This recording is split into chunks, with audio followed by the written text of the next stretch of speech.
shelf space the same way because we don't have the same resources. We can't buy the same amount of advertising on TV or in magazines or in social media. So we end up shrinking and shrinking and shrinking as more companies come in to serve us as consumers. So what we've got to do is we've got to provide capital to each other in our communities in order to compete.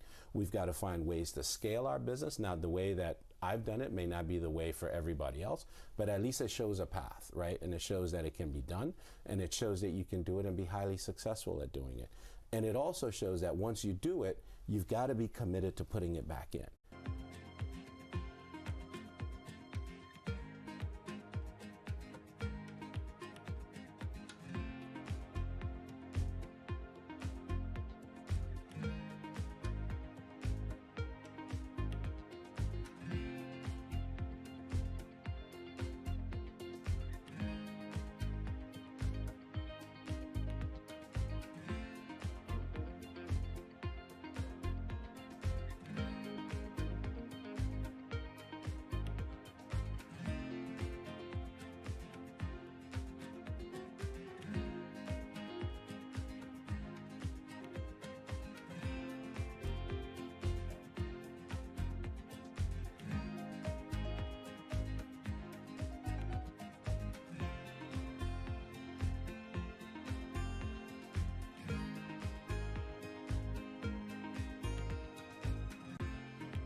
Order canceled. Order canceled. Order canceled.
In today's Walk the Talk, Bloomberg's conversation about diversity in the workforce, we're putting the spotlight on Goldman Sachs.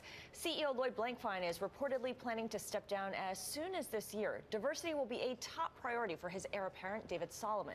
Solomon recently told the Women in Corporate Leadership Initiative, quote, "You make progress, but the progress as you're looking at it day to day feels slow. And it feels slow because you're a big organization. But you know over time that will change. It's our job to change it." Joining us now to explore this topic is Bloomberg's Jordan Holman. Jordan, we know that Solomon has been pretty active on the diversity front. He did propose a number of ideas to the board not so long ago. Why aren't we seeing an increase of female representatives or executives at the senior level? Because it's not there yet. Right. No woman has run a major Wall Street bank before. And if David Solomon does become the next CEO, that pattern will continue. So at Goldman, they are looking at increasing the number of women who come into those entry-level positions.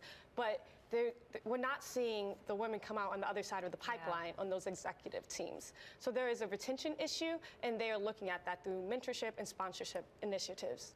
So how long does it take before you get sort of a critical mass of women at senior ranks. I mean, what's the sort of trajectory within Goldman to reach the upper echelons of leadership?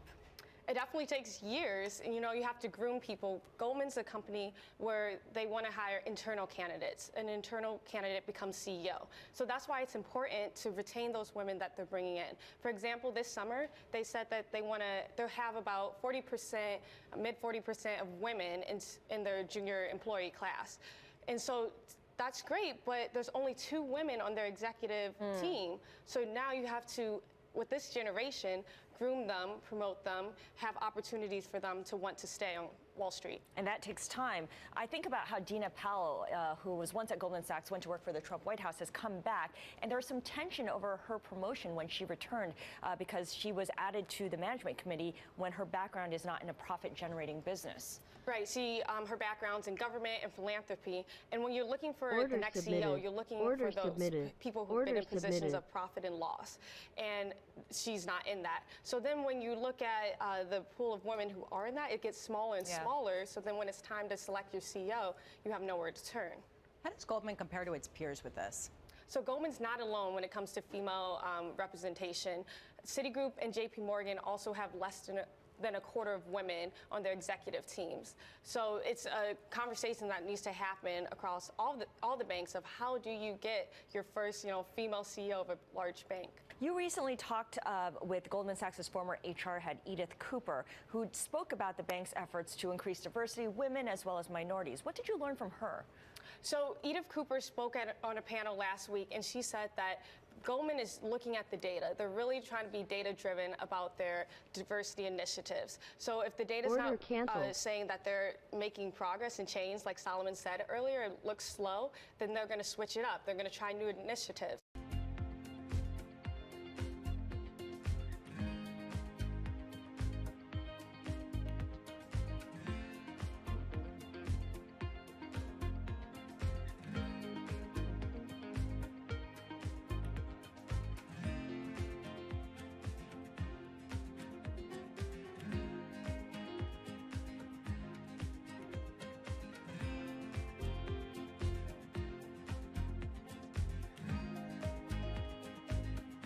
Order filled. Order submitted. Order submitted.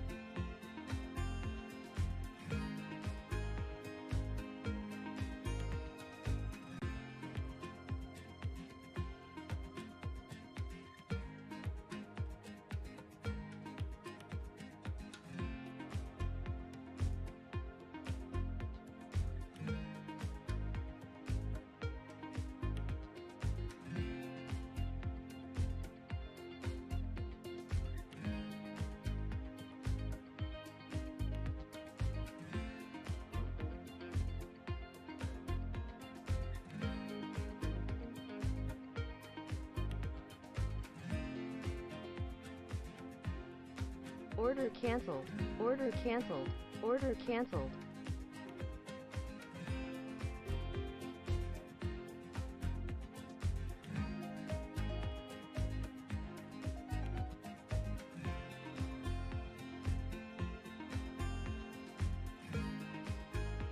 Order submitted.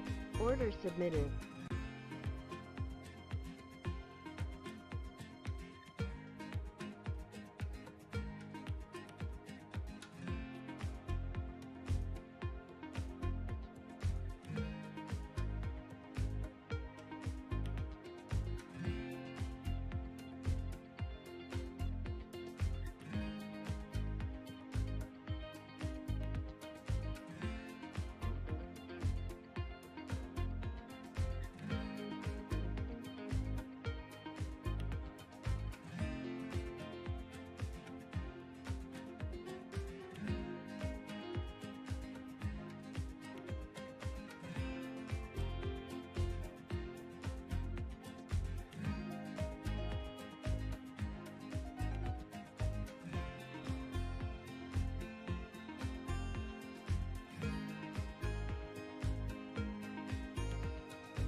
Order filled. Order submitted. Order submitted.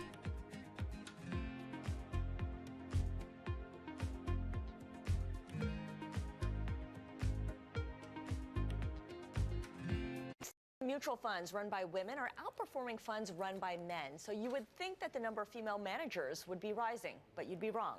In today's Walk the Talk, Bloomberg's ongoing conversation about diversity in the workplace, I want to bring in Bloomberg's Liz McCormick, who's been crunching the numbers, and the numbers are kind of troubling here. Going back 15 years, Morningstar has found that women-run fixed income funds outperform by a meaningful amount. Right. I mean, it's very interesting. They said, let's run the numbers and see, is there a performance reason why women are only 10% of the whole business? And they found no. I mean, on fixed income, women slightly outperformed. Even mixed gender teams did better. And on equities, it was fairly close. Women slightly underperformed. So the numbers didn't back it up. They said there's no performance reason why women shouldn't be rising as the number of fund managers. And in fact, the number of women-run fixed income funds in the U.S. has dropped precipitously. It's now, what, 14 in 2017? Right. Those exclusively run by women. There's only 14. As of September 2017, that's all there was. Which in 2004, it was 47. Yeah, so it was a big drop, you know, so it doesn't kind of make sense, you know. So you talk to different people. What do they blame it on, or what do they attribute it to, rather? Yeah, it's interesting. You know, I spoke to a lot of the leading fund managers who broke through and said, how'd you do it? What are the problems? A lot of them said, number one, it's very tough, because we weren't always welcomed in the beginning, and you don't start as a fund manager. You have to rise to that level, so it's a long haul. And some say by the time you've fought for 30 years or so, some are like leaving and they're had enough. And others are saying young women don't know enough about it. So that's why these organizations like Girls Who Invest are trying to, you know, educate college women. Hey, this is a great field for you, and you can perform. Absolutely. Misconceptions also abound here, and I know this is something that Girls Who Invest is trying to fight as well. The idea that you have to be super quanti to run a fund.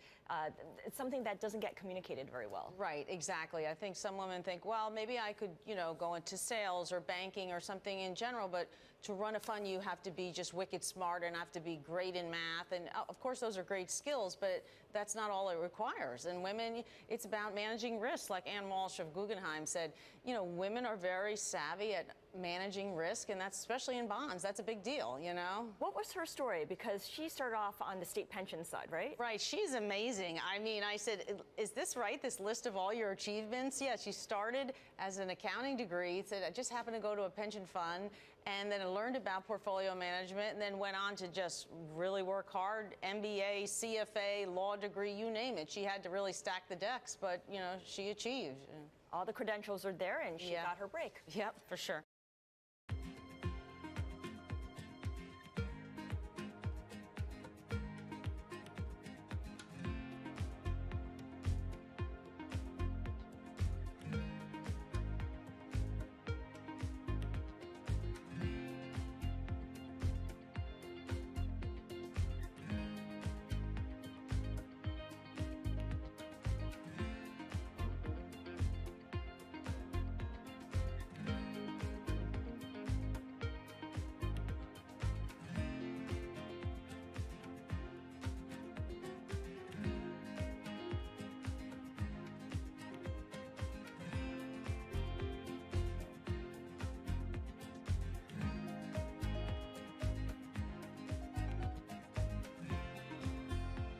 Order filled. Order filled.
Order submitted. Order submitted.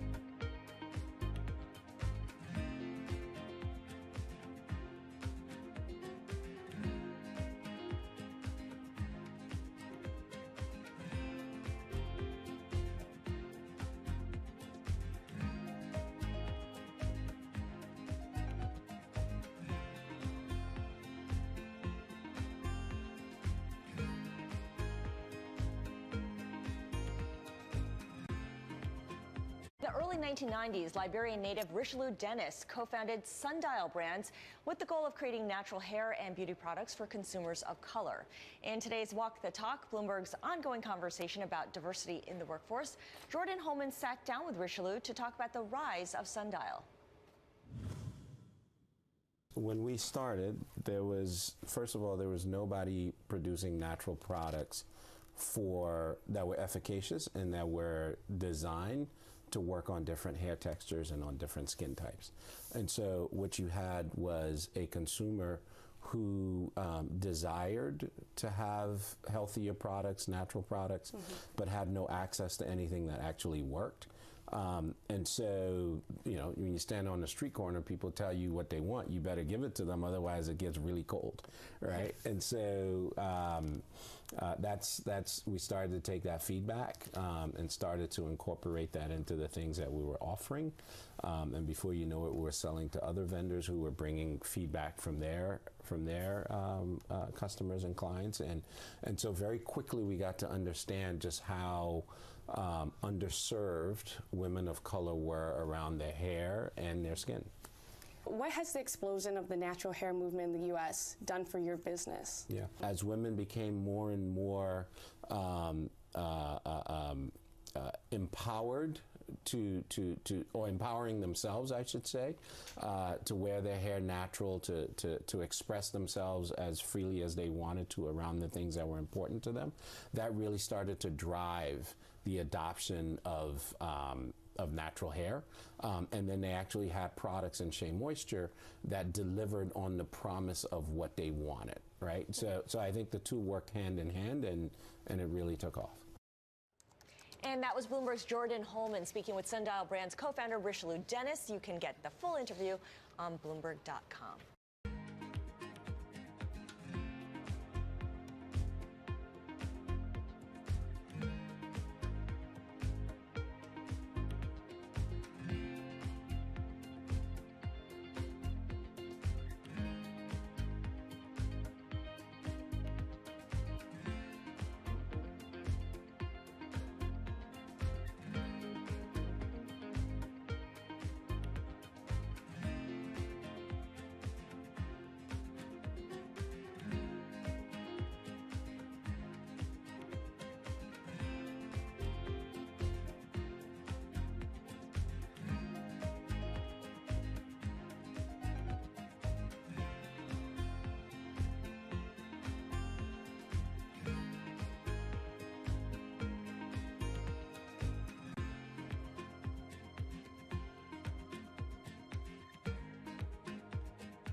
LOTOME stands for Locate, Target, and Message.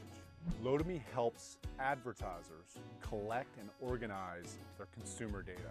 So if you can imagine that customers engage on the phone, on the web, in a store, through a coupon, we help collect all of that, attach it to a profile, and activate it. It's the big data story. When I started the company in 2006, I saw this unbelievable opportunity around user-generated content. It changed the paradigm for all advertisers. There had to be a platform to protect the brand and get a defined result, which is a sale. That is the genesis of LOTOME. My first year in business, we landed 9 customers on a proof of concept. I then went to venture capitalists and told them the story. And over time, I was able to raise $60 million. I woke up one day in 2011, I had a board meeting. I called our board together, I told them the trends and the data points I was seeing, and we made a decision to cut the company in half and walk away from a $30 million revenue line of business. We took the company and made a huge pivot. We went from about 100 employees down to 50. There was some overlap of customers, but most of the customers were net new customers that we had to go win around a different line of business. We went from a media business that was charging on a campaign basis to a software as a service business that was charging a monthly fee to manage data. One of the key things that happened during the process was what once was just a desktop experience, meaning your computer, suddenly became a mobile device, a television, an iPad. And that is why we bought a company called Admobius in 2012, simply focused on what was called the device problem. Cross-device. In a privacy-compliant way, we were able to stitch together profiles and audiences no matter how they were engaging with the brand. We've had about 500% growth in customers since 2014. We've 10x'd our employee base over the past 5 years. We're profitable. Developing profitability in a technology company is something I'm super proud of. Over the next 5 years, I would like to be a very large public enterprise. Almost every device and almost everything we're doing is connected to the internet. Microwaves, refrigerators, automobiles. There's information that's thrown off from that device connected to that consumer. I think there's an opportunity for a public company who is only focused on data, data solutions, and activating customer data. In a world where data is everywhere, we help our customers figure out what it all means. And that's the future of LOTOME.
Order submitted.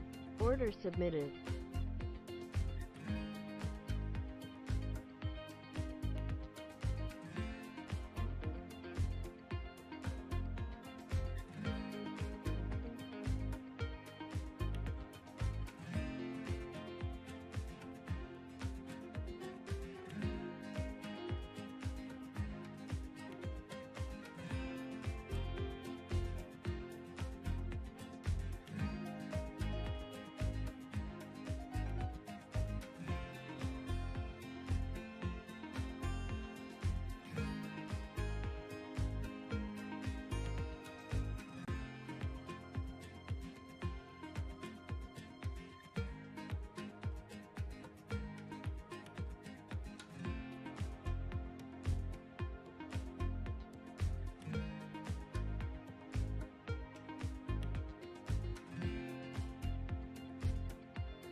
idea for Foley came about in 2009 when I was making a personal shift to a healthier lifestyle generally. And I realized when I was looking into nutrition and fitness that all of these beauty products actually contained a lot of toxins. I realized there was a real opportunity for a clean beauty retail store with all vetted products for safety and performance. Our entire goal is to shift the mindset around the products you apply to your skin. I needed to learn a lot about business and about the beauty industry. I worked on a lavender farm, I worked for a skincare developer, I got a quick MBA at Babson where I focused on the business plan the entire time. In 2013, we opened doors to our first store. I was in there every single day talking to customers, figuring out what this needed to be. I raised a small angel round of $750,000. That lasted us almost 3 years. All the way through to 2016, I was really focused on building a brick and mortar first business. At the same time, there was so much more going on in beauty online than there ever had been. You know, content had become so critical. We decided to make a huge shift in 2016 and change to a digital first business. We decided that digital first was really going to be the only way that we could get the content out there and we could grow fast enough to be able to share our, very unique level of expertise. So we raised a round of $3 million to do that. We needed to build a digital first team. We needed to build a new flexible tech stack. We're very lucky to be in Boston, to be surrounded by a ton of really awesome engineers and folks that are super passionate about mission-driven business as well. We spent 1.5 years building it out, figuring out how Foley should exist online. So it'll be between 70 to 80% online by the end of this year. Despite building a digital first business, you can never truly replicate our in-store experience online. We have 2 brick and mortar stores right now, both in Boston. We'll be opening 4 this year. And if everything goes well, we'll open an additional 10 in 2019. So we're going to continue growing content and education online in a huge, huge way. I think the real secret sauce to Foley is we're a highly curated portfolio. Since starting the business, we've tested between 800 to 900 brands. We have 75 brands in the store right now. It's not easy to get on our shelves. We don't carry any full brand portfolios. We carry what the best products are by the brand. It's helping in the repeat rates. It's helping in retention. Submitted. We're now becoming known as the place to really Order truly start your clean beauty journey.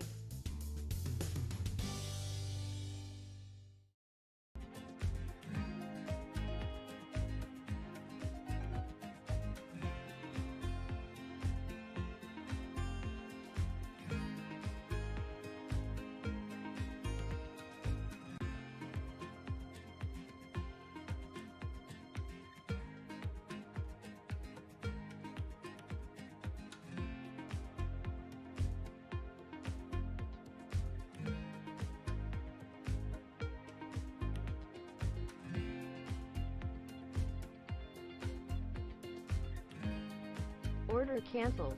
Order canceled.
Order canceled. Order canceled. Order canceled.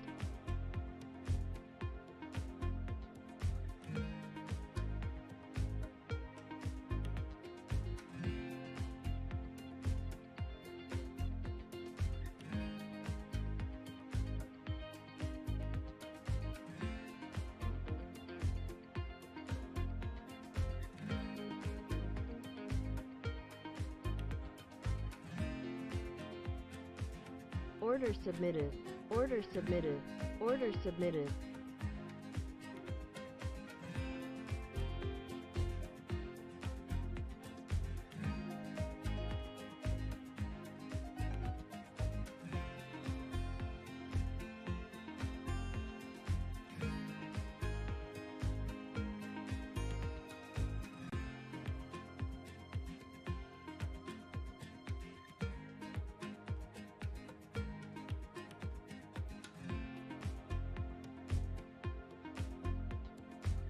Order filled.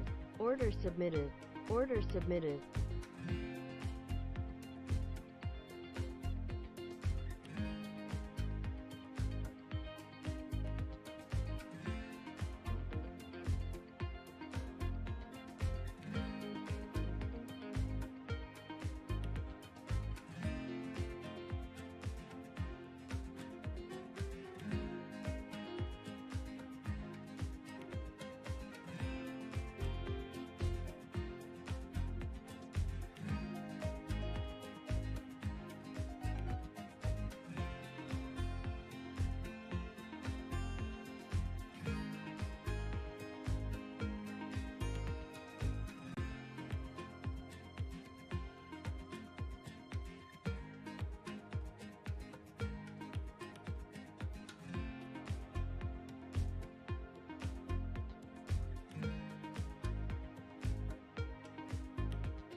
Order submitted. Order submitted. Order submitted. Order submitted. Order submitted.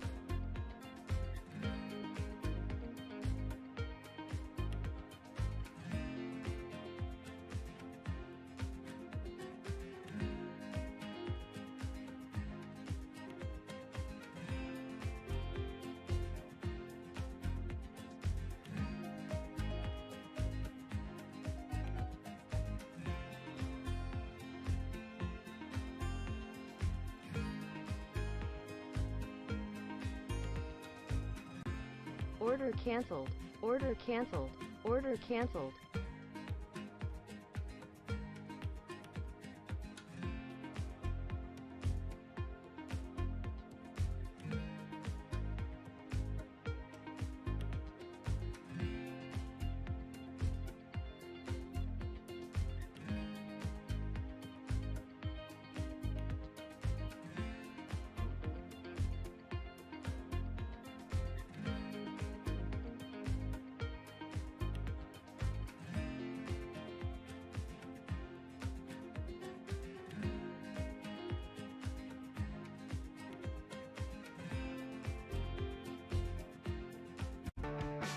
Our mission at Food 52 is to Order inspire filled. people to Order eat thoughtfully submitted. and live Order joyfully. submitted. We are a comprehensive Order filled. resource Order for submitted. kitchen and home Order enthusiasts, and that submitted. means that we offer both content and commerce, and then community is a tie that holds it all together. My co-founder Amanda and I both come from traditional print media backgrounds. We were editors and writers. In 2008, 2009, we saw this opportunity to create a brand around kitchen and home that lived online.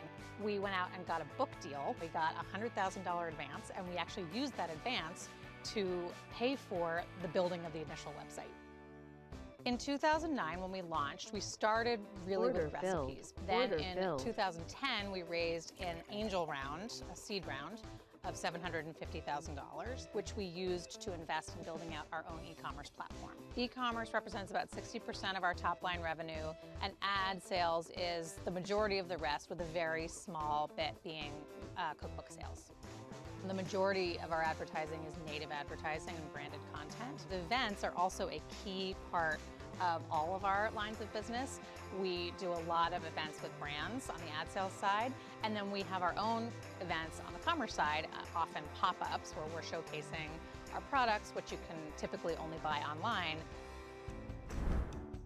Last year, during Cyber Weekend, we had an outage where the company that calculates our sales tax was down for over 12 hours. So we had just a total backup. What we decided to do was to remove the sales tax functionality completely from the checkout process so that orders could get through, and turn it to our advantage by actually making it a promotion. And we followed up with an email the next day, and we said to everyone, we will cover the sales tax through the rest of this weekend. When you have a community that you really are talking so directly with all the time, it enables us to have that sort of direct conversation with people via email, via the site. This is what we're going to do. We're going to turn it around to your advantage because you're that important to us. Right now, we are touching 12 million people on a monthly basis. Our unique visitor growth has been 65% over the past year. We're talking to Amazon Alexa about a partnership. Something we talk about all the time is, what does a Food 52 presence look like offline? Order a permanent filled. brick and mortar Order presence. submitted. We're very Order close submitted. to profitability, and it is really one of our key Order focuses submitted. for the next 18 Order months submitted. is Order to become submitted. a sustainable business.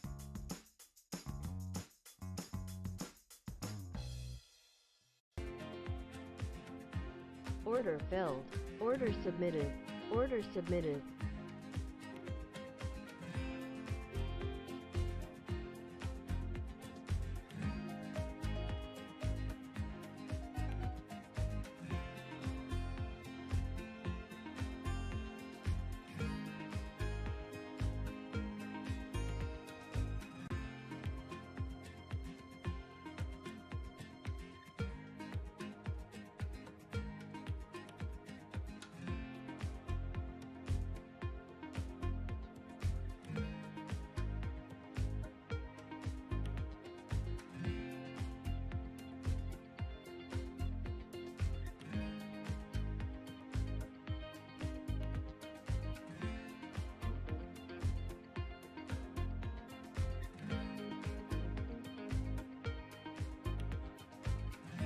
Order filled. Order filled.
Order canceled. Order canceled.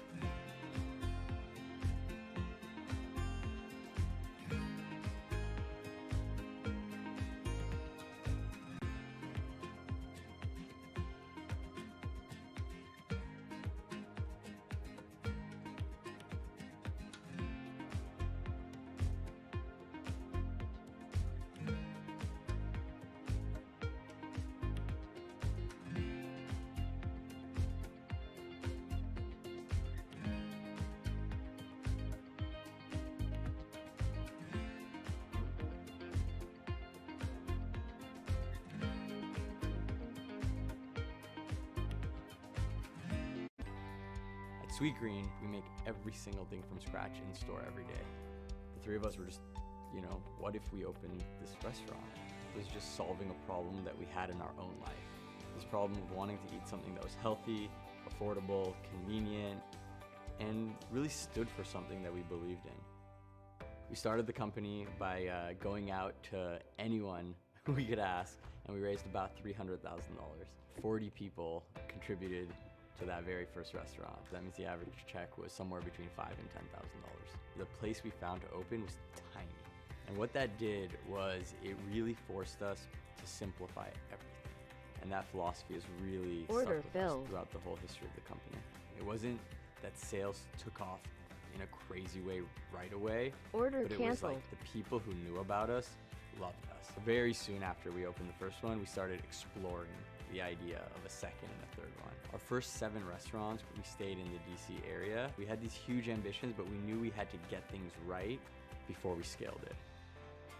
We've had to raise a lot of capital along the way because we build restaurants, but we never really took on any sort of institutional funding or any big investors. It was about 4 years ago, one of our customers and friends approached us about investing a lot more money. It was a guy named Steve Case. He really believed in our mission.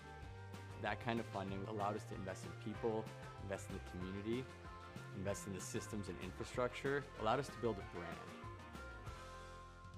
We invested in mobile technology and also rebuilt our restaurants in a responsive way. You can pick up your phone or go online and within just a few clicks, order it, have it on a shelf ready, come pick it up and be out of there. That was really hard. It was more than just building an app. Everything had to be redone. The way we operate, our kitchen systems, our prep, everything we did had to be rethought because all of a sudden it went from like one restaurant, one engine to 2. It took us about 2 years to build that technology. You know, I think sometimes the easy way is not the right way. Instead of resisting it, embrace it and figure out a way to do it the right way, not just the cheap or the easy way. Today we're open across the country in 8 cities. So we're in DC, Philadelphia, Baltimore, New York, Boston, Chicago, LA, and the Bay Area. In 2017, we'll end the year with 85 restaurants. For the next 10 years, we're focused on not only just building restaurants, but building technology that can make it easier for customers to interact and eat healthy. We always say we want to meet customers where they are.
Order submitted. Order submitted.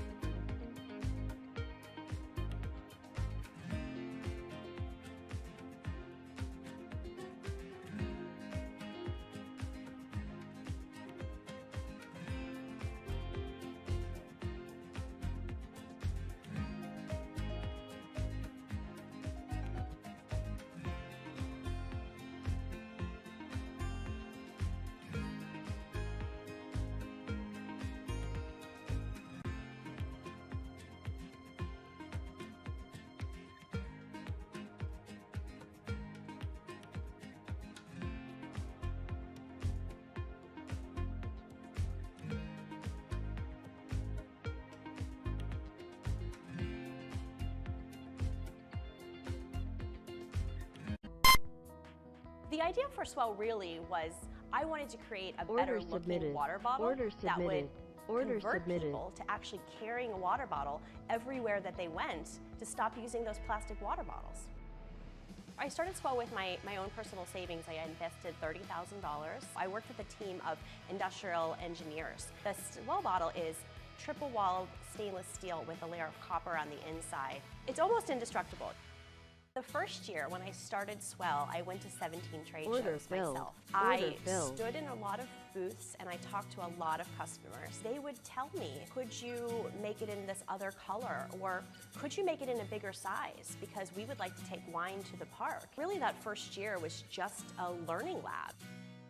It's been a real wild ride. We went from 3 million in sales to 10 to 50, 50 to 100, really fast. We are now in 65 countries.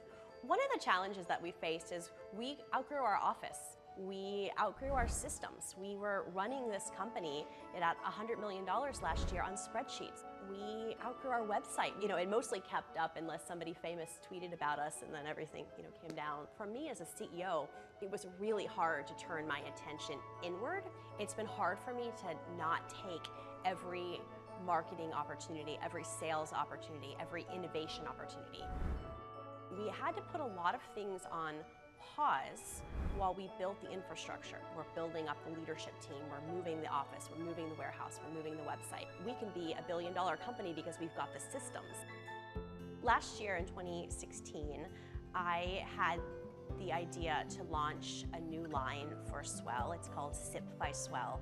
We originally launched in Target stores nationwide. It's a little bit less expensive. It was part of my idea that create something new for a different type of customer. Our customers love to collect them. We found that the average customer that has a Swell at home has 5.5 bottles at home. Still today, we're a self-funded company and we don't have any outside investors. I don't have a board. I don't have any metrics. I don't have anyone telling me I need to hit any numbers. We might not always be privately owned. We don't necessarily need the capital, but I'm always interested in potential advice and expertise. How could we potentially partner with someone that can help us grow bigger, faster, stronger? I'm not saying that anything's coming, but you never know. I still see people with plastic water bottles. However, I have to say, I think the balance of seeing the plastic versus seeing Swells is starting to change. We still have some education to do, but I'm feeling pretty good about the progress.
Order filled. Order submitted. Order submitted. Order filled. Order submitted. Order submitted.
Gotham Greens is a commercial-scale urban farming company. We develop and operate high-tech greenhouse facilities for fresh vegetable production in cities. I was working in the field of sustainability and environmental engineering and became fascinated with the technology that was available to be able to grow crops using a small fraction of the resources compared to conventional farming. And at the same time, I really started to recognize the growing trend in the marketplace toward consumers wanting more local and regionally sourced food.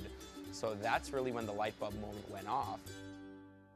We cobbled together some funding and built a 15,000 square foot rooftop greenhouse in the Greenpoint neighborhood of Brooklyn in 2011. We started pitching supermarket chains, restaurants, we started inviting chefs into the greenhouse facility, and within 3 months we were completely sold out of the produce. And that's when we realized that we were really onto something and we should probably expand. And then a really compelling partnership opportunity came along with Whole Foods Market, which at the time was one of our largest customers, and we crafted an idea to actually design and build commercial scale greenhouse into the roofs of one of their new supermarkets in Brooklyn, New York. That was almost double the size of the first one. It provided our brand with a lot of visibility. Order filled. Lo and behold, within a few short months of opening that second greenhouse facility, we were yet again sold out of the produce. So we started looking at Chicago, which is also a city with a thriving food culture and a consumer base that's increasingly demanding high quality fresh produce, and that facility is our largest until date, which is about 80,000 square feet or 2 acres, that produces the equivalent of about 50 acres of conventional field farming. This form of farming, which is known as controlled environment agriculture, is really a combination of horticultural science as well as environmental engineering. It was a challenge to find people with this very unique skill set. We conceived of an idea to establish an in-house training program that we now call Gotham Greens University. So we're able to take young graduates out of university or high school vocational programs focused on science and biology and train them to really design these facilities and operate them. Order submitted. Our company has built 4 greenhouse facilities across 2 cities. We have about 160 employees. We've experienced about a 20x growth rate since inception. In our first year of operations, we grew about 500,000 heads of lettuce and leafy greens. And last year, we grew over 20 million heads of lettuce and leafy greens. I believe the future will have us expanding to other cities across the United States, expanding into new products, new product development. Our motto is to be able to harvest and deliver within 24 hours, to be able to provide consumers with the freshest possible product and the best tasting product. Order filled. Order filled.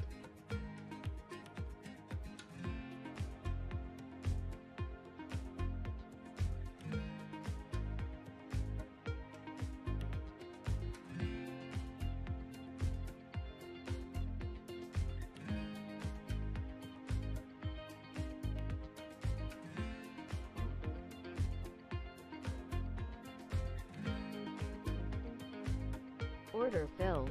Order submitted. Order submitted. Order filled. Order submitted. Order submitted.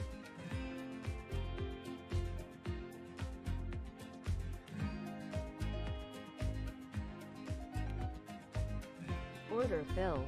Order filled.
Order submitted.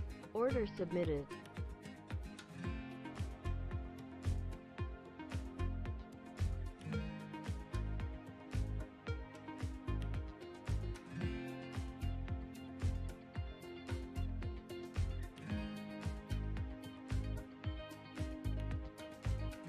Order filled. Order submitted. Order submitted. Order filled. Order submitted. Order submitted. Order filled. Order filled.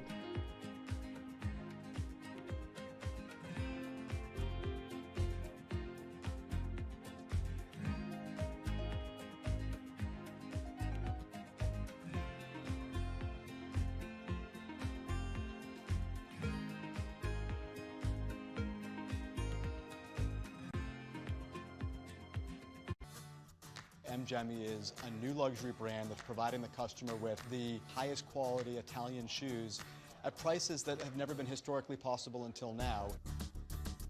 We looked at the luxury marketplace, and there were so many qualities about luxury that were great, but there were some qualities that needed some real reinvention. The incumbents certainly were not reinventing. Shoes happen to be a category that we fell in love with because we love obsession. We want to be a business that occupies a spot, a place in the customer's mind all the time. Shoes create that unique obsession. We think that you've got to be newsworthy. You've got to be different. You've got to have a story to tell. Our consumer knows there's must-see TV every Monday, and it's not about markdowns. It's not about private sales. It's about great new products. We actually don't release that many more products than other traditional retailers do. We just don't do it all at once. The way we describe our company to the consumer is we're old world meets new world. We identified very early on in the business creation a team in Italy that I had some history with that we could in essence acqui-hire. There was a group in Italy, in Florence, that had been in the shoe manufacturing business for generations. There was a whole bunch of challenges in taking the old, historical Italian shoe manufacturing industry and putting this new engine on top of it. Unlike most fashion brands that produce things 4 times a year where you have these big spikes, we're providing them with this constant demand, keeping their factories moving all of the time. We had to get them to start producing products at the pace that we wanted them produced. The only way to solve that was to learn. They've done a pretty good job of learning through our data. They've done a pretty good job of learning through our forecasting what opportunities they can receive by moving faster than they've ever moved before.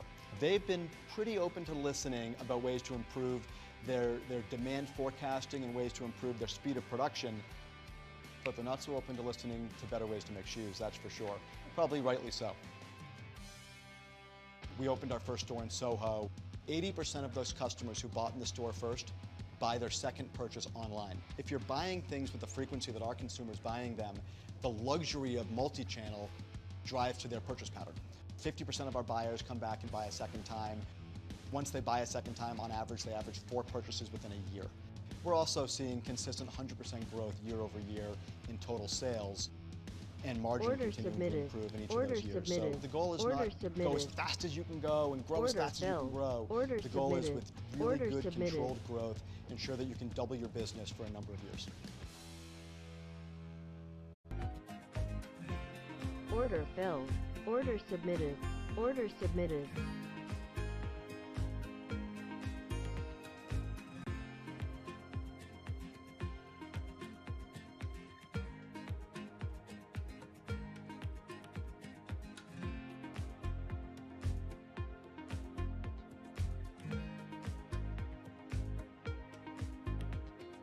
Order filled. Order submitted. Order submitted.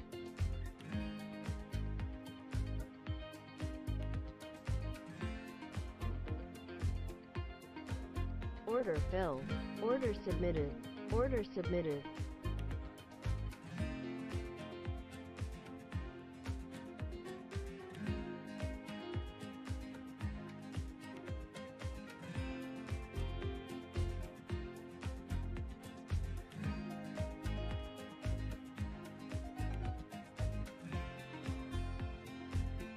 Order filled.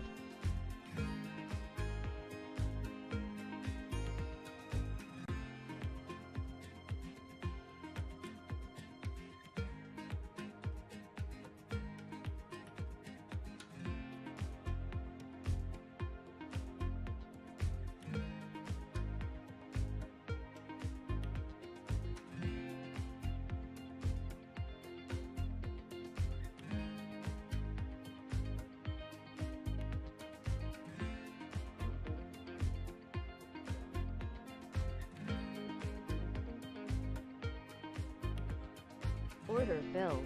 Order filled. Order filled.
Box is an online warehouse club. We cut out the membership fees and we deliver it right to you, generally in 2 days or less with free shipping. I grew up in the suburbs of tropical New Jersey, and then moving into Manhattan later in life, I didn't have a car to get to a warehouse club.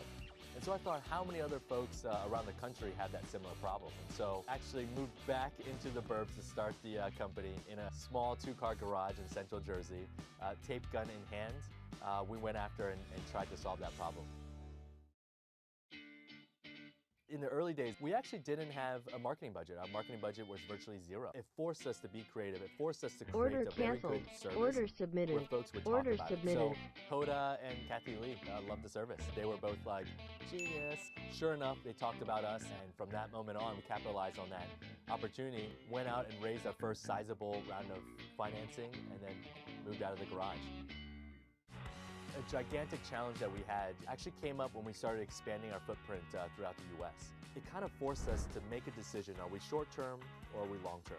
Treating people right is actually a short-term detriment, meaning that it's so easy to take away benefits or say, hey, we'll pay a minimum wage because you see an instant pop on your financial statements. I don't believe that's a long-term good way to drive the business. We took the long-term approach. No matter if you work in a fulfillment center and it's your first day, or you're the chief marketing officer of the company, we're all one team. We need to treat everyone fairly. In the short run, there might not be a line for increased morale and increased sense of team. But over the long run, I truly believe that will pay huge dividends. To this day, we picked that road and has become who we are. Folks have chosen to spend their money with us in pretty large amounts because we do the right thing. Now, our fulfillment footprint is 4 locations throughout the United States, 4 fulfillment centers, 3 offices, and a life spent on an airplane for me these days. Last year was our 3rd full year in business, and we went from virtually 0 in our first year to over 9 figures in that 3rd full year. So it's always been a dream of ours, and especially mine, to push the button at the New York Stock Exchange. We've identified an area where there's a real dearth, a real lack of solutions, and for us it's about staying focused, not trying to be the everything store, Order doing wholesale filled. and doing Order warehouse clubs submitted. and doing it right. Order submitted. Order filled. Order submitted. Order submitted.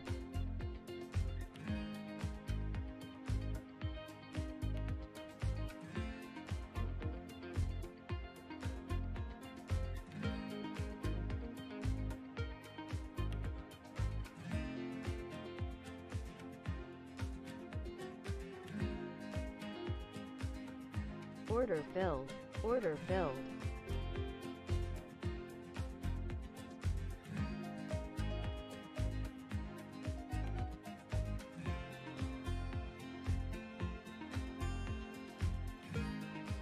Order submitted.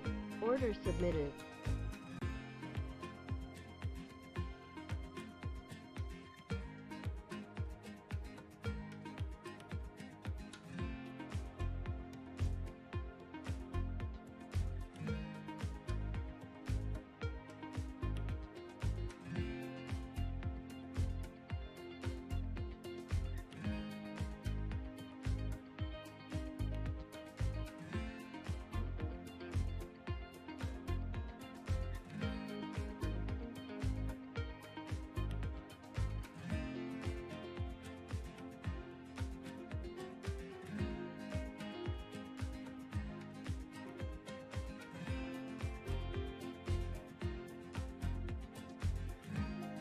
Order submitted.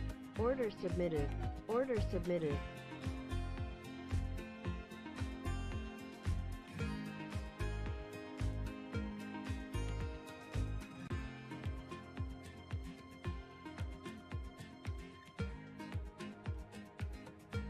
Order filled. Order submitted. Order submitted.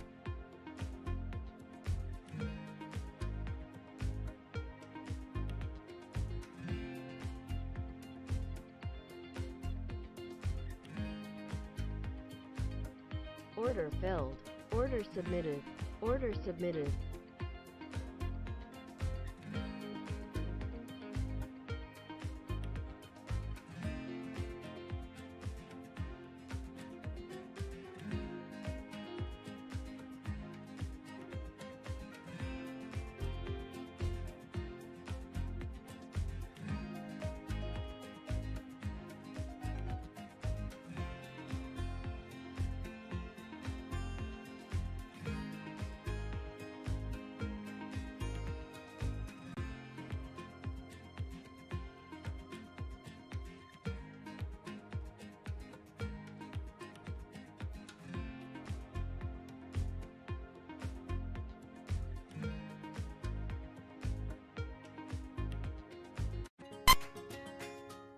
Co. is a new media company that largely reaches millennial women and aims to inspire, inform, and empower them to be more creative.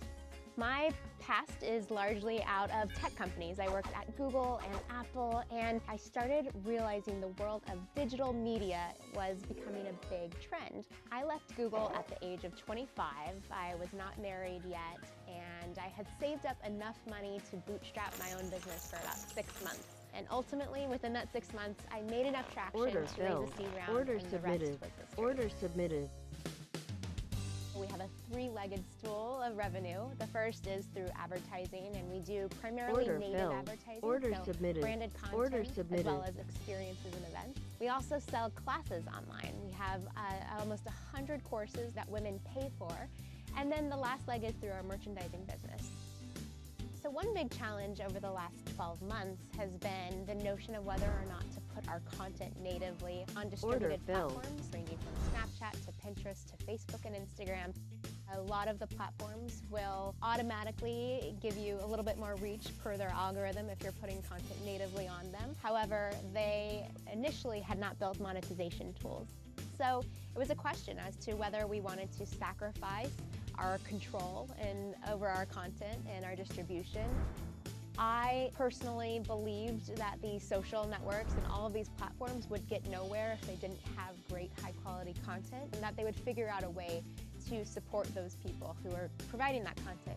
And that's been paying off.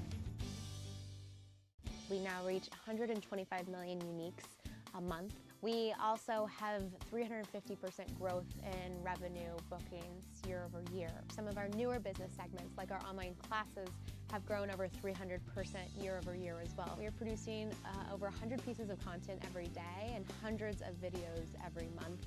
I think it's so important for a digital brand to have an offline counterpart, especially for any brand that's trying to reach millennials or Gen Z. So we started an event called Remake 4 years ago, just a year into the business. Fast forward to today, it's a 15,000 person festival. It's been doubling in size year over year, which is proof that it's working and that it's only going to go bigger and better from here.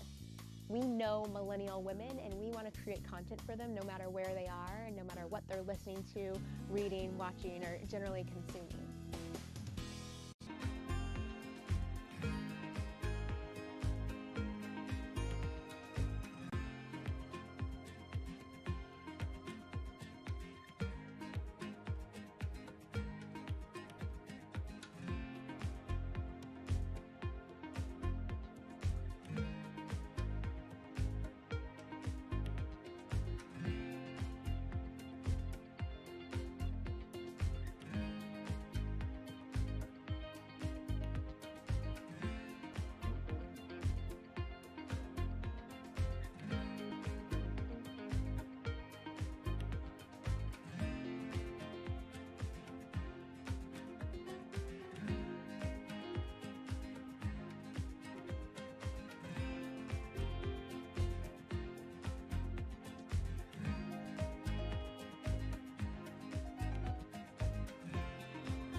order filled, order submitted, order submitted, order filled, order filled.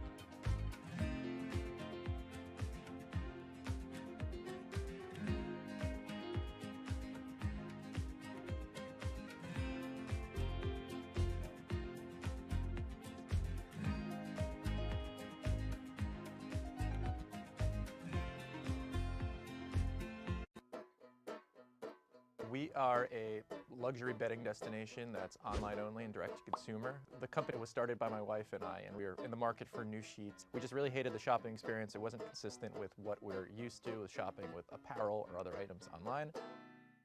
We first started with some of our savings, I'd say about $20,000, to get the prototypes going, build a website, do a photo shoot. It really went to the bare minimum product.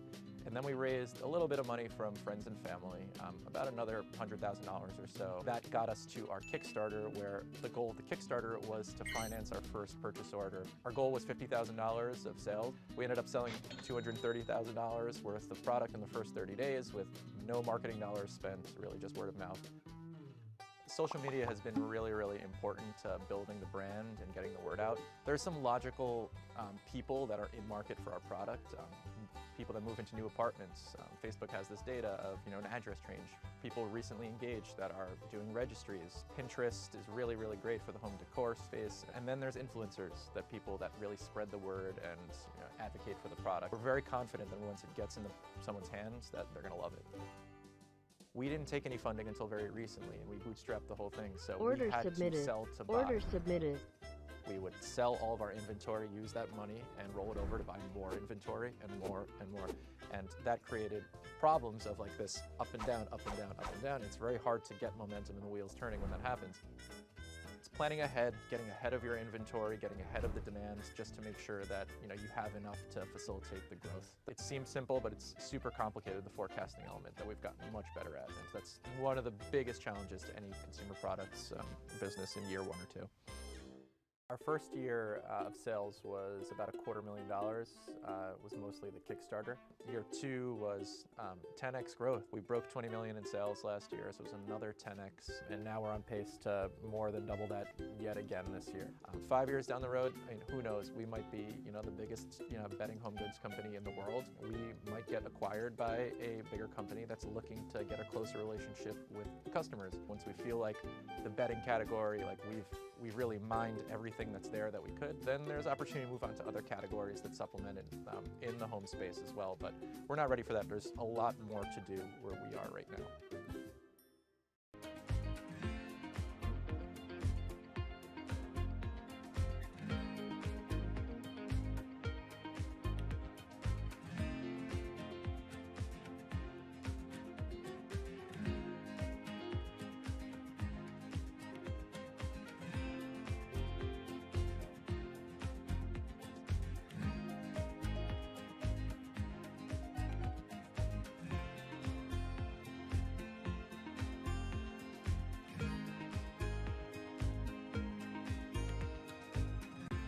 Order submitted, order submitted, order submitted.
Manco is a personalized online canceled. shopping service Order for women canceled. who wear sizes 14 and above.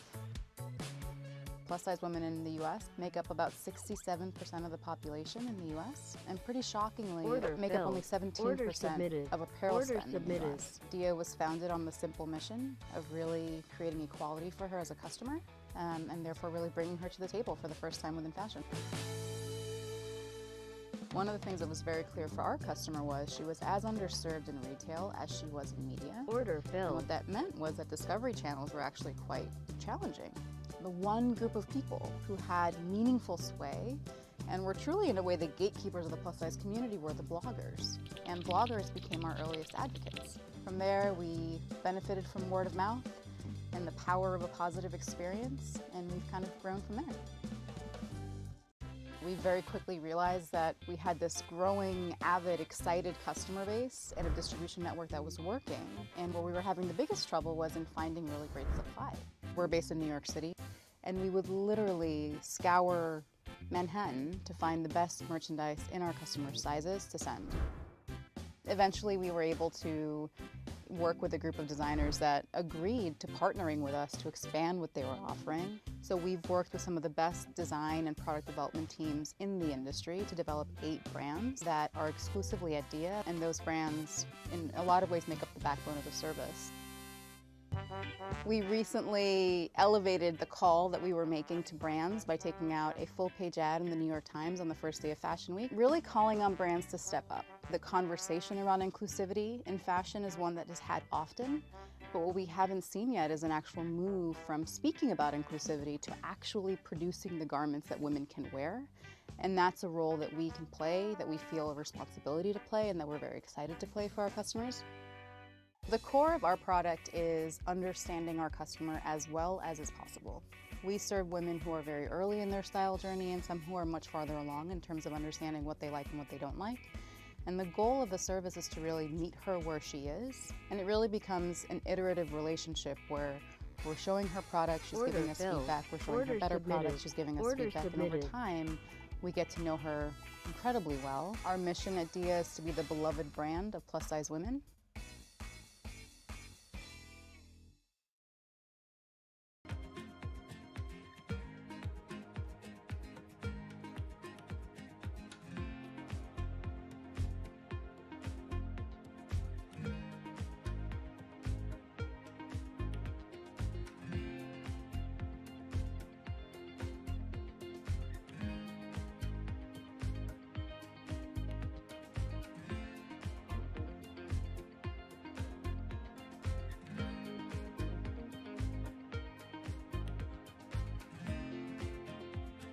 Order canceled. Order submitted. Order filled. Order submitted. Order submitted.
Order submitted.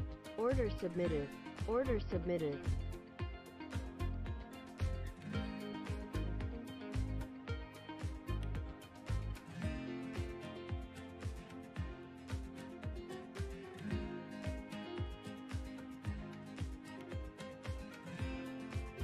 order filled, order submitted, order submitted.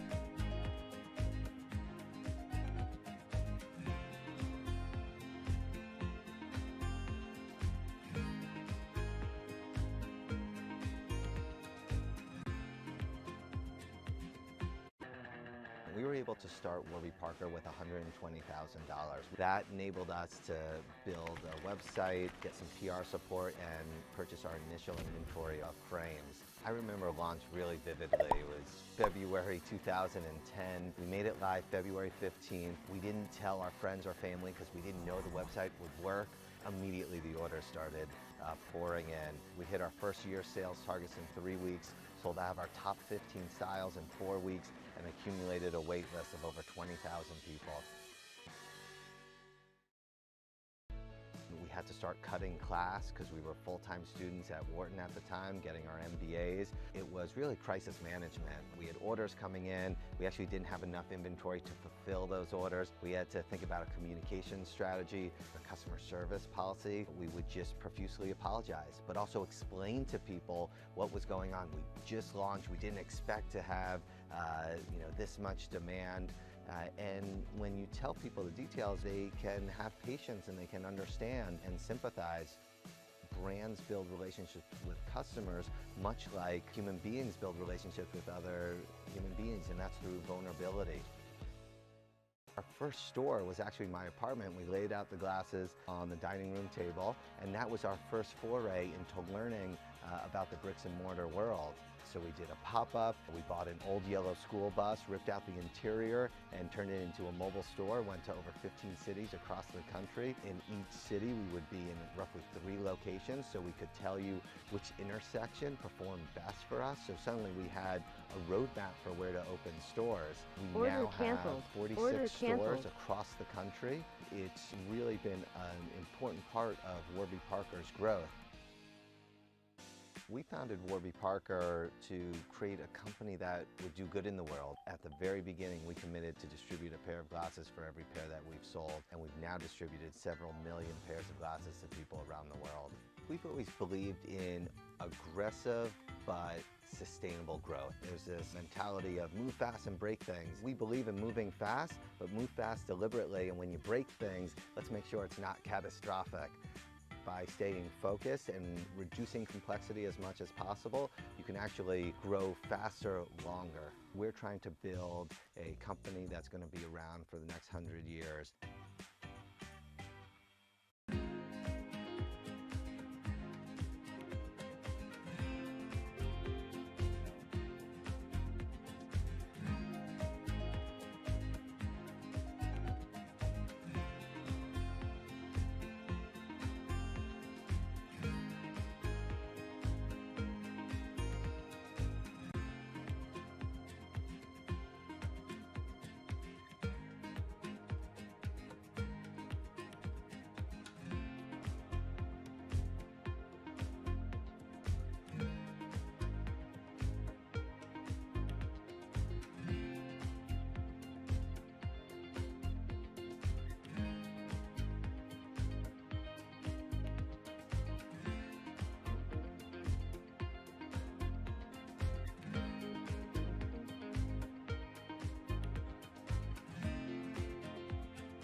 Order filled.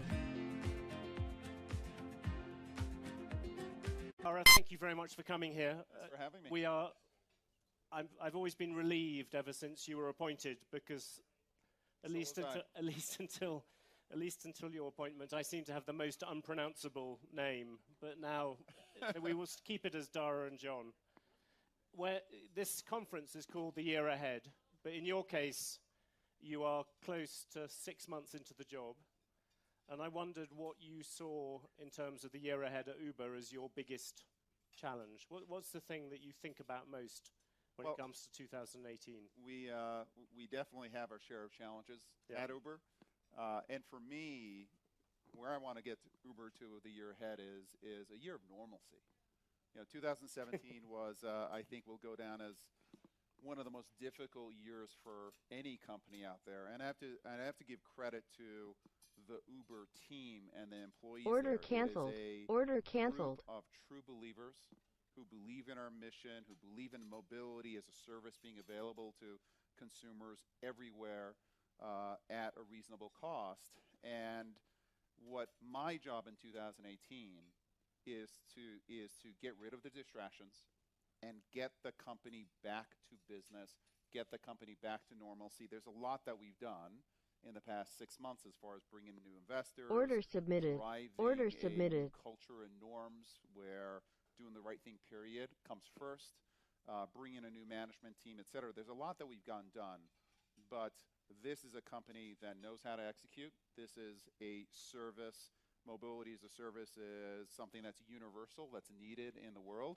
And I just want to get back to doing business. It's quite interesting. You said true believers. Yeah. Normally, true believers are the last possible people where you're able to change a culture. Can you explain a bit about that? Well, I think that they understand that mobility as a service, bringing the cost of transportation down, making transportation services available to anyone and everyone on a local basis, and partnering with cities to be a solution to traffic, to pollution, et cetera. That is a mission that they all believe in. And I think that they, having seen what happened in 2017, to some extent the crisis, the enormous crisis that the company has gone through, is a benefit because everybody at the company knows now that we need to change, that we need to break with the past as far as the way the company was run. We need to go from growth at any cost to responsible growth and growth in partnership with other players out there. That's clear, but now I've got to kind of get the company down to the normalcy of execution, of building great technology, and I think we're going to get there. It's still some tough order filled, early on, order but submitted, I absolutely think we're going order to get there. submitted. When you talk about execution, is profits one of the things you want to get? I think you lost $4 billion last year. Well, peanuts by the standards of profits would help. So at some point we absolutely have to become profitable, and that's part of the plan. But do you have a kind of goal for that? Do you think you should be profitable by 2022 or by 2020? I think that we'll be profitable before 2022. This is the business itself. Do you want to come back a bit closer, 2020? Yeah, listen, it's not going to, I don't want to name a specific year, but this is a business order that, submitted, order the core submitted, business, the ride order sharing submitted, can be profitable within 3 years. Order we will filled, continue to order make submitted, very order aggressive submitted, investments in order building filled, out autonomy order because we think submitted, that's a terrific order opportunity, submitted, order filled, for order building out new submitted, technologies order such as Uber submitted. Elevate, where near-term profitability is not a goal, but long-term growth is. So we will look to balance near-term profitability, but as a company, we will always be a company that makes big, bold bets and takes big risks. To what extent, though, do you think that drive to become profitable fights against order a little filled, bit of this culture order change? submitted, If you want to order submitted. You talked about making money, but not at all costs. Do those two things? Order filled. Order I filled. don't think that profitability and culture are their issue. The company in the past was willing to make trade-offs as it related to how it did business, and I think was guilty of hubris. Was guilty of thinking that they knew better than others, and I think that what we know now clearly is that breakneck growth can hide cultural issues, that there are no excuses for not doing the right thing, and that you do have to make trade-offs. And as a management team, we're specifically talking about those trade-offs that you have to make. We have to be a little more patient sometimes, because working with governments, regulators, et cetera, sometimes takes longer, but in the end, you build a more lasting business. And so maybe what we went through was necessary, but we're here. We can control our actions from this moment onwards, and I think everyone at Uber from this moment onwards wants to build a great company, not only in terms of growth, but in terms of the kind of company anyone would want to work at. Can I ask you one thing which you have got a sort of hangover from last year, which is all the regulatory problems, and particularly all the cases against you? I think there are 6 criminal probes or whatever going on. The lawyers are lining up outside the door. Which one do you sort of think? Which one do you fear most? I suppose, out of these different things. Listen, I think that all of them are serious issues, and my response is that we're going to be transparent, and we're going to take responsibility for our actions in the past. I do think that there are certain circumstances where there was smoke but no fire. And I think as a company, we have to defend ourselves and work within kind of the appropriate frameworks. And my goal is just to get beyond this stuff. Some of these things like pricing policies, surely they go right to the heart of what Uber is, or am I wrong about that? Yeah, I think they do, but I think that there's a way of being smart but transparent at the same time, and that's where we've got to take the company. Take me through governments. When you talk to governments privately, do they talk any differently than they do publicly? Governments? Yes, governments. I think that they are honestly a bit relieved with how we are engaging with them, because I think that the engagement is now real. I think they feel like we're out there, we're genuine, because we've learned our lessons of the past. And Order I do canceled. think that we Order can canceled. take, for Order example, submitted. the data that Order we have submitted. in terms of traffic and in terms of Order canceled. Order canceled. Order canceled. Order submitted. Order filled. Order submitted. Order submitted. Solve congestion Order issues, submitted. because congestion doesn't help anyone. It wastes enormous amounts of time for consumers. It hurts the environment.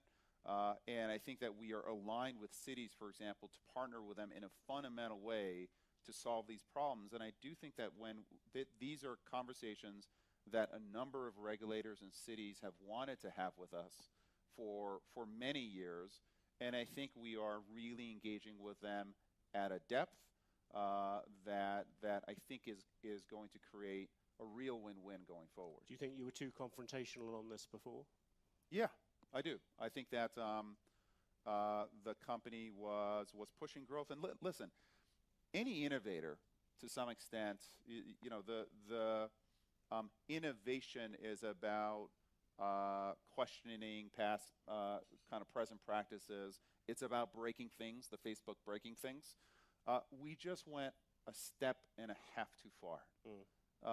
And what I want to keep, hopefully, is the best of both worlds, which is this spirit of innovation, the spirit of can-do, et cetera, but the responsibility of partnership. We don't know better than you. We're actually going to work with you, of actually having dialogue and respect for our city partners, for regulators, and then continuing to take risks and continuing to do daring things. And I think we can accomplish that.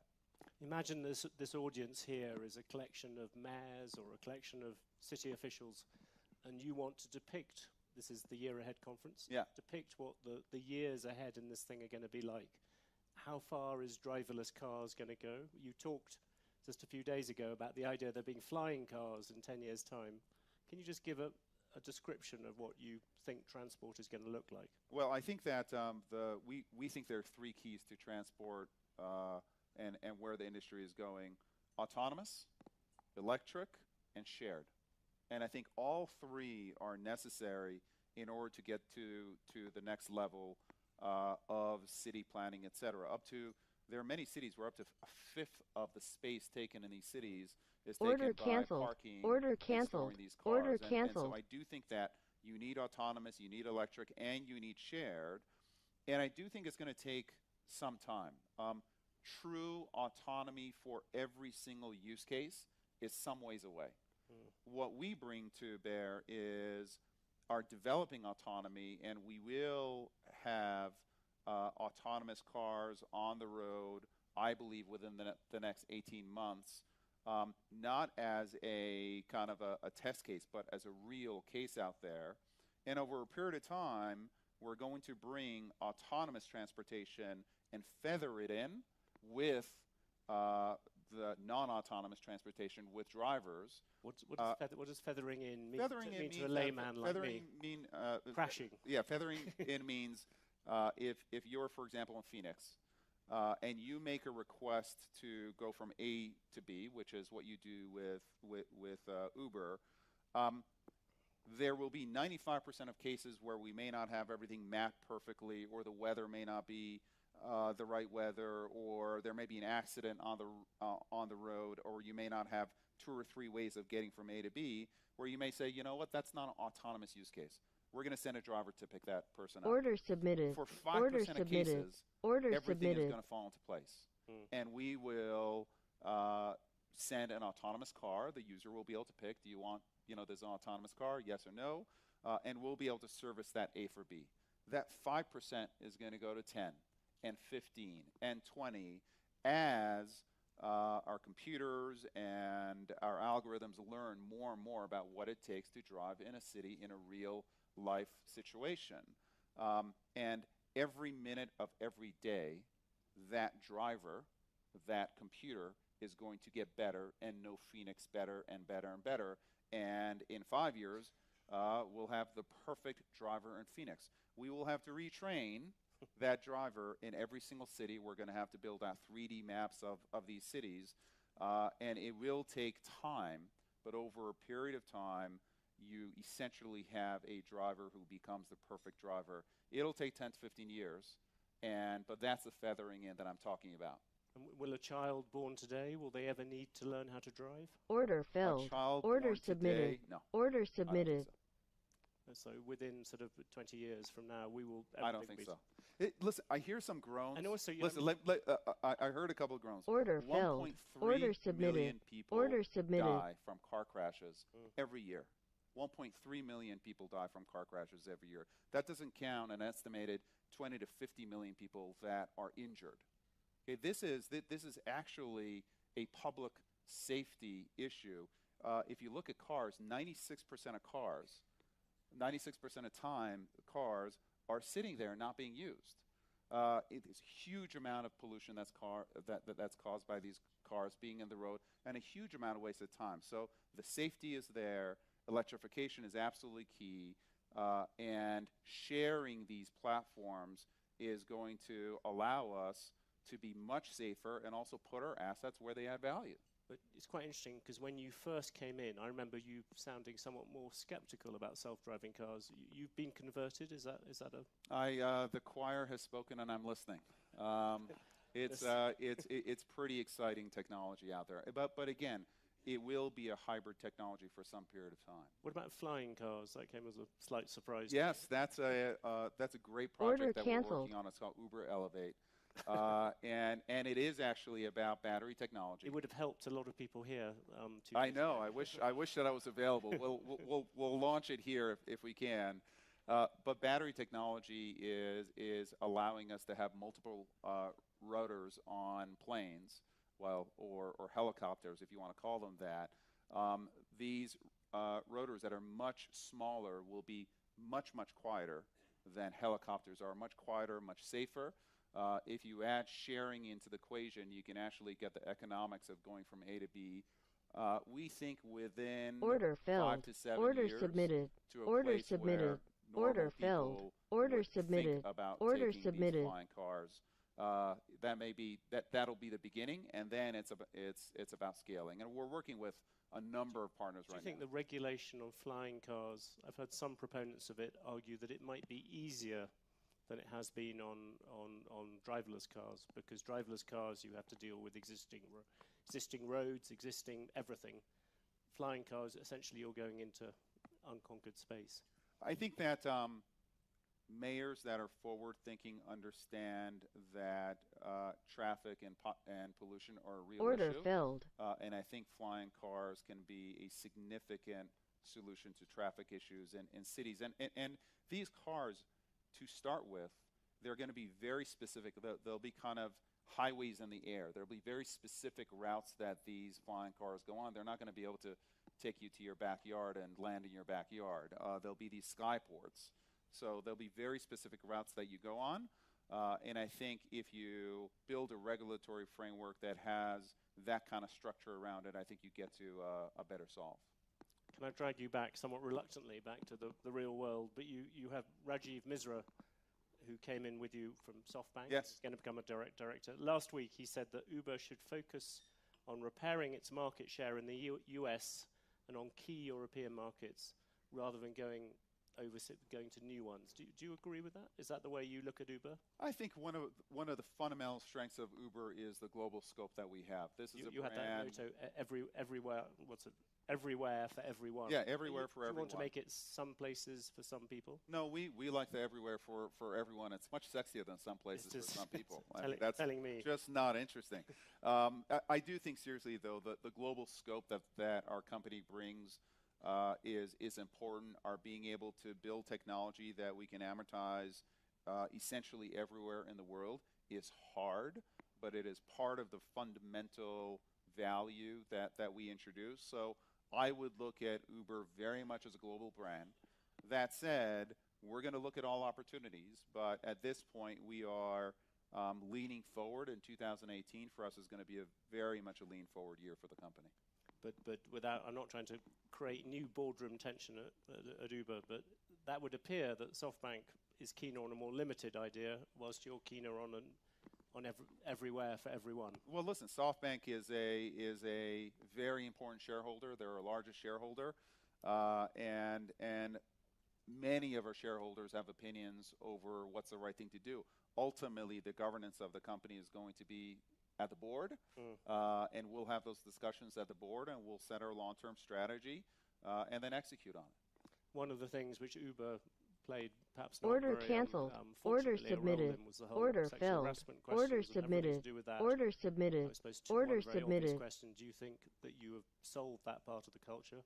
But secondly, do you Order think canceled. That this time Order this canceled. is a real revolution? Order submitted. It's going to stick? Order filled. Order submitted. I think that order submitted. what was happening at Uber was serious, and I think that while what Uber went through was difficult, I think the Susan Fowler blog was probably one of the best things that happened for Uber, and it certainly started a movement that's an incredibly important movement of the company. I'd be reticent to say that it's solved.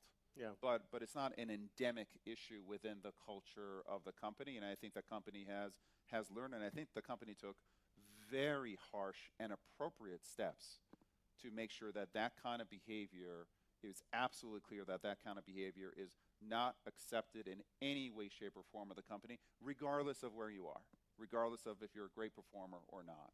So I think we're at the right place for Uber as a company, but I think in general, we're not where we need to be in terms of women in senior positions, making sure that we're welcoming of women in technology, and we help women really build their careers within our company. There's a great kind of bottoms-up energy there, but we're not where we need to be, and we have a lot of work ahead of us. On the issue of, you talked about the top performers, is that looking back, and also I suppose looking forward for many of the people in this room, because there are a lot of people's businesses which have been affected by this. If you had to give lessons to other people who are now looking at this issue perhaps more seriously than they have done before, is the really bad issue, and I suppose I'm thinking in some ways about the media industry in this, is that giving top performers more room for maneuver or whatever than people, or more discretion than people thought? Is that top performers need to be treated the same as everybody else? I think they absolutely need to be held accountable. One of the really valuable lessons that I got early in my life was actually through Jack Welch, and he said, it's very tempting to allow top performers to misbehave in any way, but for me, he was Order talking about canceled. being aligned Order with canceled. the CEO. Order Sometimes you allow canceled. top performers, the tendency is, well, let them get away with some kind of behavior that is not the right behavior because they're so good. And what Jack told me very early on is that it's the top performers who are problematic culturally that are the most dangerous because they have followership within the company because people look up to them. So he's like the dumb person who is bad culturally. He's not the problem because everyone says, well, that's a dumb person, so who cares? It's the smart person who has followership. So it is incredibly important for the top performers to actually be held to account more radically than anyone else because they're the ones who have followership at the company and they have to set the example. So for me personally, that has absolutely guided how I've managed. Expedia was a company that had, excellent cultural values. And one of the first things we did at Uber was to go out and reset our cultural values, and we call them norms because to me, it's not just these values that you put on the wall and kind of people stare at and it's all nice. It's about behavior. And we set out to change behavior at Uber, and I think that the company was thirsting for it, and we are starting on a path, and I believe it's going to be a positive path. An inevitable question, I hope you won't regard it as a cheap shot, but you talked about smart people who have followers throughout a company. I mean, Travis would seem to be the epitome of that sort of figure. Is that, do you think of him as being in that category of people that Jack Welch was talking about?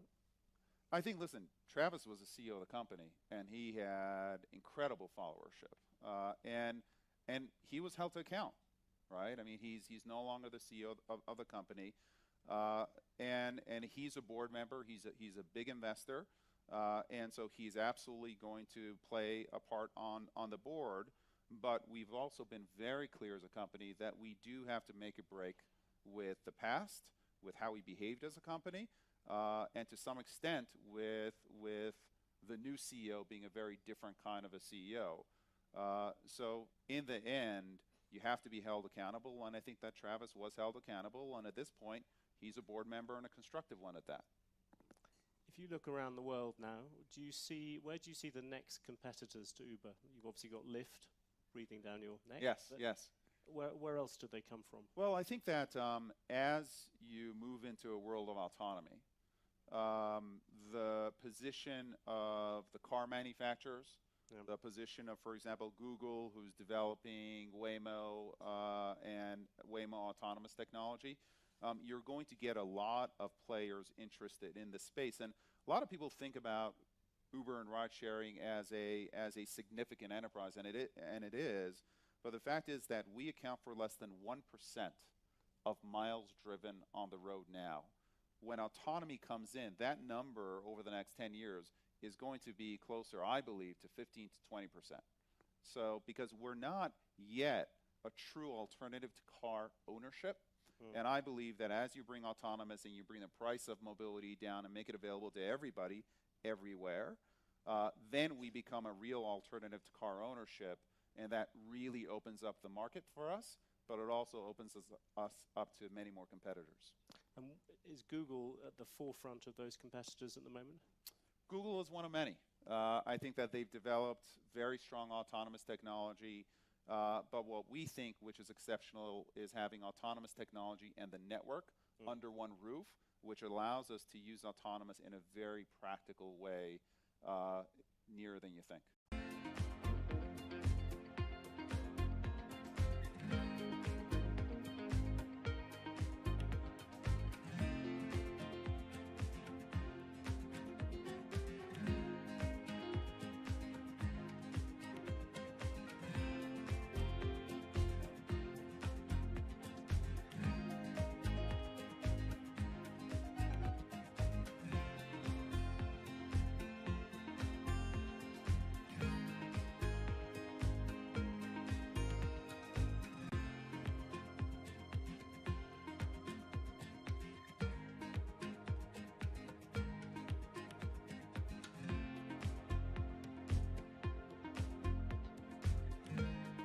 Order filled.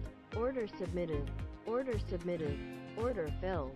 Order submitted. Order submitted.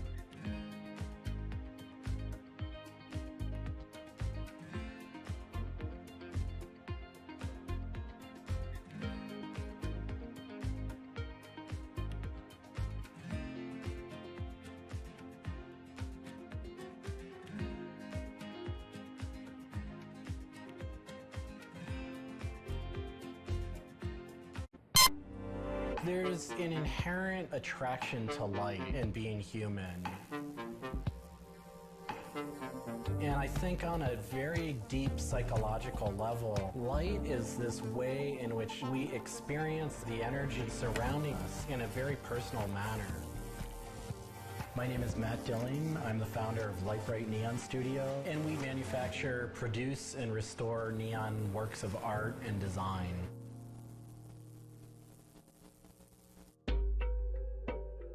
Origins of the creative content of a lot of the work at Light Bright comes from a variety of sources. Sometimes people come with a napkin sketch, some people come with an Adobe Illustrator file, and we have a whole design team who then we kind of work together to help create layouts of what it might look like. Order submitted. Scale it up and create a paper template using a pen plotter.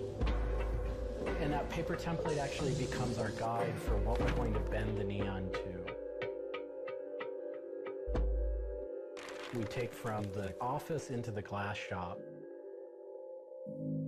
We pick out the right size tubing with the right color for the right size project.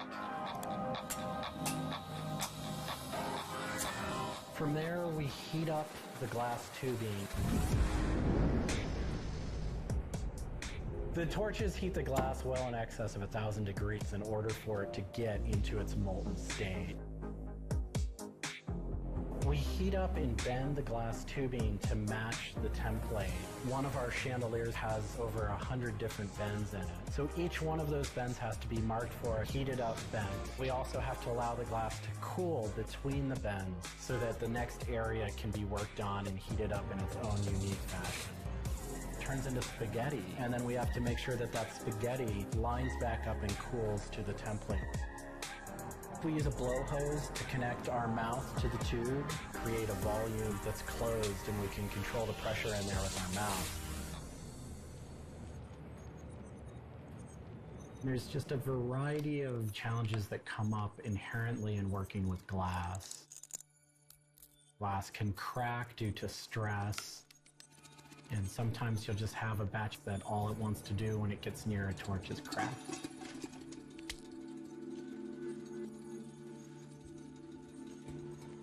After we've bent various components, we have to go in using the crossfire or the hand torch and actually weld all of those pieces together. The last step on that is then to weld on electrodes onto either end. Each one of those steps is very, very specific.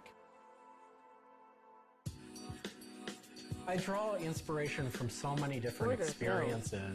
It's hard to come up with one thing that's particular, but one of the ways that I really am able to connect with the creative is to float.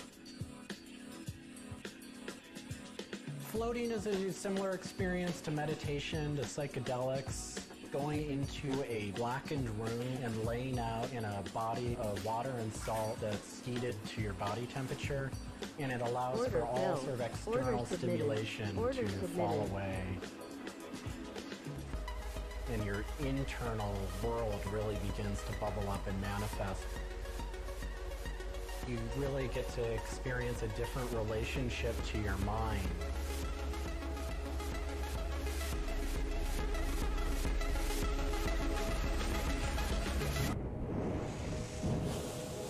I think I work with neon because I can't not work with it. Order filled. It's so challenging and so rewarding. And those things are so intertwined that there's no way of separating it out. I learn so much and continue to learn so much by working with it. I find so much inspiration in working with it, and I just continue to experience new and different things through the medium. It's that close to me at this point.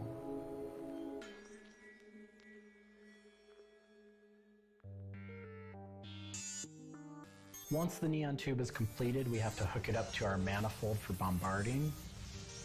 The manifold is opened, a vacuum is drawn. We check the tube for leaks with our Tesla coil. We close the tube back off, and we heat it up using a very large and powerful transformer. As the tube is heated up, it releases anything that's not inert inside the tube, and we evacuate that out. We introduce the gas into it. and we seal the tube off, sealing into that tube whatever gas we introduced into it. I think my favorite part of making a neon light is when I see it lit up for the first time. Different gases, when electrified, emit different wavelengths of light. Neon gas is this very bright orange, fiery red color. Argon gas creates a very intense blue, but that light output that is produced can then be expressed in a different wavelength by coating the inside of the tubes with a phosphor coating that takes that one wavelength of light and emits at different wavelengths. We bring it over to the aging table where we hook it up to an age-in transformer and allow it to settle, age the gas in that we've introduced to it. There's always a stray particle of something left inside the tube. But that time that the oxide coating can act to scrub whatever is left inside the tube while things are getting settled into place.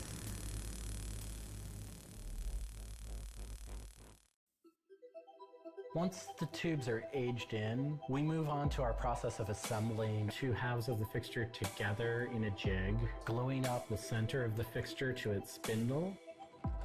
Once the adhesive dried, we would connect the wires from the fixture together into a transformer, and we turn on power and it lights up.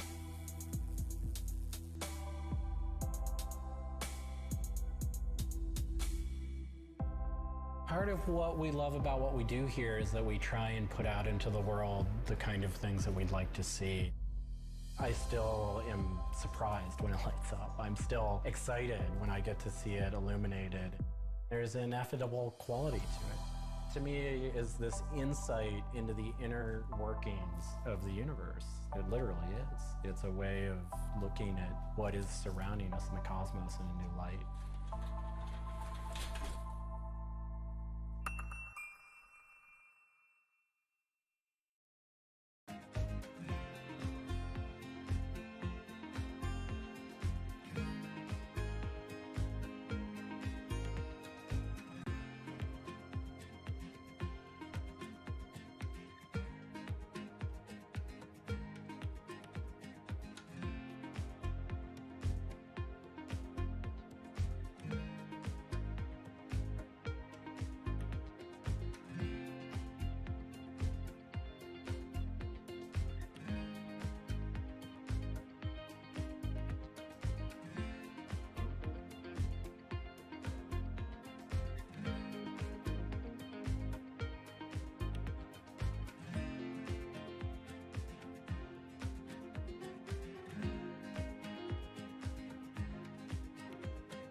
Order submitted.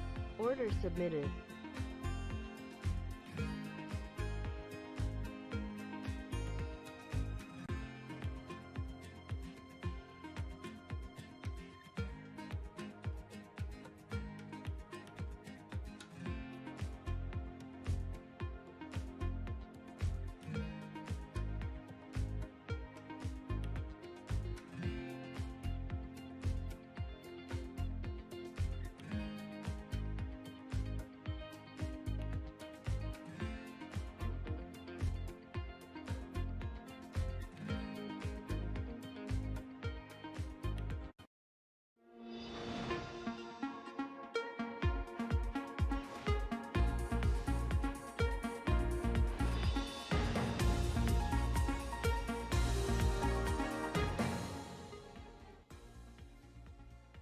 Bloomberg Daybreak Middle East. Our top stories this morning. Oil rebounds from a record wipeout that saw WTI plunge below zero for the first time ever. What will this mean for the future of the industry and oil-reliant economies? President Trump says he'll sign an executive order temporarily suspending immigration into the United States as the administration tries to contain the spread of the coronavirus. Plus, Korean stocks on the one slide amid reports that Kim Jong-un is in grave danger after heart surgery. We have the latest. It is 8 a.m. across the Emirates. This is Daybreak Middle East. I'm Yusuf Ghamedin in Dubai. I'm Manus Granny right alongside you. May didn't go out with a whimper, it went out with a primal scream. Not my words, but those of Daniel Jurgen. You couldn't pay to give this stuff away, quite literally. Negative $40 on the May contract. June, however, is the more important one to rely our focus on. It rose towards $22, 40 times the trading volume. Goldman Sachs say prepare for a violent rebalancing in U.S. production, and maybe they will top up those reserves, according to the president. That's one speculative theory in the market this morning. Yeah, just to get a bit of a sense of the damage that's being done to the oil industry, a red headline hitting the Bloomberg that 51,000 jobs in March are going to be lost, going to be shed amid the accelerating crash. The job losses of 9% estimated from oil and gas, drilling and refining. I want to also flip the board and show you what else is happening, because Asia's positive start to the day in risk assets got completely choked. And news that we got the North Korean leader who may be in grave danger after the surgery. We're off the lows. The South Korean government is putting all this in context, saying, you know what, the reports are not true, according to the Yonhap news agency. Also some export data to deal with in South Korea in terms of the grimness of the overall picture. And then U.S. equity futures. The folks at BTIG make the argument that the large historic dislocations between front and second month oil futures have traditionally been positive omens for the market. It's a big day for earnings, Coca-Cola, Netflix, and SAP, among others. Let's get a little bit more on crude oil's unprecedented moves. Bob McNally joins us now. He's the president and founder of Rapidin Energy. He joins us down the line. Bob, always great to get your take. My question to you is this. That primal scream that you saw in May, does that really mean storage is so full in Cushing, Oklahoma? Order submitted. Order submitted. Good to be with Order you, Manus. submitted. I don't think so. That means that there were a lot of longs just before the expiry of the May contract. I think it was mostly that. It's partly inability to store, but really it was the size of the longs. There was a squeeze of the longs, and as crazy and violent as it was, I think the bigger risk really to the industry is the direction of physical crude prices. As you and I talked after the OPEC Plus meeting in early March, and it's basically straight down and headed down, and it's headed away from the floor that President Trump predicted on April 9th when he said he thought that at around $22, $25, that was it. Crude was going to go up. And so I think, no question storage is vanishing. At this rate, end of May, Cushing should be full. But in terms of what happened in these astonishing last, 24 hours, I think it has to do more with a very poorly positioned investor base ahead of the May contract expiry. Bob, so what can we see from the U.S. administration then in terms of a potential plan B? Because clearly their plan A collapsed together with the oil price. Right. Plan A was to break up the fight, stop the fight between Saudi Arabia and Russia.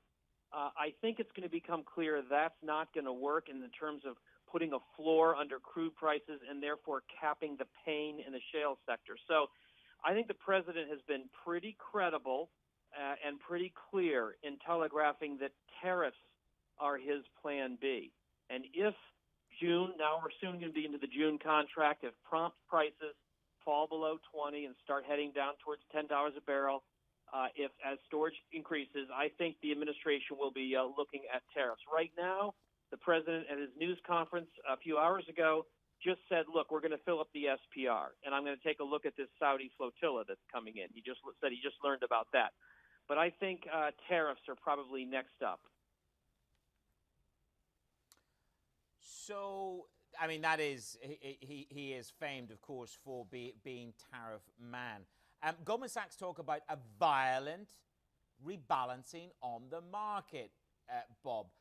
They say it'll come in a matter of weeks, not months, and Order that violent filled. Order submitted. repricing Order in submitted. America is about closing Order down submitted. production, isn't it? Order 30% submitted. of the drillers are Order offline. submitted. Do you expect a more aggressive shutdown in the drillers in the U.S.?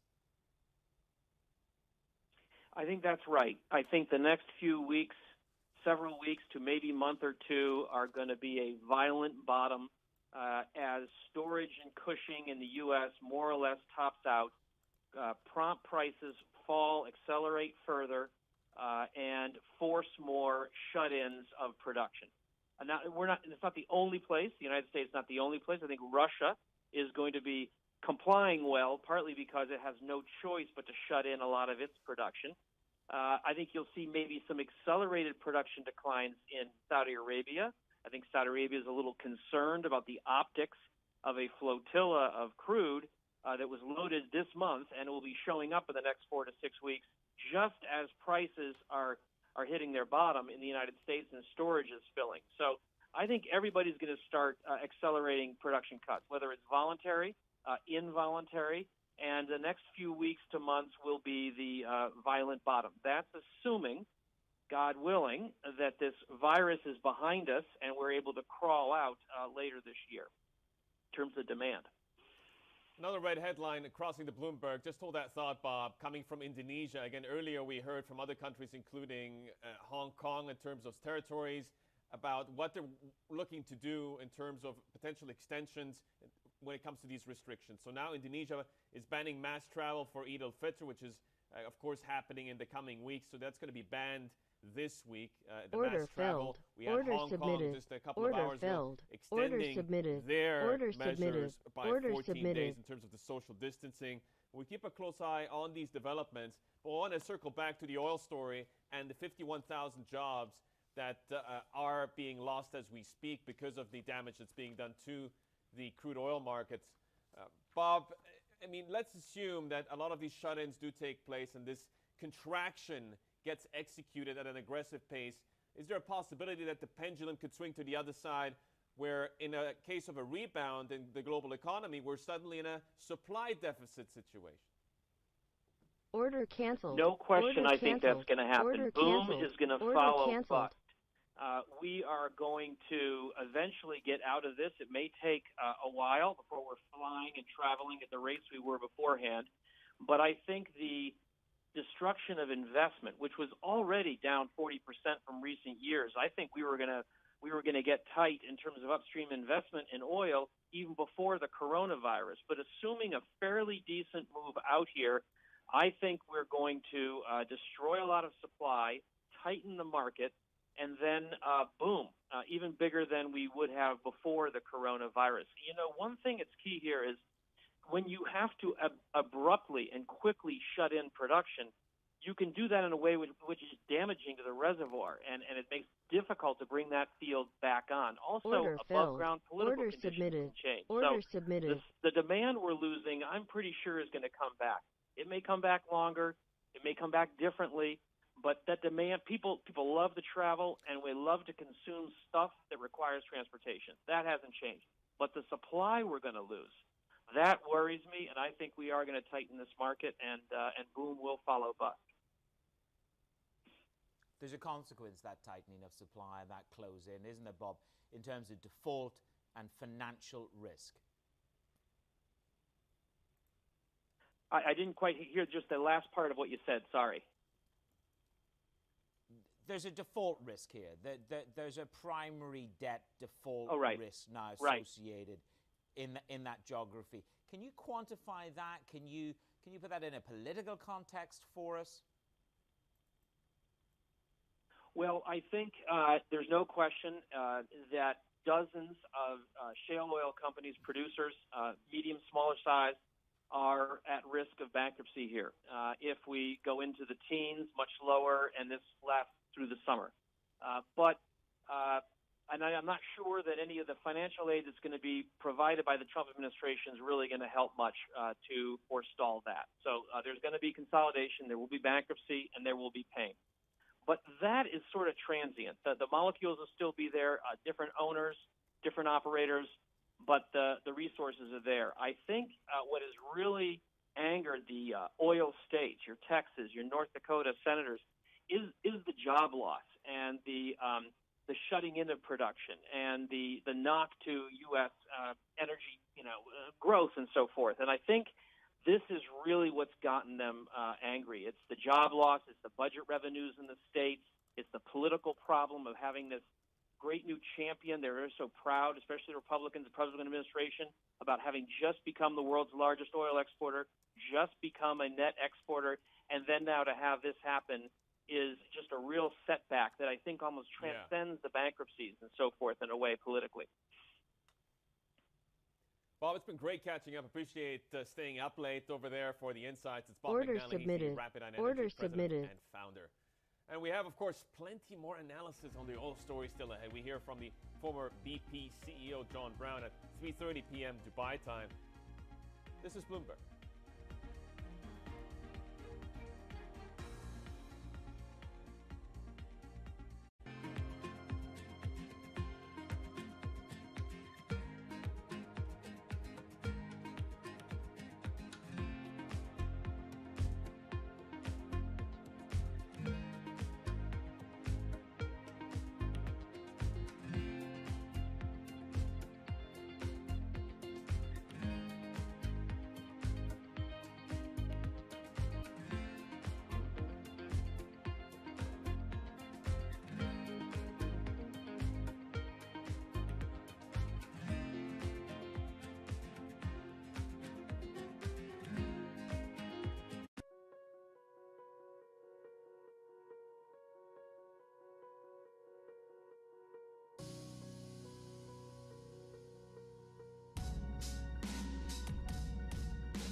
Let's dig into these markets now with Tek Leng Tang. He's the Executive Director and FX Macro Strategist at UBS Wealth Management.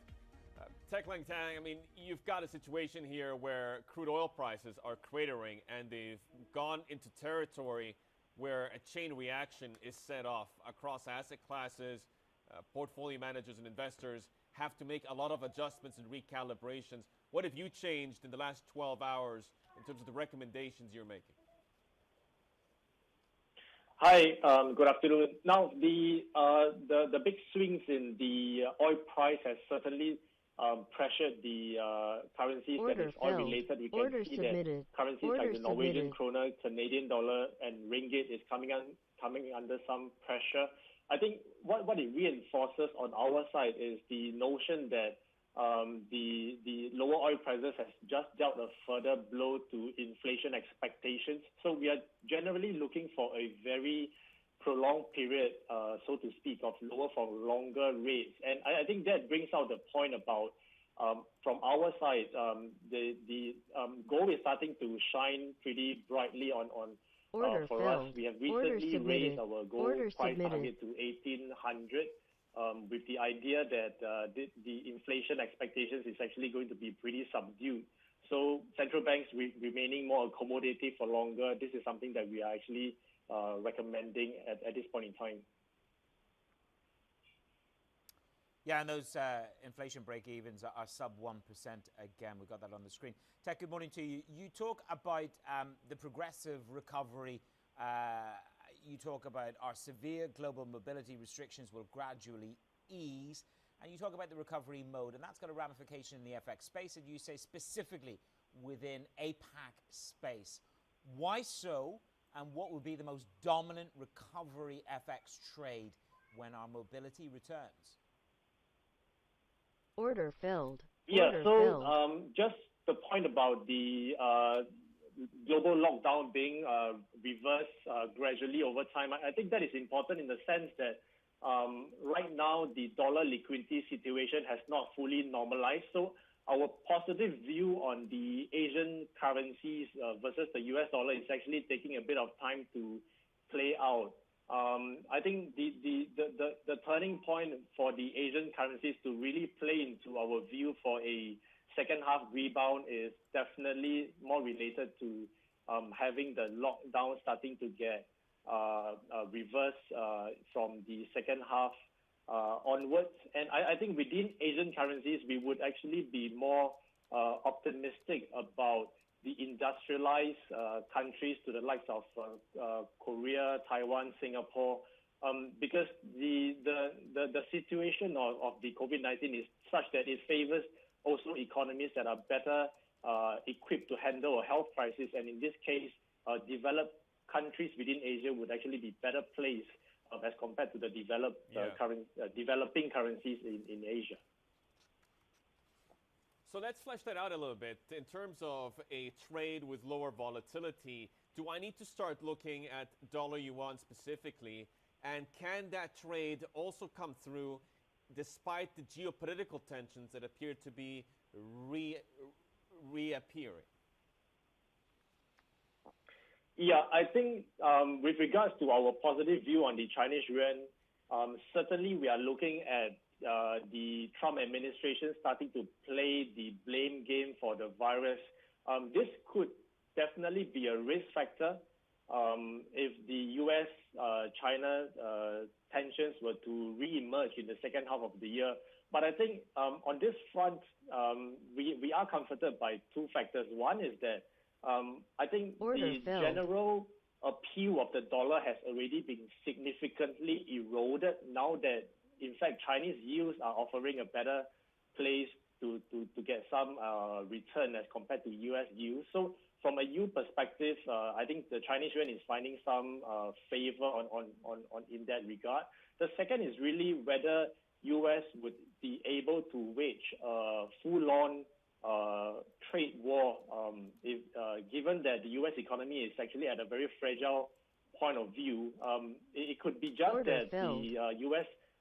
Government is pushing a little bit of blame, but to actually wage a second chapter of trade war in this very delicate situation, that is actually not too likely as well. So, Tek, if that is your yield enhancement trade, which is your carry, Order your submitted. 2.5% Order submitted. on the yuan, given the scenario you've just outlined, what would your view be then on Aussie dollar, on Aussie Kiwi, and on Aussie yen if there is a less aggressive trade war propensity in the back end of the year? Does that reinstate some relief to the Aussie and the Aussie crosses? So the Aussie, as you rightfully pointed out, is under the brunt of selling pressure, not just because of the dollar liquidity situation in the second half of March, but the optimistic side is that you actually saw the Aussie rebounding a lot quicker as compared to other currencies in emerging Asia, for that matter, because it is actually getting a little bit of support from the fact that China is now starting to resume its economic activity, and the Aussie is really, at the end of the day, a proxy for China, in the sense that if we get China back online with regards to the economic activity, coal prices, for that matter, is actually stabilizing, and we are actually pretty optimistic of the recovery potential for the Aussie. We are looking at about 65 to 67 cents on the dollar in the second half of the year. Tech, thank you very much. Tech Lang Tang, the carry trades and relief rallies, Executive Director of FX and Macro Strategy at UBS Wealth Management. Thanks for your time this morning. The President, Mr. Trump, says he is going to sign an executive order. We'll talk about that shortly.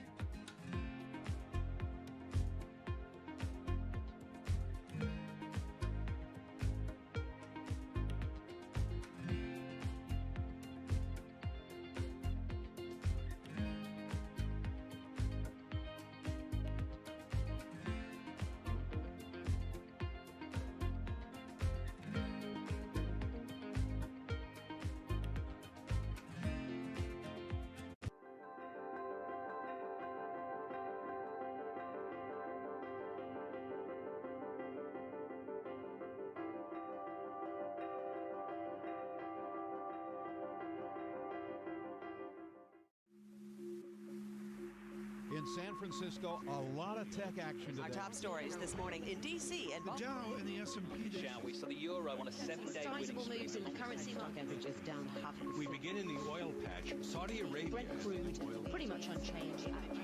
Welcome to Bloomberg, the first word Asia. U.S. and Japan duke it out over exchange. China slumping on order filled.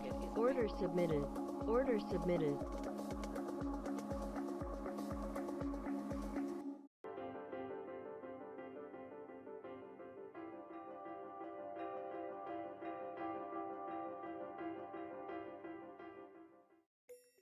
Commodity investing is more than buying gold and oil. From coffee and corn to cattle and natural gas, many sectors drive the commodity markets. And the Bloomberg Commodity Index covers them all. Order canceled. With exposure Order across 23 submitted. traded Order commodities, filled. Bloomberg Order is the submitted. standard for Order diversification submitted. in commodity Order markets. submitted. With full transparency, measure and monitor your investment performance against the benchmark used by commodity professionals globally. More than gold and oil. The Bloomberg Commodity Index.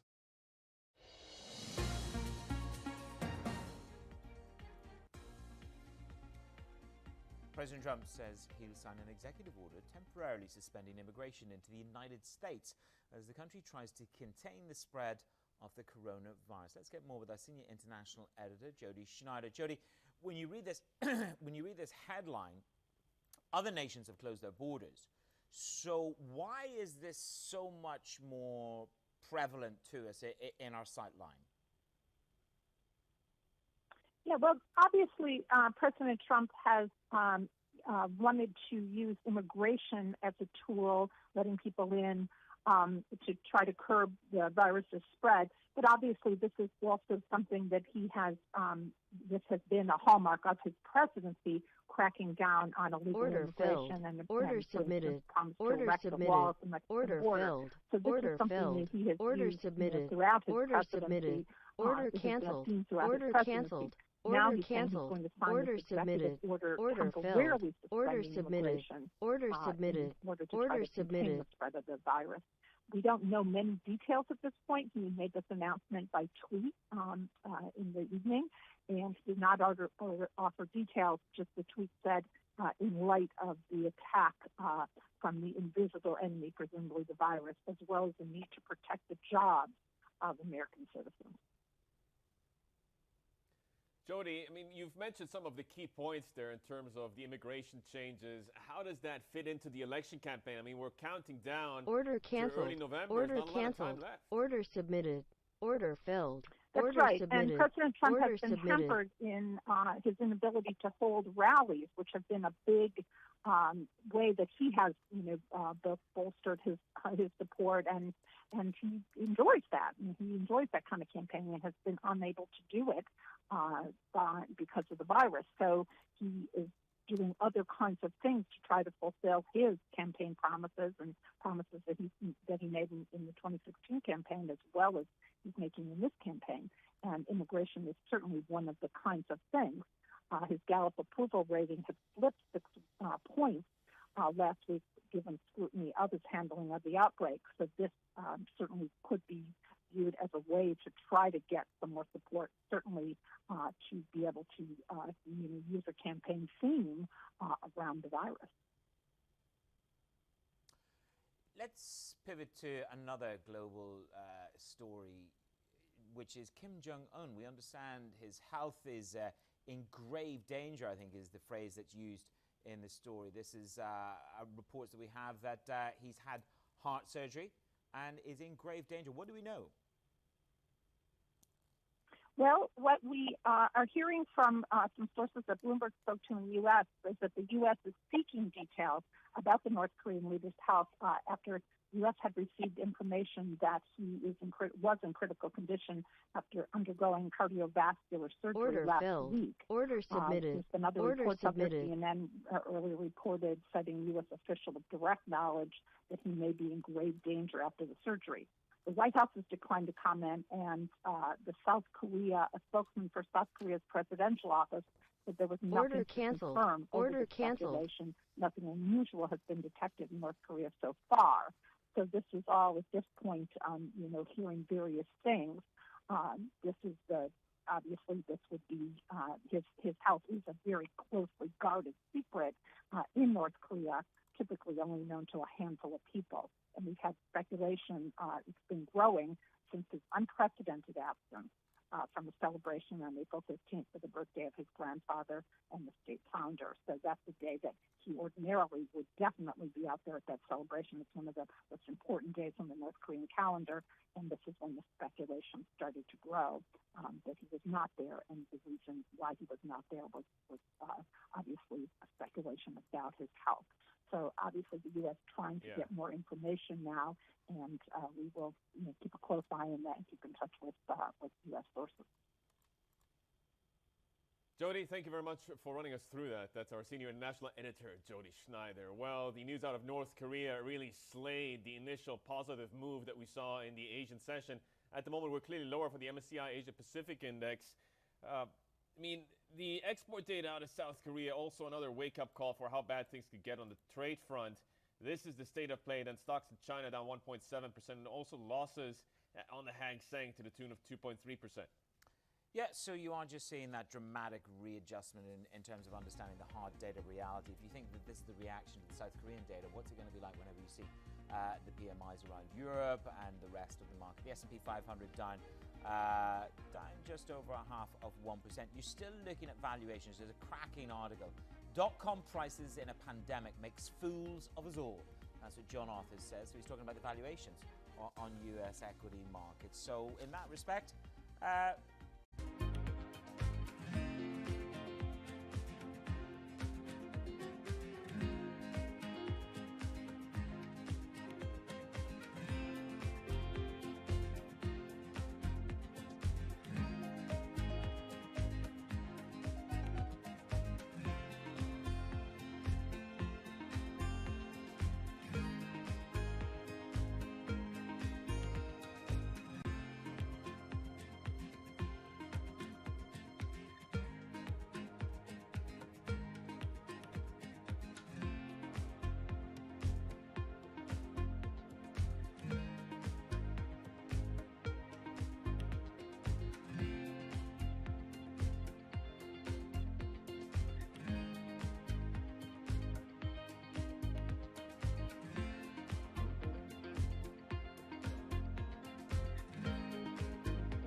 Order filled.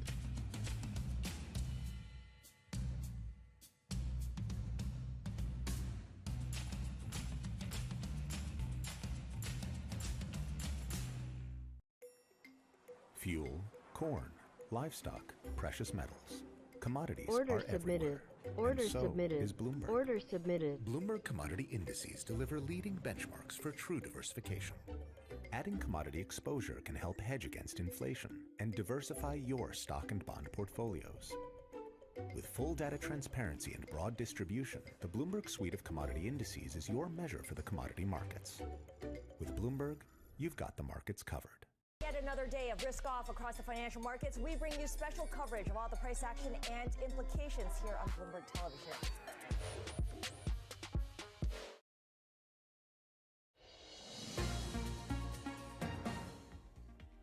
Kingdom is coming under pressure. 12-month forward contracts on the Saudi Arabian Riyal have climbed to the highest since November 2017 as the oil market grapples with a glut and evaporating demand.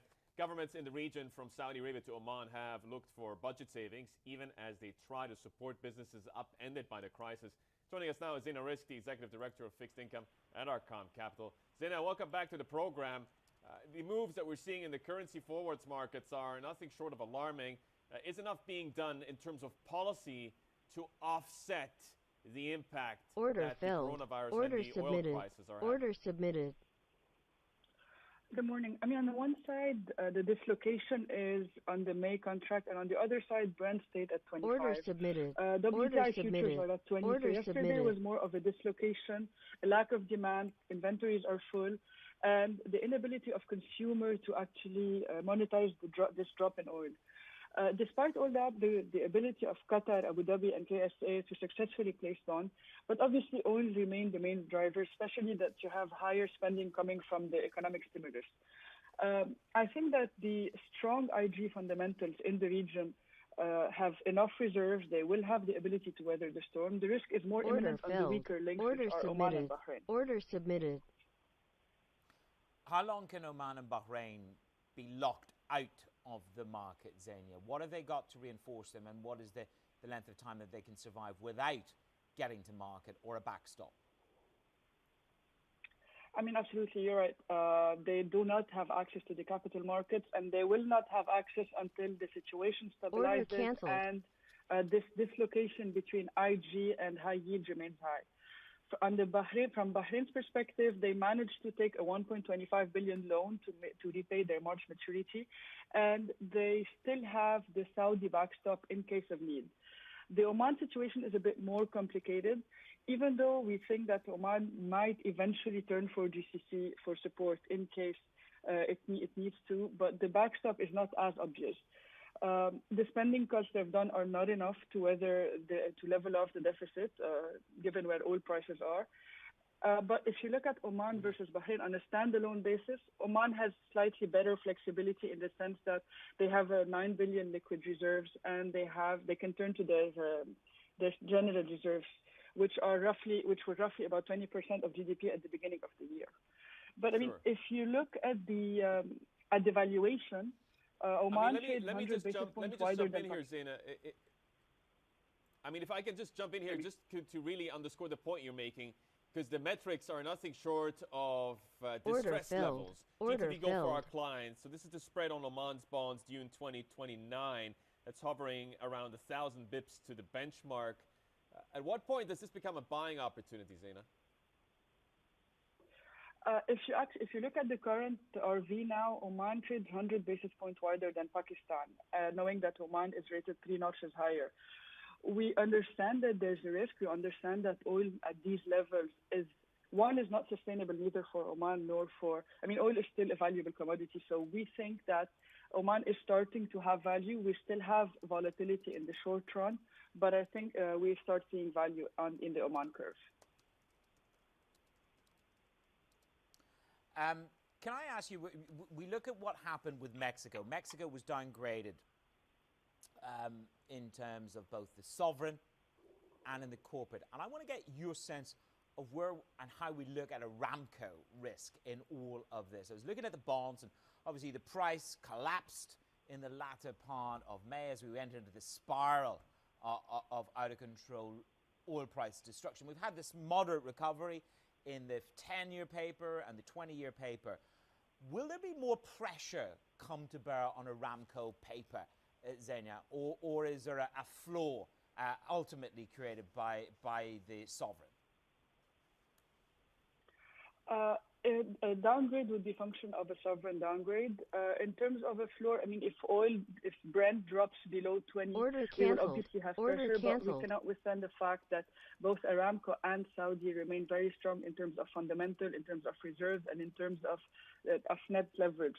So I don't think that fundamentally we're still strong in terms of valuation. Yes, we might see another leg down if oil continues dropping. Nomura put out a note overnight putting Egypt and Ukraine as most at risk in what they have as the Damocles currency list. Do you see it in the same way? And what can the government do or the central bank do to try and protect itself a little bit more, try to breathe a bit more? Absolutely. Egypt is at risk because the 1 month lockdown is estimated at 4% of GDP. Order submitted. This is because Egypt is hit from different angles. You have from a tourism perspective, the balance of payment perspective, given that exports are dropping, and from the remittances perspective, because you have a drop in remittances. We've seen an outflow from Egypt, which was around 14 billion, but that is not reflected in the reserves. And the other thing that we look at is the currency stability, which doesn't make sense given market conditions, because this tells us that they are intervening in the currency market to stabilize the currency.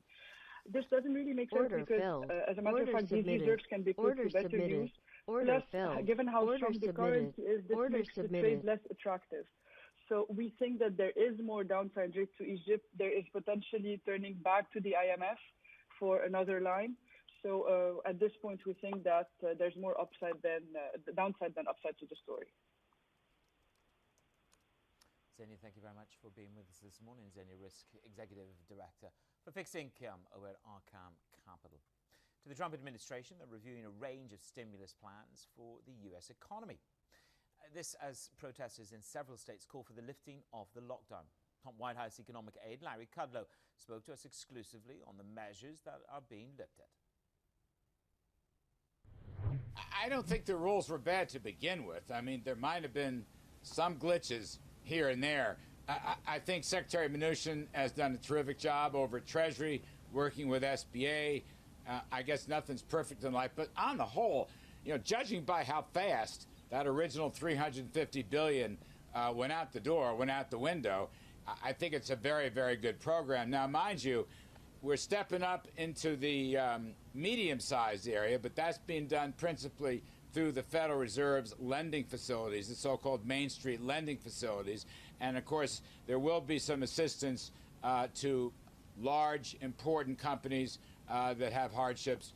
Obviously, the airlines are one of them. So, look, I think it's a pretty solid program. There are always tweaks here and there. But the fact that it worked so quickly, I think, is testimony to its efficiency. Larry, I agree on one of those points. It's acted much quicker than I thought it would. I thought there would be troubles getting the money out the door. Doesn't seem that was the case at all. I accept that. I was certainly wrong about that. But if a $1 billion company can get access to the Paycheck Protection Program that was designed for small companies, we've got a bit of a problem. I think we can both concede that. So we need to make some tweaks. Is that part of the agreement, that would just tweak things up a little bit so the likes of Shake Shack, a $1 billion company listed here in the United States, doesn't get access to those funds for small businesses? Well, look, Jonathan, I'm not, I haven't really followed the Shake Shack story. Apparently, there are some issues there. They may be able to seek financing through the Federal Reserve loan facilities. I don't want to go there. There will always be tweaks. We're trying to do this as expeditiously as we can. And look, the whole point is, and we've talked about this, and I'll just repeat it, we just want to stabilize, put enough cash, enough liquidity into the economy to get us through the next couple weeks.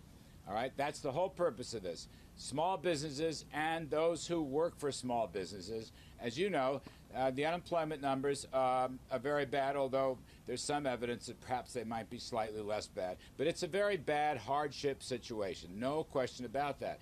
If we can get through the next couple of weeks, and as you know, the administration's health scientists have given the governors a very good guidance and roadmap for reopening in several stages, then May may be a transition month into a much better economy, moving out into the summer, where hopefully the contraction will give way to some economic growth. We're just trying to set the stage for that and keep folks going, you know, with the direct Treasury checks, with the deferral of the payroll tax, with the deferral of student loans and income taxes, and on. That's what we're trying to do. I think in a short period of time, I got to give credit, I think the operating agencies have done a good job. Let's move on to tariffs and trade, shall we? a latest announcement, in fact, overnight, will be deferring some payments of tariffs on some goods. Can you give us some clarity there, Larry, what the purpose of that latest move is overnight? You and I have talked about this back and forth several months now. Some action overnight. What have you done? Why are you doing it? On the so-called MFN, most favored nations, where there are hardship cases, Jonathan, we will suspend tariffs for a few months, I think 3 months. We are not rolling back 301s, i.e. China tariffs. We're not rolling back 232s or other trade deals.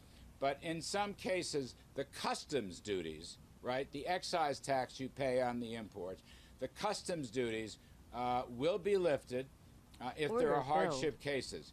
In particular, there is a lot of concern about retailers and related supply chains getting into the United States. It's a significant action. We want to help folks. It's a way of helping out certain industries. It's not an enormous action, and it doesn't change the president's own trade policies. But yes, we're suspending and deferring, as we have with things like income taxes and payroll taxes and elsewhere in our recovery plan. So, up next, the Saudi telecoms company Etihad Etisalat, also known as Mobile, has reported a 93% jump in the year-on-year profit in the first quarter. We take a look at why with the firm's CFO. That's next. This is Bloomberg.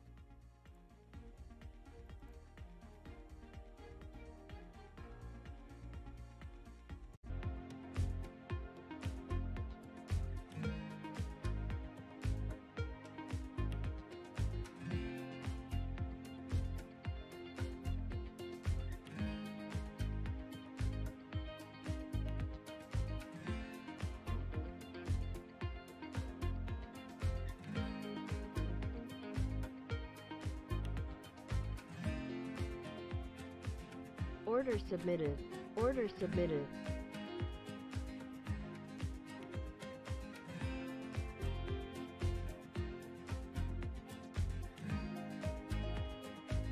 True diversification.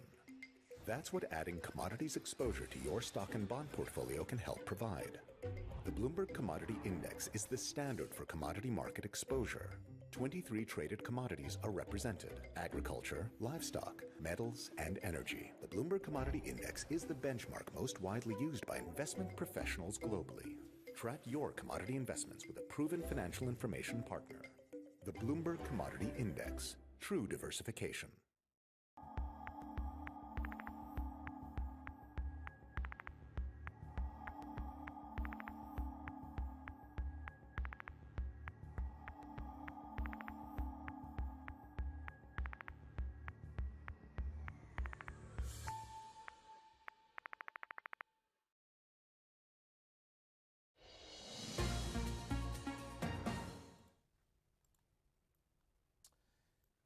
The UK government will have to prepare the population for a new normal as the country emerges from the coronavirus lockdown. So says the former Prime Minister, Tony Blair, who spoke to Bloomberg's Anna Edward. You've got two phases to this.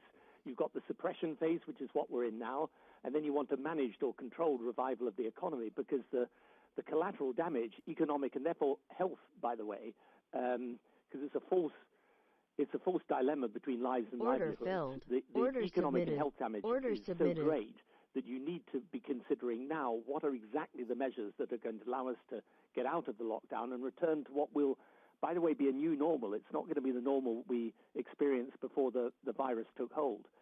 So really it's a question, for me, not so much of looking back on what the government has done, but looking forward to what it's got to do now to put the preparations in place in order to make sure that we can ease that lockdown as significantly as possible, whilst not, of course, losing control of the disease. So it's that balance that we try and set out in our paper in order to stimulate a debate about it, because I think now is the right time to have that debate.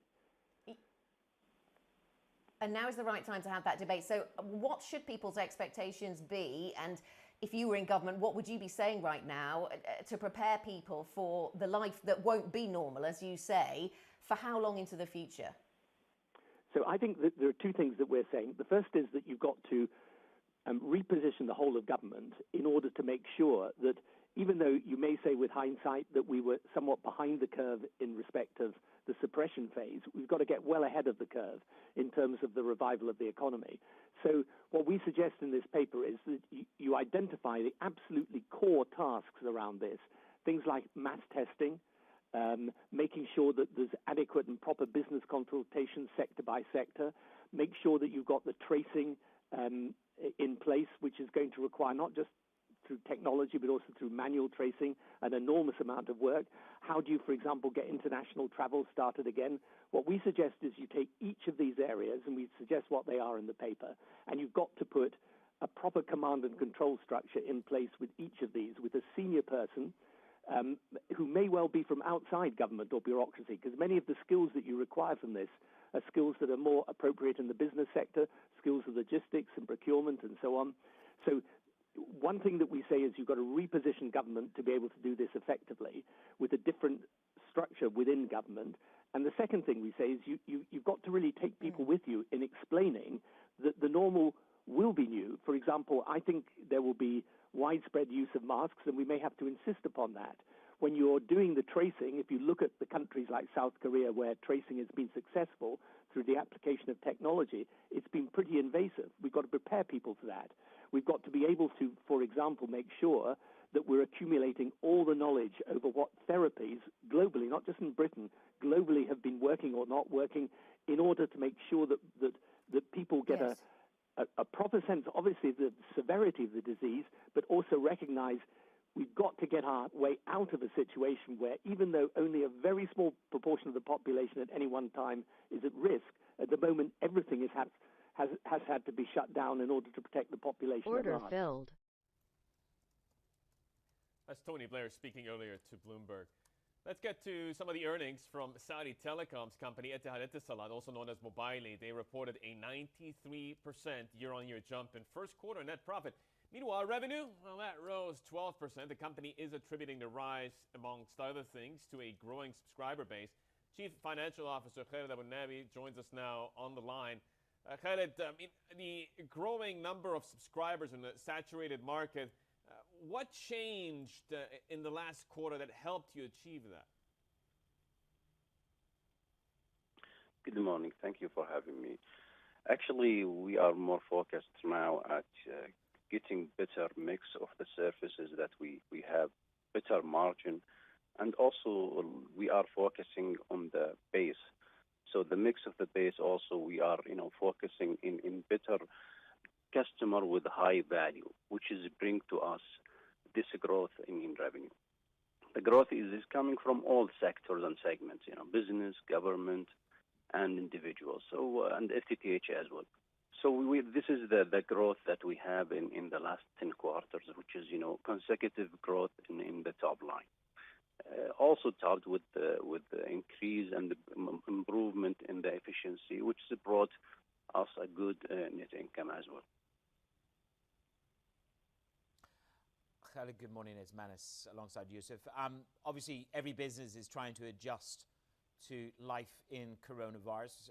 Can you give us some estimate in terms of broadband usage during this work-from-home period in Saudi Arabia? Will there be a significant impact on your revenue line? Of course, the COVID-19 has an impact in the whole world economy and the Saudi Arabia economy as well.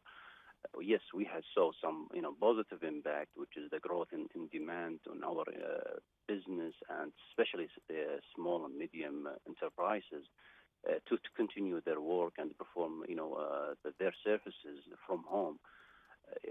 But in the same times, we have some negative side, which is, for example, the curfew in the last 35 days, which has limited access from our customers to our services.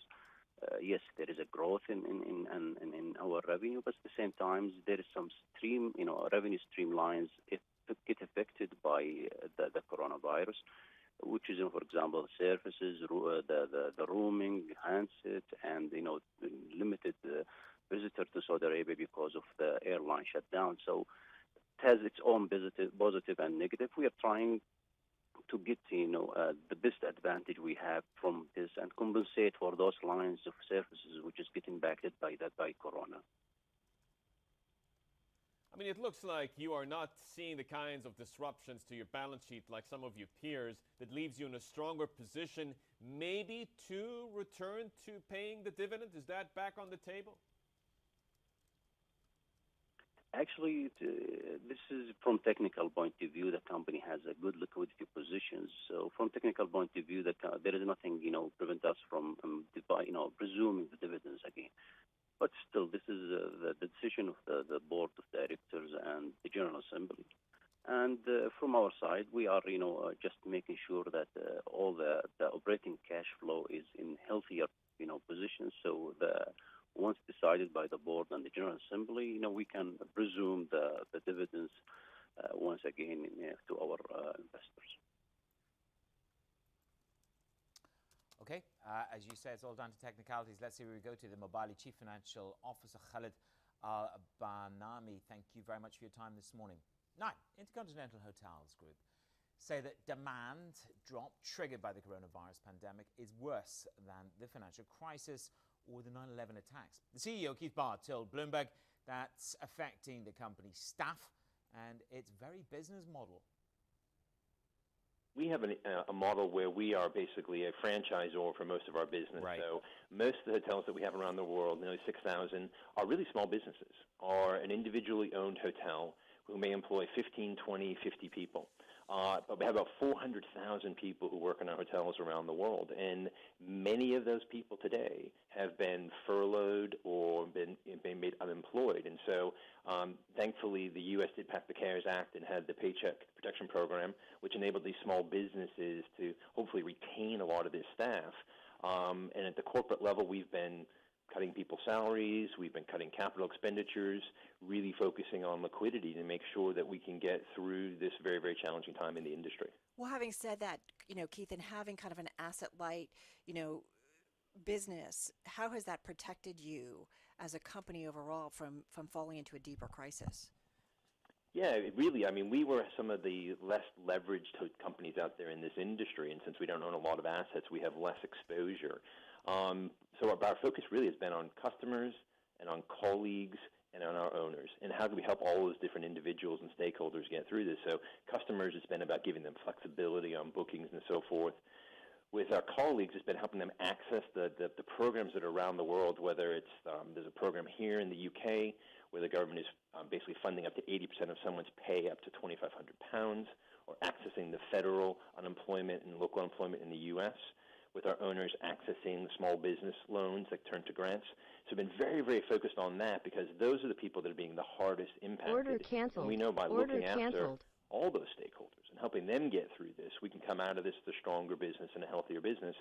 But it is, again, people talk about challenging. I mean, I've been through the financial crisis. I've been through, 9/11, and we've never seen demand drop like this. And I think an industry is going to have to think about how does it come out of this, and how do we work with government, and how do we work as an industry to help businesses stay vibrant during this time frame, reopen, and then see what the new norm looks like going forward.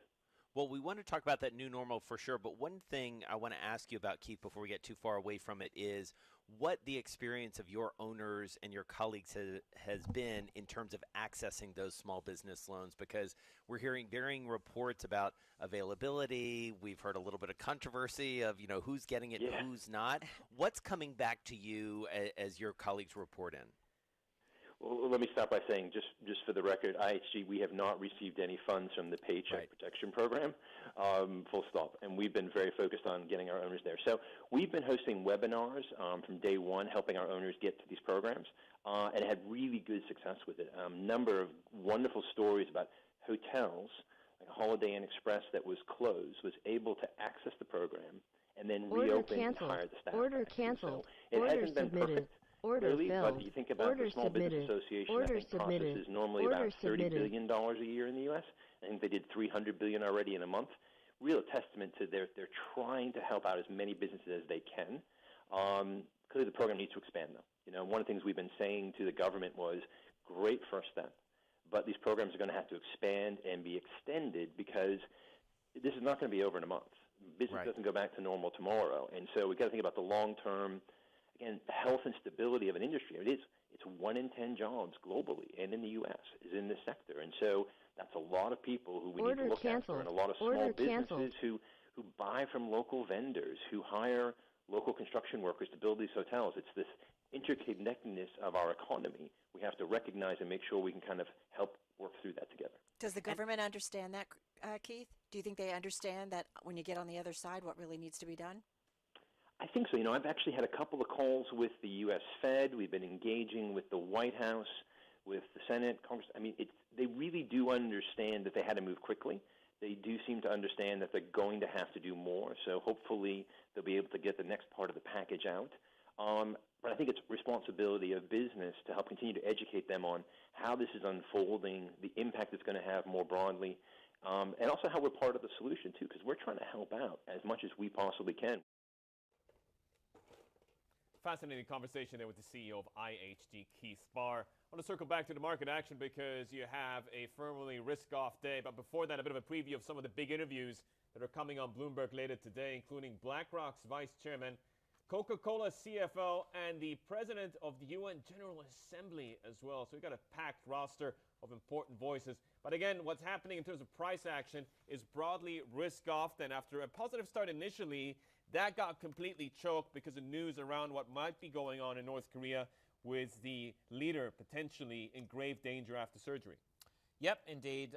The export numbers from South Korea have taken some of the wind out of the equity market sale. There's no doubt about it.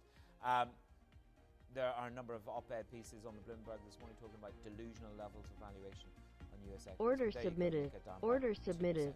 Yeah, order canceled.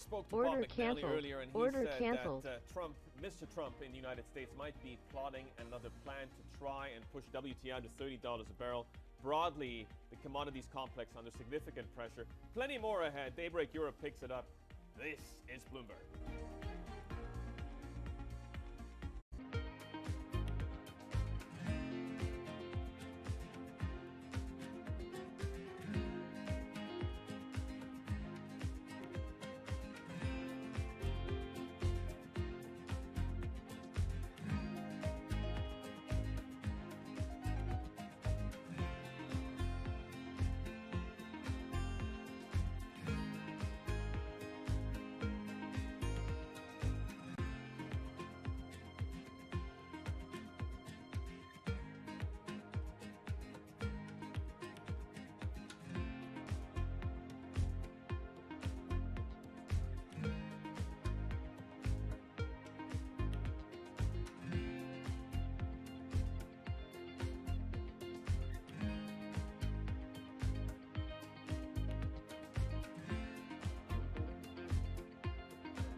I am David Weston. Bloomberg Television is reinventing one of the most iconic brands in financial television for a new audience. Join me to see the news program for the clever investor. This is Bloomberg Order Wall Street submitted. Week. Order submitted. Order submitted.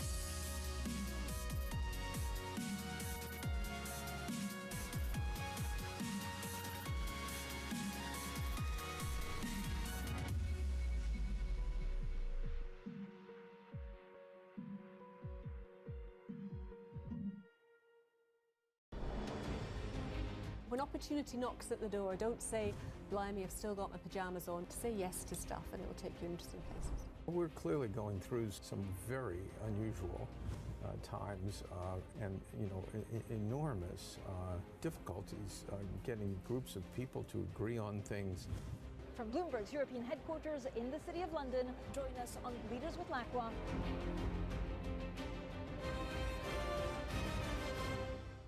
Yet another day of risk off across the financial markets. We bring you special coverage of all the price action and implications here on Bloomberg Television.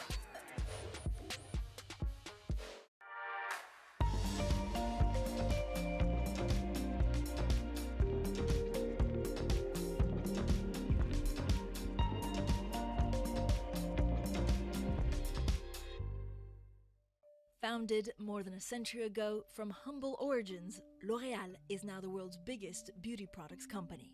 Specializing in cosmetics, hair, and skincare, it boasts an international portfolio of 34 brands and has a market cap of more than 105 billion euros.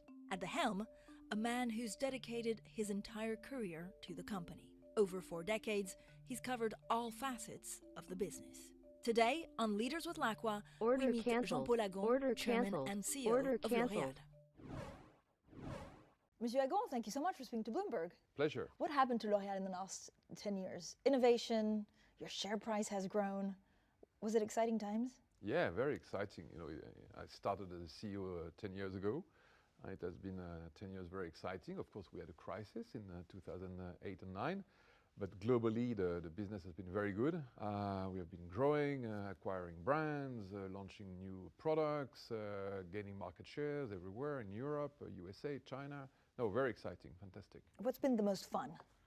In fact, the most fun has been the past 3-4 years, because thanks to the digital revolution, everything has been transformed. And as I tell my teams, I think that this industry, our business, our company has more changed in the past 3 years than in the previous 30 years. So it's an amazing time, extremely exciting. So is this the way you sell, or is it the way that people actually look at makeup?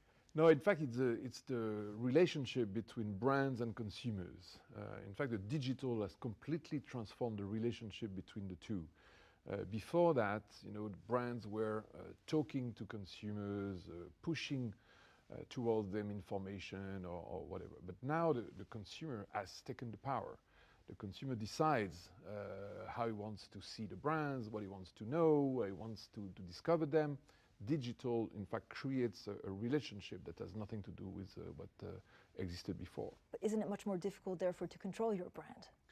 Yeah, but at the same time, it's more exciting, and it enriches the relationship. So now, thanks to digital, we can communicate the content of our brands. We can do tutorials to explain how the products work, how they should be used. We can have a personalized relationship with consumers. So it's a completely new dimension. It's much more rich and exciting. So what sells at the moment? Is it the luxury brands or is it the more consumer brands? This year, luxury. This year, luxury has been booming everywhere. Mostly with Chinese consumers. You know, Chinese consumers are fantastic.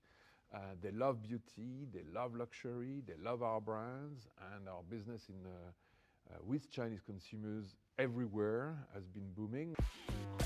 L'Oréal's global reach stretches across 140 countries. About 2/3 of its sales are generated outside of Europe. Much attention has shifted to China, where strong demand for high-end lipstick and perfume is driving growth. In 2015, China surpassed France to become the group's second biggest market behind the United States.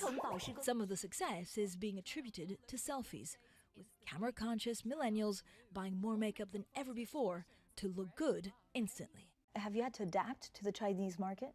Yeah, in fact, the products we sell, not for all brands, because the luxury brands, for example, are the same all over the world, of course, but for our mass brands like L'Oréal, like Maybelline, the product that we sell in China are formulated in China by Chinese, in our Chinese labs. Because of regulation? Not only, but also because we want to create the products that are absolutely right for them, especially skincare, because their needs, their skin, their aspirations are specific, are different. So we formulate in our Chinese labs, we manufacture in our Chinese factories, And L'Oréal now is L'Oréal Paris is the #1 beauty brand in China. I've also been reading that one of the most popular products is actually a homemade, I guess, range of cosmetics wear, which is favored by the wife of the president, President Xi. Yeah, it's a great brand, but still the #1 beauty brand in China, the preferred beauty brand by Chinese women is L'Oréal. L'Oréal Paris, they call it with the Chinese name, it's Pali Olaya, which is beautiful, by the way. And it's it's great because the L'Oréal Paris is the #1 beauty brand for Chinese, for Americans, for Europeans, for Russians, everywhere. So it's a great not bad. Satisfaction. Yeah, not bad. So tell me about your success in China. Is it through distribution? Is it through ads? Is it through celebrities? What's the attraction for your brand by the Chinese? The reason of success of our brands everywhere is always the same. It's #1 quality. We for all our brands, our absolute priority is the quality and safety of our products, and it's something that the Chinese respect a lot. It's very important for them. #1 innovation. Innovation is extremely important. It's an industry where you have to innovate a lot. More than 15% of our products every year are new in order to keep innovation flowing very strongly. Of course, it's the imagery of the brands. Brands like Yves Saint Laurent, Lancôme, Giorgio Armani, L'Oréal Paris. It's a beautiful imagery, and Chinese consumers are very sensitive to that. They like it. Is the U.S. tough? A tough market? The U.S. this year is a bit tougher, a bit softer, let's say.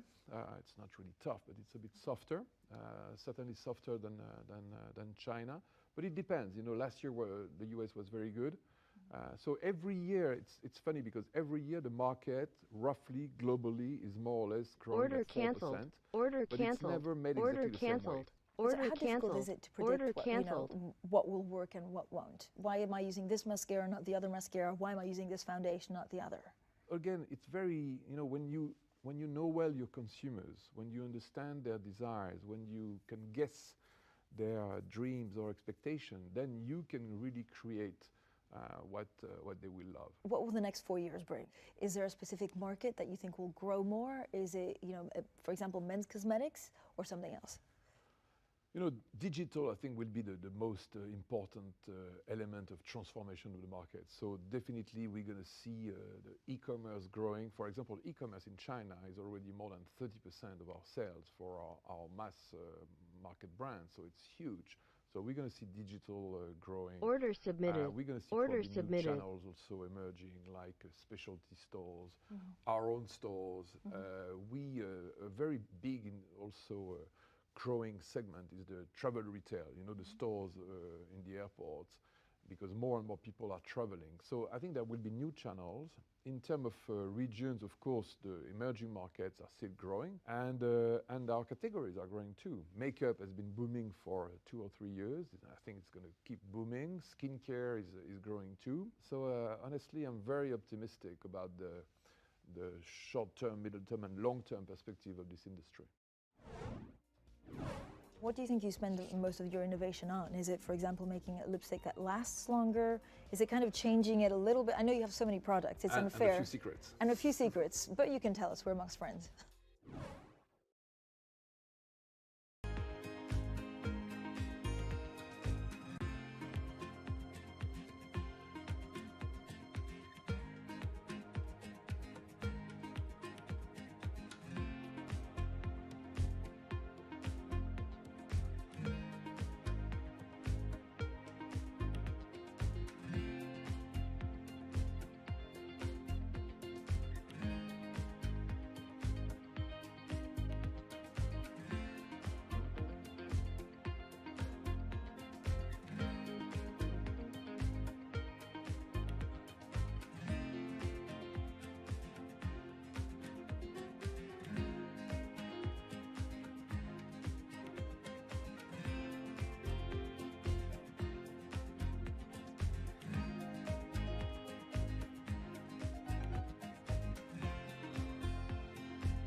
We were talking about what the next 4 years will bring, and it's a lot more e-commerce. How do I choose my makeup online? It must be difficult to choose the right coloring. No, because now you have some technologies that are amazing. You know, you can test online on your cell phone, for example, simulate the application of the makeup on your face, and then you see yourself with the lips covered with the lipstick you want, the shade you need, the powder, the mascaras. You know, I did a demonstration of that to my board, you know, completely made up, and it was, they were ecstatic. Was that for the launch of the app? Yeah. And so they said yes. Yeah, I wanted fantastic. I wanted to share with the board the fantastic progress of technology. It's amazing. Oh, I could look like pure reds. Oh, wow. The lipstick is moving with my mouth, and I know that I don't have any on. It's like Amy Winehouse flicks. It's brilliant. I can't stop looking at myself. So this is amazing because you also have to then change, I guess, your research and development. How much of the overall cost goes on actual digital products? Well, it's difficult to say because it's everywhere, in every brand, in every division. But what I can say is that now, more in terms of media, 1/3 of all the media that we do now goes on digital. In terms of e-commerce, 7% roughly of the order sales submitted, order submitted, order submitted, order filled, order submitted, it's growing order 30% a year. submitted, So order there is a filled, shift, order submitted, happening, which order is, submitted. Extremely fast, extremely strong. Order filled. The company that invented the Platinum Blonde is constantly innovating and developing new products as consumer demand changes. Order submitted. At its lab Order in Paris, submitted. scientists have studied more than 7,000 types of hair and are now experimenting with 3D printing. The hope is to one day help people suffering from hair loss. L'Oréal's already created fake skin to avoid testing products on animals and invented a UV patch to monitor exposure to the sun's rays. We have the #1 R&D facilities in the world. We are spending roughly 3.5% of our sales in research and innovation. And obviously the most important topics are hair, skin, and hair. This is where we invent and create new formulations for hair care, hair color, all type of hair products. You also have a patch? Yeah. Is that right? UV patch. A UV patch, so you put it on to see when you're overexposed to the sun. Yeah, it's a creation that was made 2 years ago that we presented at the Consumer Electronics Show in Vegas last year. And it's a UV patch, you put it on your skin, and it's linked to your cell phone. And it calls you or it rings when your exposure to UV has been too high. It's a fantastic tool. So do you think there's going to be more of a trend, which I guess is between the cosmetics and the healthcare? Yeah, absolutely. Yeah, and also with internet, you know, this triangle between beauty, health of the skin or hair, and Internet of Things. Is creating new opportunities and that are going to be very useful for consumers. What do you like about your job the most? I love understanding people. You know, I think that one of my strengths is the capacity of empathy with consumers. So I have this capacity to understand, to feel, to guess what consumer want, what is their desires, sometimes their dreams, and to be able to formulate products that will respond to these dreams. Do you believe you have to take risks to innovate, or actually, do you? Oh yeah, of course. Order submitted. Yeah, because every order innovation submitted. by definition order is a submitted. bet. Every launch is a bet. It's like a new film or a new movie or new music. You never know in advance. But that's the magic of it. So what do you think you spend most of your innovation on? Is it, for example, making a lipstick that lasts longer? Is it kind of changing it a little bit? I know you have so many products, it's unfair. And a few secrets. And a few secrets, but you can tell us, we're amongst friends. No, we are working on all categories. You know, we have 3,500 researchers from many departments, and they are all working on all type of cosmetics, skincare, hair care, hair color, all sun care. And because fundamentally, as I told you, we really believe first and foremost in terms of efficacy and quality. So the mission of the company, which is beauty for all, is also not only beauty for all, but the best of beauty, the best quality, the best performance, the best efficacy, the best safety, and that keeps us busy. 3,500 researchers. Yeah. How long does it take from, I don't know, who has a concept of, for example, a new product, until that product being on the shelf for someone to buy? Depends. Can be very quick when the formulation is easy. Can take maybe 6 months. Or when for example, the marketing guy has a vision, has a dream, but the labs don't know exactly how to formulate it, can take 2 years, 3 years. Really depends. Mega volume on top, mega volume on bottom. Share it with your friends and buy makeup instantly. One of the criticisms often leveled at the beauty industry is that it's only for young people. Is there any truth in that? No, not at all, of course not. First, that would be stupid, because we are addressing all needs for all people, and look at our ambassadors. For example, Jane Fonda, Helen Mirren, they are not millennials. So no, honestly not. Do you sell more to millennials or to people of a more certain age? No, we sell to everyone. It depends the brand. The brands, of course, some of our brands like NYX, Urban Decay are more targeting young people. Biotherm or L'Oréal Paris may target other categories of consumers, but no, we cover the whole scope of consumers. Order canceled. And in terms of age, in terms of diversity, in terms of countries, Chinese, Brazilian, Europeans, everyone. It's a beauty for all. So how do you sell to the emerging markets?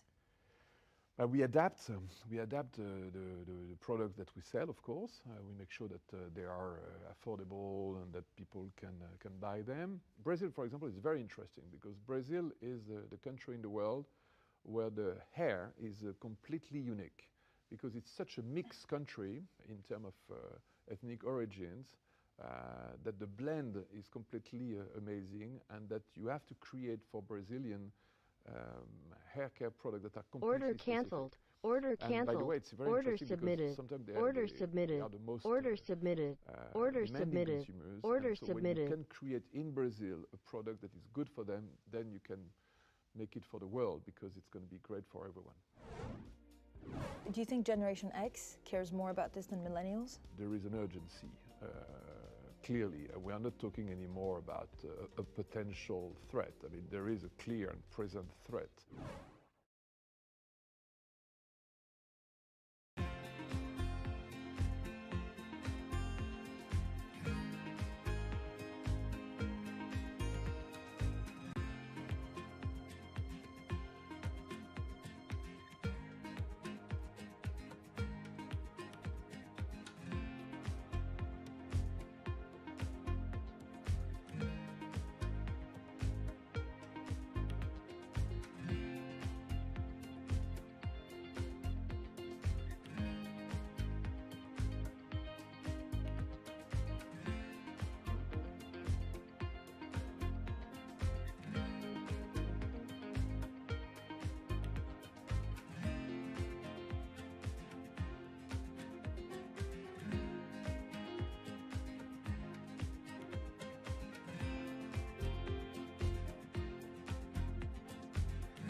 Order submitted.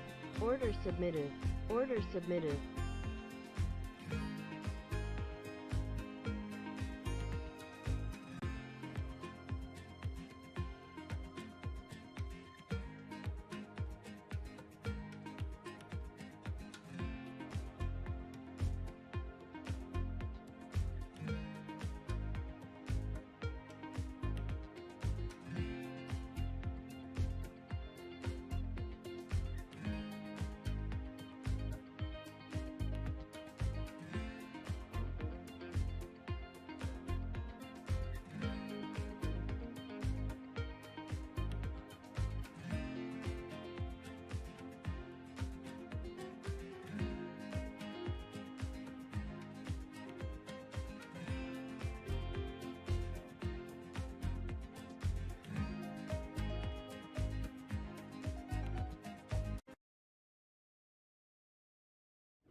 For Jean-Paul Agon, life at L'Oréal began in sales 39 years ago.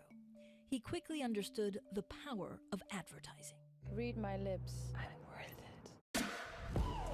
The company obviously thinks it is worth it, spending more than $8 billion a year selling and marketing its brands. A third of that on digital media. When I was 20 years old, I was in a business school, and at the end, I knew I wanted to do marketing. And for me, beauty is the supreme art of marketing, because it's a marketing that is not only about understanding, analytics, but it's also about emotion, guessing, creation. So I think it's a fantastic marketing. There is no better marketing than beauty marketing. And from that 20-year-old Jean-Paul Agon, what have you learned about yourself? My God, a lot, a lot, because it was a long time ago. No, it took me, many years to get where I am today. But I was always passionate. I think the incredible part of L'Oréal also is that every day is a new adventure. Every day is a passion. It's a company made of really passionate people, and every new mission is an adventure. So what are you like as a leader, micromanaging or overview? I like overview, and from time to time I'm tempted to do micromanagement. But Order canceled. when I do Order that, canceled. Order canceled. My team say, Jean-Paul, you should not, you should not bother with that. Let us do it. Do you review though the end product every time, or how does it work? As much as I have meetings of course, with all the brands. Not all the time, of course. I travel in many countries around the world, and I'm just trying to help to make sure that we are taking the right directions, pushing in the right innovations, understanding Order enough submitted. the consumers Order we are submitted. dealing with, Order submitted. trying to pilot the ship. L'Oréal's Sharing Beauty with All program, launched in 2013, was designed to transform the business. Jean-Paul Agon was determined to make the company ethically and environmentally sustainable.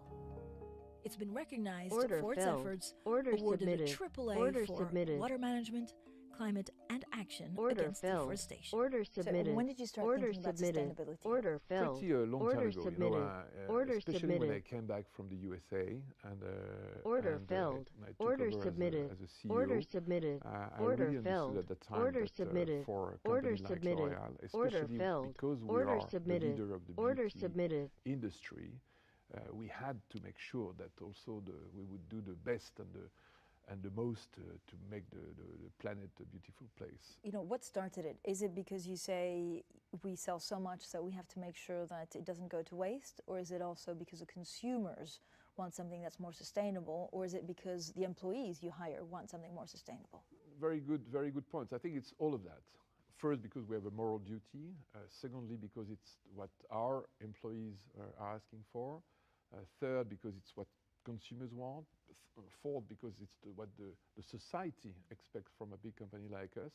So that's why we really went into this direction. Does it make a difference for the consumer? I remember you telling me maybe, a couple of years ago, that if a consumer has a choice of a sustainable shampoo or a shampoo that makes our hair better, we'll always go for the shampoo that makes our hair better. Yeah, but now what we want to do is to make a shampoo that makes the hair better and sustainable.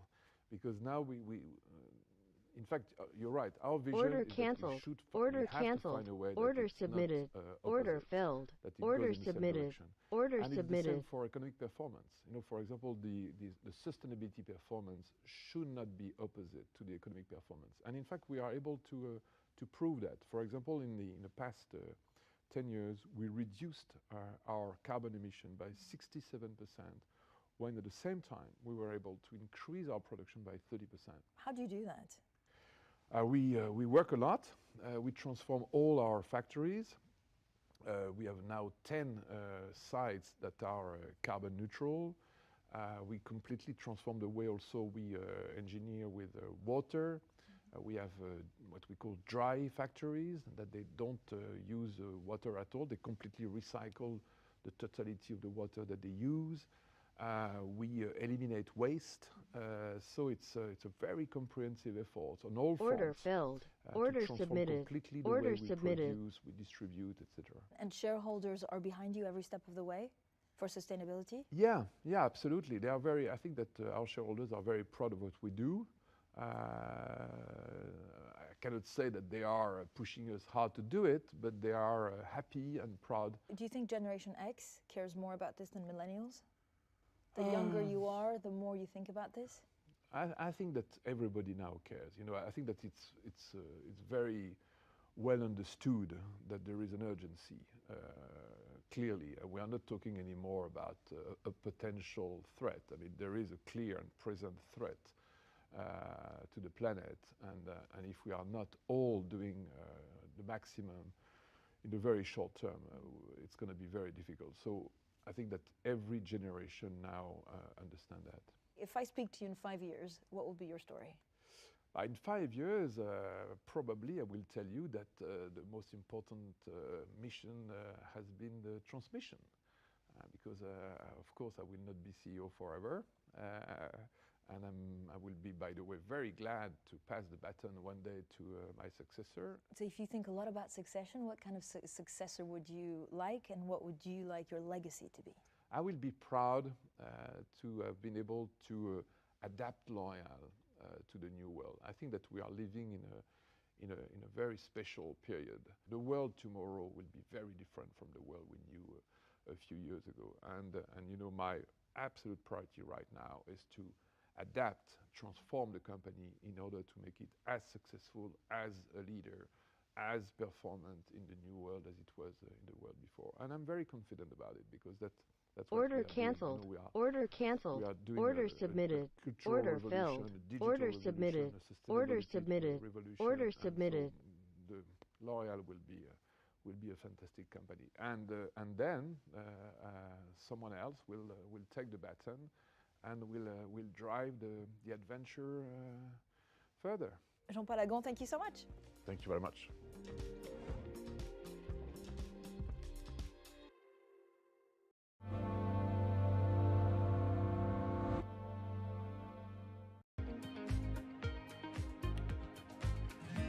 Order filled. Order submitted. Order submitted. Order filled. Order submitted. Order submitted.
Order canceled.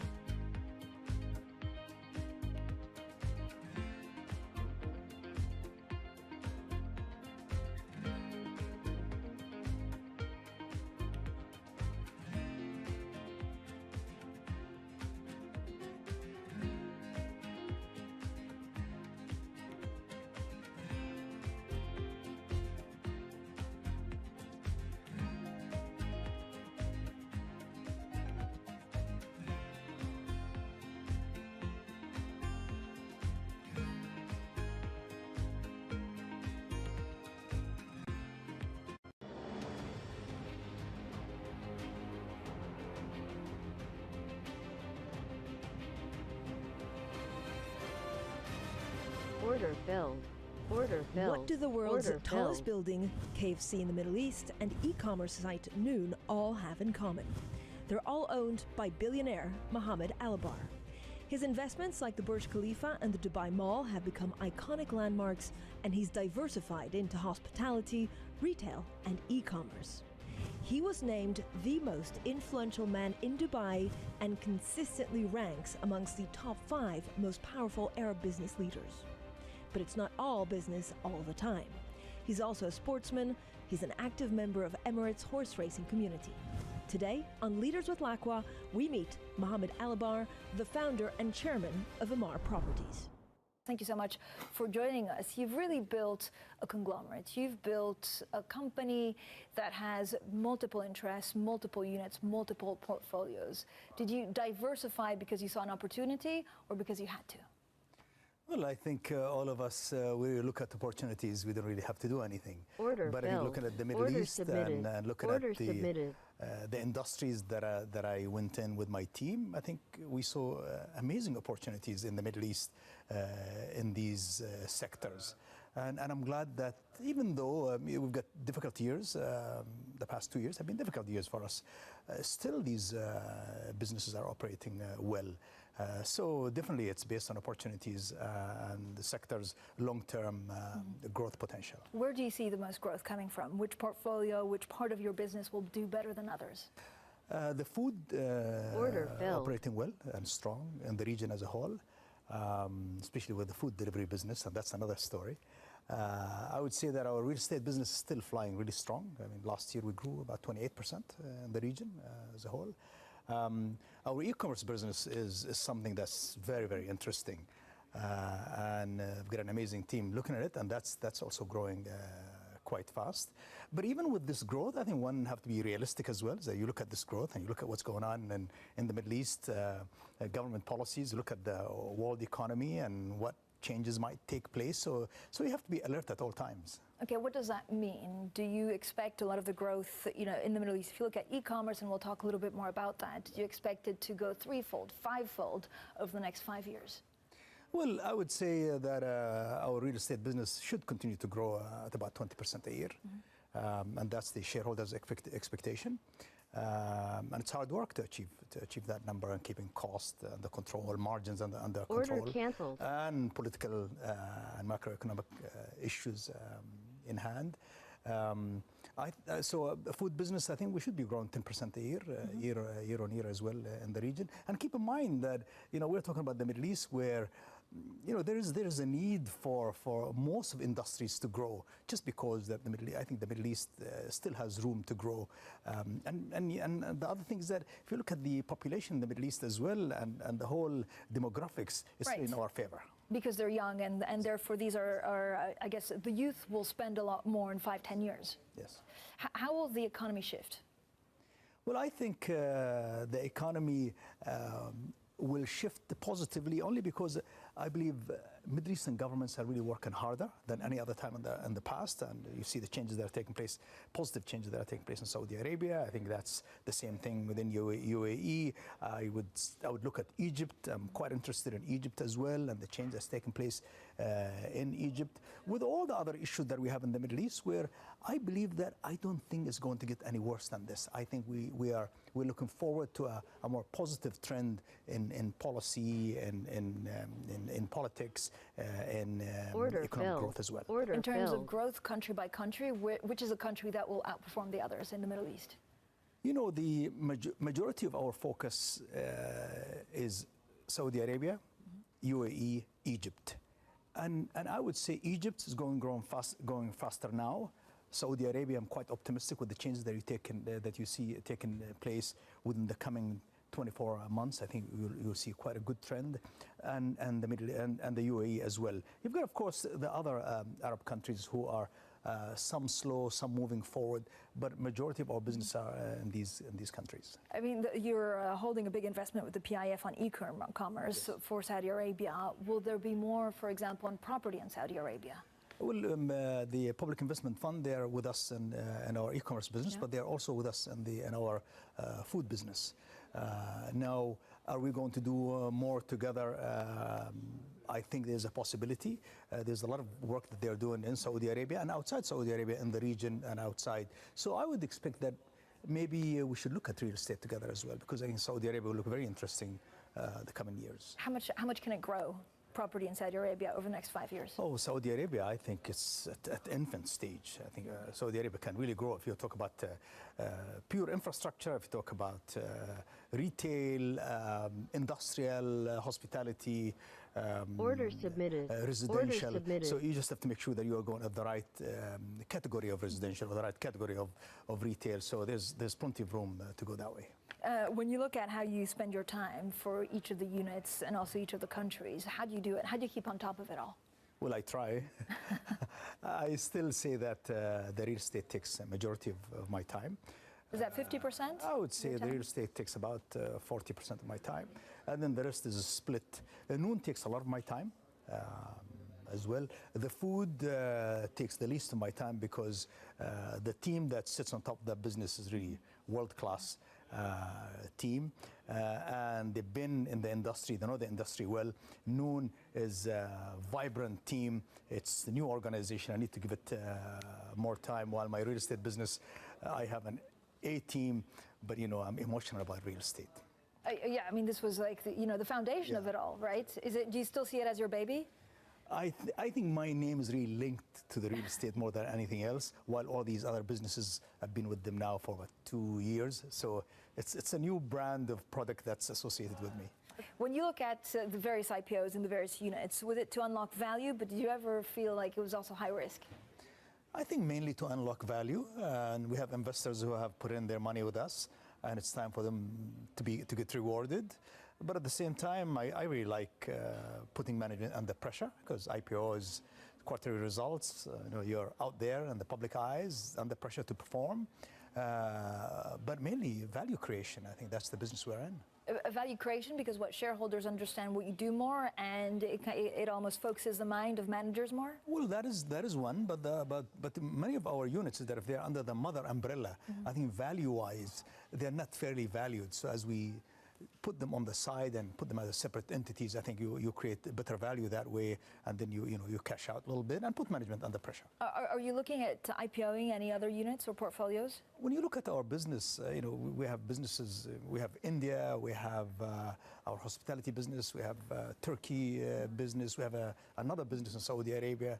So the reality is that you can take all these businesses public at the right time. I think within the coming 3 years, we'll probably have India going public. We'll probably have hospitality as well going separately to the public route. But so how much bigger will you be? If I speak to you, and I hope to speak to you before, but if I speak to you in 5 years, how much will your holdings be worth?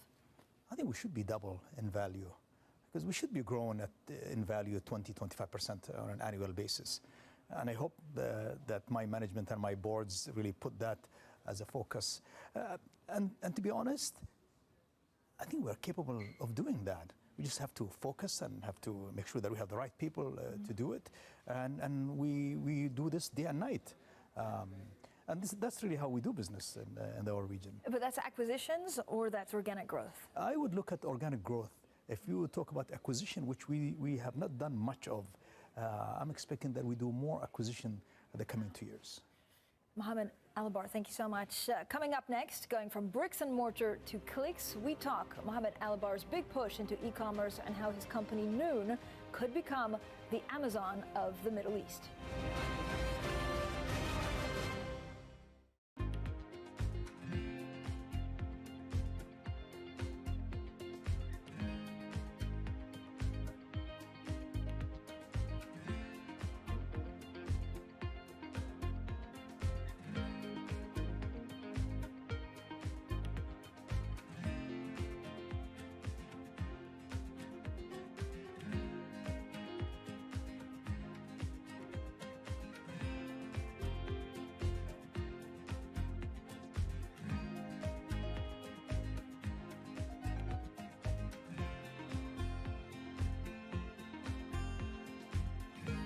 Order submitted.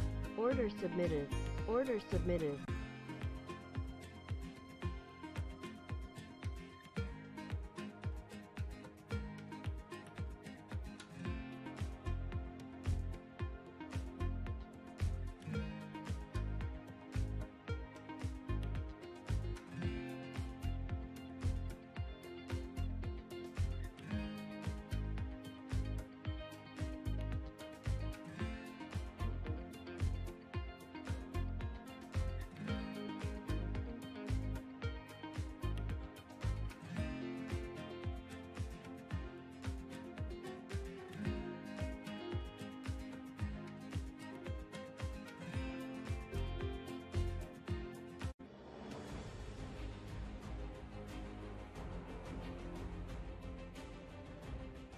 Mohammed Alibar is not only a titan of property, he's also betting on e-commerce. His startup, Noon, launched its operations in the UAE last year.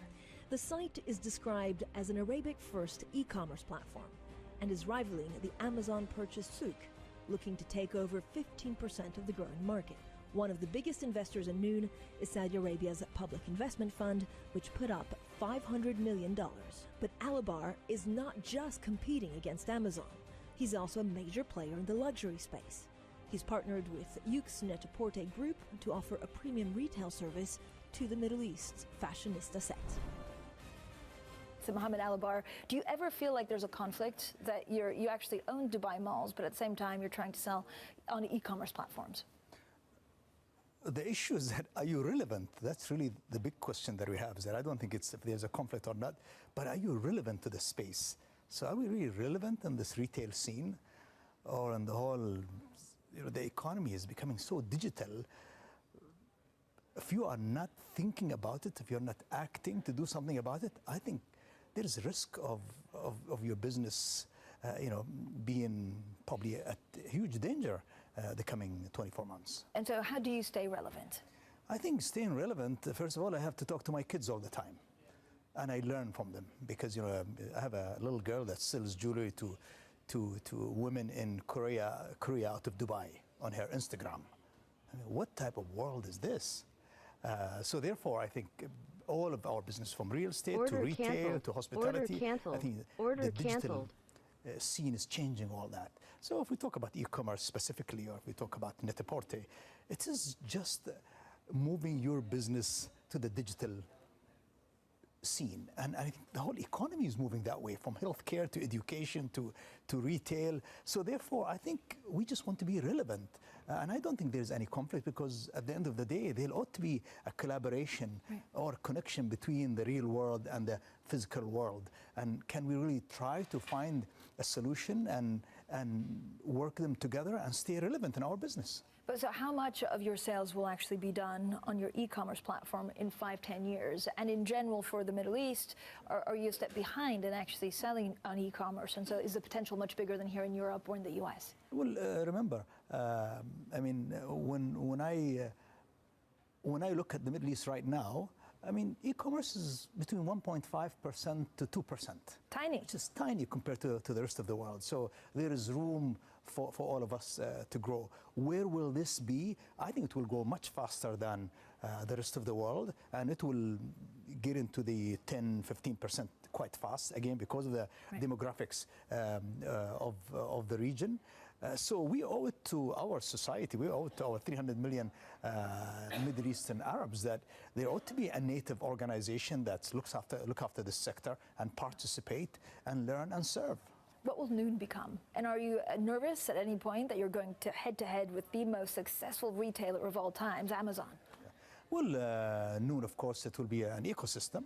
And am I nervous? Of course I'm nervous. I'm nervous from everybody. In my real estate business, I'm nervous. In my e-commerce business, I'm nervous. In my Net-a-Porter business, nervous, because competition is severe and markets are open. Anybody can come in. The big players are going to come in. Some of them came already. More are going to come to the region.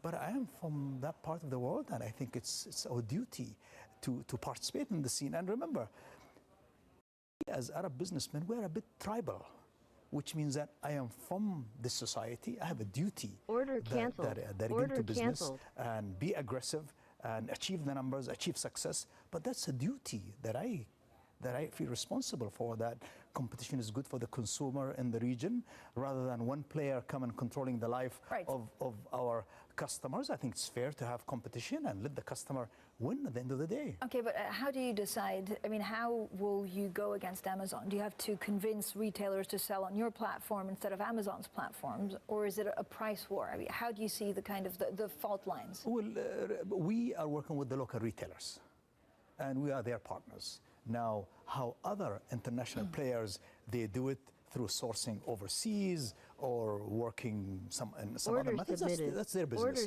But we differ is that our partners are the local retailers. Maybe our margins will be a little smaller, but that's okay. We'd rather win on the long term rather than alienating the local retailers. Now, will there be a price war? Well, the past 2 months, there's a price war. Customers are winning. Everybody's 20% or 15, 10% cheaper in some of the product. So I'm so happy that people in my region, they don't have to buy milk for their kids at 10% more expensive. There was one operator or one monopoly controlling, the human life. I think this is good for all of us. So of course there'll be a competition. But the amazing thing is that the world is open.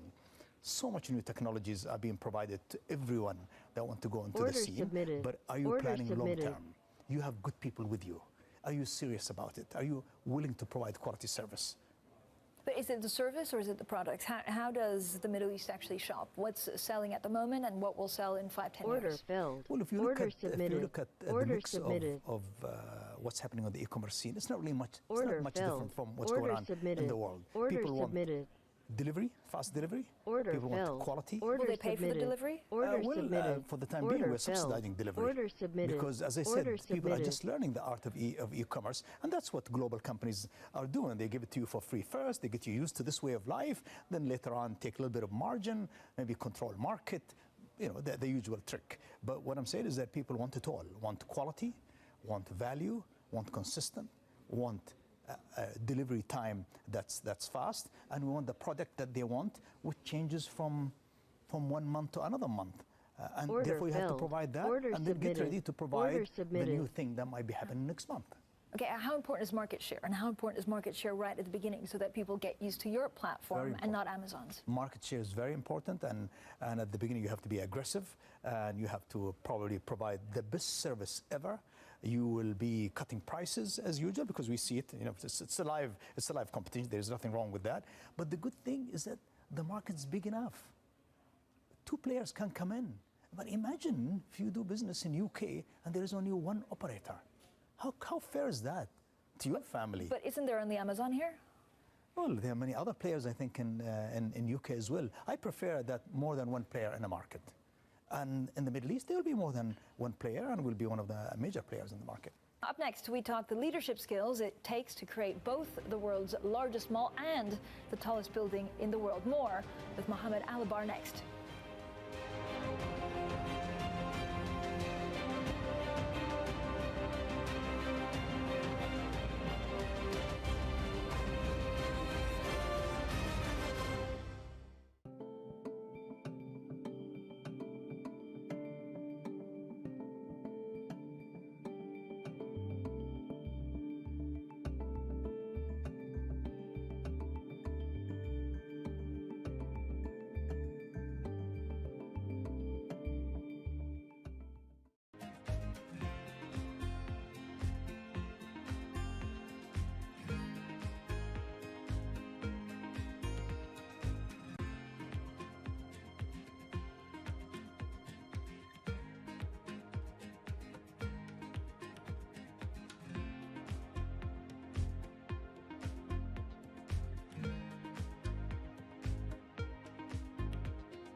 MR Properties has grown more than threefold since 2011 and expanded heavily in the Middle East and North Africa despite political instability in the region.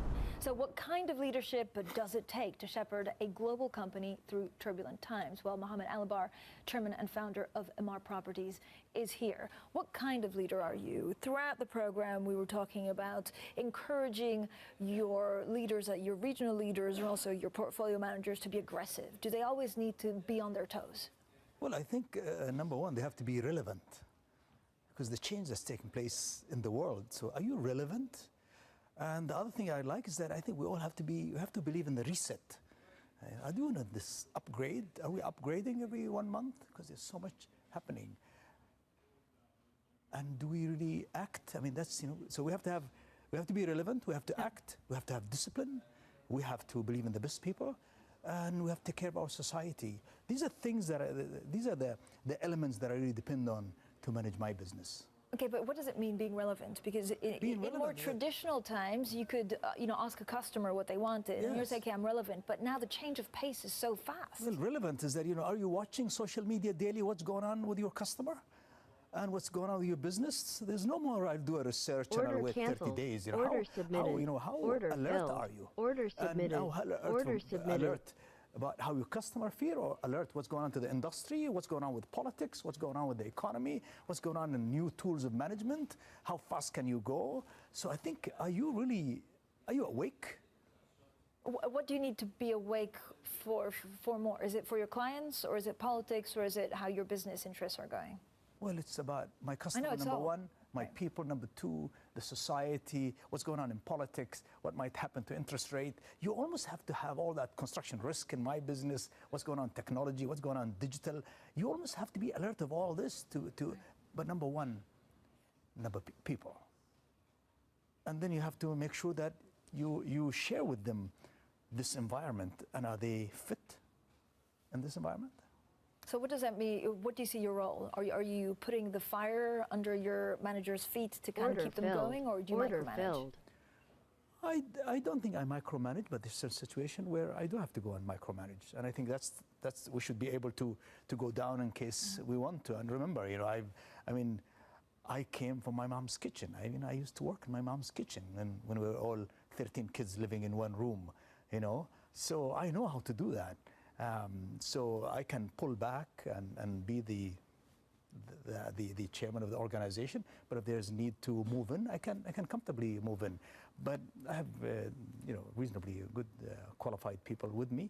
But I really think that I'm the target creator. I'm the guy who does the monthly performance reviews. I'm the guy who push the limits. I want people to work hard because I think we as human beings, our productivity is still low. I mean, you spend a lot of time in property because that's where you came from. That was the first company. True. But what excites you the most in all the others that you're doing? So hospitality, retail, e-commerce. I would say e-commerce excites me a lot because when I look at how the digital world is changing our lives, I come back to my real estate business and I say, maybe this office is null and void. Maybe this is all not required anymore. But also, if you look at the digital guys and you see how fast they work, or the process they use, or the age of people in these offices. Therefore, I really believe that the younger generation are running the world, and they run it extremely well. So much learning in the digital side of the e-commerce. But I think my investment in MEVP, which is a private equity firm that specializes only in digital and technology in the Middle East with almost 80 ventures, that's amazing learning about what's going on in the Middle East as well, and the industry that are about to come. Do you focus a lot on diversity for your companies? Is that important? Yes, very important, very important. And I think it's happening naturally. I mean, we don't even have to do it anymore. It's just naturally, that's how. So do you have metrics? We have metrics, we have KPIs for that. But as I said, it's so nice that it's really embodied in the organization. It's happening automatically, and I like that. Do you think it will increase with time, or are you going to see more female workers? Well, the female workers are really taking charge. I mean, if you look at the people who run my organization, most of our organization, I would say most of our organization, our food boys have to have more of that. But look at our government. highest percentage of senior people in government anywhere in the world. Mohammed Alabar, thank you so much for joining us. He is, of course, the chairman and founder of MR Properties. Thank you so much. Thank you. Thanks.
Order filled.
Good morning. Welcome to Bloomberg Markets, the European Open. I'm Anna Edwards, live from London, alongside Matt Miller in Berlin.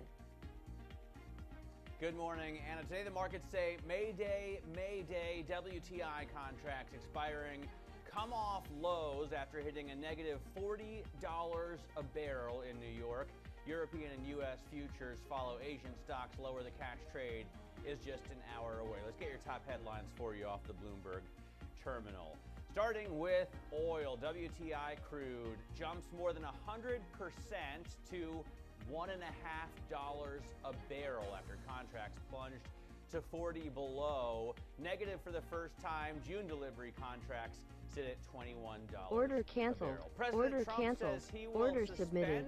Order immigration submitted. to the U.S. over virus concerns. This as some states look to end the lockdown. Plus, U.S. officials learned that Kim Jong-un was in critical condition following cardiovascular surgery last week. Washington is seeking clarity on the North Korean leader's health. Just under an hour away from the start of cash equity trading, let's take a quick look here at futures this morning after markets went negative with the dramatic plunging oil prices. You can see European futures right now down just about 1.5% to 2%. Take a look at U.S. futures. The cash trade, of course, closed lower in New York yesterday, so U.S. futures are down a little bit less than European futures, but we're still seeing Dow futures down 2/3 of 1%. Anna? Matt, so European equity markets look as if they'll focus on that oil price, focus on the geopolitical news out of the Korean Peninsula as well, and perhaps a little bit of a focus on the data coming through. We've got UK data on joblessness coming through. Jobless claims rise by 12,200 in the month of March. Canceled. We also Order get the canceled. Order employment submitted. numbers looking Order back submitted. to February. So February ILO unemployment, the rate is 4%. The estimate was 3.9%, but that is February. That was before we saw a lockdown of the UK because of coronavirus, and before we saw any substantial outbreak of the coronavirus, even if there were cases present. So that's a little glimpse of what's going on in the UK jobs market. Of course, the job retention scheme, the JRS, the furloughing of staff rather than making them unemployed is the hope of the British government. They hope that that will be successful. And yesterday we heard from the Chancellor Rishi Sunak.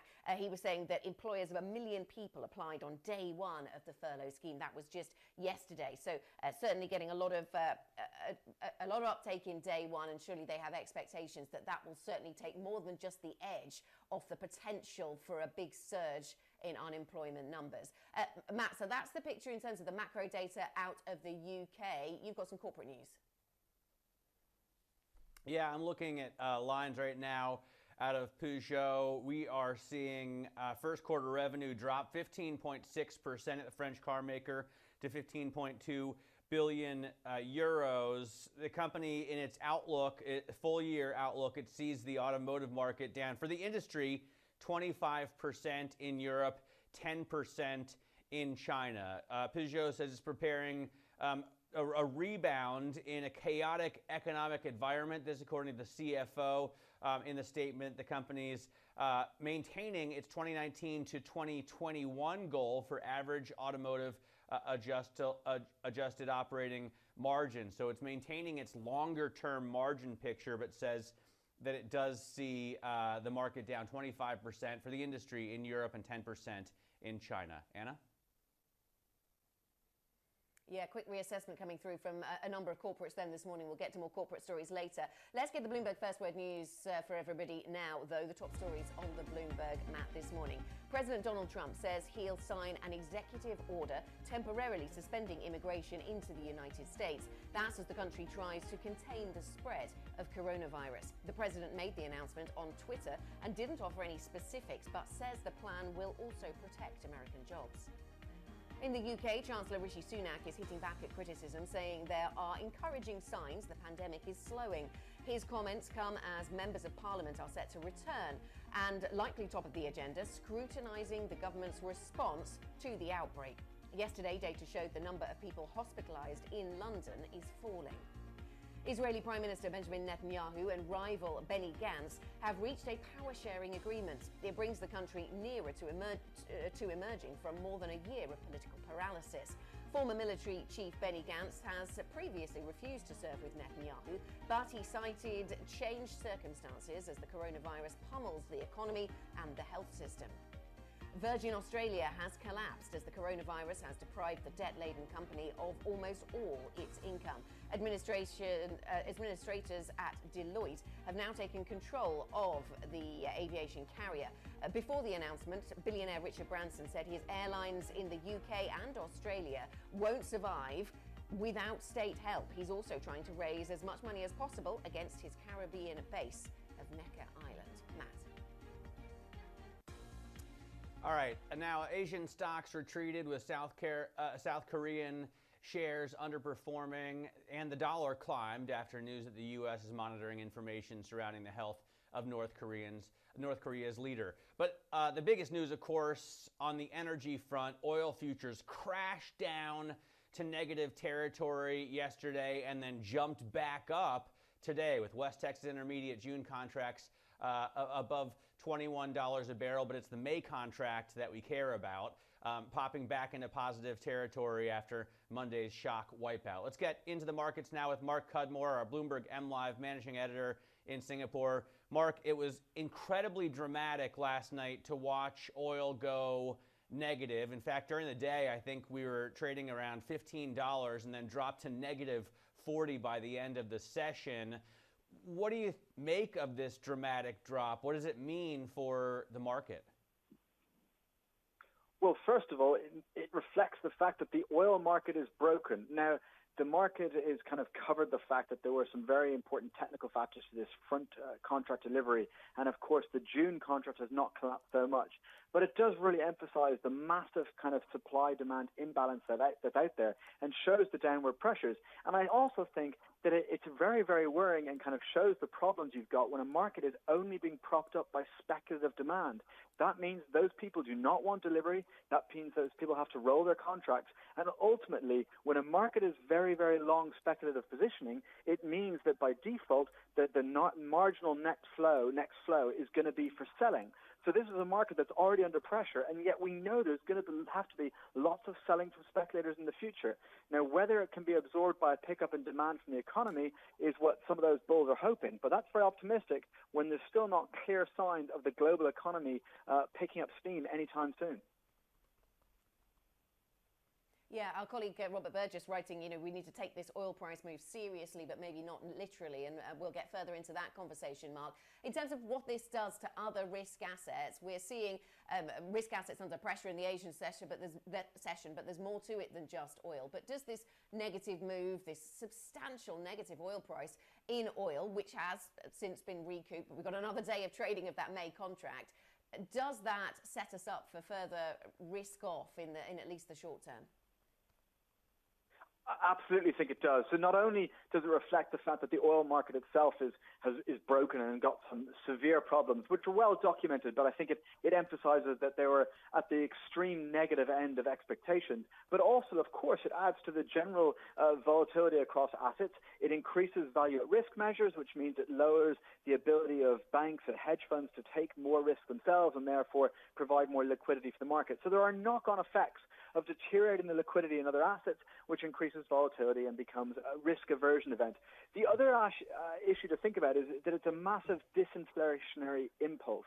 And that probably supports the idea that yields will stay low, supports the bond market, and ultimately how that kind of plays out into equity markets will depend on other inflationary impulses going through. We will have some supply-side inflation coming through later on this year because as many providers, for example, in restaurants, bars, food providers, airlines, services, as many of them go bankrupt, that means that the businesses that are left over have more pricing power. Now, normally, a supply-side inflation spike would be a little bit of a negative for the economy overall and a bad thing for consumers.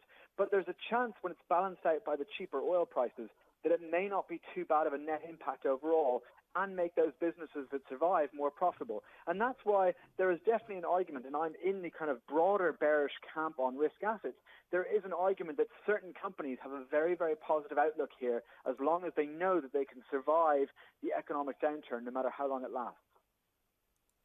Mark, let me ask, it may be a market full of speculators, but if there are any physical players who needed oil last night, why in the heck didn't they pick it up at negative $30 a barrel? And if the reason is there's simply no place to put it, why would the June contract be trading for $21?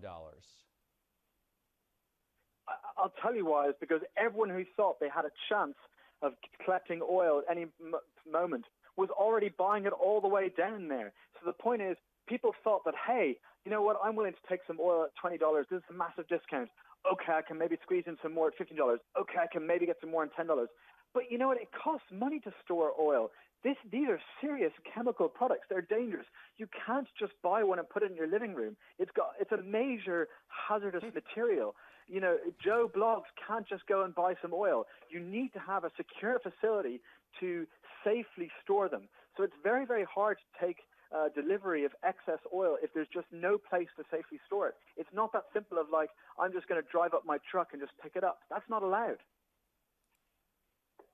I'm sure there were a lot of people thinking about it. Nonetheless, you can present TV programs from your living room, Mark, but you can't store oil in it. Thanks very much, Mark. I was reading a lot of thought pieces yesterday saying there is demand for oil, but nobody wants it now. That's maybe what the curve is telling us at this point. Mark Cudmore from our Markets Live team, thank you very much for your thoughts so far. Remember, you can, or this morning I should say, remember you can join in the debate on today's question of the day. I should have flagged that that's what we were talking about midway through that conversation. What does negative oil mean for other risk assets? And Mark was giving us his thoughts on that. Reach us throughout at the Markets Live team, us and the Markets Live team. IB plus TV Go is the function to use on your Bloomberg. Coming up, historic plunge. We discuss oil a little further next as WTI rebounds from a plummet to below zero for the first time ever. We will get a perspective on how other assets will trade as a result of this real volatility in oil prices. This is Bloomberg.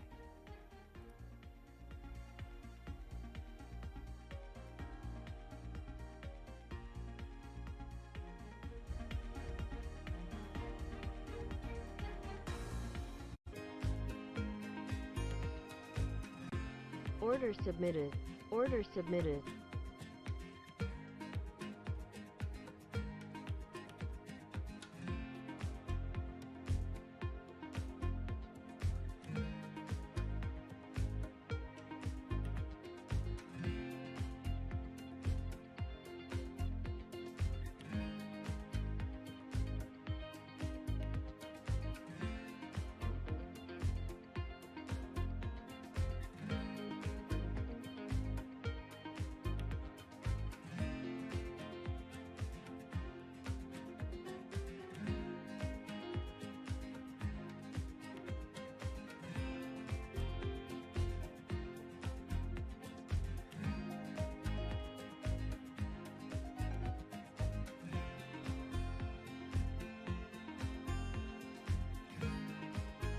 Order submitted.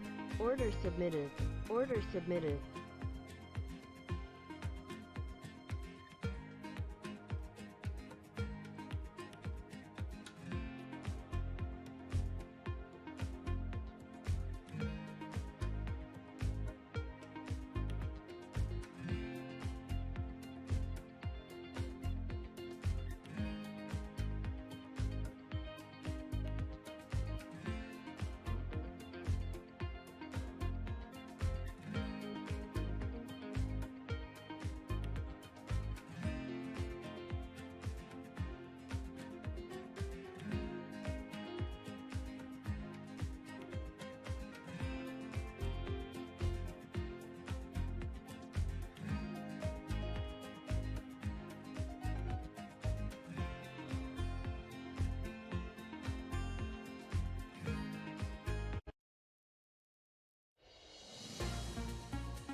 Nobody's ever heard of negative oil before, but it's for a short term.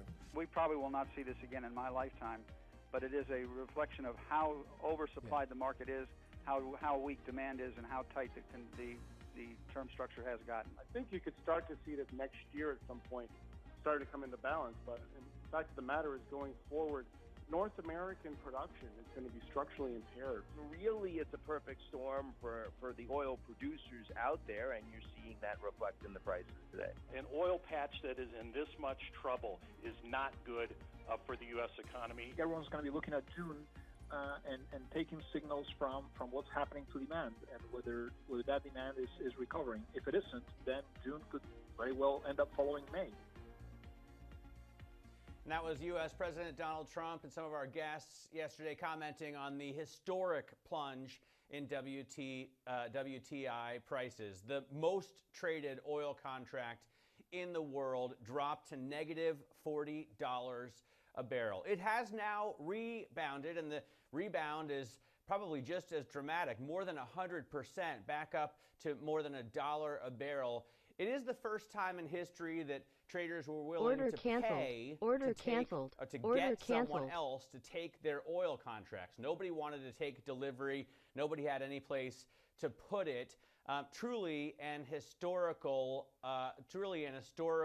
moment in markets, something that I will probably never forget. I was glued to screens yesterday as we saw this unfolding before us, and it raises so many questions. There are a ton of tankers, for example, as you can see, sitting in the Gulf looking to deliver their product, but they have no place to put it. It raises a lot of geopolitical questions. What's going to happen? Are Russia and Saudi going to be unhappy? Donald Trump said maybe the Saudis won't be able to send any oil to the U.S. anymore. It was completely jaw-dropping for market technicians as well, as we saw this contract plunge and the spread between WTI's May and June contracts blow out to the most in all time. The June contract is trading still above $20 a barrel, but that's also likely to see downward pressure in coming weeks, and there will be a violent rebalancing in American production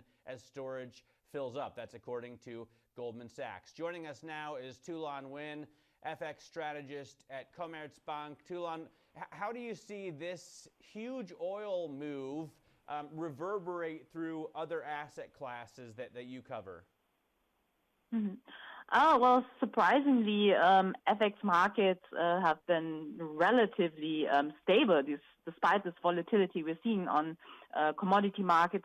Obviously, some commodity currencies are a little bit more under pressure relative to other currencies, but no extraordinary moves here. And I think this is a reflection of the fact that generally, at least on FX markets, this move on commodity markets is just handled as any other slump in economic indicators that we've also seen in the last couple of days, seen as a reflection of the deep impact the corona crisis is having, particularly on demand. And it adds into the picture that the market has gotten over the last couple of days from the economic data that we've already seen. But it's not necessarily a game changer. What about emerging market FX volatility on this, Tulan? Is this going to be on the oil price? Is this going to be something that that changes things? Because EMFX, is it stabilizing? We saw the worst quarter in more than 4 years in terms of that EMFX performance. And yet maybe things look a little better, maybe things look a little less volatile, or does the oil price throw all that up into question again? I think it might. I mean, as I said, the oil slump can be seen as an indicator of how bad this crisis will be economically speaking. And so far, we've basically only been talking about how big the impact is going to be on the industrial countries, the US and Europe. But obviously, the big question is how big of the impact is it on emerging markets? And many of these emerging markets are oil exporters, so they will be affected. Generally, export revenues for many emerging markets will slump. And I think this is something that we will see in the next couple of days and weeks, probably in the data coming from emerging markets. Yes, FX volatility has stabilized a little bit. I think this is mainly because of the prospect of infection rates starting to fall. Also, because many governments are easing restriction measures. But I don't think we've seen the end of it, particularly for emerging markets. We don't know how big the impact is going to be and how they are going to handle the slump in export revenues and the slump in capital inflows. This could cause certainly a resurgence in FX volatility. We still haven't seen truly coordinated action from the G20, Tulan. Do you expect at some point some kind of Geneva Accord, or is it not necessary? I mean, we have seen some coordinated action, at least for the poorest countries of this world. So, I mean, that is a positive sign, certainly. But obviously, these countries, they do not have international financial markets, capital markets anyway. So the question is, how are emerging markets going to fare who are in need of these financial markets, and at some point they might not be able to tap them anymore. And I'm talking about countries such as South Africa and Turkey, and we've already indications that they might get into trouble because South Africa is already in talks with the IMF. And Turkey has approached the G20 about a potential dollar swap line. So there are tensions here, and there are going to be issues here. And for these countries, certainly the IMF, who would be the first instance to approach, might not have enough funds. So an international solution certainly, I think, will be needed to be able to help these slightly larger emerging market countries in order to certainly to prevent a debt crisis in these countries. Tulan, thank you very much. Tulan Wen joining us there with the latest on the FX markets, FX strategist at Commerzbank. Coming up, more on something that has been moving FX markets in the Asian session. The dollar a little stronger in the Asian session. The Korean won certainly weakened on news that the US has received information that Kim Jong-un was in a critical condition after undergoing heart surgery. We'll bring you the latest on North Korea's leader. That is coming up next. This is Playback.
Order canceled.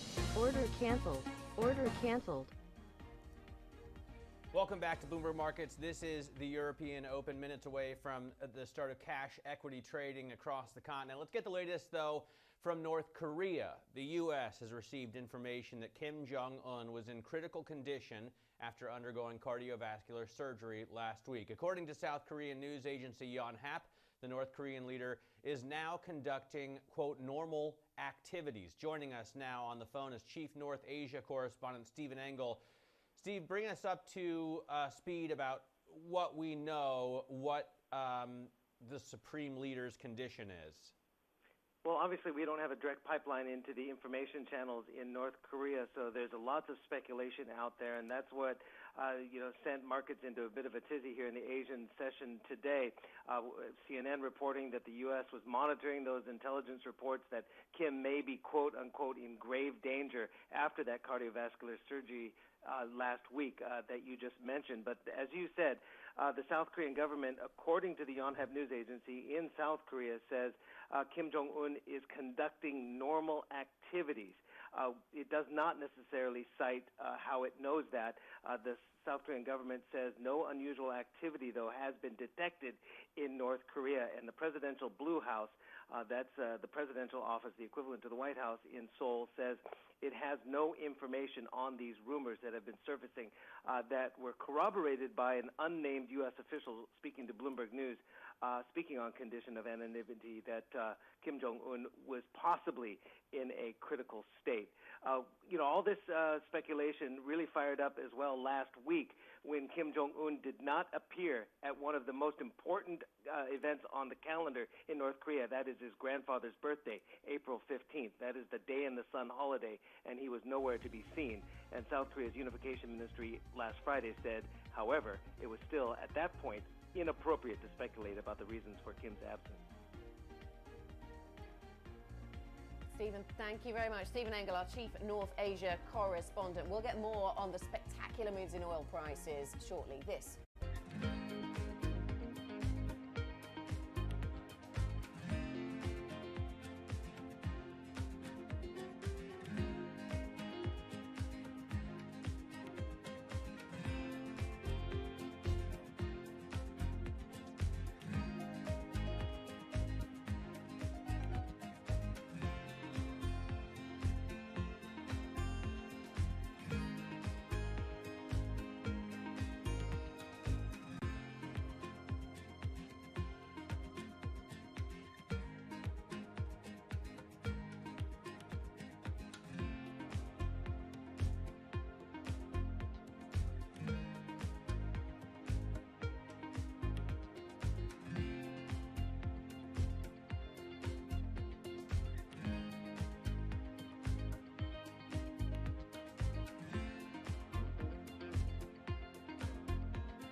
Order canceled.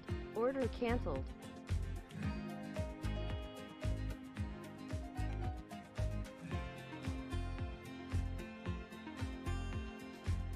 Order submitted.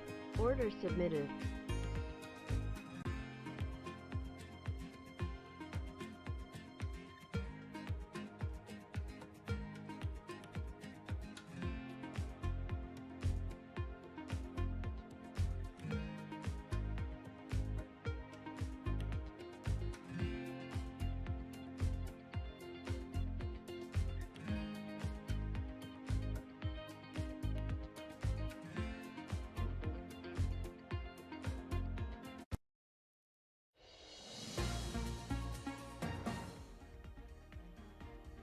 Welcome back to the European Market Open. 30 or so minutes to go until the start of the European equity trading day, and it looks as if it could be weaker. We expect losses of around 1.5% on some of these major markets in Europe. Let's take a look at what is coming up later on today, what is on the agenda for you. And we're going to get some data this morning, the ZEW survey out of Germany, which will provide clues, of course, on the health of Europe's largest economy as it prepares to ease restrictions on public life, certainly in some form, although some of those restrictions staying in place in Germany. That data point coming at 10 a.m. UK time. In the afternoon, we'll be watching out for ECB Governing Council member Yanis Stounaris. He speaks at an e-event that's been organised by the Delphi Economic Forum. That's at 2 p.m. UK time, so early afternoon. The panel is Refueling the Economy, the Role of Banks in the COVID-19 era. The role that they can play. That is fascinating. And lots of talk in markets yesterday about the possibility, maybe the need for a bad bank to be created. Maybe that will be something that he will be asked about. And lastly, tech earnings. We will be looking out for positive signs as consumers are stuck at home. We get numbers out of Netflix this week, included in that sort of stay-at-home economy basket. Matt. All right, let's get the Bloomberg First Word News right now. Here are the top stories from your terminal. President Donald Trump says he'll sign an executive order temporarily suspending immigration into the United States. That's as the country tries to contain the spread of the coronavirus. The president made the announcement on Twitter and didn't offer any specifics, but says the plan will also protect American jobs. Israeli Prime Minister Benjamin Netanyahu and rival Benny Gantz have reached a power-sharing agreement. It brings the country nearer to emerging from more than a year of political paralysis. Former military chief Benny Gantz had previously refused to serve with Netanyahu, but he cited changed circumstances as the coronavirus pummels the economy and the health system. Here in Germany, Chancellor Angela Merkel is urging caution. She doesn't want the country to move too quickly in relaxing its coronavirus restrictions. The chancellor says the country has achieved a lot, but hasn't yet reached its target. Governments around the world are trying to avoid a relapse in the pandemic as they work to reopen their economies. Global news 24 hours a day, on air, and at Quick Take by Bloomberg, powered by more than 2,700 journalists and analysts in more than 120 countries. Anna? Matt, let's talk about the oil price then. This is something, of course, we need to focus on continually this morning. Oil has rebounded in Asian trading after an historic plunge to below zero. For the first time in history, traders were willing to pay as much as $40 a barrel to get someone else to take the crude off their hands. It was either that or they would be forced to take delivery of actual barrels with no place to put them as American companies fast run out of storage space. Monday's jaw-dropping collapse to as low as minus $40 came as WTI's May contract entered its final trading session.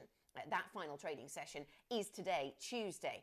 The June contract is trading just above $20 a barrel, but that's also likely to see downward pressure in coming weeks, and there will be a violent rebalancing in American production as storage fills up. That is according to Goldman Sachs. So just how significant were the moves that we saw yesterday in markets and the, 100% or so rebound in prices that we're seeing today? More than 100%. Let's talk to Alia Mubayed, who's Managing Director at Jefferies, and can give us her perspective on what we've seen in oil markets. Alia, great to have you on the program with us. I know that you focus very much on fixed income and some of the countries in the Middle East and over in Russia, some of the countries that are going to be very exposed to this weaker oil price. Just how significant were the moves yesterday? Because they're stunning. Negative oil prices is not something we'd seen before. A primal scream, in the words of Daniel Yergin from IHS. So really stunning moves in oil markets. But how material and significant was it for you, given what we're seeing elsewhere in WTI contracts and elsewhere in Brent? No, absolutely. I mean, there's no doubt that there are many reasons. Order that filled. Continue to Order pick up the submitted. pressure on oil Order prices. submitted. I look at countries where Brent is traded, and clearly there, I mean, first you have the demand destruction that is much deeper than expected. It's just too big. Whatever OPEC projected in terms of Order demand submitted. destruction would Order submitted. even if fully Order submitted. Order cost, filled. would Order not submitted. be Order enough submitted. to prevent a surplus in Q2 as we are seeing. and demand continues to fall given the uncertainty with the lockdowns and what's happening in the U.S. Obviously, the second reason is the fact that the market also, I think, doesn't believe that OPEC will comply with the cuts, and that the compliance would be much smaller. And I can talk about the countries I cover. I mean, for example, Iraq, which is supposed to cut at least 1 million barrels of oil, may not be able to cut as much because it will cost it a lot to renegotiate the contracts with the IOCs that produce. We also know that Russia, that is supposed to cut by 2.5 million barrels a day, in general, it is known to take longer and has a poor record of compliance. I mean, Saudi probably will comply and has started cutting its production compared to where it was in January. But I think the other more important reason is that there is an oil price that is continuing. We are seeing still a race to the bottom, led by Saudi Arabia, as it's still slashing its prices, particularly in Asia, even as it cuts delivery there. Pushing other countries like Kuwait, UAE, but even Iraq to even slash prices even more. So as long as this, despite the cuts, the price war continues elsewhere in the country. And then, of course, you have the storage, right? I mean, the storage or inventories are on the rise, and there's still, as we saw yesterday, there's no physical space to store crude. I mean, the question is where the upside can come. Obviously, it will have to depend on when and how big the lockdown will be lifted in which countries at which pace. And that remains the big unknown. But clearly, there's no appetite to cut more at this stage. Well, a couple of weeks ago, President Trump was saying he wanted to buy another 365 million barrels for the Strategic Petroleum Reserve, for the U.S. Reserve. You know, yesterday he could have made $14 billion doing that. Why wasn't anybody snapping these contracts up at negative $40 a barrel? I mean, surely there's some storage left, or is it just more complex than I understand, finding a place to put light sweet crude? Yeah, I mean, I don't know much about the technicals of the storage, but obviously I think there is a cost to that, and I think the geography of storage is that you have less in the U.S. and more storage capacity in Europe and elsewhere in the world. And I think that has some significance. I think the question for buyers is obviously there is an opportunity if you have a strategic reserve to fill in. And the question is whether over the next weeks, as the potential shutdowns, that this overhang in supply would start being reduced gradually. All right, we see it getting back down towards 10 cents a barrel right now. The NYMEX contract trading still 100% higher. I don't know how they do that math. From negative $37 to 10 cents is somehow a 100% gain. I can't make that work myself. But Aliyah, I thank you so much for joining us. Aliyah Mubayed, Managing Director at Jefferies, talking to us about oil today. Up next, UK jobless claims start to rise. The coronavirus pandemic hits Britain's labor market amid a warning unemployment could hit 10%. We'll talk about that next. This is Bloomberg.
Welcome back to the European Market Open. 15 minutes to go, 20 minutes to go until the start of the European equity trading day. A negative session expected, nervousness around what's going on the Korean Peninsula and indeed with oil prices. Incredible volatility there. Let's talk about what's going on in labour markets though, because that's also a big focus for investors. The coronavirus pandemic is starting to impact the UK labour market. Jobless claims increased last month, hitting 12,200. Unemployment is set to keep rising after the government extended the lockdown for at least another 3 weeks.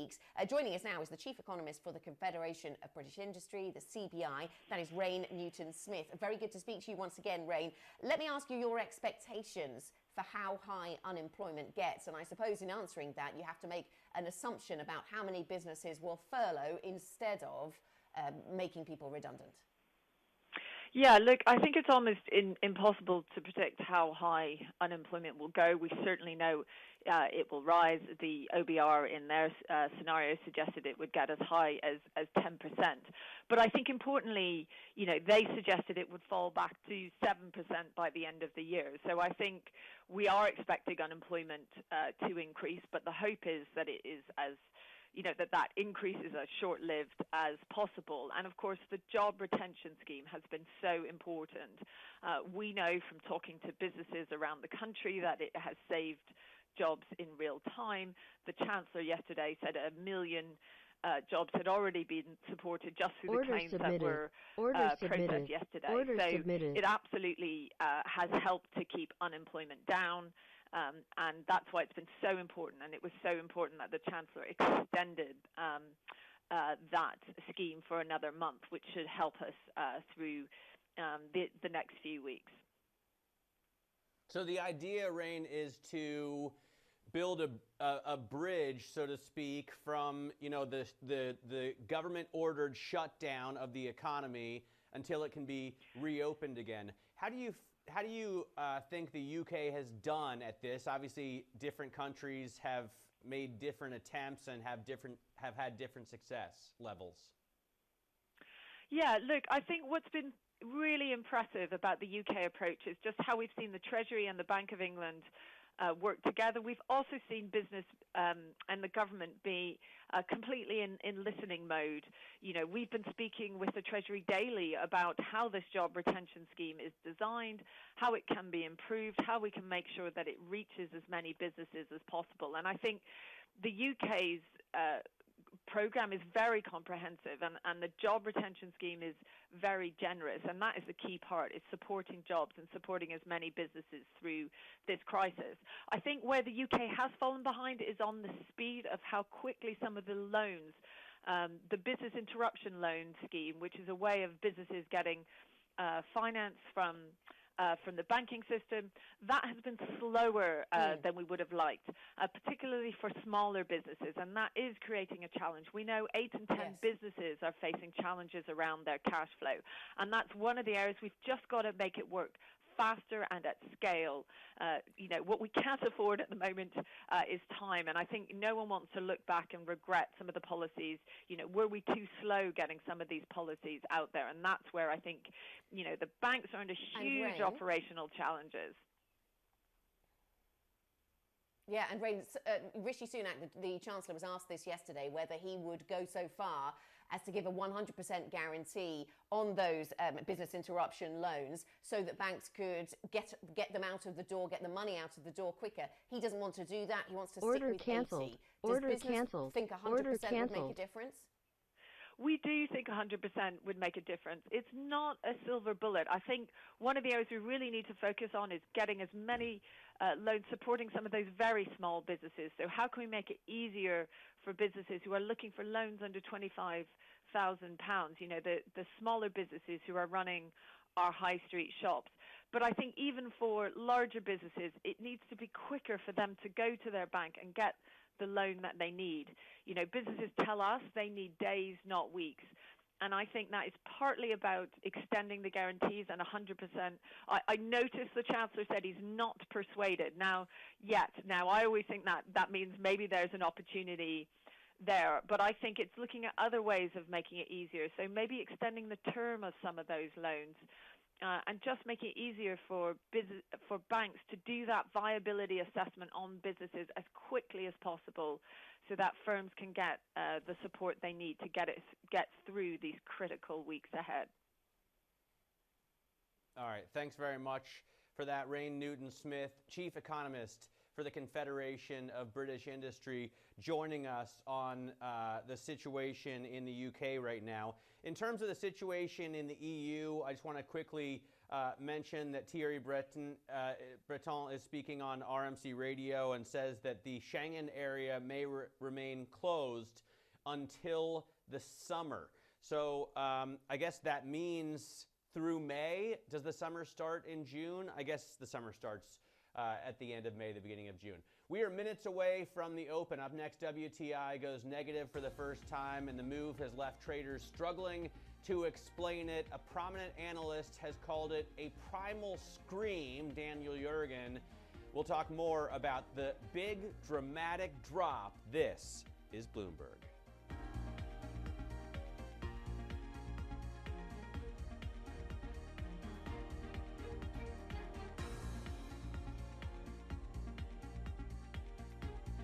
Order submitted. Order submitted.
Welcome back to Bloomberg Markets. This is the European Open. Right now, we are just 10 minutes away from the start of cash equities trading. You can see futures are down about 1.5%, a little bit more than that after the dramatic drop in crude oil prices yesterday. Historic drop in crude oil prices yesterday. An absolute crash from basically $20 a barrel to negative 40. You were getting paid to take oil contracts off traders' hands. Now, many states in the U.S. are pushing to reopen the economy. The Trump administration is laying out a multi-phase plan. National Economic Council Director Larry Kudlow spoke exclusively to Bloomberg about the economic path forward. Let's take a listen. I don't think the rules were bad to begin with. I mean, there might have been some glitches here and there. I think Secretary Mnuchin has done a terrific job over at Treasury, working with SBA. I guess nothing's perfect in life, but on the whole, you know, judging by how fast that original $350 billion went out the door, went out the window, I think it's a very, very good program. Now, mind you, we're stepping up into the medium-sized area, but that's being done principally through the Federal Reserve's lending facilities, the so-called Main Street lending facilities. And, of course, there will be some assistance to large, important companies that have hardships. Obviously, the airlines are one of them. So, look, I think it's a pretty solid program. There are always tweaks here and there. But the fact that it works so quickly, I think, is testimony to its efficiency. Larry, I agree on one of those points. It's acted much quicker than I thought it would. I thought there would be troubles getting the money out the door. Doesn't seem that was the case at all. I accept that. I was certainly wrong about that. But if a $1 billion company can get access to the Paycheck Protection Program that was designed for small companies, we've got a bit of a problem. I think we can both concede that. So we need to make some tweaks. Is that part of the agreement, that we'll just tweak things up a little bit so the likes of Shake Shack, a $1 billion company listed here in the United States, doesn't get access to those funds for small businesses? Well, look, Jonathan, I'm not. I haven't really followed the Shake Shack story. Apparently, there are some issues there. They may be able to seek financing through the Federal Reserve loan facilities. I don't want to go there. There will always be tweaks. We're trying to do this as expeditiously as we can. And look, the whole point is, and we've talked about this, and I'll just repeat it. We just want to stabilize, put enough cash, enough liquidity into the economy to get us through the next couple weeks. All right? That's the whole purpose of this. Small businesses and those who work for small businesses. As you know, the unemployment numbers are very bad, although there's some evidence that perhaps they might be slightly less bad. But it's a very bad hardship situation. No question about that. If we can get through the next couple of weeks, and as you know, the administration's health scientists have given the governors a very good guidance and roadmap for reopening in several stages, then May may be a transition month into a much better economy, moving out into the summer, where hopefully the contraction will give way to some economic growth. We're just trying to set the stage for that and keep folks going, you know, with the direct Treasury checks, with the deferral of the payroll tax, with the deferral of student loans and income taxes, and on and on. That's what we're trying to do. I think in a short period of time, I got to give credit, I think the operating agencies have done a good job. Let's move on to tariffs and trade, shall we?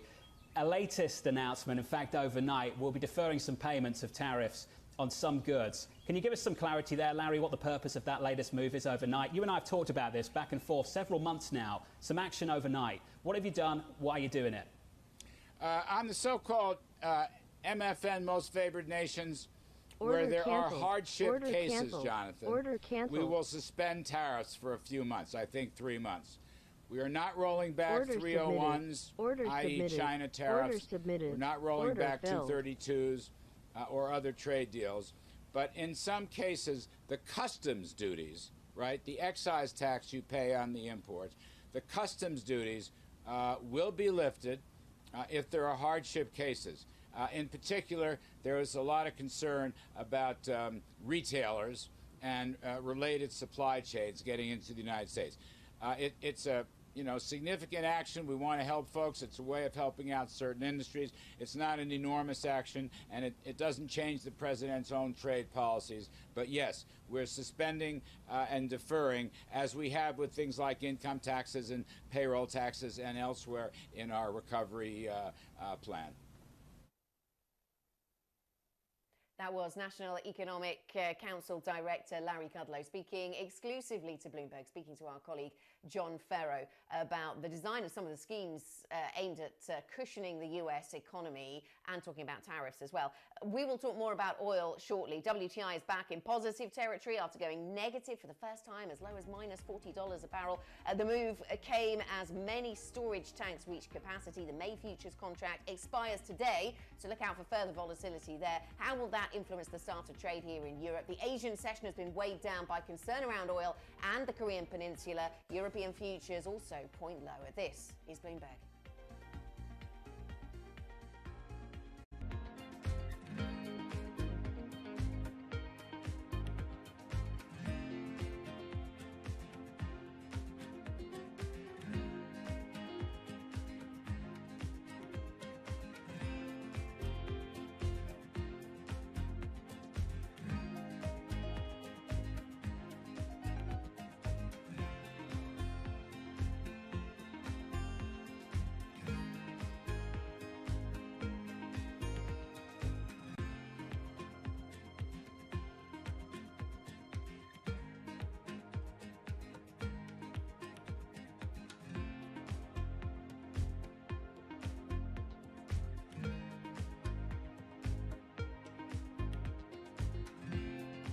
Order canceled. Order canceled. Order canceled.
Order submitted.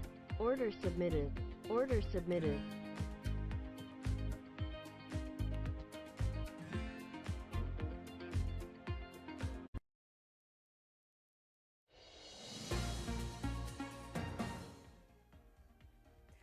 A minute to go until the start of the cash equities trading day this Tuesday morning here for Europe. Let's get your headlines. WTI crude jumps to around $0 a barrel after contracts plunged below zero for the first time in Monday's session.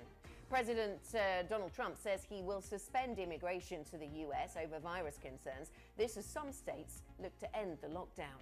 Plus, US officials learned that Kim Jong-un was in a critical condition following cardiovascular surgery last week. South Korea's Yon Hap says he is back doing normal activities. Matt?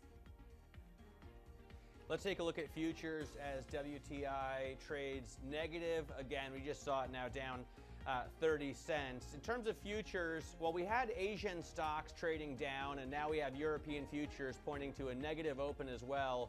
About 1.5% is the drop on the major equity indexes in terms of futures. So now as the markets start to open up, let's see if they carry out to the downside today. We had gains, of course, yesterday in the cash trade, but we can see the FTSE straight out of the gate down 0.8, now more than 1%, down 1.5% on the London index, down 88 points to 57.20.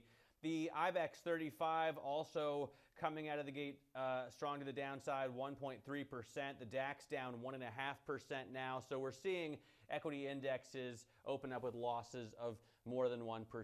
The energy sector in focus, of course, after the most broadly traded contract in the world, West Texas Intermediate crude, dropped below zero for the first time in history and then continued all the way down to negative $40. It had rebounded in Asian trading back up to above $1, but now it's dropped back down into negative territory. Joining us to talk a little bit about well, a lot of things, but focusing in at least in part on the oil contract is Banu Buweja, Chief Strategist at UBS Investment Bank. Banu, what do you make of this historic move? I mean, I don't know that I've ever watched any asset go from $20 to negative $40. I was fascinated last night and thinking, what does this mean for other asset classes? Order canceled.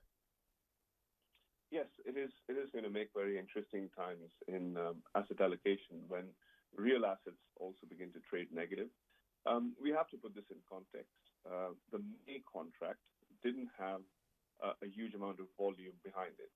The June contract, the further outdate contracts didn't move quite as much. The May contract, the volume was basically a near 10th of the June contract. So there was a certain degree of liquidity, but nonetheless, it does mean that for the May contract, traders were willing to give up $40 just to get rid of that oil. And really, it is quite symptomatic of the lack of demand across the world. Of course, this has been, the price action has come through only after a few days of a major deal being struck by OPEC+, and despite that, it's demand that's dominating. And so that means that inflation expectations are going to stay low for a while. That means that credit spreads, despite the Fed's intervention, are likely to stay wide for a while. And that means that in addition to the main hit to global economies, you're going to see a lot of secondary hits coming through in specific sectors that are going to start building up and hurting balance sheets in some of the weaker spots of the economy. So I think we're beginning to see this crisis unfold in various manifestations.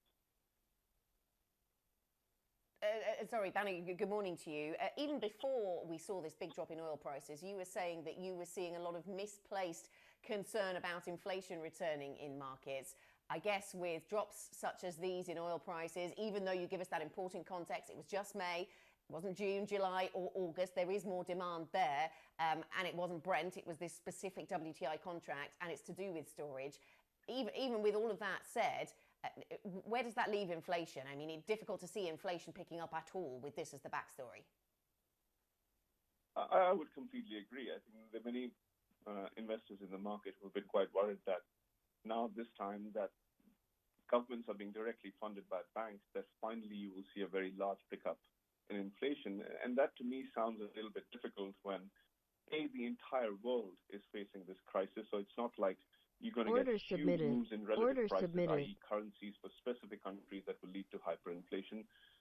Yes, central bank balance sheets are increasing as a percentage of GDP, but always focus on credit growth. And credit growth is going to plummet, both because banks' willingness and ability to lend is going to be weak.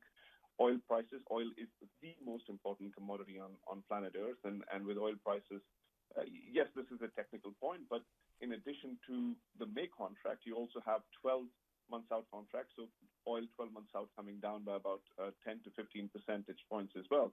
So this is across the board. So I find it very difficult to see how inflation expectations are going to pick up when output gaps are so negative, oil prices are so low, and credit growth is going to plummet. I think over the next few months and quarters, I would imagine that inflation expectations are really going to struggle. Banu, do you see opportunities here shorting the June contract? I mean, it's still trading over $20 a barrel, and it's not like, you know, Cushing is going to suddenly clear out a ton of storage space, or, you know, shipbuilders are going to put more VMAX super tankers in the Gulf. I mean, how is that oil supply going to get cleared up in 1 month? Matt, with the disclaimer that a lot of what we're going to talk about is about science and governance. It's driven more by science and governance than anything else.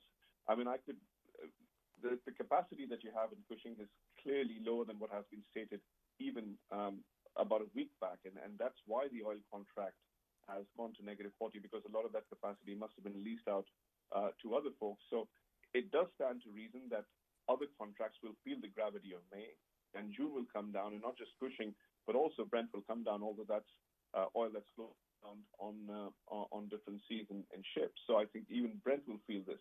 But I have to give you the disclaimer that it is possible that the virus reacts to temperature and reacts to humidity, and you see these cases abating and signs of forward demand picking up. So I'd be focusing for a true signal for the global economy. I'd be focusing on either Cushing or Brent 12 months forward.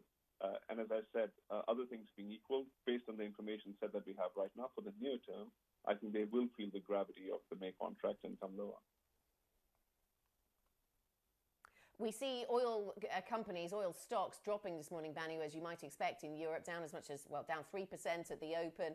So certainly, as we would have thought, negativity coming through for equities that are so aligned with the price of the underlying commodity. What are we going to watch for when it comes to earnings season for the big oil companies? We know it's going to be difficult. It's all going to be about how much visibility they have, about how they manage to shore up balance sheets. I suppose that will be the focus. What will you be watching for from the oil sector? So it's not just the oil sector, Anna. You also have to look at sort of the market more broadly. The oil actually has an impact on industries throughout the spectrum, right? So it is quite interesting that this is happening at a time just when China has actually switched on its engine, not just in terms of the economy, but also in terms of stimulus. You had one data point, and admittedly it's only one data point, where China has given you very strong credit growth. Order filled. Sort of a Order submitted. Sense, but also Order filled. it has been Order the father submitted. of global growth for a Order long period submitted. of time. Order China submitted. has increased its stimulus, and now that's typically a time that you want to be long some of the value stocks. That's typically a time when material stocks, in addition to energy stocks, do extremely well. So this makes it problematic, not just for the oil sector, but also for material stocks. And it makes it also problematic for the one sector that had shown a little bit of a recovery since March 23rd, which is financials. Inflation expectations, the slope of the yield curve, are very closely related to oil. Financials, therefore, are very closely related to oil, not just because many of these companies are government-driven and the banks that feed them are government-driven in many countries, but also because, as I said, inflation expectations tend to follow oil very closely. So at least three sectors, Order energy, filled. oil, Order submitted. and Order financials submitted. are affected Order directly filled. by this. Order And many submitted. people Order think submitted. about the U.S. as having the bigger problem because it has the shale component in its investment, and that's absolutely true. For the U.S. Order filled. economy, this is Order a bigger submitted. problem than the Order European submitted. economy, but not for the U.S. market. The share of those three sectors in the S&P is 13%. The share of those three sectors in Eurostoxx 600 is about 30%. So I'm afraid from a near-term perspective, this has greater implications for European equities and emerging market equities compared to the U.S.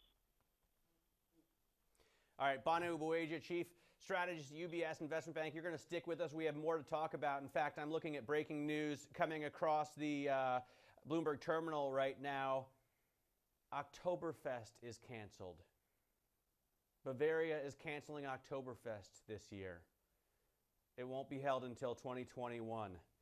So there will be no beer festival in Munich due to the coronavirus pandemic. Order filled. Coming up after filled. WTI's unprecedented journey below $0, we'll look at the impact on emerging markets. This is Bloomberg.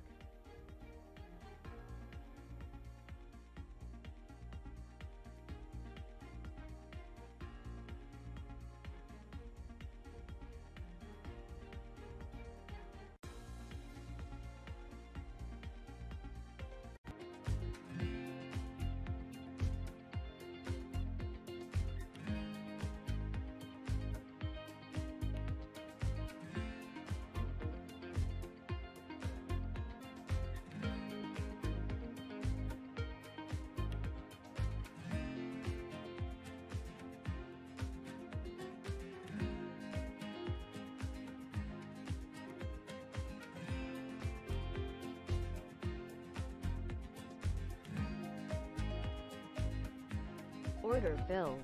Order filled.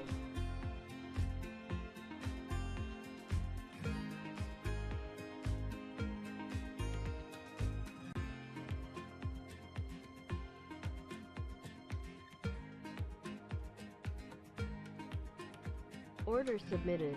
Order submitted. Order submitted.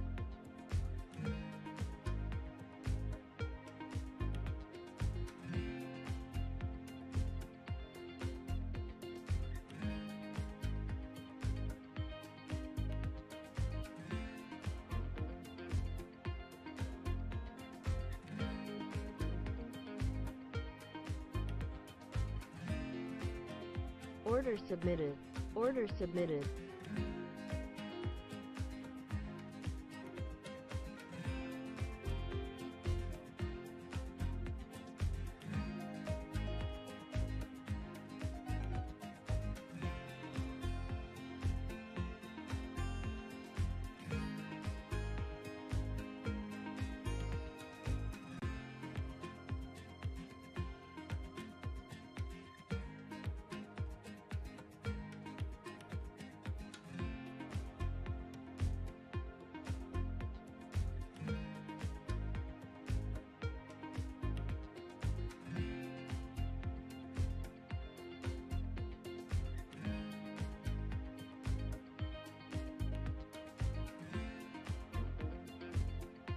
Order filled. Order submitted. Order submitted. Order filled. Order submitted. Order submitted. Order filled. Order filled.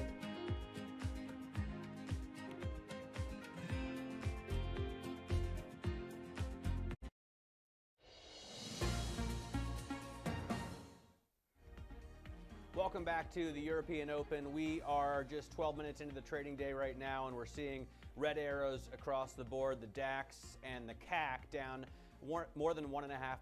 The FTSE in London down 1.25%. Let's get the Bloomberg Business Flash right now. These are today's top stories, corporate stories off the terminal. IBM is reporting falling revenue, pulling its profit forecast for the year. Sales declined nearly 3.5% in the first quarter. This is the latest hurdle for the company in its transition to cloud computing. Amid the pandemic, IBM expects clients to postpone projects, particularly involving software, but demand for hardware, it says, should remain stable. Marriott's chief executive says the coronavirus pandemic will change the experience of staying in a hotel. The company is working on new ways to protect guests and workers. That includes more rigorous cleaning and methods for keeping people further apart. Marriott has been forced to close roughly 25% of its 7,300 hotels. SAP's co-chief executive Jennifer Morgan is leaving the company at the end of April. She was appointed to the position at the German software company just last October. Christian Klein will now be the sole leader as the company shifts to a lone CEO model.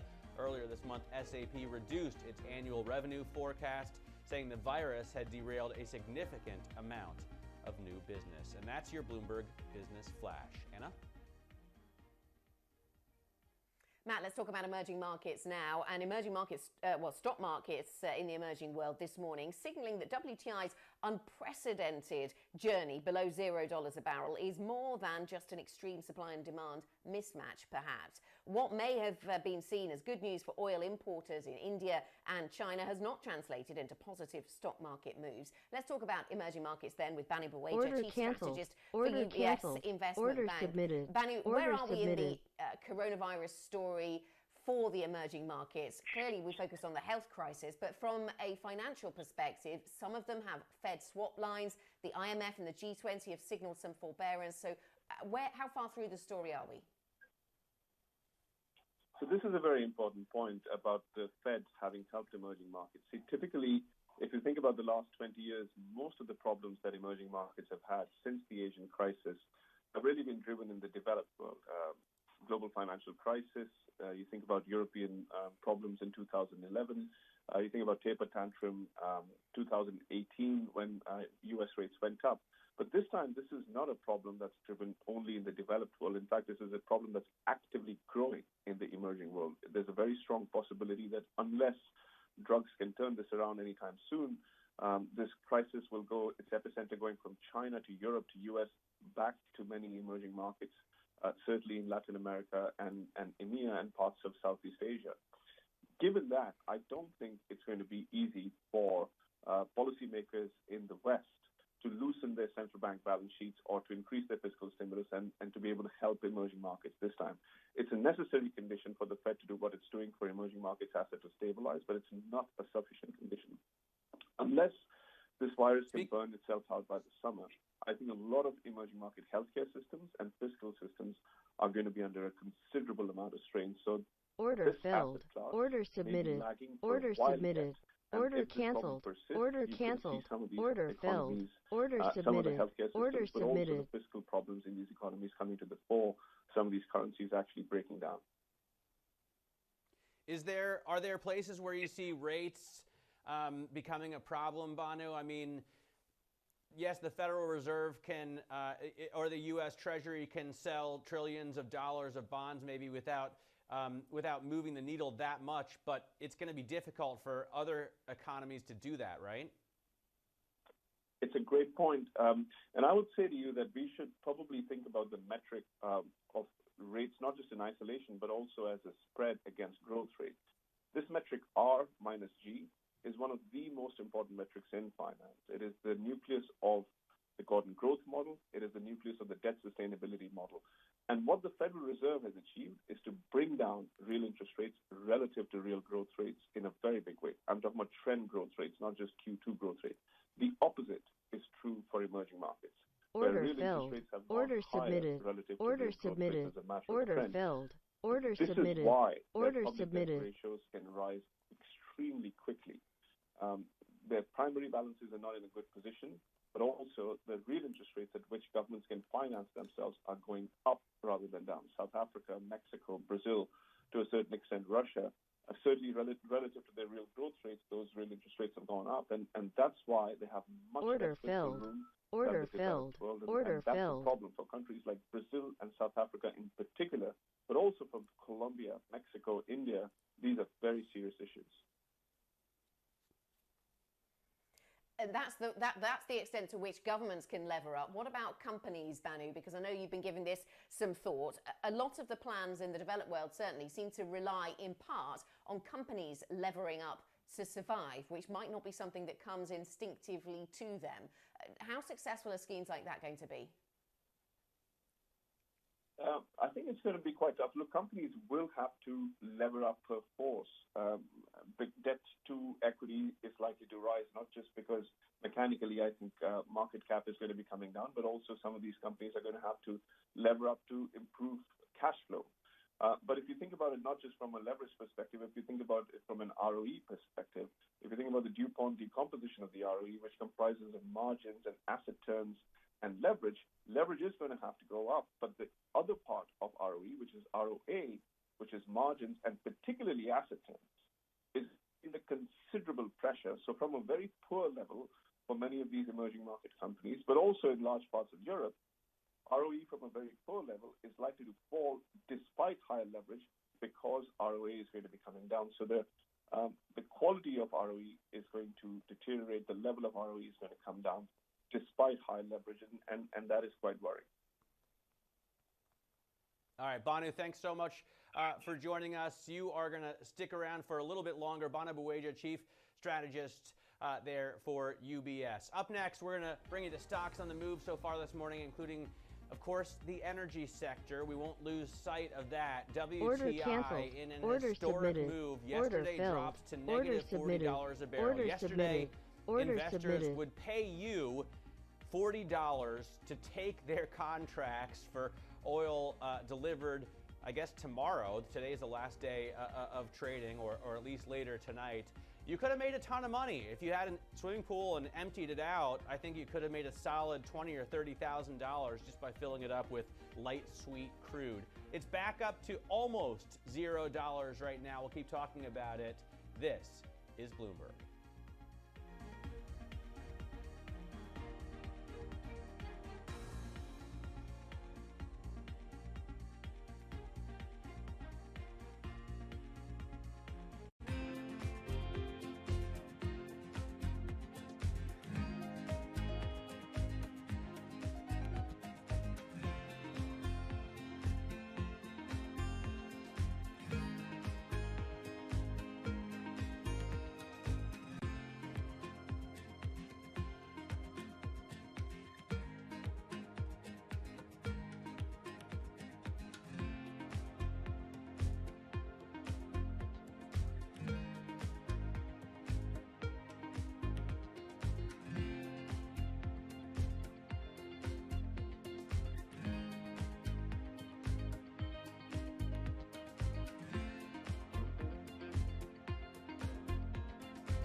Order canceled.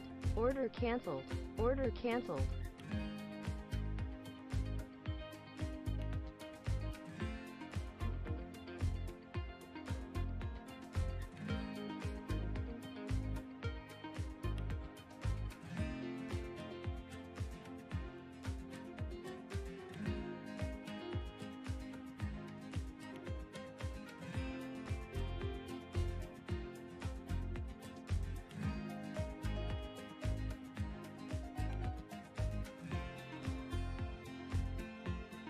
Order canceled. Order canceled.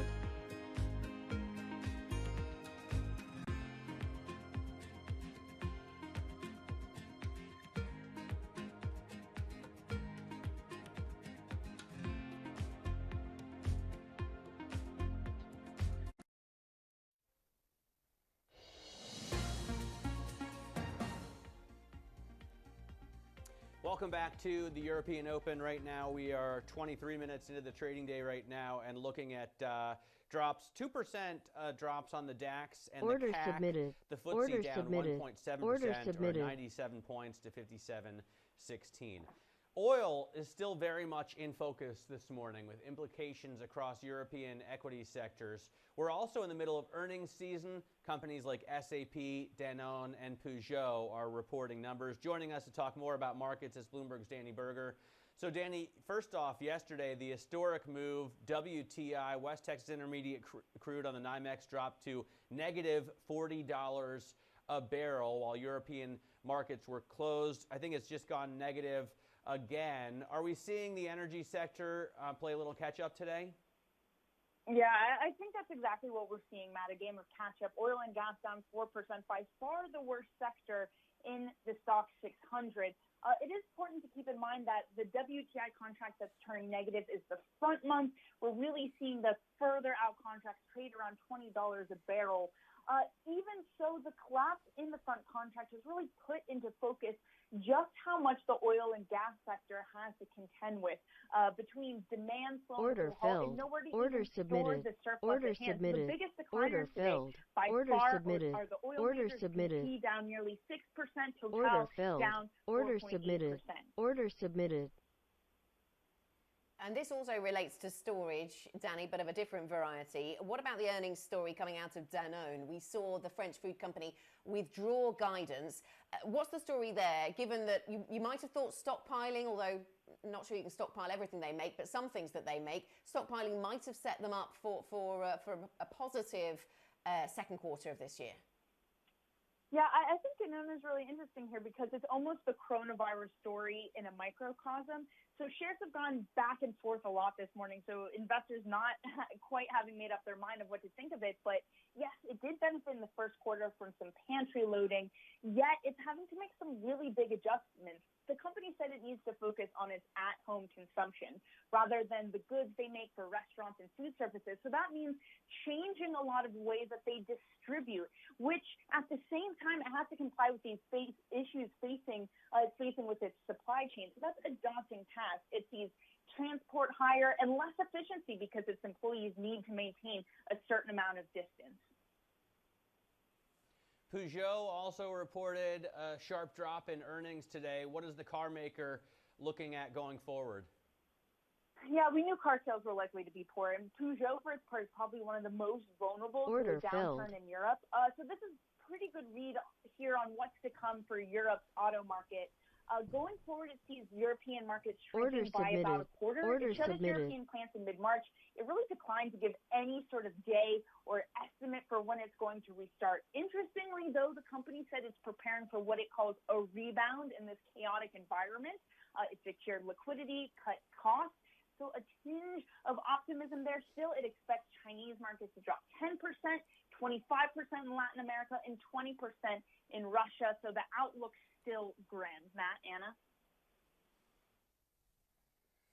Danny, thank you very much. Danny Berger with a look at some of the companies that have reported today. Oil prices, incredible volatility in the May contract, and to some extent in some of the other parts of the oil curve as well.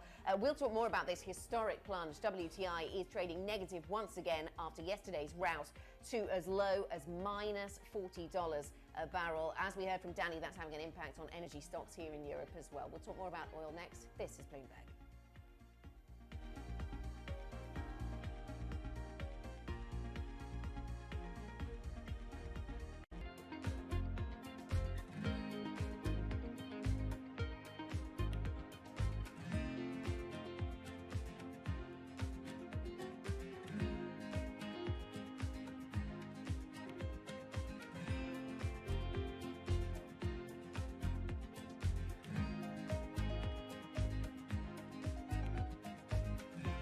Order filled.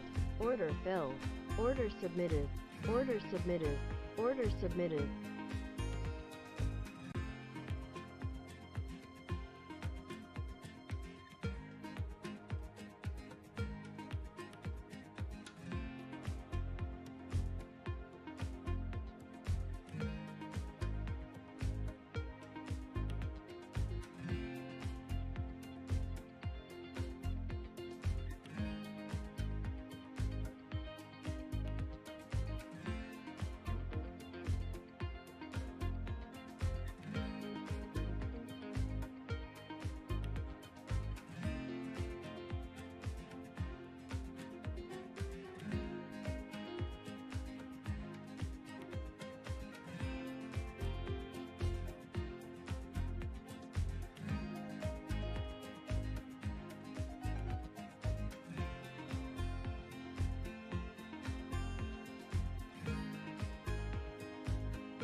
Order canceled.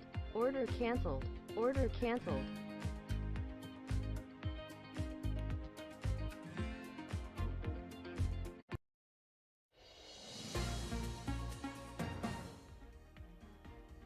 Welcome back to the European Open. We are 30 minutes into the trading day right now and looking at drops across equity indexes. Let's take a look at the European benchmark equity index, the broader benchmark, the Stocks 600 here, right now down 1.6%.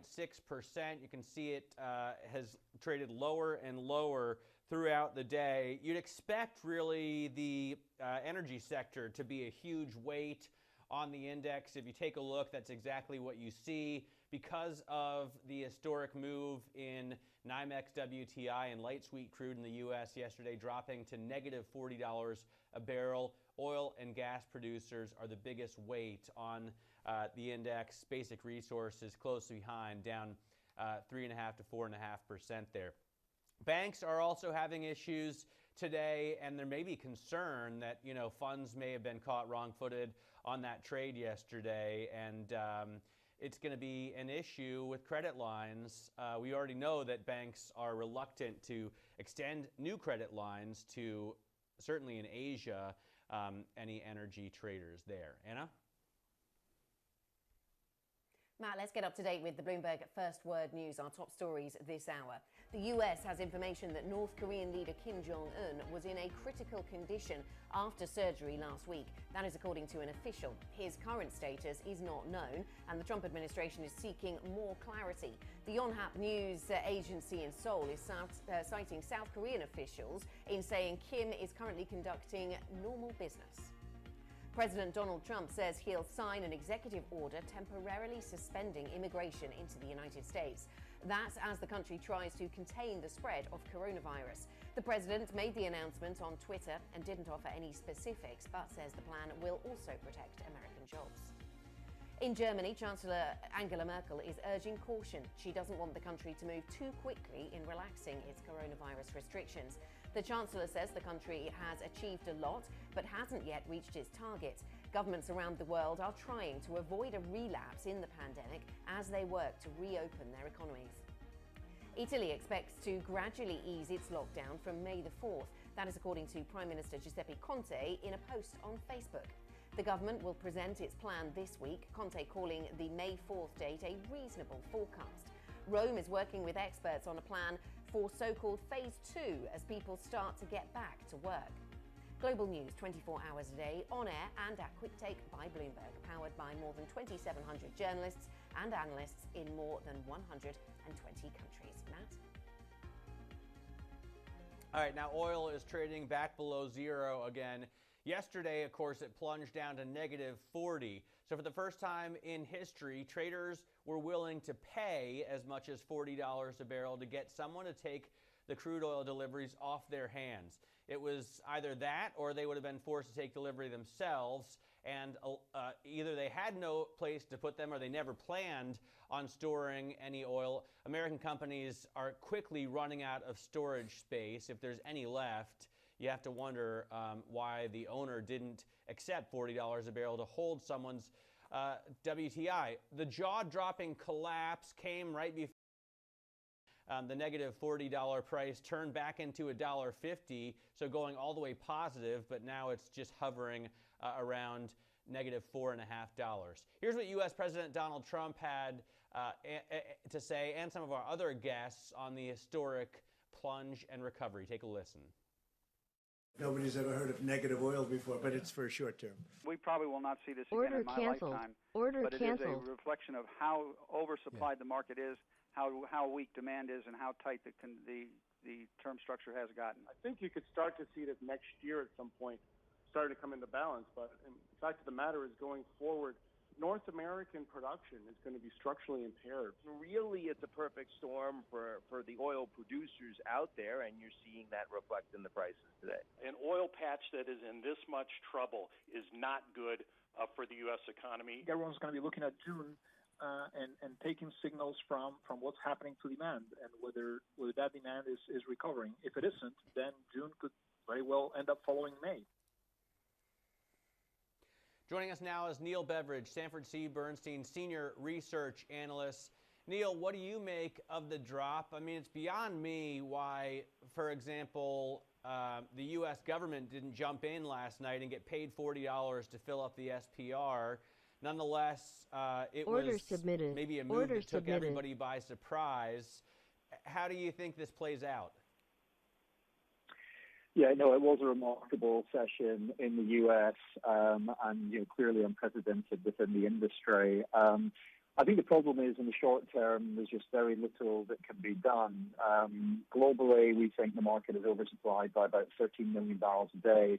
That means every week we're adding something like 100 million barrels a day in additional inventories. If you look at how much inventory capacity we've got within the OECD, we think it's about 500 million barrels for crude, so it's about 5 weeks. Within the U.S., it's obviously less than that. And, clearly producers will start to shut in production now, but that's going to take time. And in the meantime, the drop in demand, which has been, globally 20, 30 million barrels a day, is just so overwhelming that it cannot be matched by production cuts in the short term, which means we're going to see inventories continue to build, and that's going to put further downward pressure on prices. Neil, good morning to you. Is there any level of production cuts that would make a difference, or is the question really whether those who agree to production cuts will stick to them? Yeah, I mean, clearly, the more we cut the production, the better. But there's two issues here.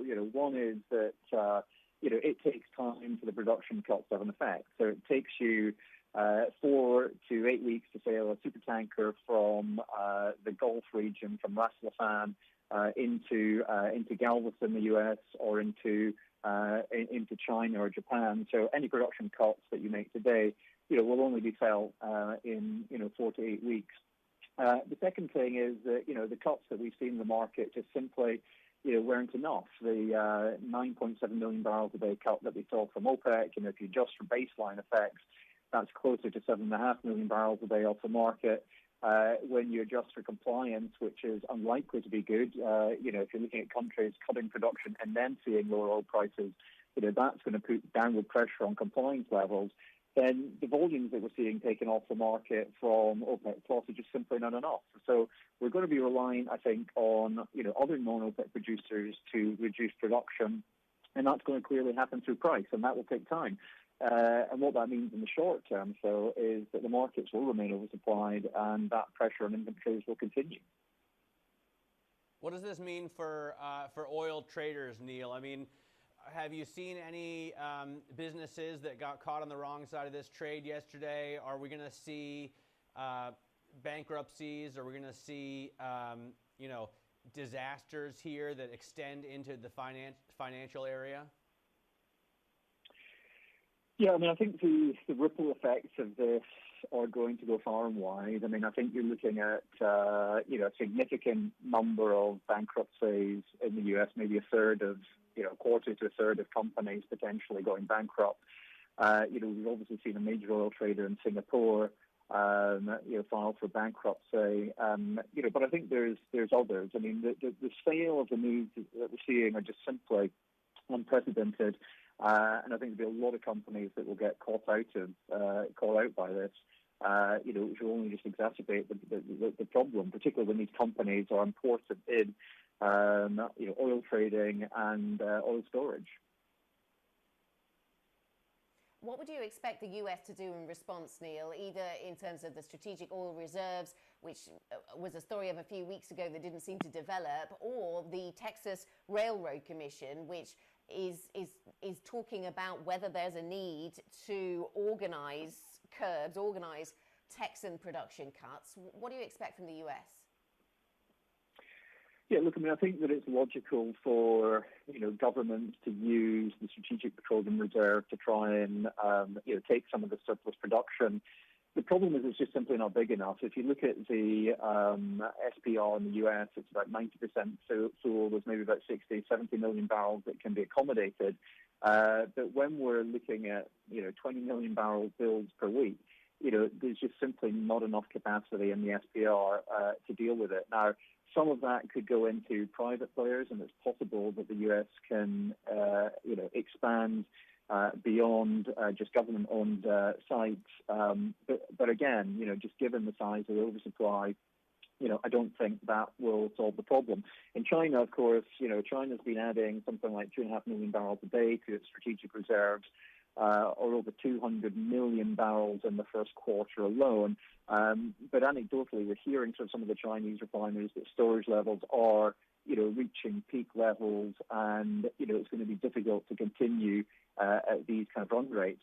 I think you raise an interesting question as to whether or not we'll see the Texas Railroad Commission, being reactivated. I think there's all sorts of antitrust issues. Clearly, the American public at large benefit from low oil prices. Yes, it's terrible for some states, but I think it's going to be really difficult to coordinate this. I think it's possible, but I think the antitrust issues. I think some of the resistance from some of the bigger players like Exxon, Chevron, that are looking at this pullback in oil prices as an opportunity to consolidate within the sector, means that certainly not all parties will be aligned with, with production cuts vis-a-vis the Texas Railroad Commission. Neil, thank you very much for your thoughts. All right, Neil. Really interesting conversation. Neil Beveridge, Sanford C. Bernstein, Senior Research Analyst.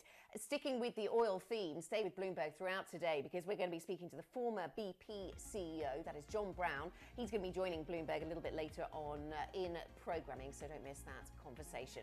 Up next, back to the virtual negotiating table. The UK and EU resume Brexit talks this week, albeit via video link, of course, this time. But what does Britain's refusal to extend the deadline mean for the financial sector? We're going to speak to Miles Chelich of the City UK. That's next. This is Bloomberg.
Order canceled.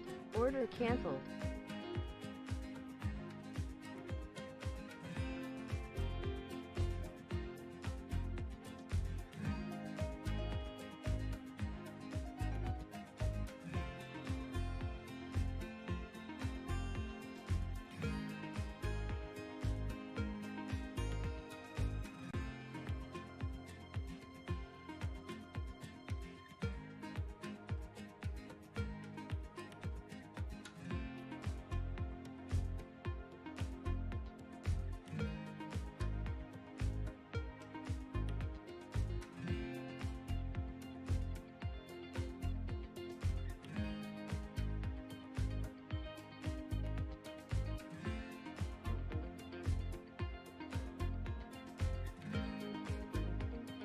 Order submitted.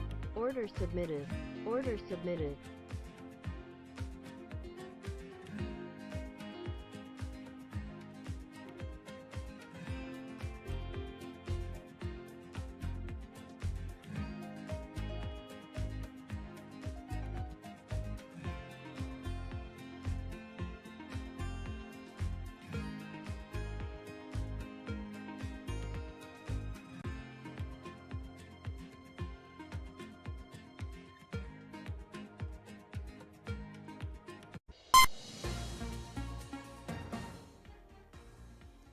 Welcome back to the European Open. We are 45 minutes into the trading day right now and looking at losses that are accelerating to some extent. So equity indexes are now down more than 2% on the continent, just under 2% in London. Let's get the Bloomberg Business Flash for you right now. Today's top corporate stories from the Bloomberg Terminal.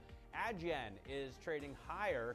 That's as revenue grew over a third at the payments processing company. It comes despite a hit in fees from the travel and accommodation sector. The company posted net revenue of 135 million euros for the first quarter, up 34% year on year. But it warned the prospect of a recession could hurt earnings.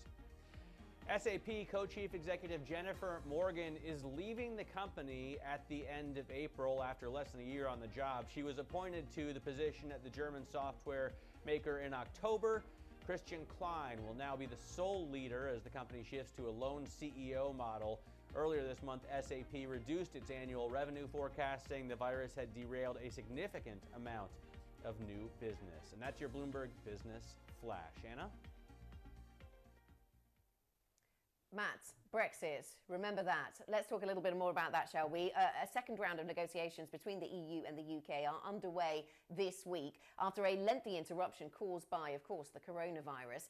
But despite time running short, Britain is refusing to extend the deadline for those future trading relationship conversations. Joining us now is Miles Chelich, the CEO of the City UK, to give us the financial service perspective on this. And we'll talk a little about the banking sector and its response to coronavirus in a moment, Miles. But in terms of Brexit, let's assume that there is no extension. That's what the government in the UK says will be the position. Let's also, shall we make the assumption that there is no deal by the end of December, because there's a lot going on. What situation would the financial services industry in the UK be in then?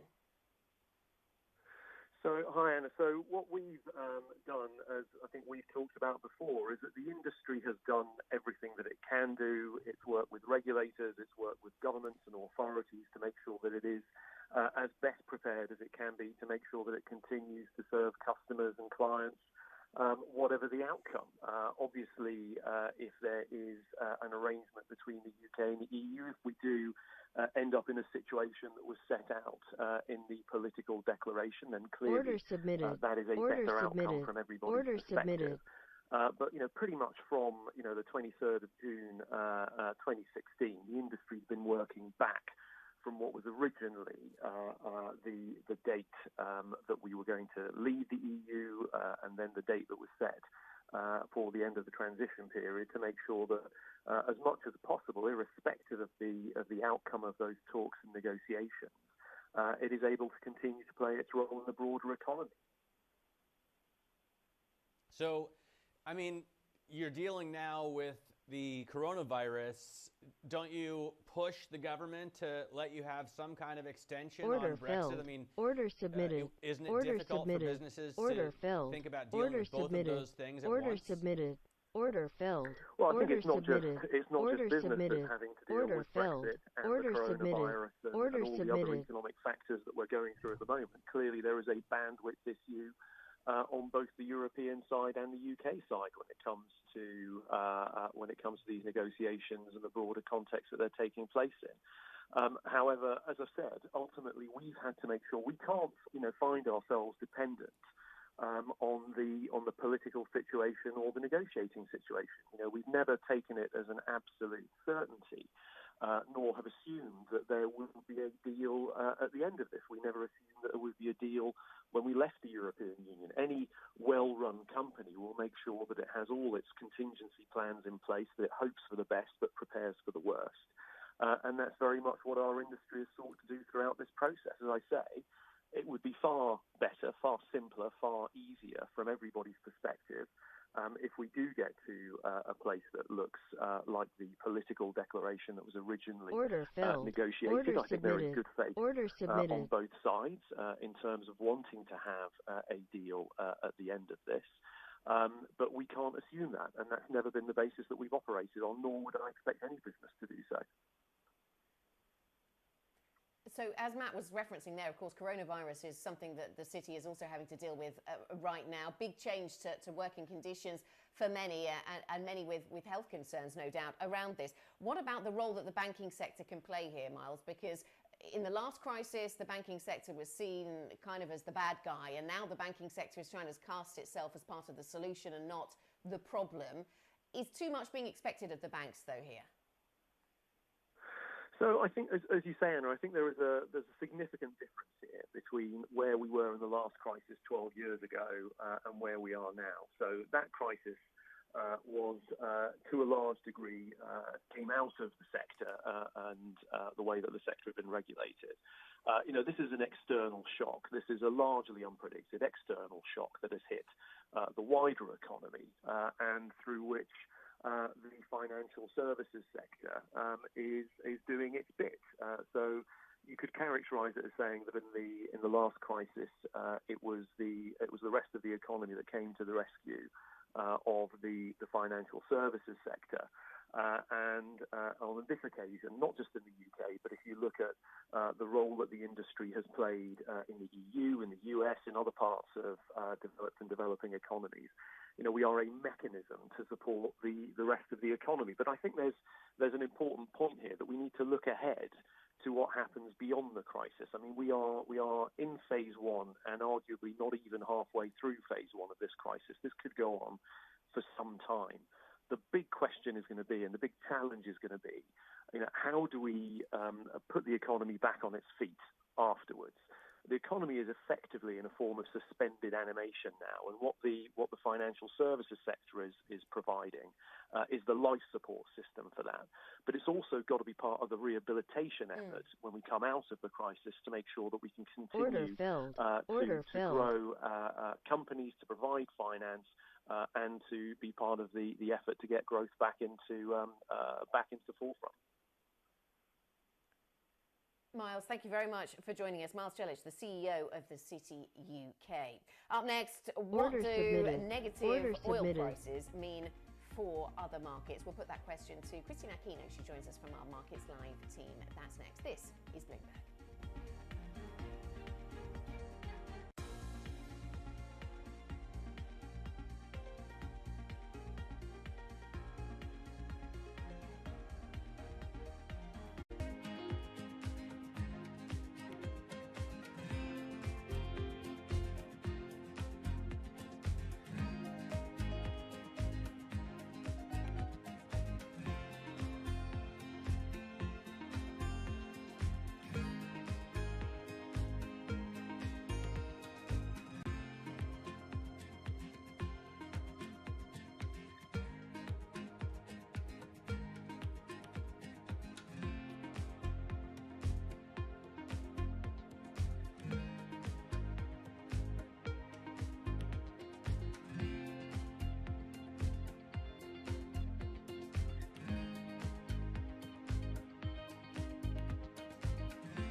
Welcome back to Bloomberg Markets. This is the European Open. We are almost an hour into the session, and we're seeing equity indexes down 2 to 2.5% right now. Joining us now is Christine Aquino, who leads our MLive team here in Europe.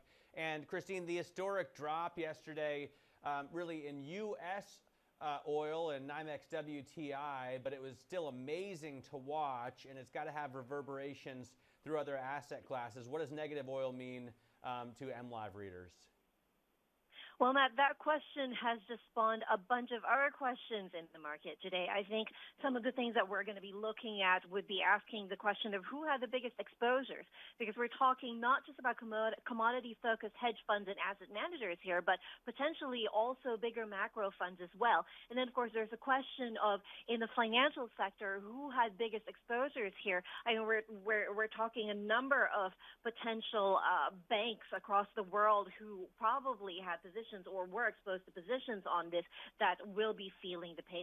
And then, of course, there's a question about the oil producers themselves and what would be the knock-on impacts. As we know, there are a number of oil producers who are already in precarious economic situations as a result of the virus impact, and the added pain from the oil decline really just exacerbates the situation that some of these countries are in.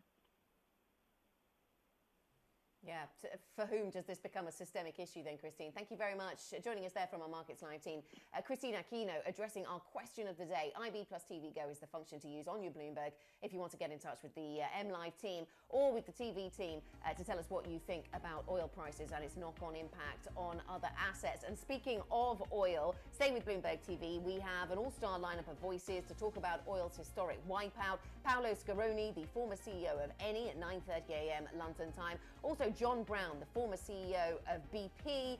We'll also talk about hedge funds, talk to hedge funds about what's going on there as well. This is Bloomberg.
Order canceled. Order canceled.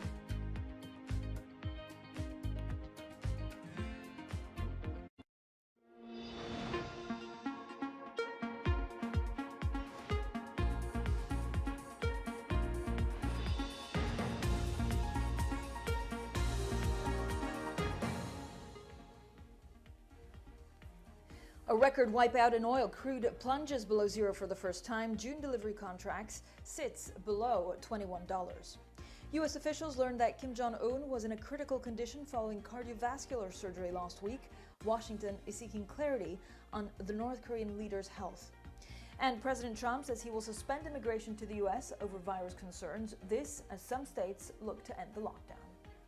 Well, good morning, good afternoon, good evening, everyone. As always, this is Bloomberg Surveillance. I'm Francine Lacqua here in London. Wow, we've had a pretty eventful 36 hours when it comes to the price of oil. We'll look at the mechanisms that led to that, and of course what it means for shale producers in the U.S. We'll look at your markets. This is what I'm looking at right now. We also had an interesting note on pound. Now, Brexit has taken a little bit of a backstab because we focus so much, of course, on the lockdown. Don't forget, yesterday was the first day where talks on Brexit resumed between the UK and the EU. The UK government saying they will still not extend the transition period. Now, let's get straight to New York City with the Bloomberg First Word News is Viviana Hurtado. Hi, Viviana. Hi, Francine. We begin this busy Tuesday news day with WTI crude. It's again trading below $0 a barrel. And it's recovered from yesterday's wipeout, which saw prices in New York plunge to around minus $40 a barrel. The first time in history they've gone negative. And that May contracts, it expires today. The June contract trading above $20. The spread reflecting the growing concern over a shortage of storage space. And now to the U.S. having information North Korean leader Kim Jong-un was in a critical condition state after surgery last week. This is according to an official. His current status not known, and the Trump administration is seeking more detail. Yonhap News citing South Korean officials that say Kim is currently conducting, quote, normal business. Now to President Donald Trump, he says he'll sign an executive order temporarily suspending immigration into the United States. That's as the country tries to contain the spread of the coronavirus. The president making the announcement on Twitter didn't offer much specifics, but says the plan will also protect American jobs. Now to Israeli Prime Minister Benjamin Netanyahu and rival Benny Gantz. They've reached a power-sharing agreement. It brings the country nearer to emerging from more than a year of political paralysis. Former military chief Benny Gantz had previously refused to serve with Netanyahu, but he cited changing circumstances as the coronavirus pummels the economy and the Israeli health system. And we end in Italy, the nation expecting to gradually ease its lockdown from May the 4th, as according to Prime Minister Giuseppe Conte in a post on Facebook. The government will present its plan this week. Conte calling May the 4th date a, quote, reasonable forecast. Rome working with experts on a plan for so-called phase 2 as people begin to get back to work. Order submitted. Order 24 filled. hours a day on air. Order Now quick take by Bloomberg. Order powered submitted. by more than 2,700 journalists and analysts in more than 120 countries. I'm Viviana Hurtado. This is Bloomberg. Francine. Viviana, thank you so much. Now, a pretty historic day when it comes to oil prices, with, of course, crude prices facing a wipeout. Take a listen. Nobody's ever heard of negative oil before, but it's for a short term.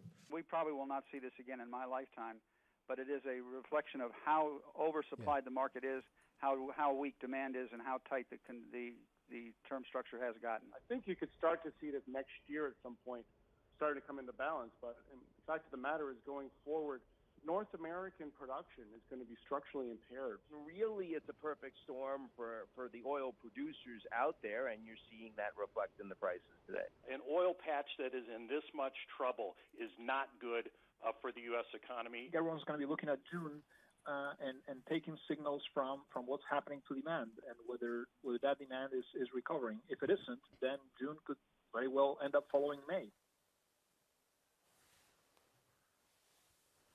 Well, to talk about this dislocation in the markets, to talk more about oil prices and, of course, the easing of some of the lockdowns in Europe and elsewhere, we're delighted to be joined by Philip Hildebrand, who is Vice Chair at BlackRock. Philip Hildebrand, as always, thank you so much for giving us a little bit of your time.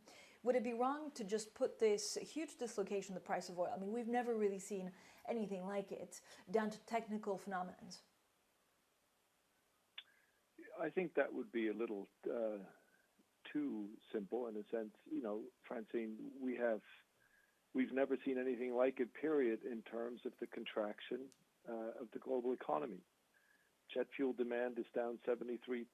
We have the lowest demand for oil since 1968. If you look at global aviation traffic, it's at about 5% of what it normally is and what it would have been a couple of weeks ago. So all of this is not just a technical matter, but it really reflects in many ways the big picture. It reflects an extraordinary, unprecedented situation in terms of the global economy. What are the macro implications for these ultra-low oil prices? Well, I think it is a consequence of what's happening in the global economy rather than a cause of what is going to happen. And so the big question really is, how long is this going to last?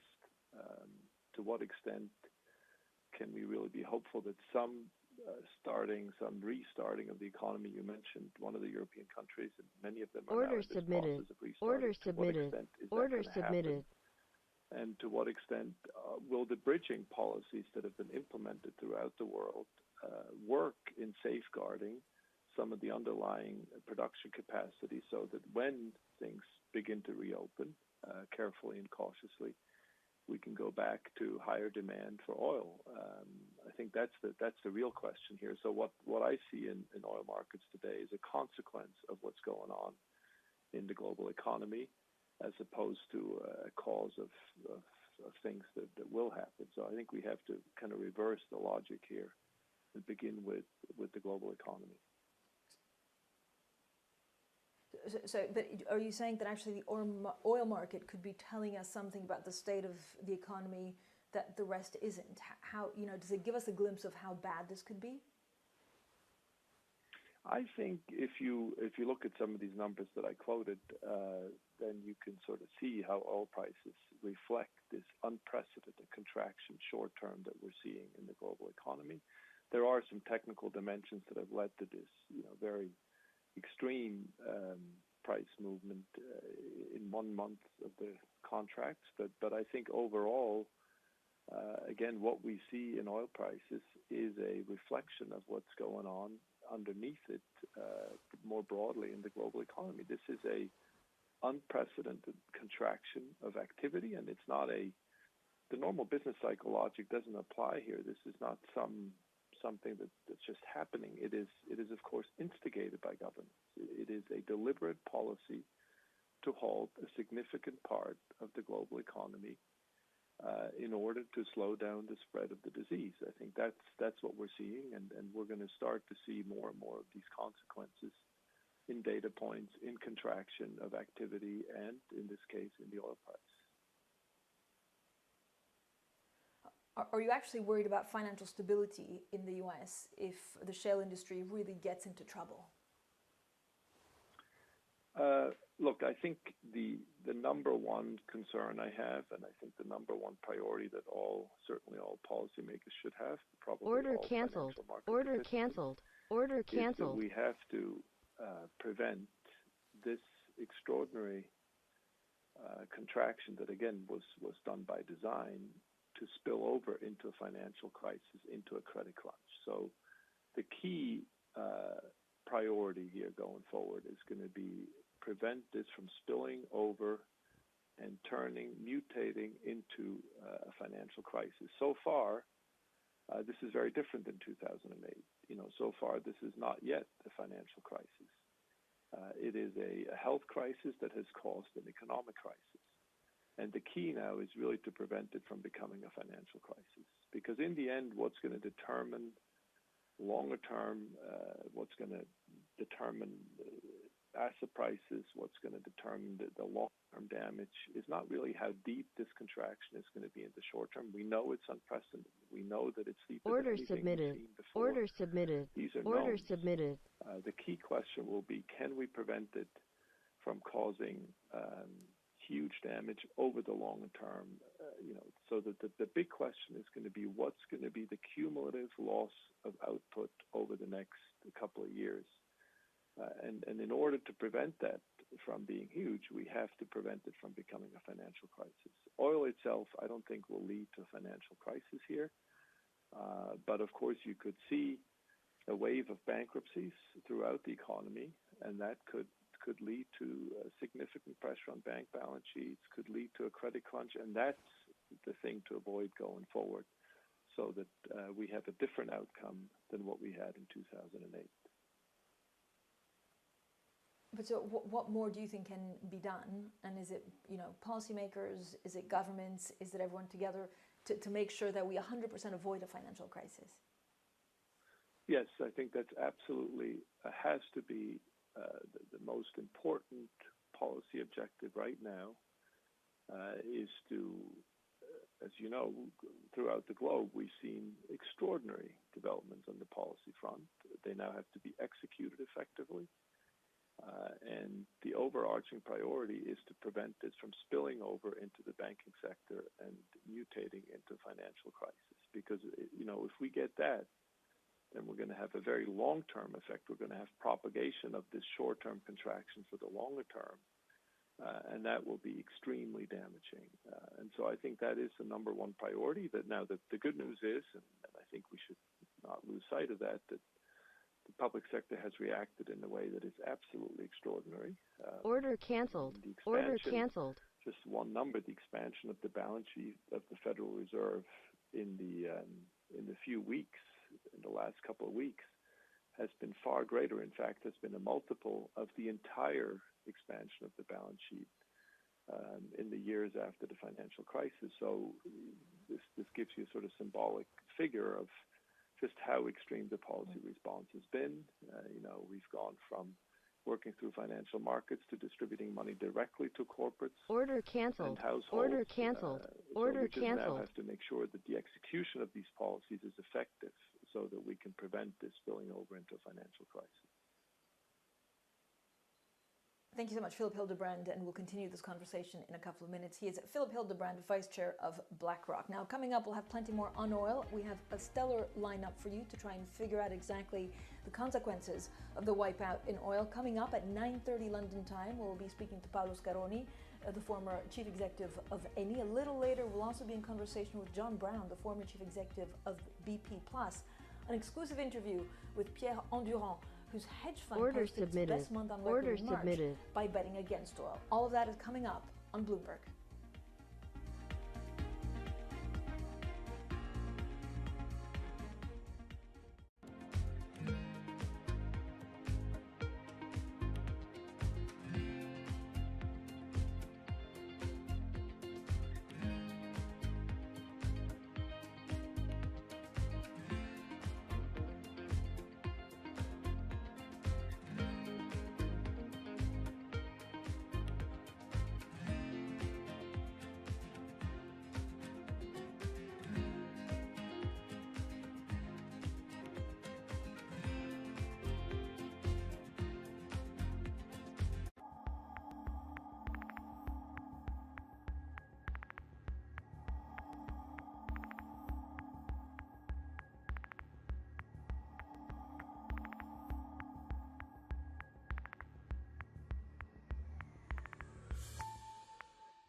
Order filled. Order submitted. Order submitted.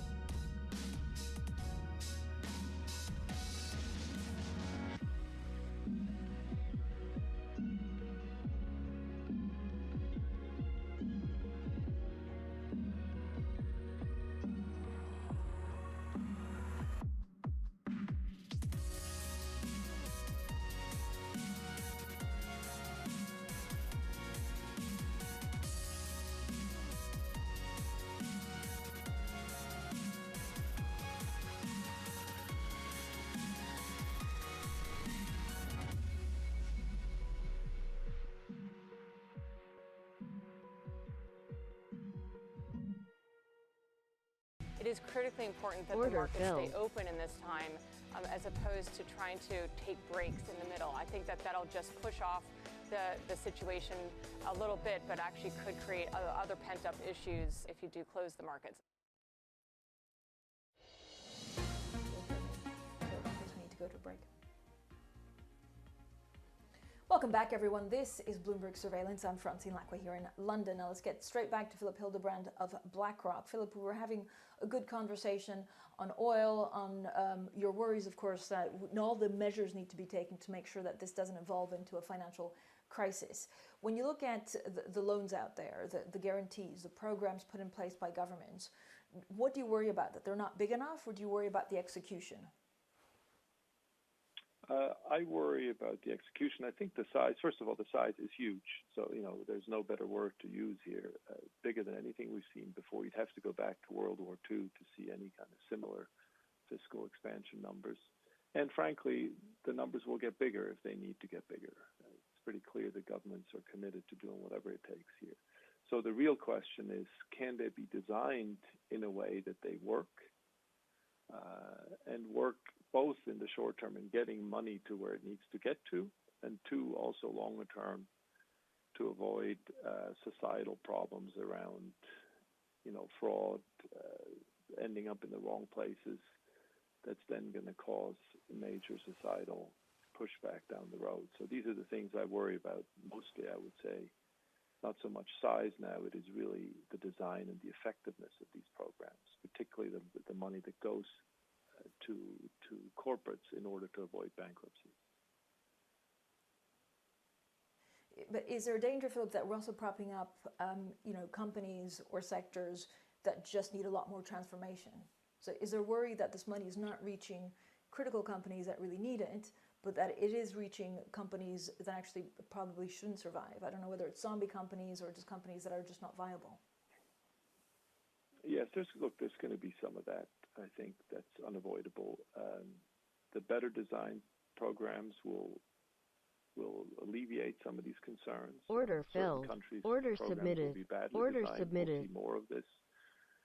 But I think we also have to be realistic. That's part of this exercise. The overall objective is to preserve the economic capability while we bridge the economy during this lockdown, and there's going to be some misallocation. I don't think we should be overly worried about that, frankly. More importantly is that the overall design works and the money actually gets into order the economy. Filled. And then we'll have to deal with it. I think unfortunately, some of the issues that we've seen in the last years around inequality, around the weak getting weaker as they get into this crisis, we are going to have to deal with significant, I think, political fallout from all of this. That's been my experience during the financial crisis, and I worry that some of this is going to happen again. If you go into this crisis vulnerable, you're very likely to come out of it even more vulnerable. That's the reality of what's happening, and whatever we can do to address that, whatever the policy world can do to address that, I think is going to be very important longer term. Philip, what kind of financial crisis, if we do end up in one, would it look like? Would it be much worse than 2008? And would monetary policy and central banks have the tools to actually deal with the second wave? I think we have to prevent it, frankly, Francine, because if we get the combination of a health crisis, of a short-term, unprecedented economic crisis, and then have it mutate into a financial crisis, that would be a devastating outcome. So this is really all about preventing the spillover into the banking sector, ensuring that viable companies do not go bankrupt, trying to do whatever we can to avoid mass layoffs in viable sectors of the economy, building the bridge so that by the time the curve flattens, the disease curve flattens, we can see the economy coming back to life with the productive capacity still being in place. I think that is the key objective here, and we'll see. We're now entering the reopening phase in Europe, so we will see, I think, within weeks or certainly months whether these policies are working. In some cases, I'm quite confident that they will. But we have to stay focused on doing everything we can to prevent this from spilling over into the financial sector. Philip, if you look at your Switzerland, if you look at the US, Europe, the UK, and Asia, who's getting it right and who's getting it wrong in terms of fiscal policy and monetary? Well, I keep telling my colleagues in the US and elsewhere at BlackRock, over the next few weeks, we're now going to see we're entering a critical phase in Europe. We saw some of this already in Asia to some extent, and now we'll see it up close here where we reopen. How does this work? Thus, can we contain the disease curve from rising again? Which sectors do we open? How do we combine extensive testing with protective measures, with continued social distancing while reopening the economy? All these will be tests. I think the countries that have been able to design effective ways to get money into the corporate sector and prevent mass layoffs in viable sectors will be the most, the ones that will come out of it strongest. I'm quite confident that some of the short work schemes that were tested in many European countries during the crisis will be effective, including in my own country, but also in Germany and other countries in Europe. And that will be very important so that when the economy can restart, we don't end up with mass bankruptcies and mass layoffs all over the place. So I think, in Europe, we have pretty good infrastructure that is dispensing this money. We have short work schemes. So provided we can reopen gradually without the disease curve once again steepening, we should see some positive news coming out of this experiment over the next couple of weeks. But I'm not a scientist, so the key here is to rely on the expertise of the scientists to determine the right timing when you can reopen the economy. So let's hope that what's happening now in Europe is indeed appropriate time. Philip, thank you so much. Philip Hildebrand, their Vice Chair at BlackRock. Now, coming up on Bloomberg, we have many more conversations about the markets. We have many more conversations about crude oil. Also, a conversation you don't want to miss with the Chief Financial Officer of Coca-Cola. He is John Murphy. That interview at 4 p.m. London time. This is Bloomberg.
Order canceled.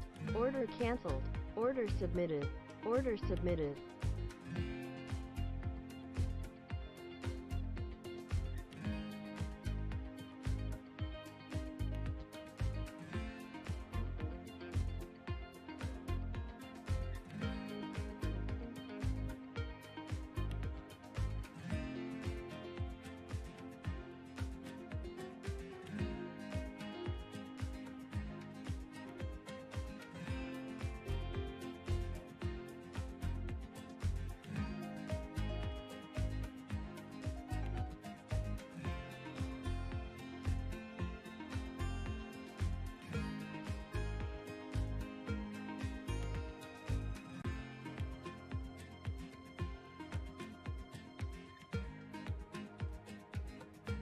Order submitted. Order submitted. Order submitted.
Well, good morning, everyone. This is Bloomberg Surveillance. Coming up, we have a full roundup of what's going on with the price of oil. Yesterday, I mean, it was pretty absurd move that some of the industry have to pay consumers to actually take some of this oil. Coming up, we'll be speaking to John Brown, the former chief executive of BP.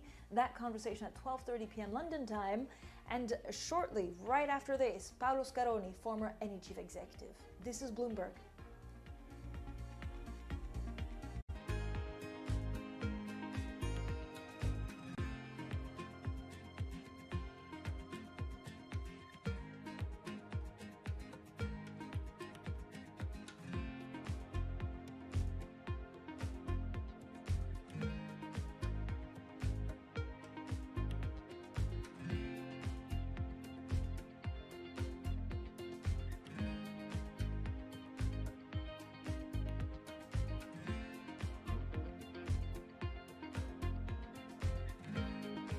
Order canceled. Order canceled.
Another day of risk off across the financial markets. We bring you special coverage of all the price action and implications here on Bloomberg Television.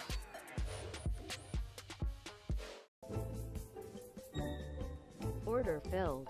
Order submitted. Order submitted.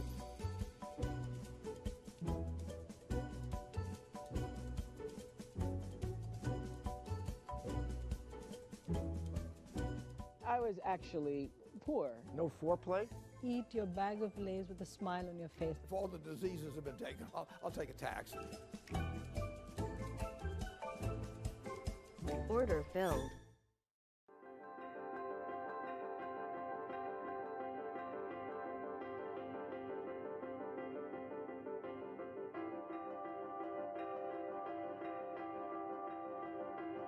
Order canceled.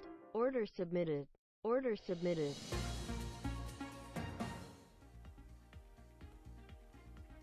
This is Bloomberg Surveillance. I'm Francine Lacqua here in London. Now, we did have quite a dramatic fall with a wipeout in the price of oil. That started yesterday in negative. This is what I'm looking at right now. June WTO oil falling beneath $20 a barrel. And of course, the May contract still in negative territory. So we'll have a full roundup of your oil news shortly. But first, let's get straight to New York City. With the Bloomberg First Word News is Viviana Hurtado. Hi, Viviana. Hi, Francine. We begin with encouraging signs the coronavirus pandemic in the UK is slowing. This from Chancellor Rishi Sunak. He's defending the government's response to the outbreak as members of parliament are set to return. They'll likely scrutinize the government's handling of the viral spread. Yesterday, data showing the number of people hospitalized in London is falling. Now to Germany, that's where Chancellor Angela Merkel is urging caution. She doesn't want the country to move too quickly in relaxing its COVID-19 restrictions. The chancellor saying the country hasn't yet reached its target, even though it's achieved a lot. Governments around the world are trying to avoid a relapse in the pandemic. This as they work to reopen their economies. And Virgin Australia collapsing as the coronavirus deprives the debt-laden company of almost all its income. Administrators at Deloitte now have taken control control of this carrier. Before the announcement, billionaire Sir Richard Branson saying without state help, his airlines in the UK and Australia, they won't survive. He's also trying to raise as much money as possible against his Caribbean base of Necker Island. And we end with IBM, the company reporting fall in revenue, pulling its profit forecast for the year. In the first quarter, sales declining nearly 3.5%. It's the latest hurdle for the company in its transition to cloud computing. Amid the pandemic, the company expects clients to postpone projects, particularly involving software, but demand for hardware should remain stable. Global news, 24 hours a day on air. Now, quick take by Bloomberg, powered by more than 2,700 journalists and analysts in more than 120 countries. I'm Viviana Hurtado. This is Bloomberg. Francine.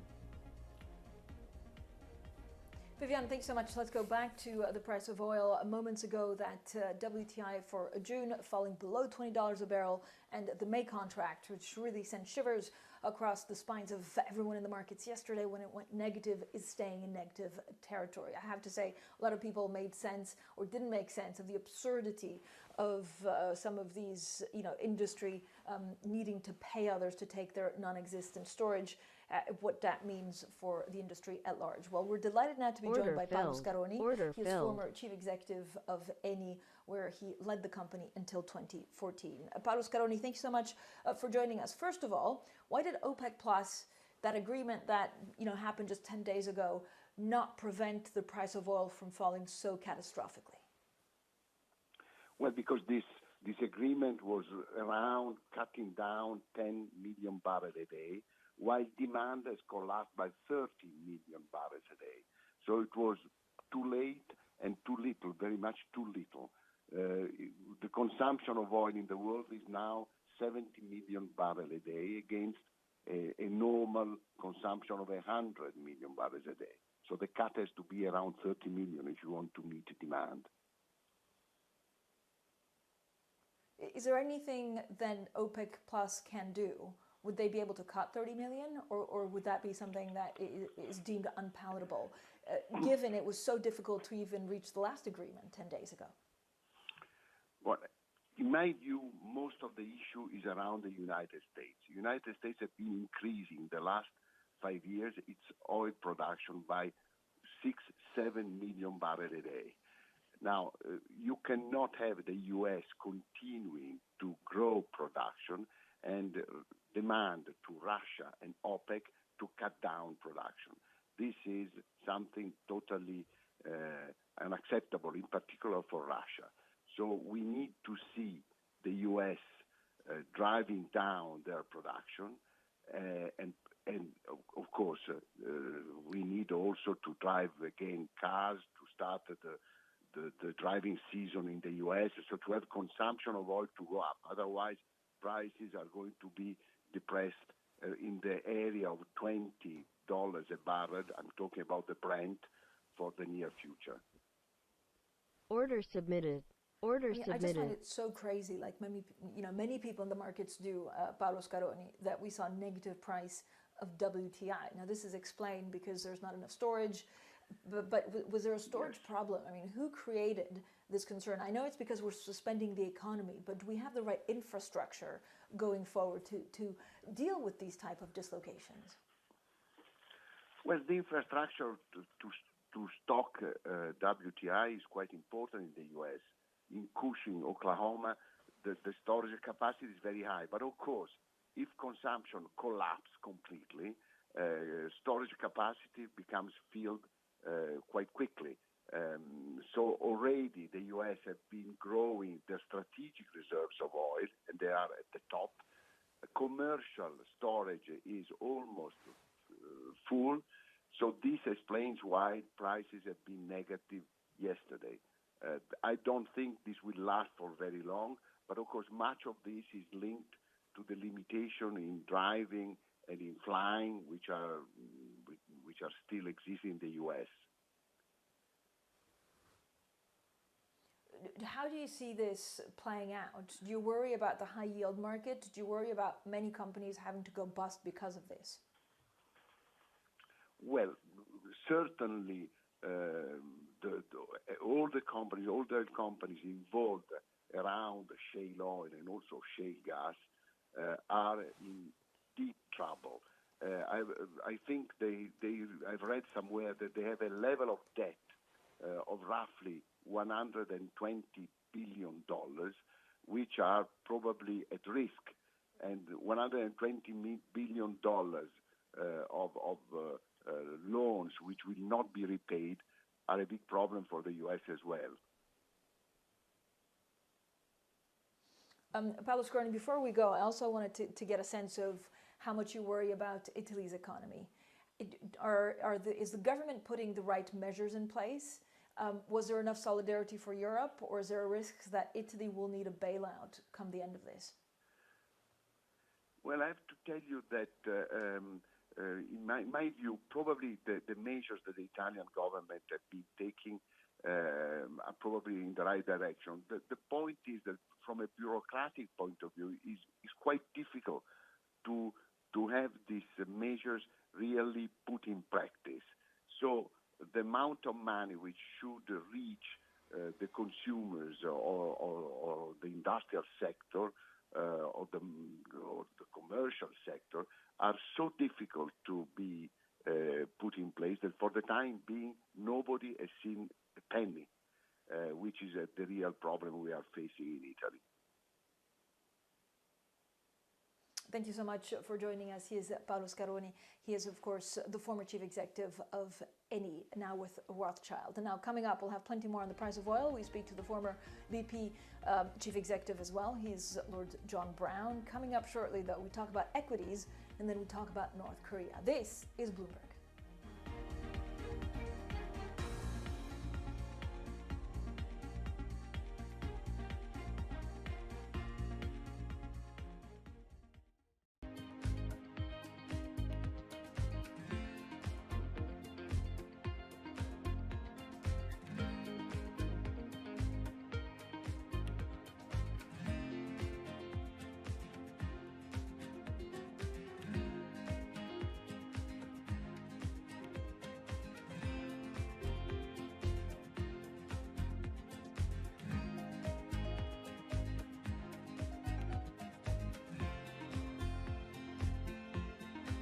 Order filled.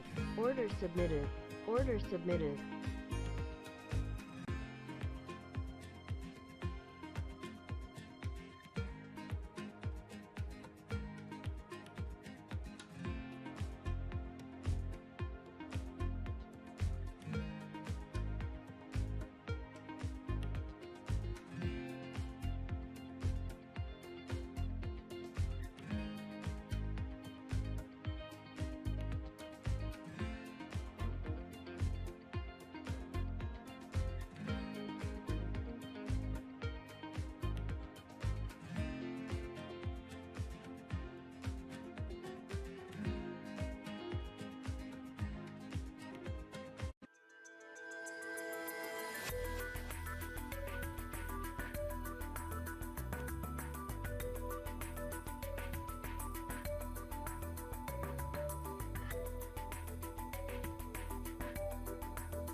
Order filled.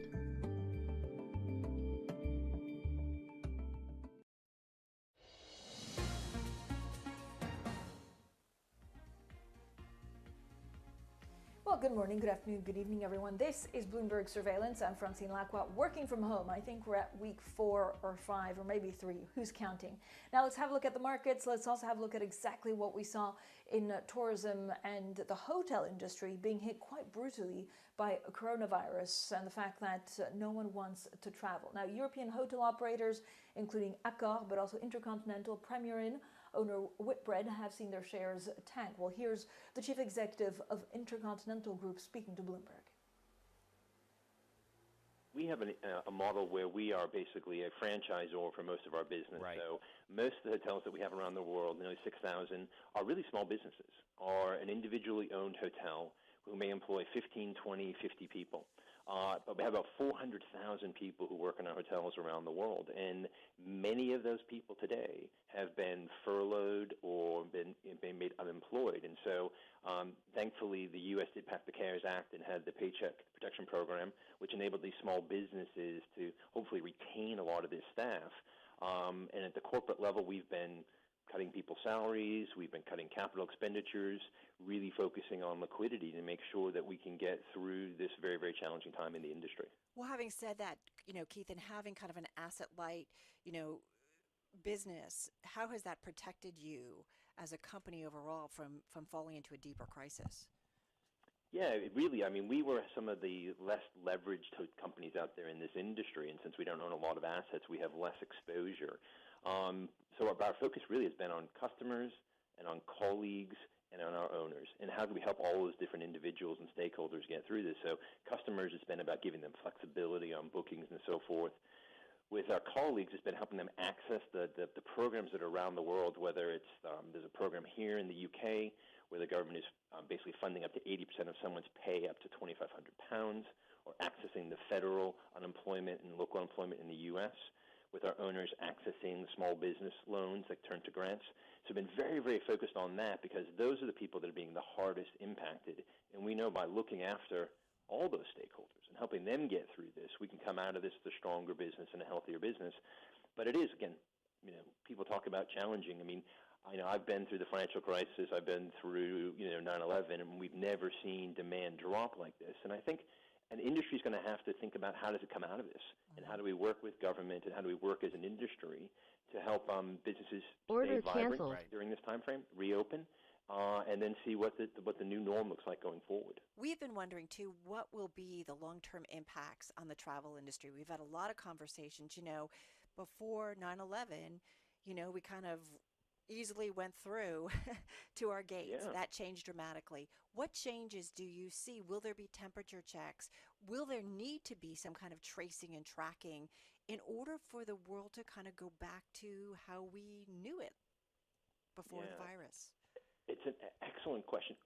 We had that same conversation earlier in the week with a couple of other CEOs from different industries. We were talking about the futures of our businesses, and people said, well, travel. And I said, well, I can still remember 9/11. I was in California getting ready to board a flight to the East Coast, saw the planes hit the towers, and we asked ourselves, would people ever get on planes again? And they did. It just changed, as you pointed out, right? We take our shoes off now. There's different security measures in place. You can't meet friends and family at the gate anymore. But we did get back to travel, because on travel from a business perspective, it's core to doing a lot of businesses. That will probably change. Leisure travel is something that inherently people love to do, but I think the experiences will change in travel as we learn from this, and it may lead to temperature checks. Well, that was Keith Barr of Intercontinental Group. Now let's get straight to Tom Stevenson, who's Investment Director for Personal Investing Business at Fidelity International. Tom, great to have you on the program. I know you released your outlook, and then everything happened with oil yesterday. What does it mean for the industry? Do you worry about companies going bankrupt and something systemic amongst oil companies? I think it's less of a problem than it looks. I mean, this is a very dramatic move. I mean, for the first time ever, oil prices have gone negative. But it is also a technical issue. It's to do with the expiry of the contract for May delivery today. Basically, no one wants to hold oil when there is no storage and there's nowhere to put that oil. And so that's what's caused this really very unusual situation. I think we need to look forward to the June contract to see what happens there. I mean, clearly, unless there's a pickup in demand, then we are going to see a shortage of storage facilities in a month's time, just as we are currently. So I think we may see prices move into negative territory again. But does this mean this is a new normal for the oil price? No, I don't think so. I mean, if you look at the June contract currently, it's what, $20 a barrel. Now, you know, this is a very low oil price. This is not good news for the oil industry, but I don't think we should expect negative prices to be the new normal. Yeah, if you look at the June contract, it's fallen below $20. Do you worry that this dislocation would also happen somewhere else in commodities? Order submitted.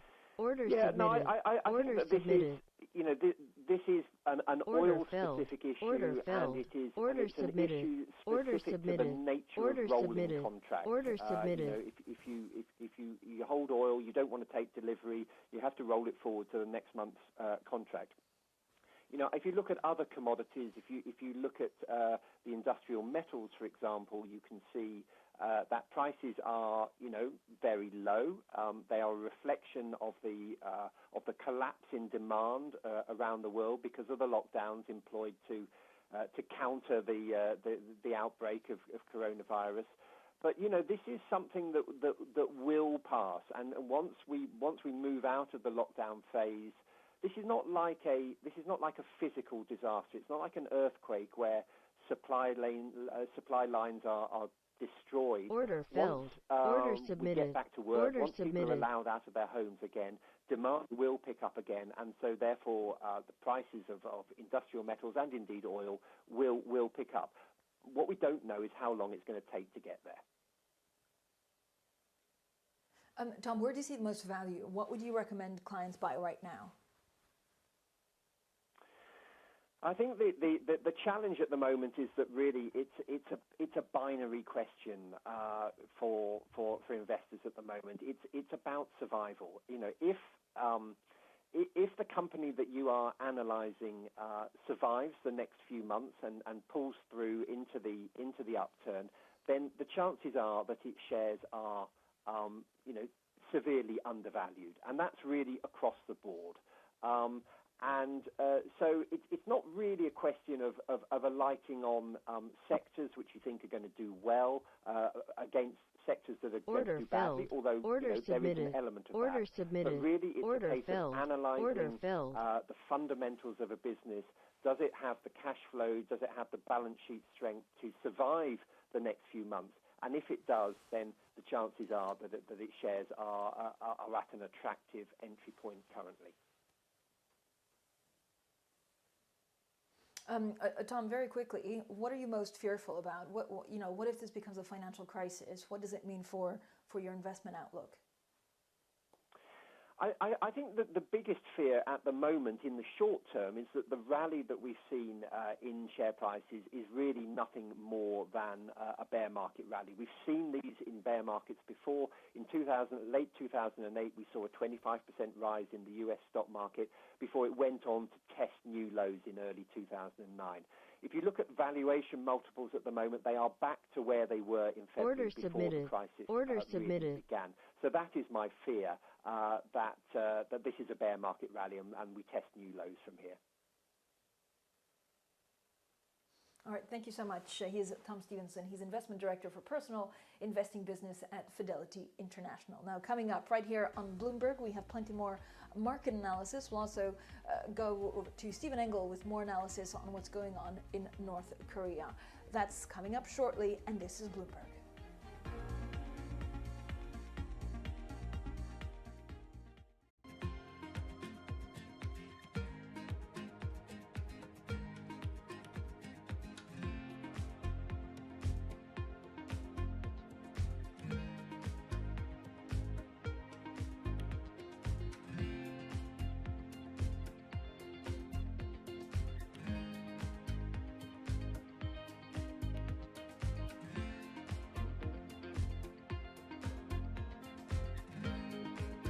Order filled.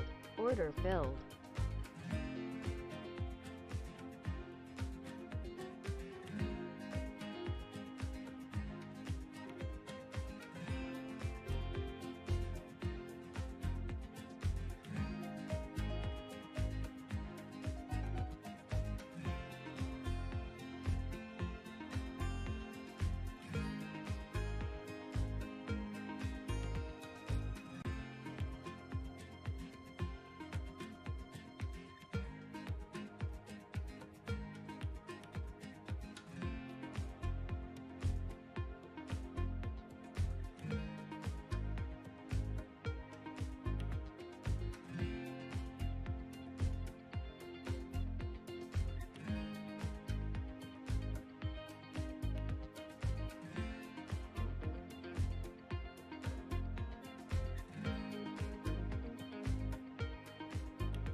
climate change is the defining issue of our time, so we've redefined how we cover it. With clear data and rigorous journalism, we rise to the scale of the challenge to reveal the breadth of possibility. We look at stories from every angle to provoke debate, spotlight solutions, and make sense of the greatest crisis of our generation. Bloomberg Green, solutions for a changing climate. Order canceled. Order submitted. Order filled. Order submitted. Order submitted. Order submitted. That'll just push off the situation a little bit, but actually could create other pent-up issues if you do close the markets.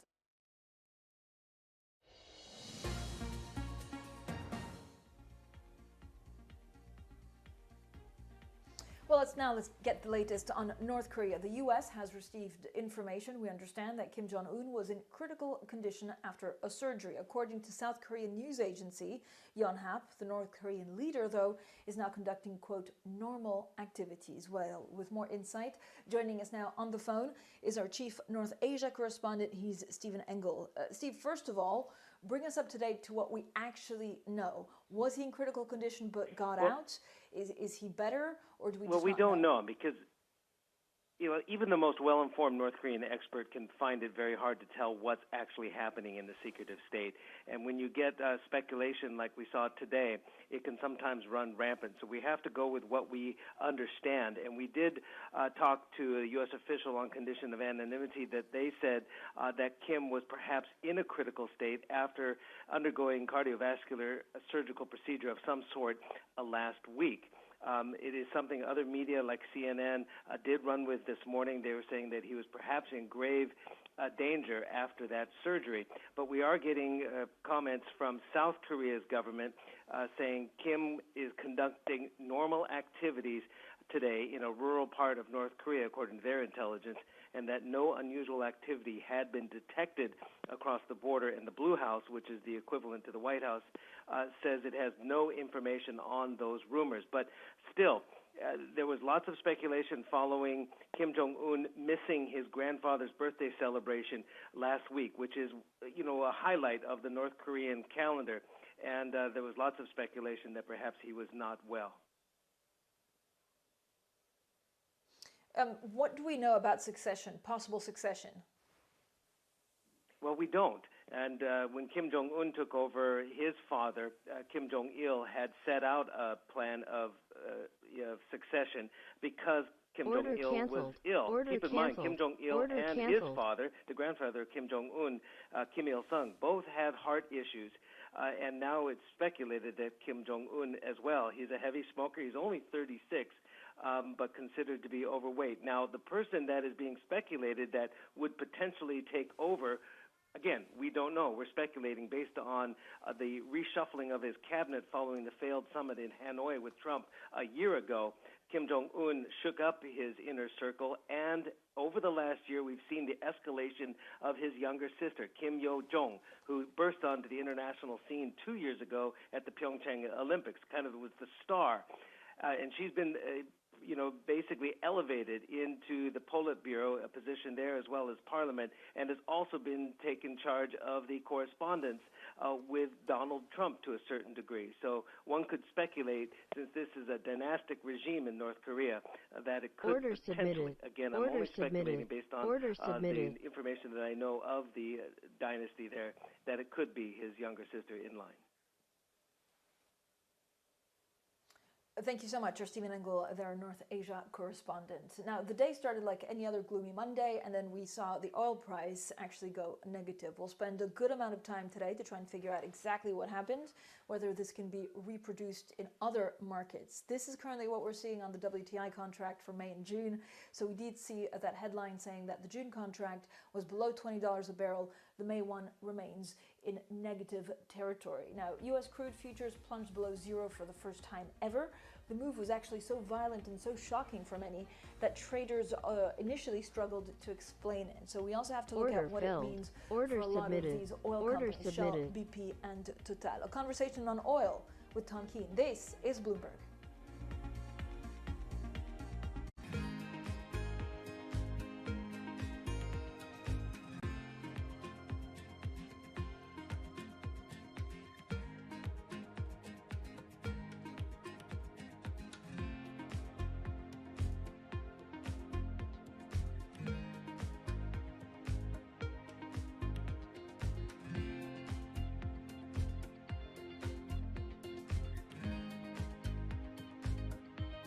Order filled. Order submitted. Order submitted.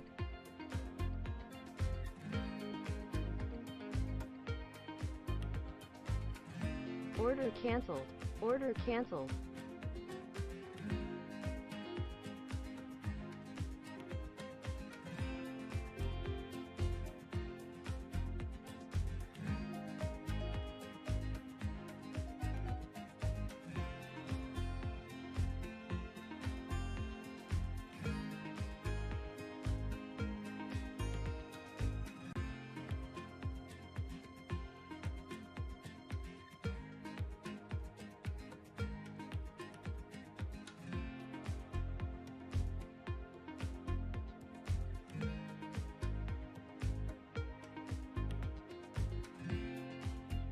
Order canceled.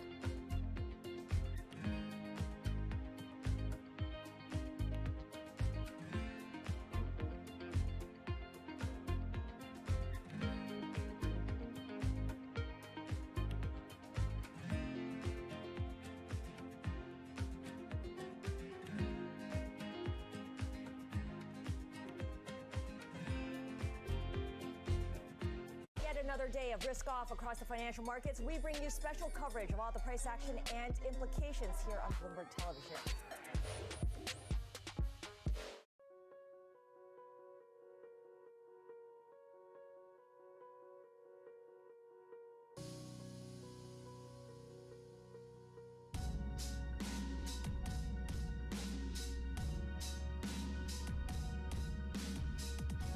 Order submitted. Order submitted.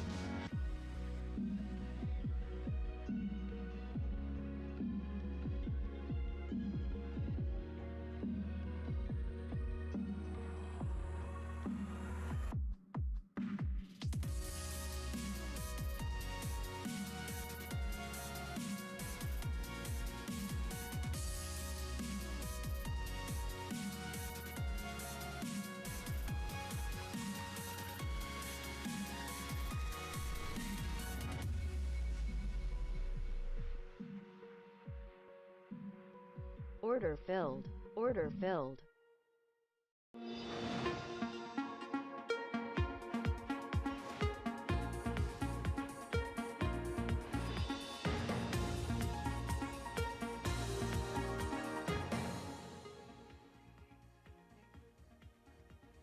A record wipeout in oil. Crude plunges below zero for the first time. June delivery contracts sit below $20. U.S. officials learned that Kim Jong-un was in critical condition following cardiovascular surgery last week. Washington wants clarity on the North Korean leader's health.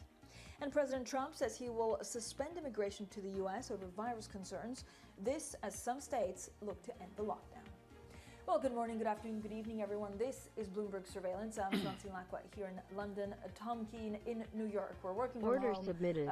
Order Day submitted. 21, Order week submitted. 5th, we're not sure, but it was certainly remarkable, Tom, to see We've the lost price of oil count. go negative territory. I mean, it took the market so much by surprise that for a couple of hours it was, some people actually had difficulty explaining it. The mechanism of it yesterday was fascinating. I was going back and forth with John Farrow and a lot of our hydrocarbon team, Francine, moment by moment, absolutely extraordinary. But the underlying reasons why is very clear. We're up to our eyeballs in oil, and that means the price goes down. It's just as simple as that. We've got some terrific perspective today on oil. Order canceled. Order canceled. Order submitted. Yeah, too much oil, Order not submitted. enough storage expensive. Tom, we'll have plenty more on oil, and we'll try and figure out whether this could happen to another part of the market, such a big dislocation. But first, let's get straight to the Bloomberg First Word News in New York City is Viviana Hurtado. Hi, Viviana. Hi, Francine, Tom. We begin with speculation about the health of North Korea's leader, Kim Jong-un.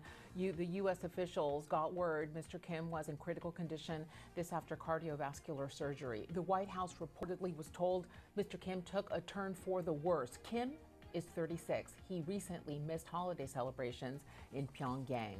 Now to President Donald Trump, he plans to issue an executive order temporarily suspending immigration. Late Monday night, the president tweeting the move is needed to contain the coronavirus. He also says it will protect American jobs. No word on how long the suspension will last or who it will affect. And now to oil. As Francine and Tom were mentioning, it rebounded after a record-setting day. The price of New York crude sinking to as low as minus $40 a barrel. This for the May contract. There's fear those who actually take delivery of oil in the near future may not find a place to store it. Global news, 24 hours a day on air, not quick take by Bloomberg, powered by more than 2,700 journalists and analysts in more than 120 countries. I'm Viviana Hurtado. This Order canceled. is Bloomberg. Order Francine, canceled. Order submitted.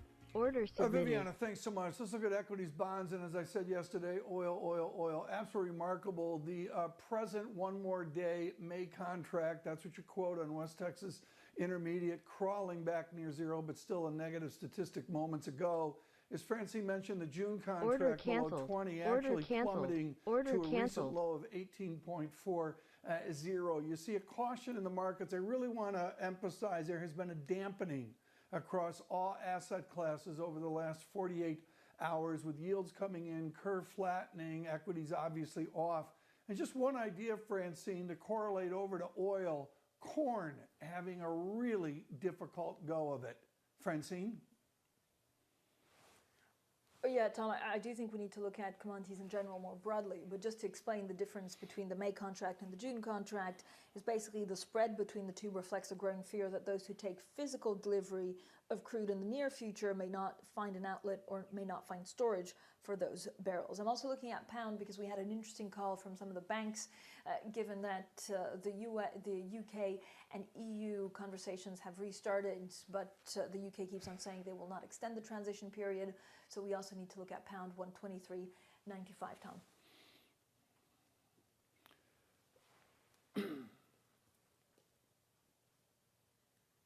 Tom, let me pick it up and go to someone who's been waiting to speak on oil. Joining us now is Martin Ratz. He's Morgan Stanley Global Oil Strategy. Martin, I mean, it's pretty incredible what we saw yesterday. Tom and I were just talking about it. A lot of people took a long time to explain it, but the matter of the fact is that there's just too much of oil and there's not enough storage. Does OPEC Plus have anything in their instruments to stabilize it, or is it completely out of their control now? Order filled. I think we have reached a stage where this is pretty much outside of the control of anybody. Look, it's a simple matter of fact that the global economy has ground to a halt because of the coronavirus, and in particularly the transportation sector has been hit very severely. Oil demand has fallen in the month of April by somewhere between 20 to 35 million barrels a day on an oil market that is 100 million barrels a day. That is not just simply an unprecedented amount of demand destruction, but it's just so far outside of any historical change in oil demands that we've seen that I think there is no group of suppliers that can offset this through production cuts. So we'll be looking at significant inventory builds for a couple of weeks, couple of months to come, and with that, the issue of storage will remain front and center. Are you worried about financial stability if some people in the U.S. shale industry in the U.S. go bust? Yeah, that's a very good question. The challenge to the industry really is that this renewed downturn is coming on the heels of the previous downturn, which is just 5 years ago. So between sort of the 1986 oil price downturn and the 2015 oil price downturn, at least it was a good 30 years where the industry could sort of regroup and adjust. But on this occasion, these downturns are following each other so hard and fast. Most of the companies, either in Europe or in the US, have gone through massive rounds of cost savings, efficiency gains already. Capital expenditure plans were already severely curtailed over the last couple of years. That means that responding to this crisis is just all the more difficult. There is simply less fat to cut. So from that perspective, you would expect this to have a much quicker impact on production levels, on the survivability of these companies. So the short answer is yes, and I think the high yield market in a lot of U.S. E&Ps is showing you precisely this. Martin, I want to talk about the June contract. It slams in tomorrow. Right now we're at 18.17. It's down $1 just in the last 5 minutes. And I want to talk about the Greek letter theta, or the time to gain. I did a chart yesterday, folks, out on Twitter on this. Do you propose that the June contract will show normal theta and normal time decay? Or is this time different where it will act more rapidly like the May contract, the one that plunged to negative territory? Well, there is a very interesting dynamic going on with the June contract and possibly also with the July contract. And that is that there is, on the whole, a somewhat of a popular groundswell idea that oil is at the bottom. And therefore, when oil is at the bottom, you might be inclined to buy it. And if you're a financial investor, really the only option that you have is to buy oil ETFs. So oil ETFs have seen huge inflows over the last couple of weeks. Yeah. And what these ETFs have been doing is they are buying mostly the June and to a certain extent the July contract. And these inflows have been so large that the June and the July contracts have been supported tremendously. Now, it is that probably the case that we are at or close to the largest part of the sort of imbalance in the oil market, and that over the next couple of months and quarters things will get better. But it's not obvious that the storage situation in June and July are going to be so much better than they are in May. So from that perspective, this issue of running out of storage in Cushing, where WTI is traded, that issue is still very much alive also for these next two contracts. And they've just had an almighty level of support from ETF inflows. So from that perspective, there is quite a bit of risk now to these next two contracts. Yeah. Beautifully explained. How do the ETFs unwind if they have a wall of retail money coming in? How do they unwind that tension seen in the June and even the July contract? I think that is a question that we are all asking ourselves. So, and this has become not a small problem. The USO, which is the largest largest oil ETF in the United States, as of yesterday morning, owned about a quarter of the open interest in WTI. So this is one ETF alone, and it's absolutely huge.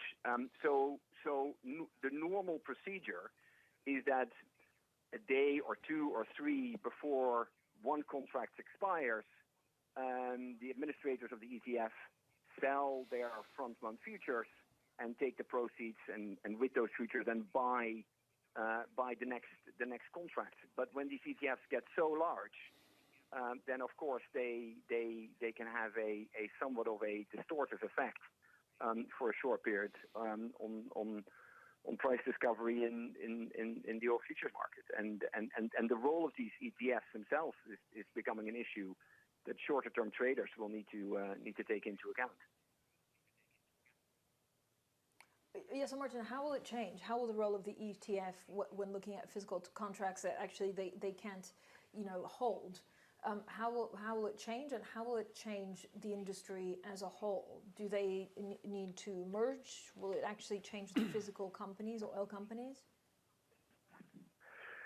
Well, look, the physical price realized by oil companies themselves is not necessarily, as far as I can see at least, that much impacted. But there is a real question about the following. Order canceled.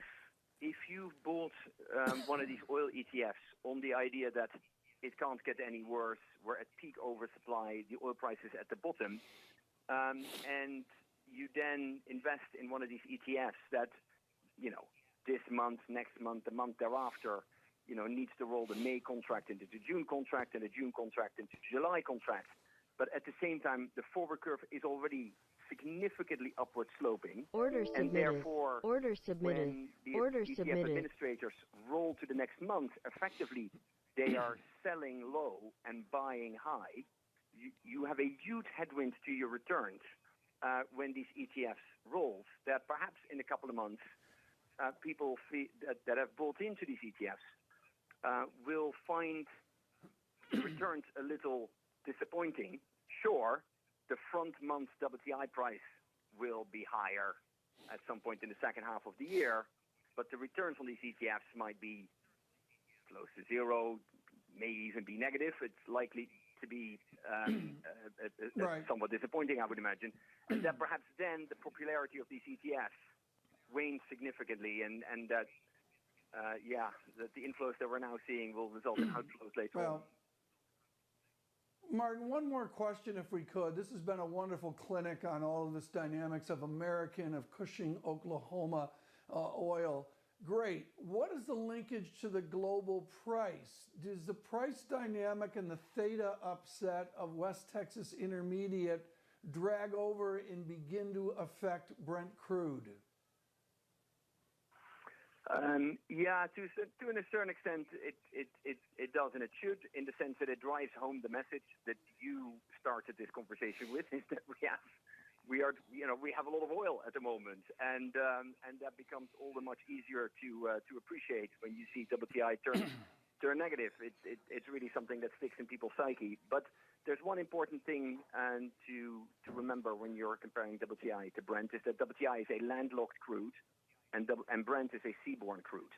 As soon as Brent is produced, it's on an oil tanker, and that oil tanker can go anywhere in the world, and therefore there are ultimately much more storage options available for crudes like Brent.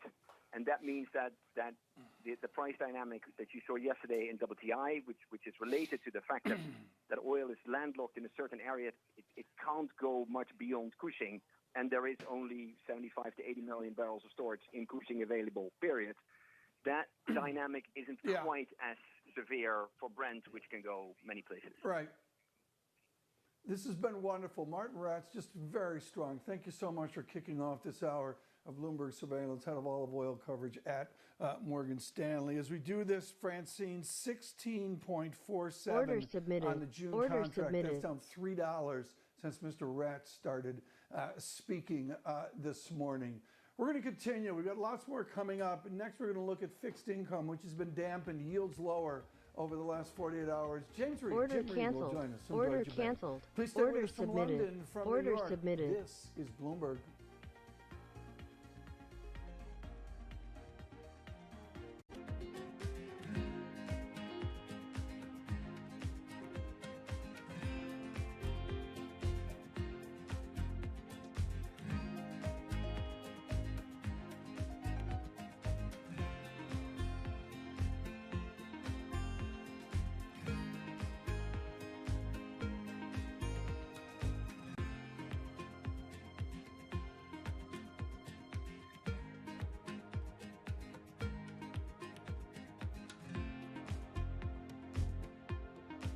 Order filled.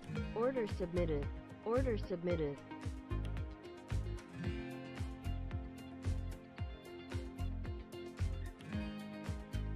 Order filled.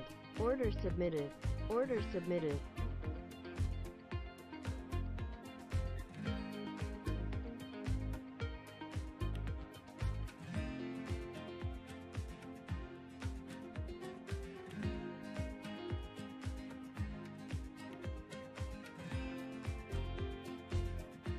Order filled.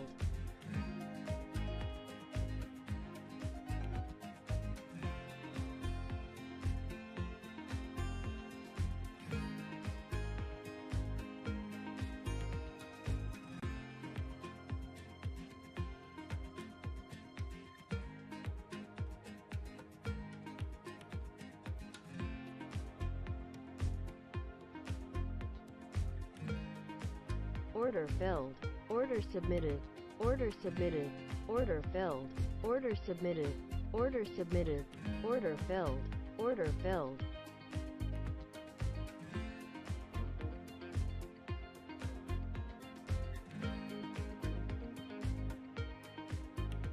Order filled.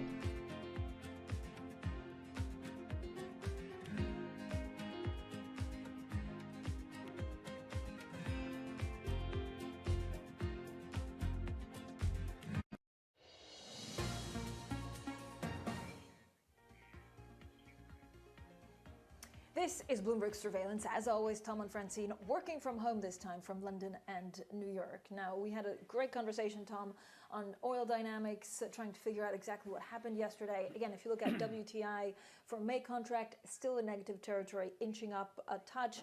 and then the June contract at 16 and peanuts. Now let's get more market analysis by Jim Reed. He's Deutsche Bank Global Head of Fundamental Credit Strategy. Jim, as always, thank you for joining us on Bloomberg Surveillance. I don't know, when you look at the world, what you worry about the most and what that spurs you to buy right now in the credit space. I think I probably worry most about the exit strategies and how the world will handle going back to work once countries decide to do it. It's quite clear from the messages we're hearing from countries that although they're treading a little bit carefully, they want to get countries back to work at some point in May. And I think that's the thing that I worry about most. What does it mean for Italian yields? I don't know if you look at the spread between Italian and some dislocation that maybe we saw between Bunds and Italy, or whether you look at treasuries. Well, I think the Italian yields is a different picture. That's all about how close the solidarity between the EU nations can get, and obviously Thursday is going to be a pretty big day for Europe. Submitted. As with all things European summit related, I think Thursday there will be a lot of constructive ambiguity around it, and you'll have to kind of piece through the details to work out how close to the Italy position it is, or how close to the northern countries position it is. Jim, it is Tuesday. It already feels like Thursday or maybe into Friday as well. The news flow is so extraordinary. And to me, most of the news flow screams disinflation, if not outright price decline, clearly influenced by the plunge in oil. What are you seeing in the makeup of yield right now? Does it scream disinflation and even price deflation? I think in the short term, it would be hard pressed to not see this as deflationary. And I think bond markets are pricing to some degree that. But I mean, bond markets are also pricing the fact that we've already in 6 weeks of this crisis seen just an extraordinary amount of central bank money printing and bond buying. So but break evens, etc., do suggest that people are pricing in disinflationary impact in the short term. I think it's far too early to say that is the long haul. I mean, at Deutsche Bank, we're having a huge debate about whether this crisis is inflationary or deflationary. I think we've got analysts on both sides of the camp. It can be deflationary in the short term and still be inflationary longer term. Now, this is really important, folks, and it's good that Mr. Reed shows that good debate in any house over inflation and disinflation. If that's the case, somebody shows up today needing yield, where do you find comfort today? Where can you find yield with some form of price protection? I think in the credit market, which is kind of my day job, I think you probably want to follow the Fed at the moment. The Fed are going to be most active in the 1 to 5 year area of investment grade credit. So I think you'll start in fixed income markets to and I think there's more to go on this, to price in where the central banks, the Fed and ECB are buy and where they won't be. And I think 1 to 5 year part of the US IG market is where the Fed are going to be most aggressive, clearly.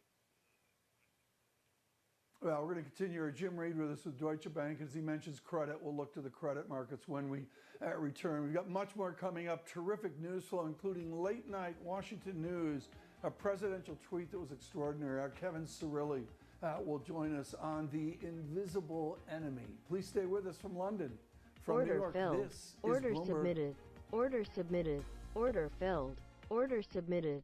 Order submitted.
Order filled. Order filled.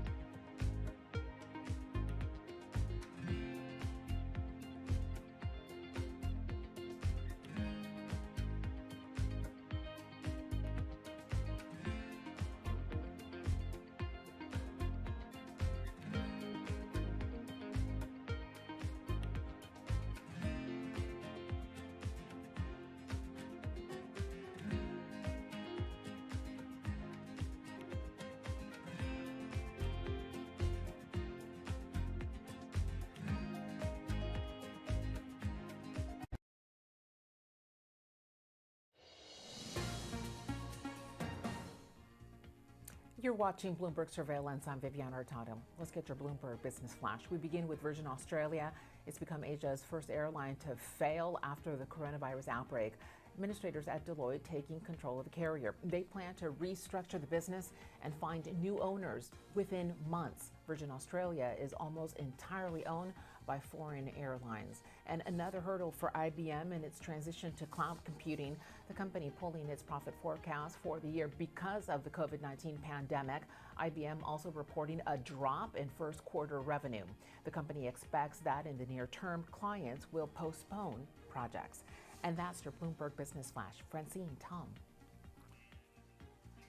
Viviana, thanks so much. The data is absolutely extraordinary. Corn down to many-year lows, just as a note there on the commodities across America. But oil is what we're watching, not the May contract negative, but the new June contract really front and center, plunging from $19 to $16 a barrel just in the last 20 minutes. Across the board then, Francine, we see lower yields.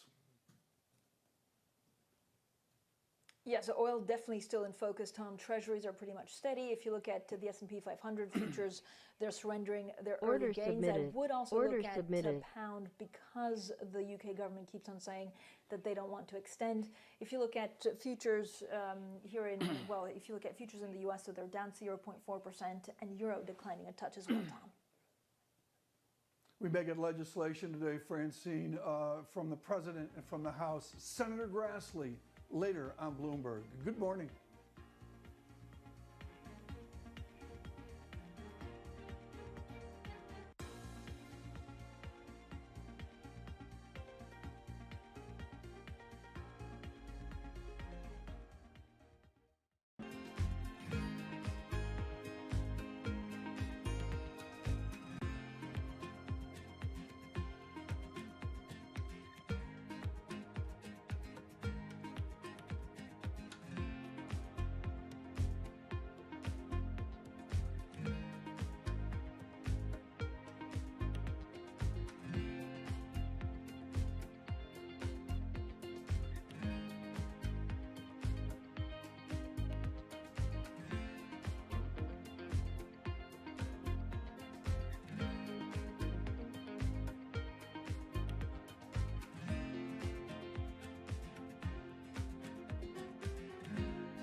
Order submitted. Order submitted. Order submitted.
Order filled.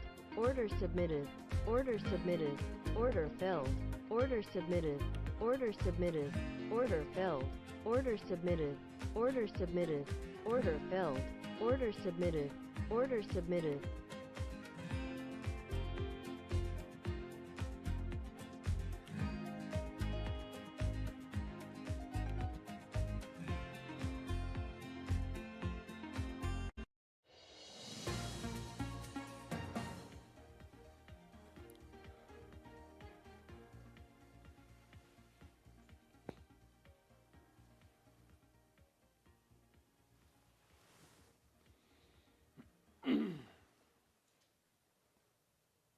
Check, check, Welcome check. back to Bloomberg Surveillance. Tom and Francine from London and New York. Anybody there? When you look at the markets, there's quite a lot going on. Tom, there's a lot of market chatter, of course, about where the oil price goes from here. Now, this is the virus update. I know we spent a lot of time talking about it, but Order Italy canceled. is easing curbs. Singapore cases topping 1,000. So this is what we're looking at. President Trump also saying he'll sign an executive order temporarily suspending immigration as the country tries to contain the spread. Now, Order for more filled. on Order the markets, filled. let's go back to Jim Reed of Deutsche Bank, who's still with us. Jim, we were talking a little bit about where you see credit.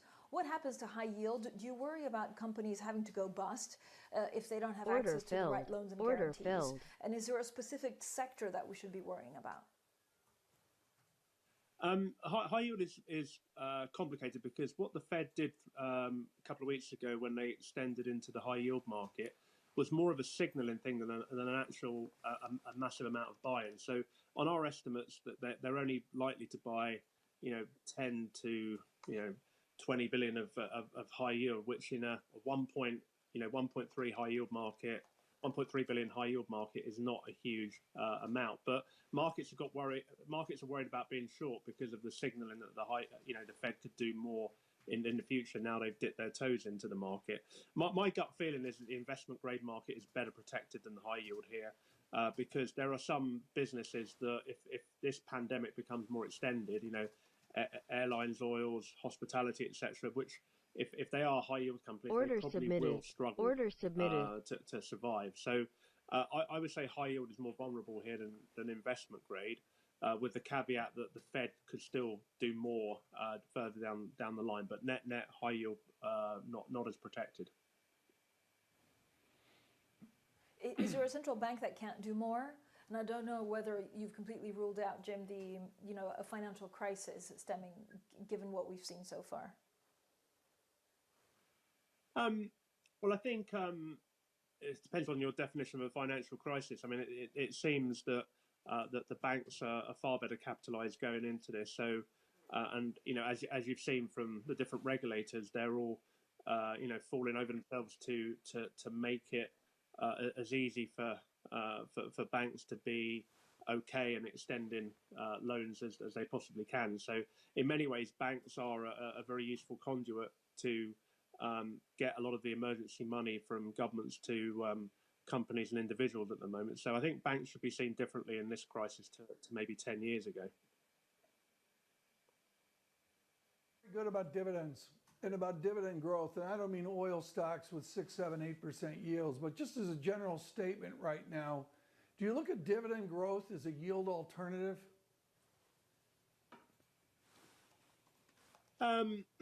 Well, I mean, the dividend policy of companies is completely up in the air at the moment, both from being forced to scrap dividends and you are at a stage of the pandemic where some investors will probably thank companies for reducing their dividends just to keep some powder dry for things to go. So it's very difficult to actually concentrate on the headline dividend number and get much comfort and look at previous year's dividend as any guide to what a company might pay in the future. So it's very opaque at the moment with what's going on with dividend policy.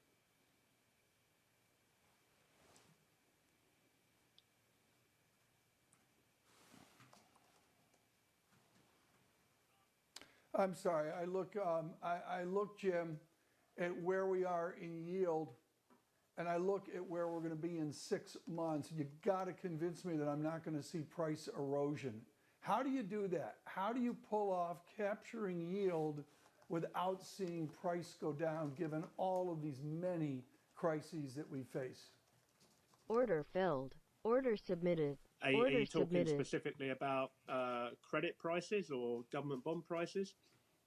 Credit in general, I mean, I can take full faith in credit, but I'll take credit as well. I mean, with the yields where they're set right now, there seems to be almost a cavalier tone about what price will do over the next 6 months. Order submitted. Order filled. Order filled. Well, I mean, if you look at credit spreads, they're probably halfway between the tights of the year before COVID and the wides before the Fed went gangbusters and bought markets. So, you know, for an investment grade company, you're getting on average 2 to 2.5% over governments. For high yield, you're getting 600 to 700 basis points over governments. If the authorities step in and save everything, you know, investors probably see those levels as a reasonable yield in this sort of environment.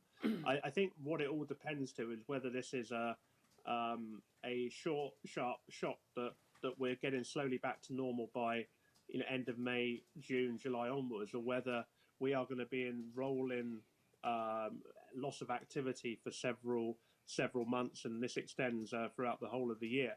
I think if this pandemic extends to the whole of the year, I'm not convinced that governments and central banks will be able to bail out everyone. So it depends on the length of the crisis, really, whether these yields are attractive or not. Order submitted. Order Jim submitted. Reed, thank you so much with Deutsche Bank. Right now, in New York City with our First Word News, here's Viviana Hurtado. Yeah, Tom, we begin with a mystery about the health of North Korea's leader Kim Jong-un. U.S. officials saying they learned he was in critical condition last week, this after cardiovascular surgery.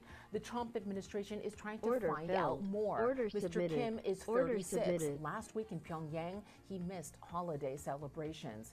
Now to President Donald Trump, he says he'll temporarily suspend immigration to the U.S. And this comes in a late-night tweet. The president wanting to contain the spread of the coronavirus. He also says the move would protect the jobs of American citizens. No word on how long the suspension would last or who will be affected. And we end with the U.S. Senate. It may vote today on the next emergency stimulus package. This one could be worth up to $500 billion. The measure would add funds to the depleted small business aid program. It would also provide money for overwhelmed hospitals and coronavirus testing. Global news, 24 hours a day on air. Now, Quick Take by Bloomberg, powered by more than 2,700 journalists and analysts in more than 120 countries. I'm Viviana Hurtado. This is Bloomberg. Tom, Francine. Viviana, thank you so much. Now, coming up, we'll look at dollar dynamics. We also have a couple of calls on petrodollars, but also pound. All of that coming up with Jane Foley of Rabobank. This is Bloomberg.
Order submitted. Order submitted. Order submitted.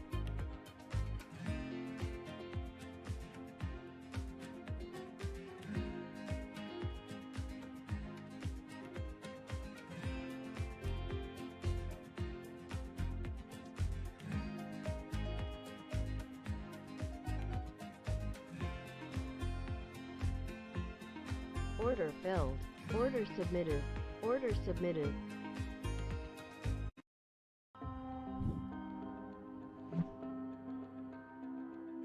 We are ramping up production massively. We are investing 100 million euro to build extra lines, to work with partners and vendors Order submitted. to get Order more components submitted. available so that we can build more products. We are now able to produce 15,000 ventilators a week.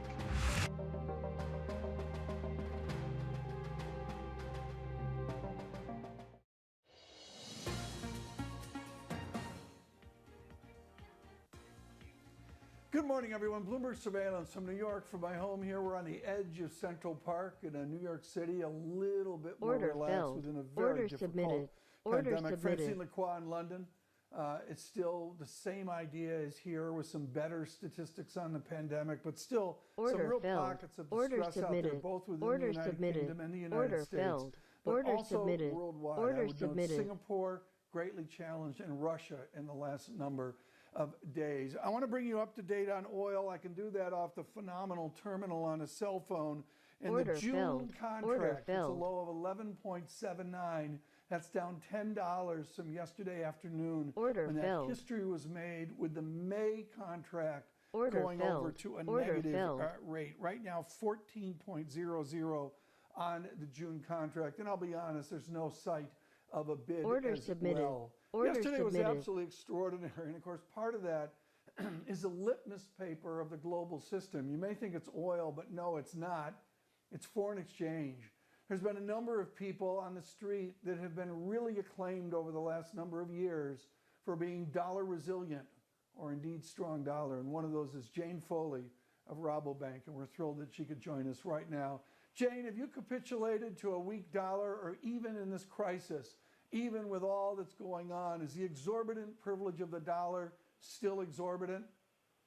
I think it is, and yes, we have had the stock markets recovering, but I don't think Order filled. investor Order risk appetite submitted. is really back Order to submitted. where it should be or where it was. And to be honest, I don't think that the dollar's safe haven strength is really going to disappear entirely until we have investors confident enough to move back into emerging markets with significant volume. And that may not come for a long time, because there's one thing about this crisis which I think is only just beginning to unfold, and that's the demand side aspect of this. Order filled. You know, if we look at various different countries around the world and we think about the unemployment rates, we know that these are going to be sticky for some time. The latest, of course, was Australia, the RBA overnight warning about the dip in that country's growth and in the increase in its unemployment rate.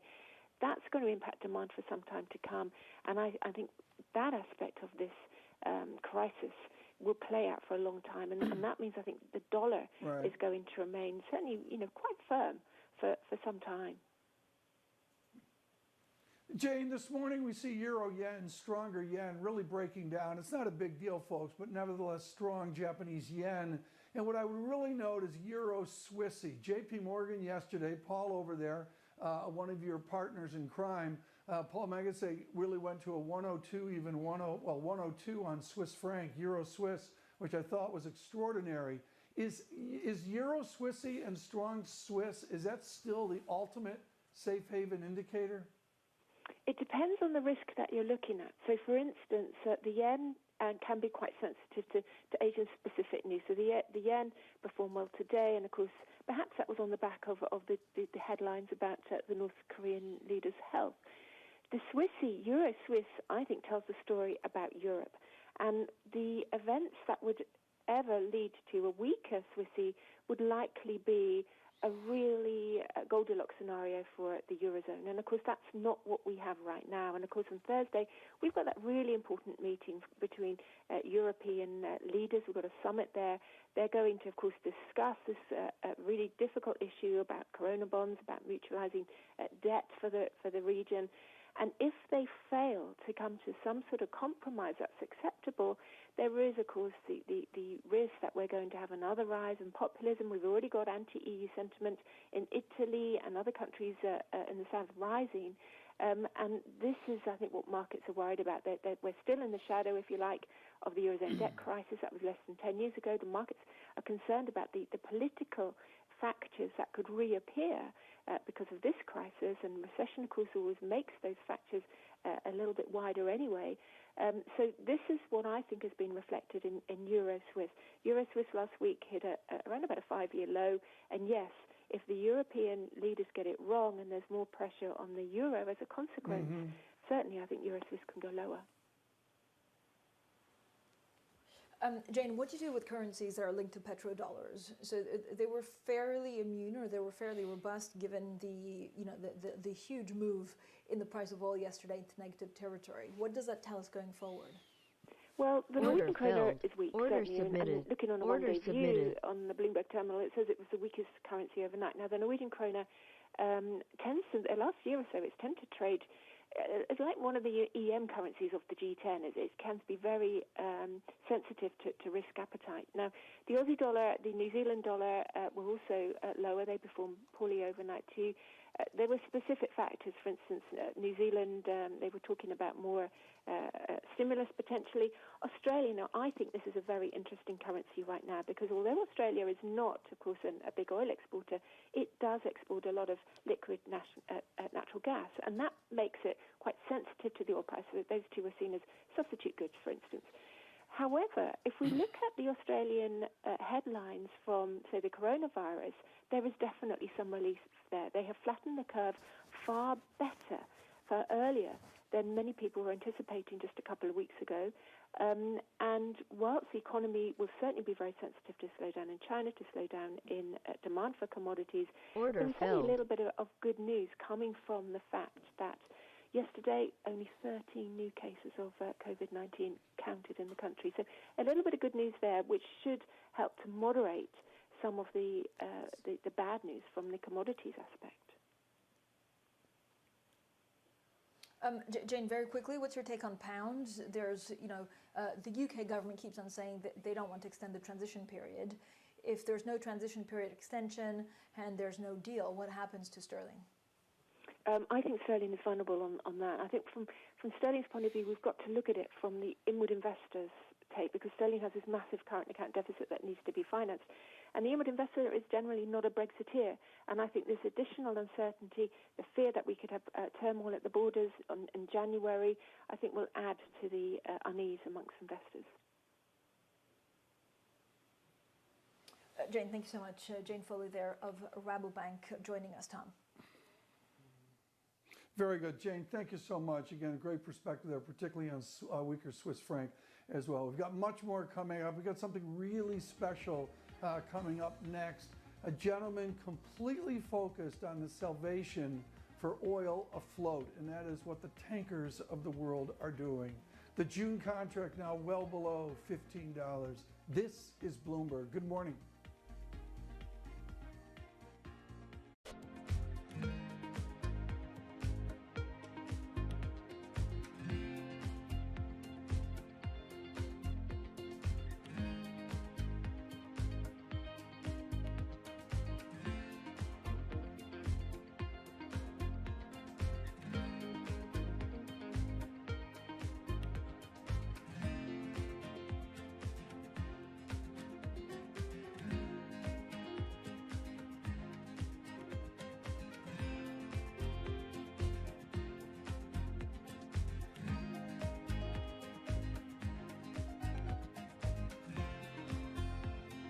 Order submitted.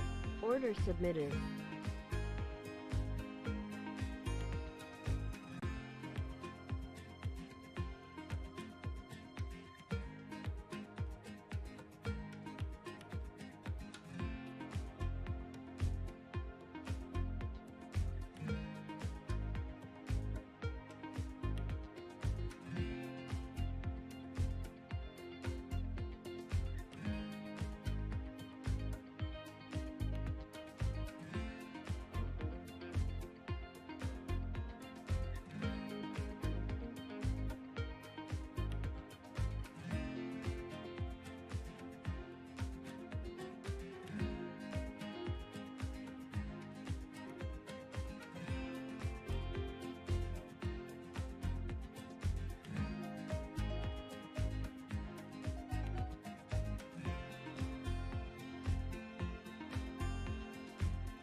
This is Bloomberg Surveillance. Tom and Francine from London and New York. Tom, as you were saying, an interesting conversation now, a little bit of a different angle when it comes to the price of crude and what we saw yesterday. Simply extraordinary.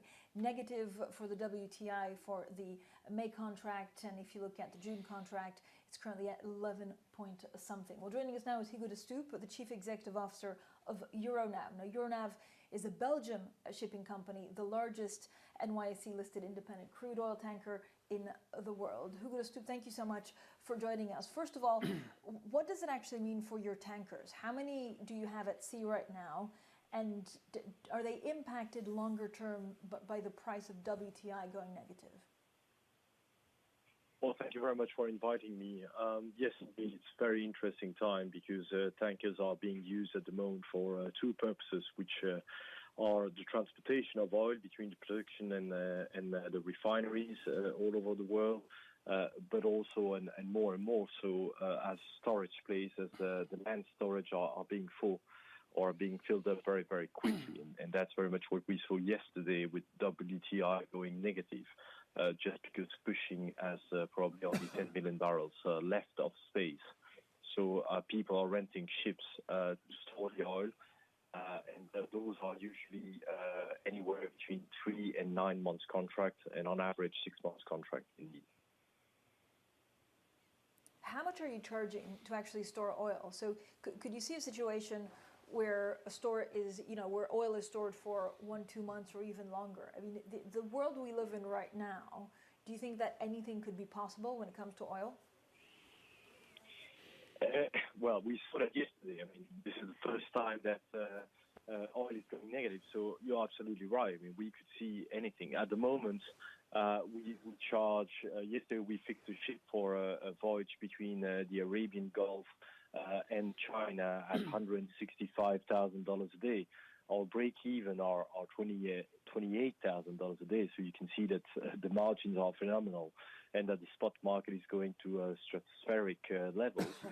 And we don't think that it will stop there. We think that it will go higher and higher simply because there are more and more ships which are being taken out of the fleet for storage purposes, as I was saying, which means that the total supply of ships that are available for transportation is diminishing by the day. Now, on those fixed contracts, and let's take the example of 6 months, in the past month, we have, the market has fixed about 80 ships, which represents 10% of the world fleet. And on average, those contracts were paying you $80,000 a day for the duration of the 6 months contract. We believe that it will be more expensive tomorrow than yesterday, simply because the demand for storage is going to go up, and therefore the spot market will go up, and then the people, in order to lock in their ships for 6 months under a fixed rate contract, will ask for more because of what they can get into the spot market. So it's a vicious circle, but of course in our world it's what we call the virtuous circle. Mr. de Stoop, you're viscerally attached to this crisis. If you drive from Singapore up to Kuala Lumpur, up the left coast, the west coast of Malaysia, you're going to get to a harbor where you're going to park a tanker 4 football fields long. What's the elasticity of that oil? How do you expect that oil on that 1,200-foot tanker to sit there, and for how long? Is it months and months and months? The market looks to clear in weeks. Do you suggest it'll be much longer? Yes, definitely, and we've seen that in the past. So you have to know that oil does not deteriorate when it's stored on board a ship. There's very little maintenance that needs to be done, and so the oil can sit there as much as it can sit on land storage, by the way, for months or even years, if that's what people want to have. We're not directing the duration of those contracts. So I think that people who are looking at the oil price currently and looking at future contracts make the math. They see that today the oil is very cheap, but tomorrow the oil is supposed to be more expensive. And when I say suppose, it's because that's what the futures contract tell you. And of course, if you're a trader, you can lock in that profit. The only problem that they have at the moment is that upon the end of the contract, and if it's a 1 month, 2 months, 3 months, or 6 months contract, if it's a WTI contract which is settled on NYMEX, at the end of the contract, you will have to deliver the oil, which is not the same in other parts of the world. And certainly Brent contracts are not well settled physically. So it's a financial claim. Right. Mr. De Stoop, we're going to have to leave it there. Hugo De Stoop with us. That was a beautiful window, folks, into tankers. He's with Euronav. We greatly appreciate his attendance this morning. We're going to drive forward the conversation with the June oil contract plummeting. Kevin Book will join us from Clearview on oil. We do that next. This is Bloomberg.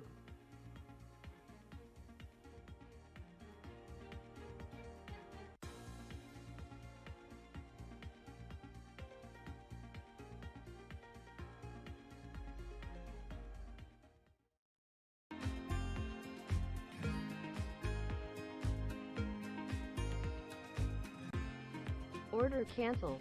Order canceled.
Order submitted.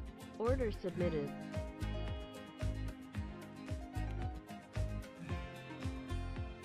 Order filled. Order submitted. Order submitted.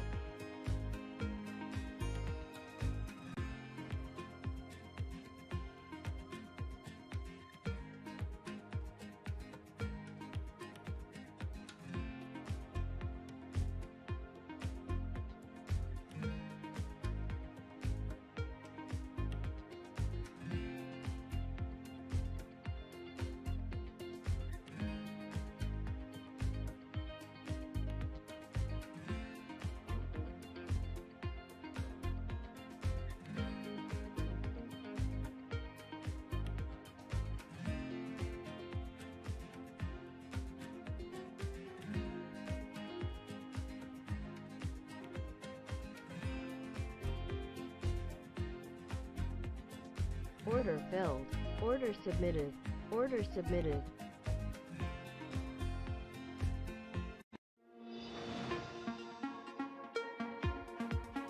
Order filled. Order filled.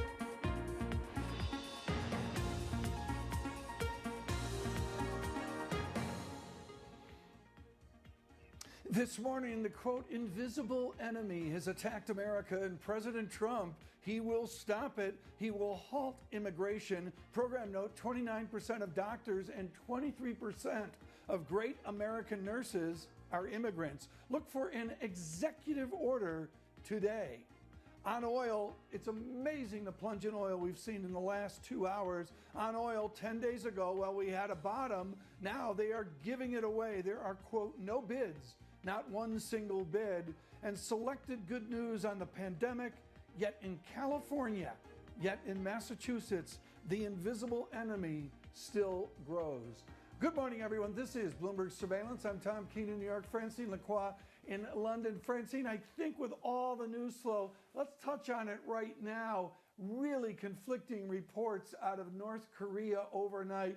I think the consensus is a very ill and in surgery leader of North Korea, but that's when the mystery starts, doesn't it? Yeah, Tom, so it is a mystery. I think you have conflicting reports. I think South Korea is saying that actually he's back to work. Some in the U.S. intelligence office saying that he's in a critical condition. I think what is very clear is that there's no clear succession plan. So I think many authorities around the world, including the U.S., are trying to figure out if something does happen to the North Korean leader, who's next in line, or do you have some kind of military junta taking over? So that will be important in also dealing with the economy. But really, all eyes on what is going on in the oil market, Tom. I was just checking out this June WTI oil future falling 42% to $11.79 a barrel. Right. And what's happened in the last 20 minutes, folks, the plunge in Brent crude, we've reached $19 a barrel on the global oil price. Right now, that price, $21.81 on Brent crude. That's an extraordinary shift. Not only American oil coming down, but now Brent crude coming down as well. And now with the news, with our first word news in New York City. Order submitted. Order submitted. Tom Francais, we begin with speculation about the health of North Korea's leader Kim Jong-un. U.S. officials getting word Kim was in critical condition. This after cardiovascular surgery. The White House reportedly was told Mr. Kim took a turn for the worse. He is 36 and he also missed recent holiday celebrations in Pyongyang. Now to Washington and President Donald Trump, he plans to issue an executive order temporarily suspending immigration. Late Monday night, the president tweeting the move is needed to contain the coronavirus. He also says it will protect American jobs. No word on how long the suspension will last or who it will affect. And we end with oil. It's rebounding after a record-setting day. The price of New York crude sinking to as low as minus $40 a barrel. This for the May contract. There's fear those who actually take delivery of oil in the near future may not find a place to store it. Global News, 24 hours a day on air and at Quick Take by Bloomberg. Powered by more than 2,700 journalists and analysts in more than 120 countries. I'm Viviana Hurtado. This is Bloomberg. Francine, Tom. Viviana, thanks so much. Equities, bonds, currencies, commodities. We could do a 1-hour data check. We'll skip that for today with the news flow. Futures negative 25, Dow futures negative 314, the Dow at 23,171. What I note critically here with the oil news, I'll let Francine do that in a moment here. Yields have finally broken down. The 2-year yield decisively under 0.20%, and the 10-year yield comes in 2 basis points, 0.58%. Francine? Yeah, Tom, look, there's no other way to put it. The oil rout is really continuing. I'm looking at S&P 500 futures declining, treasuries edging higher Order with the dollar. June oil futures submitted. again plunging. Order submitted. That May contract for WTI remaining below zero. And again, I think there is an element of the uncertainty about the health of the North Korean leader, basically introducing more unease into markets already roiled not only by this oil collapse, but again, the coronavirus epidemic. Although the numbers, Tom, I would say at the margin are getting better. Order filled. Order Very submitted. good. We're going to continue our coverage here. Martin Rask with us with Morgan Stanley in the last hour on oil. Harry Tillingerian of BNP Paribas with us the other day. Right now, Kevin Book joins us. He's a Clearview with a really interesting look at this, and particularly on Washington policy as well. Kevin, to begin on the price of oil, what is the significance that Brent crude, global oil, has joined the fall in oil this morning? Good morning, Tom. The significance is that there are two stories. There have always been. There's the global balances story and there's the local inventories story. We've already seen the local inventory story play out here in the U.S., but the global balances are still mismatched. You have supply ahead of demand. By our numbers, about 28 million barrels per day. That's downward pressure on price for Brent, just like you're seeing downward pressure on the WTI forward strip. Order in canceled. general, you can't, Order submitted. You can't sell it when there's no demand, Order and it's starting submitted. to come home to market. Order submitted. You are expert at Clearview on the tea leaves of Washington. If there was an OPEC plus with the leader of the cartel, Donald Trump, 10 days ago, what does OPEC plus Mr. Trump do now? Well, the metaphor we've used is that this is the kind of price that focuses minds in oil-producing nations. And minds are so focused, they're probably telekinetic at this point, or at least bending spoons. From the perspective of OPEC+, their next scheduled meeting is June 10th. But I would suggest that their incentives to try to address deeper cuts or to look for faster compliance are probably happening right now. For President Trump, he's getting pressure in Washington on inbound cargoes of Saudi crude. The argument is that other oil isn't necessary because there's too much oil here. That may be a fight very much at the margins. You know, at this point when you're counting VLCCs 2 million barrels at a time, it's already too late. But nonetheless, that's the politics of the moment. What does it mean for the oil industry as a whole? How will they have to adapt and readjust? How many companies will have to go bust? Well, in terms of how they adjust, part of it is that the financial condition of the industry wasn't particularly healthy writ large across the board because of weakness prior to COVID. You know, in foxholes, there are no atheists. In COVID, there may not be any capitalists. What we're looking at right now is a massive government intervention. Part of the issue is that you have a lot of free marketers who, if you watch the Texas Railroad Commission hearing last week, 10 hours long, you had one after another of oilmen pledging their fealty to the conservative gods of free markets before they would start testimonies asking for intervention, most of them smaller and medium-sized players. What they're asking for now is for government to step in a big way. It's not in their blood as oilmen. These are not the people who love government, that's for sure. But this is a moment where the people who are elected to office, probably maybe they should stand on the sidelines, but they're not likely to do so. Kevin, can we see how many bankruptcies can we see in shale in the U.S. before it becomes a systemic problem? Well, part of that, again, has to do, Francine, with the nature of government intervention. So to the extent that, shuffling debt around from one owner to another doesn't really put cash on balance sheets or keep companies alive, the real question will be the extent to which intervention can find ways to monetize these companies.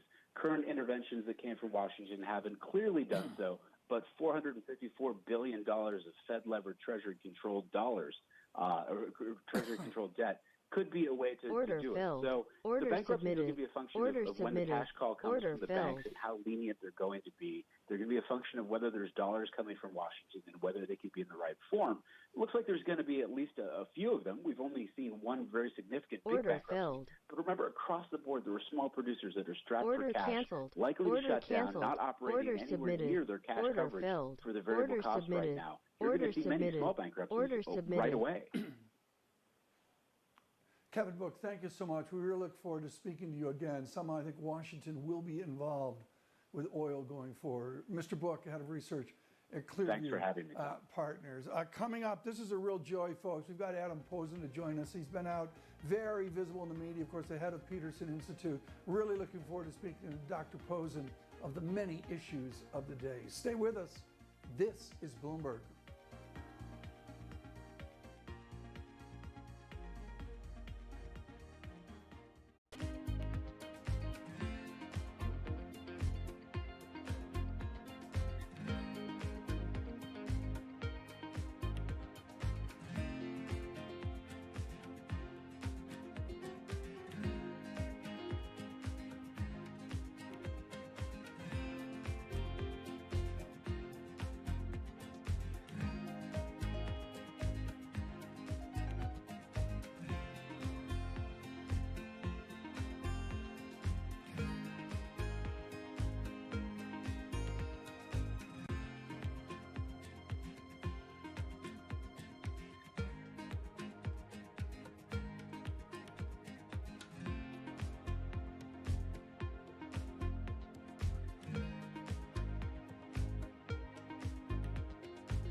Order canceled. Order canceled. Order canceled.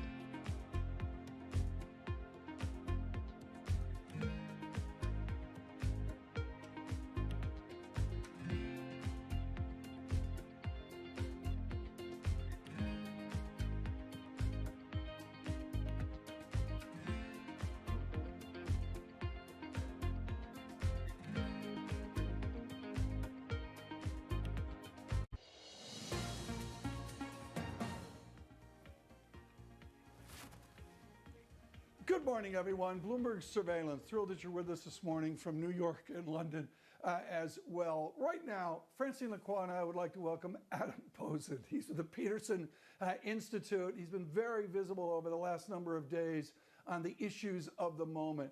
Adam, what are you going to write about next? Do you write about this fiscal exercise we're going to? Do you write about the monetary experiments of the moment? Or do you listen to, say, Jacob Kierkegaard and say, wither Europe? So much to write about, Tom, because the world's got so much to deal with. We've got to think about Europe, but that's going to be decided in the next few days. My colleague Jacob, as you cite, is tracking that. Monetary, I think it's about expressing and explaining why inflation is not around the corner, but what are the medium-term risks. Fiscal, I think, has been talked to death to some degree, and there's huge agreement on where we are for the short term. I think we've got to focus on the failings of the G20 and the debt crisis coming in already here in emerging markets and developing countries, and whether they have to take a different path on public health. That, to me, is the new pressing thing. Within the structure that we all have, the beliefs and the foundational theories that we have, it comes back almost to Mr. Marshall and supply and demand. If we begin with the idea that we've been oversupplied, that's a theory that's out there, but now it's about massive demand destruction.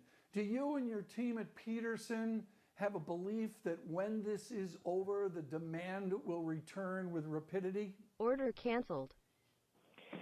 Yes. Relative to consensus, we're a bit more favorable on that. Obviously, it's going to be in certain sectors, demand will have lastingly shifted. Travel, tourism, certain kinds of in-person services and retail. But the overall demand we do expect, as my colleague Jason Furman has pointed out, for those people who are getting the unemployment checks, the furlough checks, the replacement checks, it's a very high share of income for most of those people, and they're not spending. So balance sheets are improving as we speak. I think also the supply side mismatch, and this is my own view, is not going to be as bad as some people make it out to be in terms of short-term inflation or shortages when we get to the other side. So, the recovery will be decent. It's not going to get us all the way back to where we are on unemployment a few months ago very soon, but it's going to be strong and decent. Adam, what will it change? So what is the long-term implication? Let's assume that this doesn't become a financial crisis, and I don't know if you rule that out completely. Right. But does it change the government contract of what we are expecting in terms of social safety net with our government, and will that happen across the world? Oh, I think you're absolutely right to raise that, Francine. I think the government contract, as you aptly put it, is the critical issue. What is the government contract with business, with tax-paying business, if you're bailing them out and protecting them? What is the government contract with workers in a world of uncertainty? How much different is the outcome in the U.S. than in Europe and Australia and Canada because of our smaller welfare state? And how much of the welfare state we've adopted in the emergency fashion we have should continue? How much at the international level do you have the government interfering with people and ideas from other countries? This idea of the government recontracting is critical, and it is absolutely, Francine, as you said, as I've said. Order submitted. Well, you don't advocate, you point out. I advocate. It is time that the U.S. get with the program and do better about looking after its workers engaged with the labor force, engaged with the jobs they have. Adam, what does this mean for deficits? Right? Is the if everything changes in what we're expecting of governments, can the U.S. afford it? The U.S. can always afford it if it's willing to raise taxes. There right now, the tax collection in the U.S. is both less in total, even counting state and local taxes, than in most other civilized rich countries, and it's less efficient because of all the holes we have in the system and the inefficiencies. There's also the issue of international taxation and leakage of tax revenues that way. So we can afford it if we pay for it, and that's the main point. The deficits right now are huge. They are not sustainable if it kept up indefinitely. The size of the state and the change in the role of the state is sustainable if we choose to pay for it. And one last point, we waste so much money on healthcare in the U.S. The fact that we've seen a collapse in healthcare demand while COVID crisis has been going on just tells you how much of our healthcare demand is overpriced and elective, and we could save a lot of money by changing that at this time as well. Yeah, but Adam, all this is great talk, except I see a Congress totally in culture war gridlock. And the culture war, if we can take it, I don't mean to pick on Mr. Reagan, but let's just say that the individualistic go-it-alone tone was recodified in the 1980s and the 1990s as well. How does that debate change in a bitterly divided America? It's a really good point, Todd, and I think your characterization of Congress and our political system is correct. But, you know, some fights are worth fighting, and not everything in politics is forever. To get beyond the generalities, just think of the conversation you were just having before I came on with the gentleman talking about the Texas Commission. Order canceled. Right? Order canceled. All these individuals in Texas. The hell no. The Texas Commission and other entities like it in Louisiana and throughout the South were busy using government power to look after oligopolistic interests and commodity producers. So it's not about government and individualism, even though some people paint it that way. It's about whose interests get served. And just as happened that we got a welfare state in Britain catching up after World War II when the returning soldiers came home and said, hey, I've seen a different way, we can think in those terms in the U.S. The other point is, just as on trade and other issues, what the Congress thinks is increasingly out of step with what the majority of Americans think. And at some point in a democracy, those should catch up. Well, we're thrilled Adam Posen's with us today with the Peterson Institute. With Brent crude lower, we'll continue with Dr. Posen. This is Bloomberg.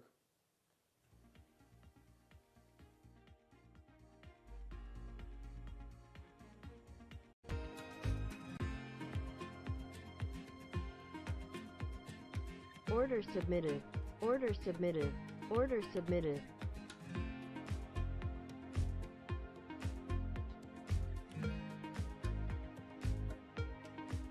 Order submitted. Order submitted. Order submitted.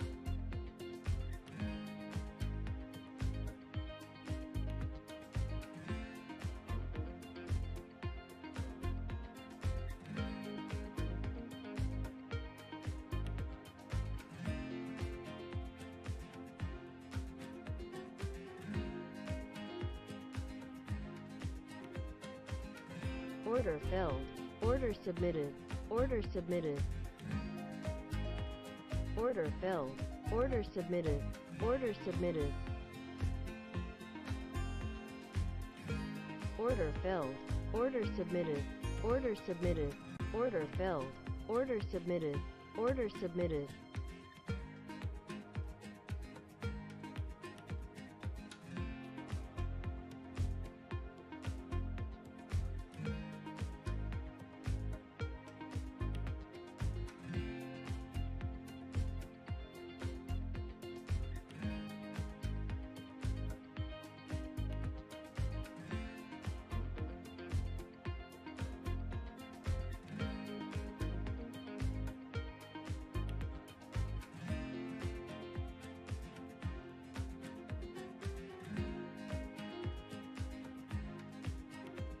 Order filled.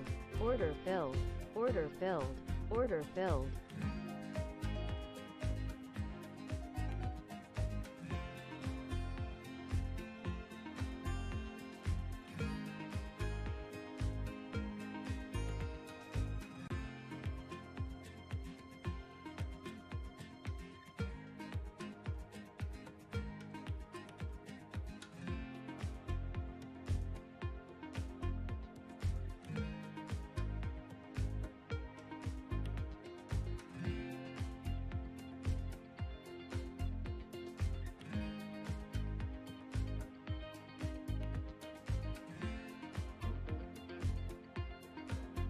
Order canceled.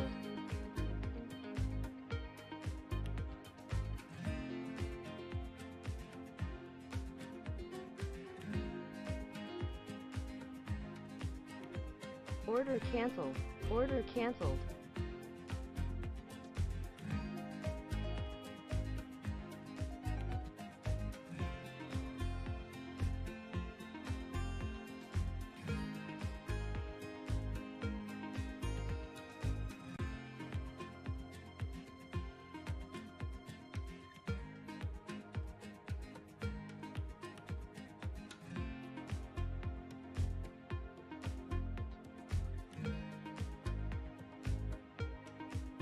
Order submitted. Order submitted. Order submitted. Order filled. Order submitted. Order submitted.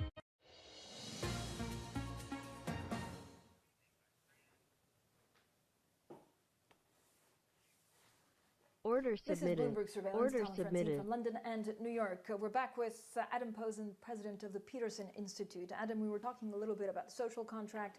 We're talking a little bit about the U.S. What's your prescription to get Europe working again, or at least talking again without all this animosity between southern countries and northern countries?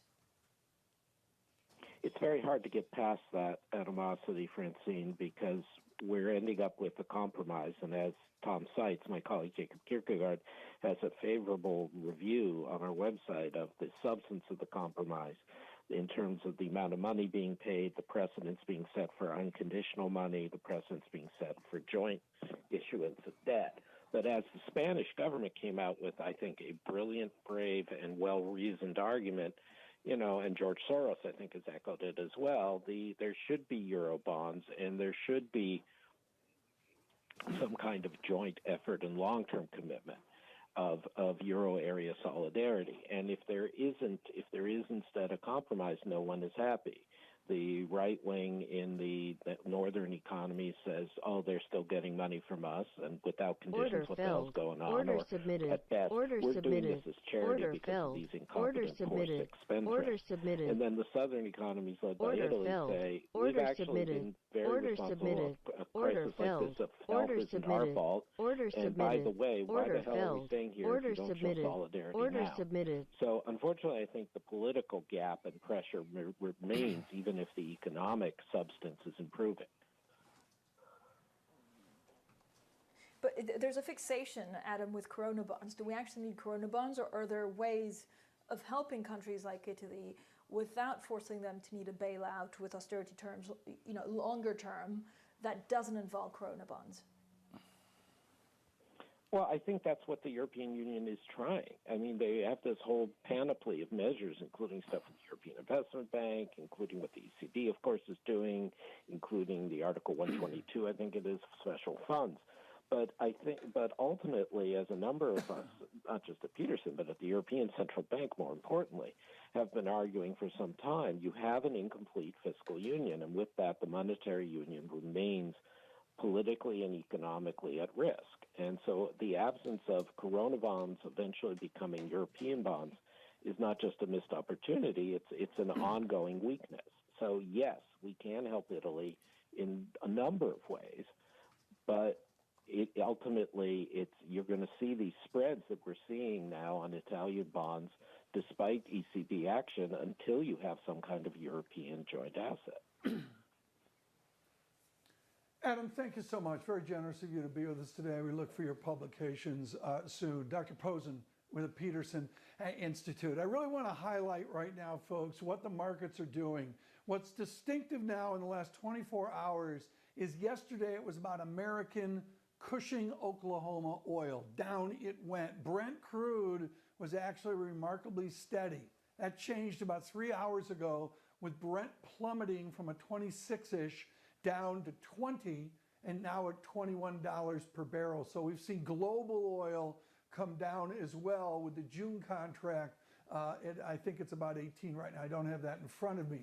I also can say that yields have come in with a vengeance. The U.S. 10-year yield, not to the 0.31 of months ago, that real crisis then, but I'll tell you, rolling over here 3 basis points is really all of a sudden the 10-year yield is worth watching as well. We're going to continue with good conversation on the equity markets. Greg Buda will join us with BNP Paribas. From London and from New York, please stay with us. This is Bloomberg.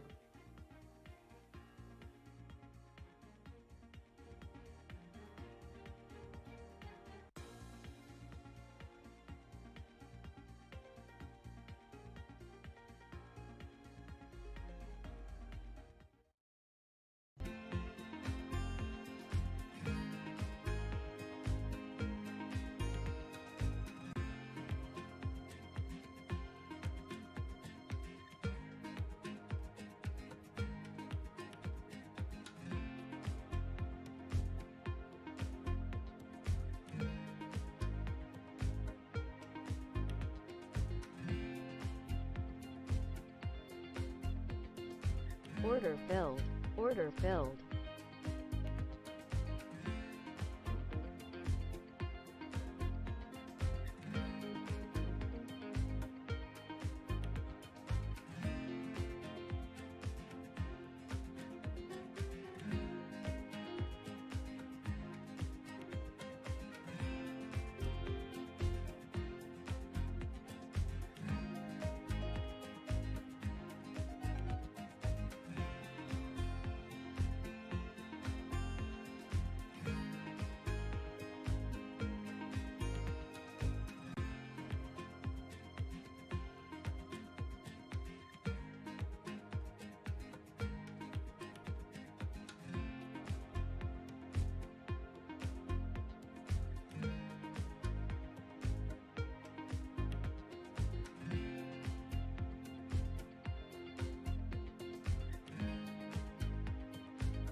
Order submitted. Order submitted.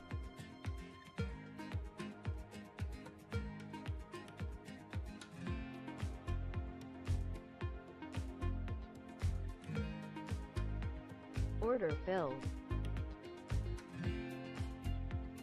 Order filled. Order filled. Order filled.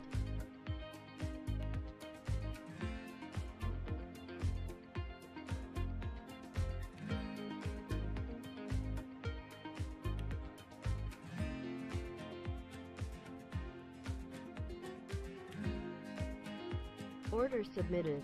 Order submitted. Order submitted.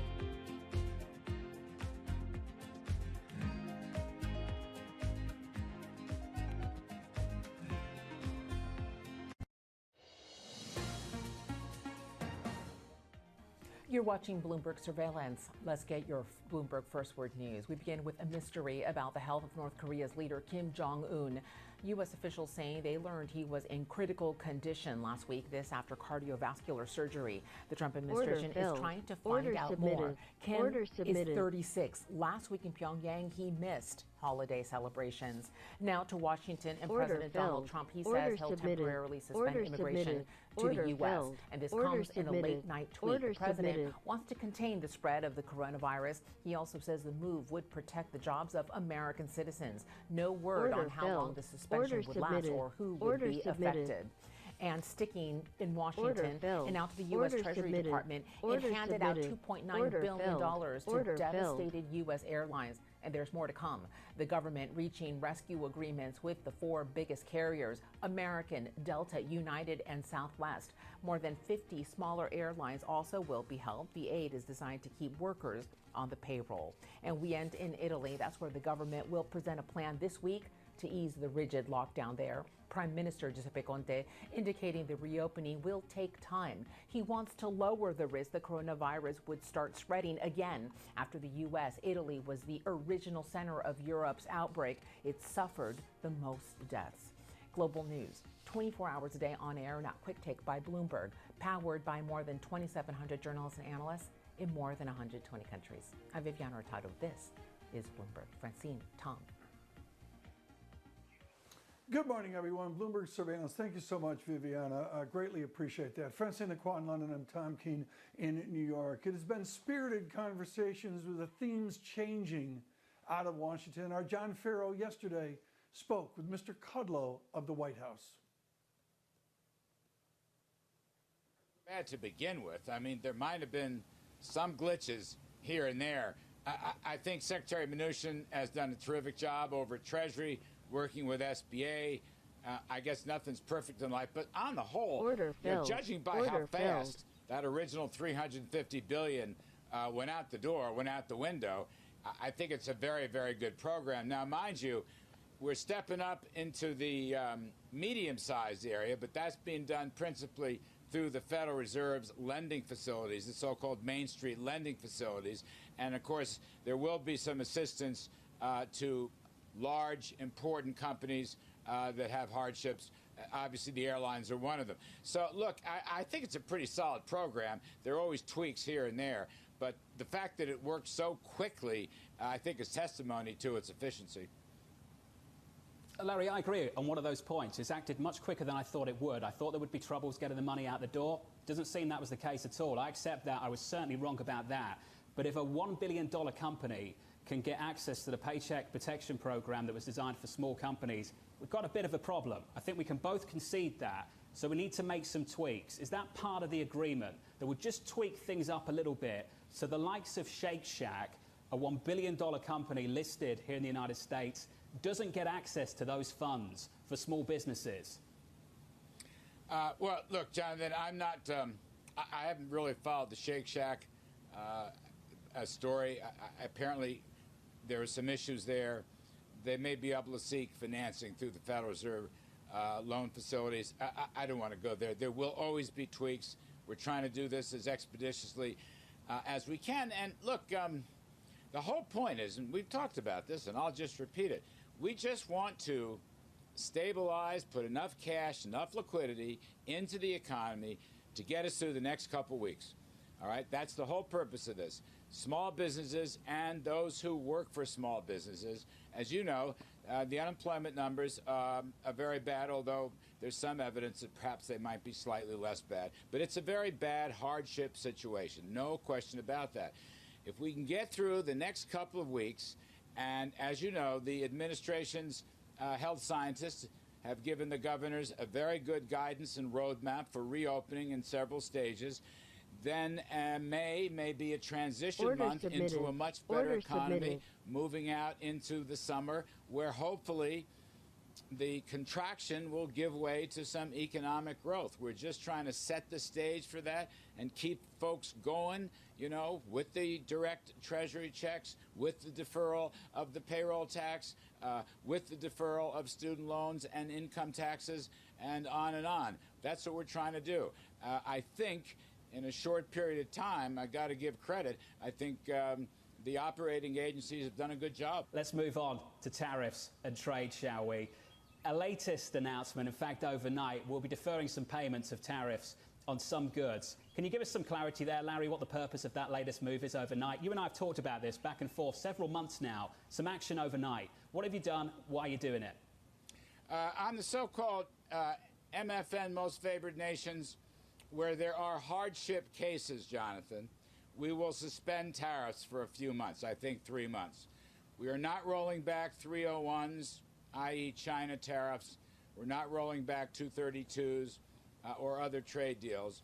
But in some cases, the customs duties, right, the excise tax you pay on the imports, the customs duties will be lifted if there are hardship cases. In particular, there is a lot of concern about retailers and related supply chains getting into the United States. It's a significant action. We want to help folks. It's a way of helping out certain industries. It's not an enormous action, and it doesn't change the president's own trade policies. But yes, we're suspending and deferring, as we have with things like income taxes and payroll taxes and elsewhere in our recovery plan. Our Jonathan Farrow there in conversation with Larry Kudlow. Now, coming up, we look at derivative strategy. We'll be in conversation with Greg Bootle, BNP Paribas, U.S. Head of Equity and Derivative Strategy. That's coming up shortly, and this is Bloomberg.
Order filled.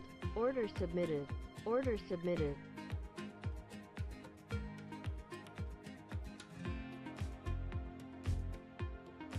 Order filled. Order submitted. Order submitted.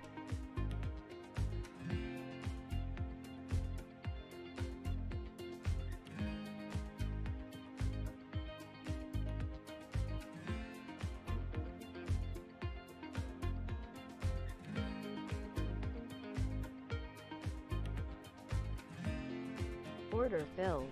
Order filled.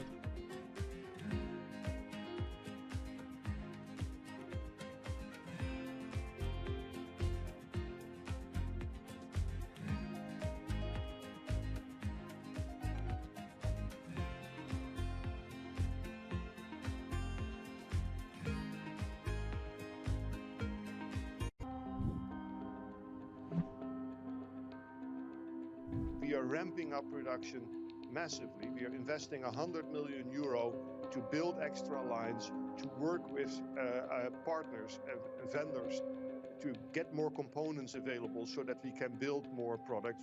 We are now able to produce 15,000 ventilators a week. Order submitted.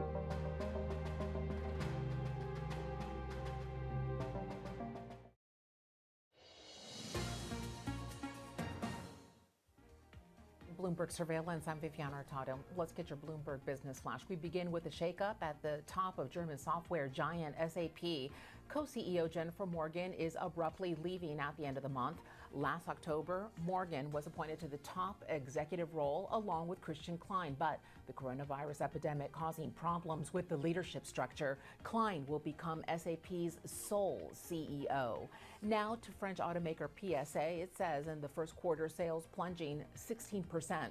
The parent of Peugeot forecasting because of the coronavirus pandemic this year, the European market will shrink by a quarter. In mid-March, PSA closing its European factories. It hasn't said when they'll reopen.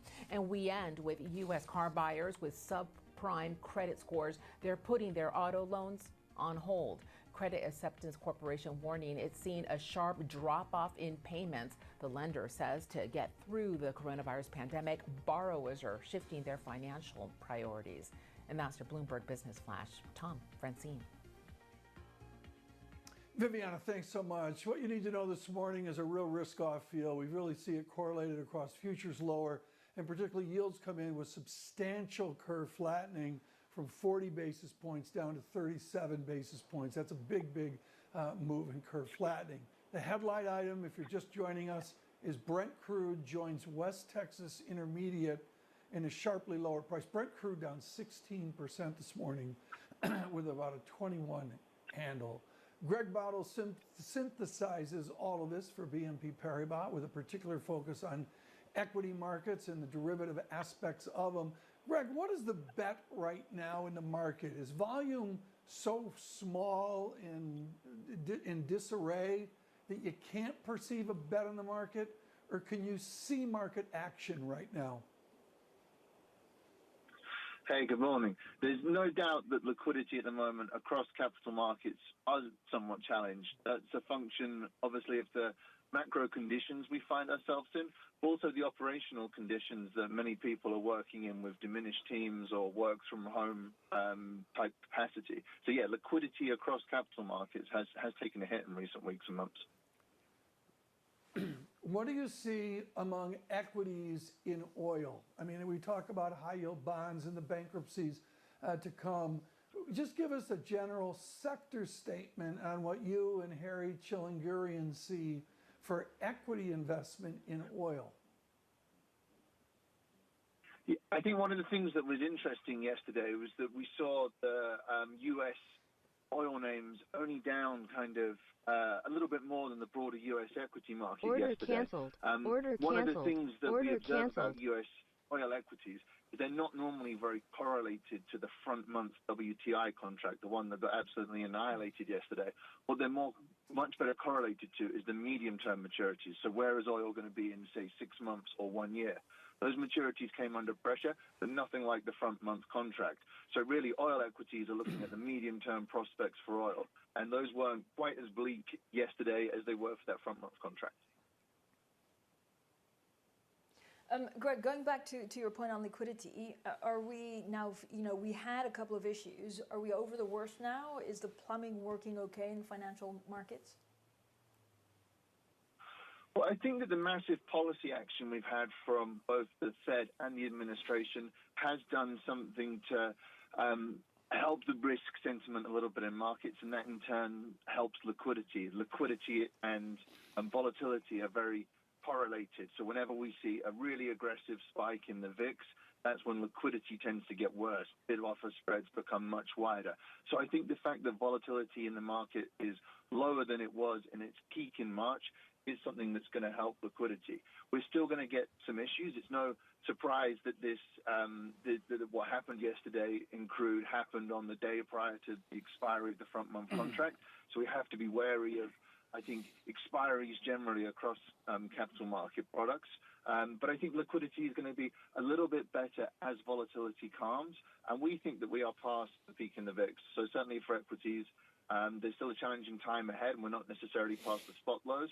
But we think that liquidity position could improve as volatility remains somewhat more contained.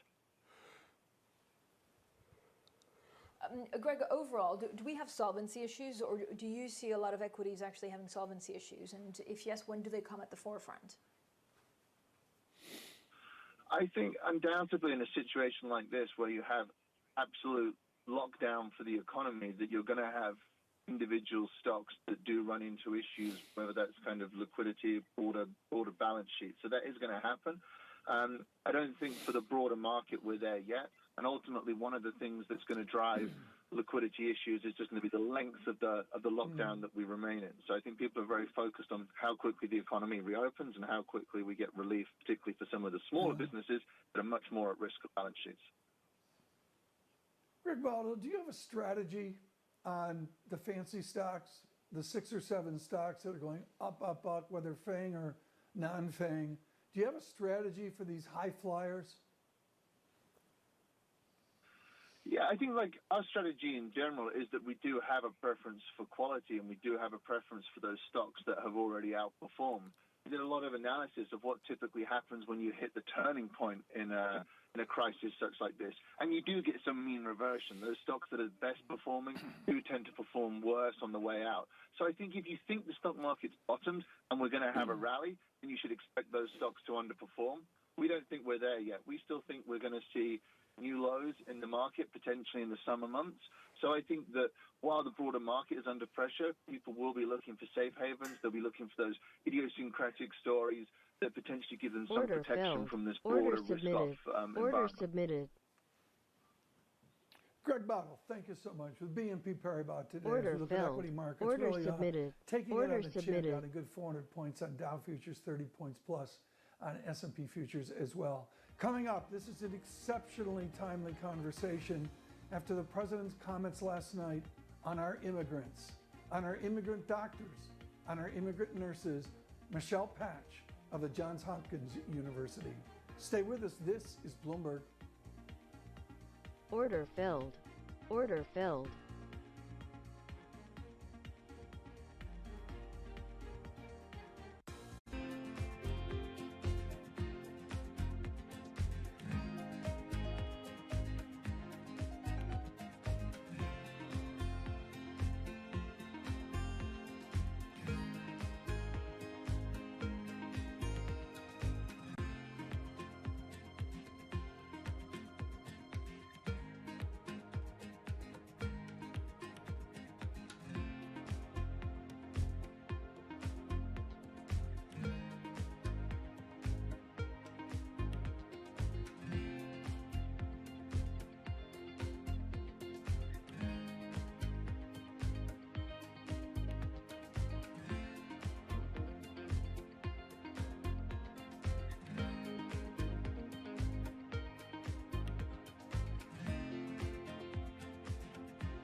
Order submitted. Order submitted.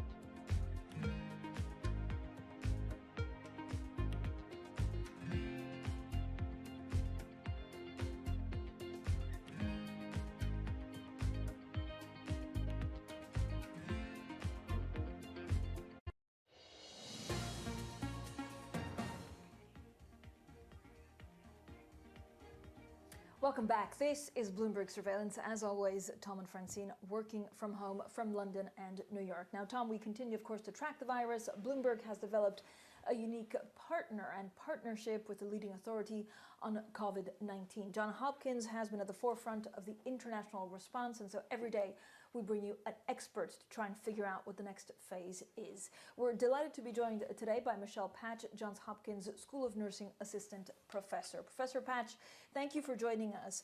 Today we focus a little bit on the emotions of this all. How much more difficult will this be if we don't see a significant slowdown in the number of cases? Difficult for the nurses, difficult for, of course, the frontliners, but also everyone at home. Sure, that's a great question. As you mentioned, our nurses, our physicians, all of our healthcare workers are working around the clock right now to try and fight against this virus. And what we've seen after other disasters, like I'm thinking, for instance, hurricanes or tornadoes, or the tragedies that we all experienced around 9/11, there are these fairly predictable phases that we go through collectively. And it starts with the impact of the disaster when it first hits. We're going to experience fear and confusion, right? This sounds very familiar to us, right? Difficulty believing it's even happening. And we make extraordinary efforts to protect ourselves and safeguard ourselves and our families. And then we move into what we see as kind of this heroic phase when we have a great deal of activity happening. Our adrenaline is surging. We're all ramping up to help. And it moves quickly into what is called by many as this honeymoon phase. We're bonding back together, and disaster assistance is coming online and is active. We're optimistic. We're going to get through this. We're going to get back to normal quickly. And unfortunately, that doesn't last long. And we tend to move into disillusionment. We realize what those limitations of our disaster assistance is, and we've been working so hard, it becomes extraordinarily exhausting physically and mentally, and negative responses to those stressors start to come out.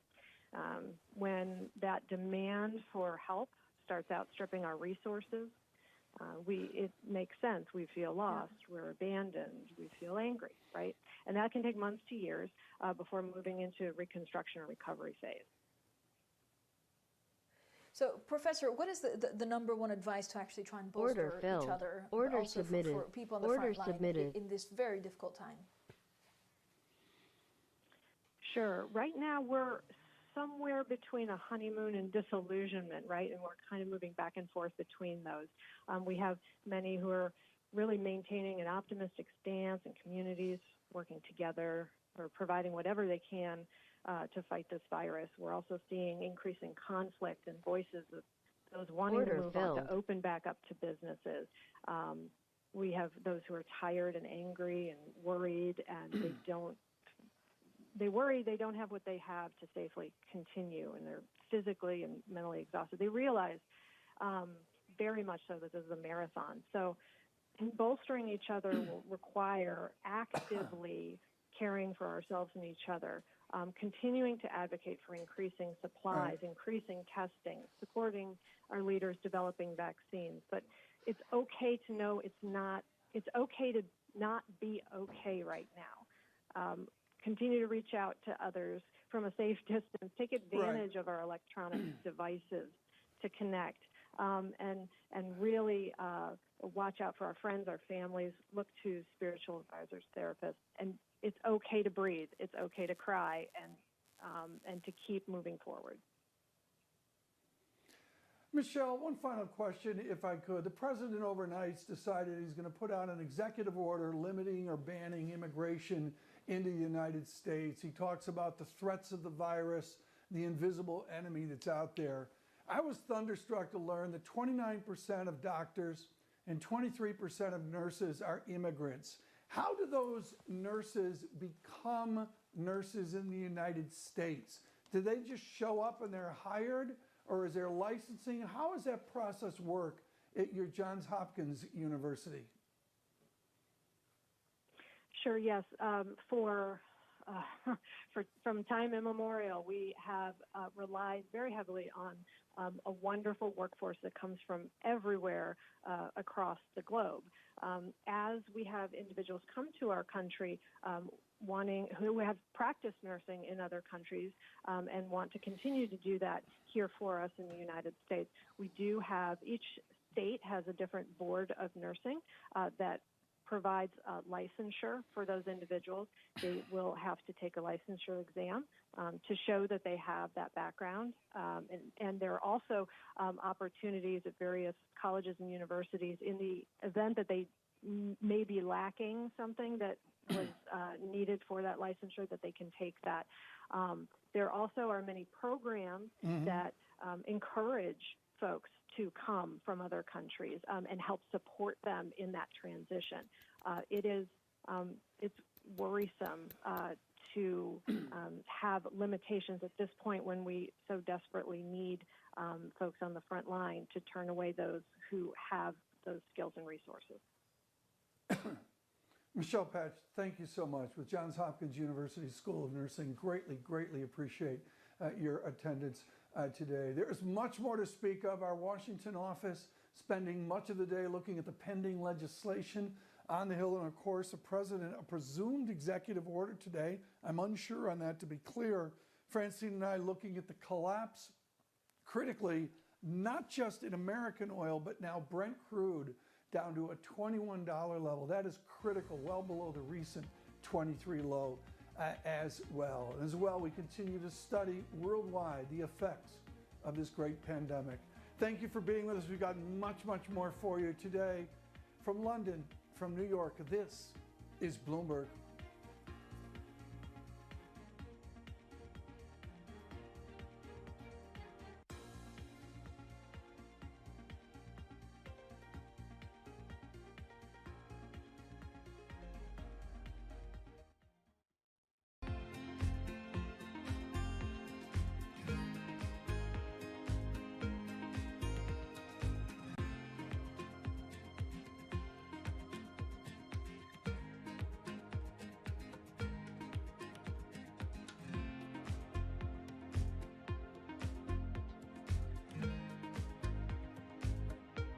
Order canceled.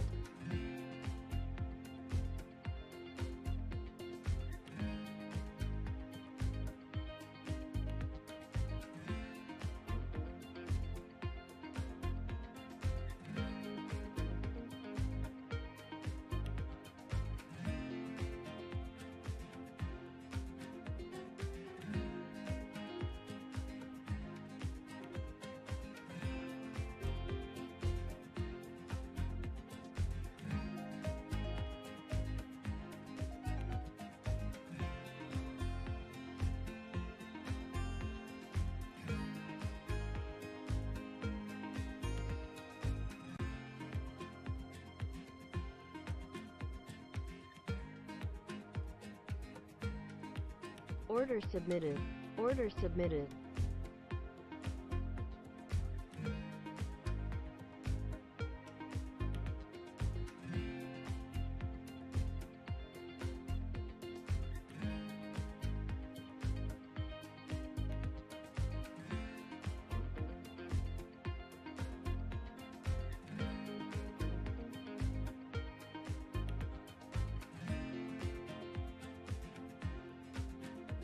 Order filled.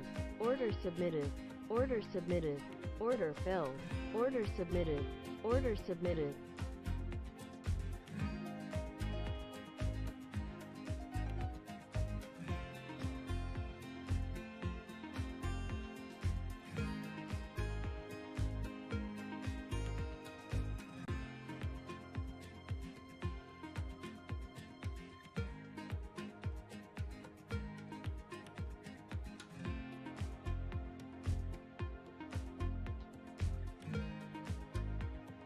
Order filled.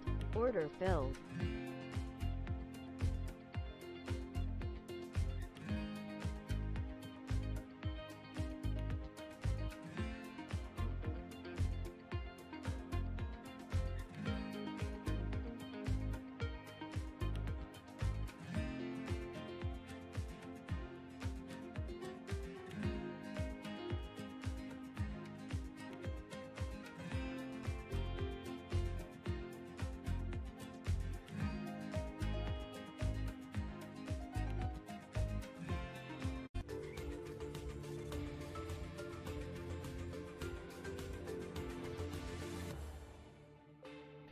He leads the company that operates 4 of the most popular cable channels for women, producing a wealth of content distributed around the world. After helping to create MSNBC and CNBC, David Zaslav took the helm at Discovery in 2007, where he moved quickly to streamline the company and relaunch channels so he could take it public, all within the span of a year. Since then, Discovery's market cap has quadrupled. And now, Discovery is coming to terms with a new world, one where viewers increasingly turn to streaming services for their programming and are moving away from Discovery's core business of traditional cable channels, leading Zaslav to make the biggest deal of his life, betting once again on content. On this edition of Bloomberg Big Decisions, David Zaslav. David Zaslav, thank you for joining us. Great to have you. Great to see you. So you've just completed the biggest deal of your career, I believe, $12 billion for Scripps. Why did you do it? Well, it's interesting. There's a financial reason, and there's also a strategic drive that we think could really work for us. Here, we're in the cable and free-to-air business. Scripps is in the cable and free-to-air business. And so we both do the same thing. It's what we do for a living. It's what we know how to do. It's what we do every day when we come to work. And so we feel that we're quite comfortable in putting these two companies together. And the synergy gives us the opportunity to, we think, have a target of doubling our free cash flow. So we generate about $1.4 billion in free cash flow. Scripps generates about $8 billion. And we think we can get to 2, 8, or 3 through revenue synergies by coming up with a lot of cost synergy, mostly cost synergy. Order submitted. And so in a turbulent time, if we can emerge with almost $3 billion of cash, it creates like a moat in a turbulent time. We're different than most media companies in the world, and there are a lot of great companies. But whether it's Disney or whether it's Rupert or Comcast, NBC, CBS, they're mostly in the scripted and movie business. Netflix, Amazon, that whole side of the business is focusing on, Order as submitted. if it was a soccer Order field, submitted. the ball Order is scripted submitted. series and scripted movies. So it's very crowded. It's getting very disrupted. And you know, the number of scripted series have gone from 200 to over 500. And Apple and Amazon and Netflix alone are spending almost $20 billion on top of these companies. So we look at that and we say that we're not that. We're on the other side of the business. The other side of the business is we own all of our content. It's real-life entertainment. We see ourselves as a global IP company, whether it's with Oprah, with Discovery, with Animal Planet, with ID and crime or science or cars. Order canceled. And Order with Scripps canceled. having food Order and submitted. HG Order and cooking submitted. and travel, we put it all together now, and we're on a different area of the field. And so we say very good luck to them. I think there's a lot of great companies. It's going to be very disrupted. And our game is to take those great brands around the world, and as people over the next few years look to pull content onto devices and phones, we think the functional value of food, home, cooking, science, cars, that we'll do better, or we have a chance to do better, than if we were, if somebody was going to pay to watch The Crown on a mobile phone. So a lot of it is about owning IP and figuring out a way to get to mobile where people will pull your content. Well, let's talk about getting to mobile, because that's the big disruption everybody in media is talking about as a practical matter. How will this help you get to scale, as it were? Well, we're about 20% of the viewership in the U.S. at any given time. And we have 4 of the top 6 or 7 cable channels for women with HG, Food, ID, TLC, and then we have OWN that's #1 for African American women. So we have, I think we have a great menu to offer to an advertiser. Discovery is in 220 countries. We have an average of 10 channels in every country in the world. So we're kind of a factory machine of driving IP all around the world. And so we could do what very few media companies could do. We could do a global offering of food. We could do a global offering of all of our content. In this new world of streaming, will viewers be watching for platforms like HGTV or Discovery, or will they be looking for programs like The Crown, like Order Game filled. of Thrones? Order canceled. Order well, it's canceled. hard to tell behaviorally Order exactly canceled. what people are Order going to do. submitted.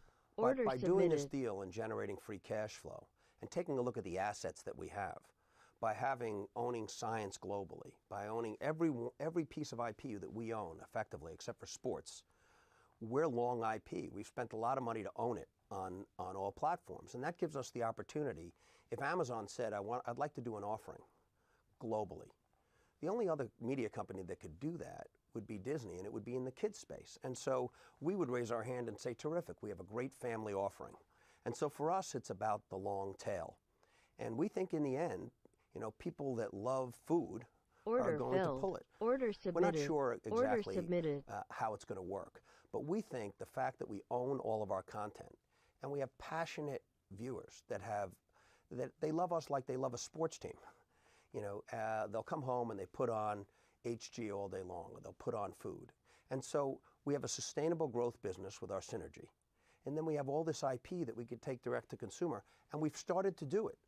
Can you win in streaming without going through the bundlers? I mean, do you have to be on Hulu? Do you have to be on YouTube? Or can you do it directly? Is your product strong enough? You know, we don't know. Everywhere else in the world, we're on almost every skinny bundle. Here in the U.S., we're in most of them. We're not on Hulu, and we're not on YouTube, but we're on most of the others. And people love our channels. And so, one, we think that over time we'll get on those skinny bundles. We hope to. We'd like to partner with our distributors because they helped us build our business. And in many cases we are. We're partnering with AT&T on DirecTV Now. We partner with Brian on Comcast on his offerings, with Charter. So that's the best way to do it, kind of regionally. But there is an opportunity for us to go direct to consumer ourselves, which we're already doing in a number of areas, in cars and in sports. But we could also go to those big companies. If you take a look at what NBC, ABC, CBS, and Fox spent a 3 years ago, and how much is being spent by Amazon, Netflix, Apple, and Google, you know, there's a massive amount of share shift that's going on there. And these are real global companies, the likes of which we've never seen before. So if any one of those companies wanted to offer for $5.99 a compelling family-friendly service, you know, we would either be most of it, we would argue we'd like to be most of it, or we could be all of it and see how it goes. Because anywhere you go in the world and you say Discovery or Animal Planet or ID or Oprah, people know our brands and they value them. How will you make that decision about whether you go direct to consumer or you go through middlemen, essentially? How do you make that decision as CEO?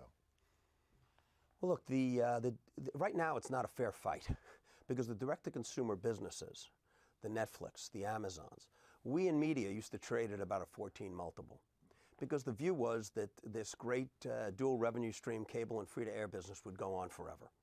And the view now is that it's getting disrupted by some of these direct-to-consumer platforms that are global. There's a question of who's going to emerge and be the winner. We think, looking now, it's only the second or third inning, but we've carved out a very compelling spot of quality brands that people love, that we can offer globally, and we could offer them ourselves. You stepped up big time on sports. That was a variation from what people had expected from you. Why does that make sense for you? Order submitted. Order submitted. Order submitted.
You talk about disruption in media. There was a time not too long ago when you were the disruptor in chief, in some sense. I watched you from Capital Cities ABC across the street as you created MSNBC. Order NBC, canceled. You created CNBC. Order canceled. How does Order this compare canceled. with that disruption when you disrupted broadcast?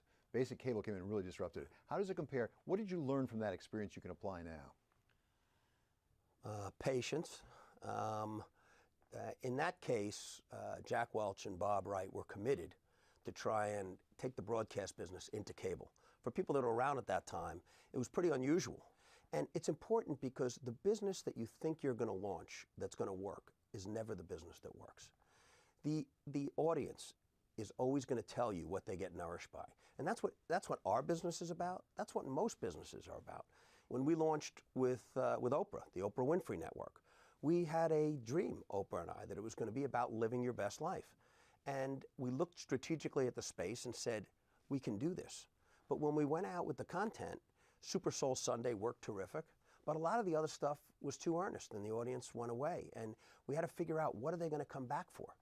And it took us a lot of years, but we started to listen, what do you like? That's what our business is about. We don't want everyone to watch, but the Oprah Winfrey Network now is the #1 network for African American women.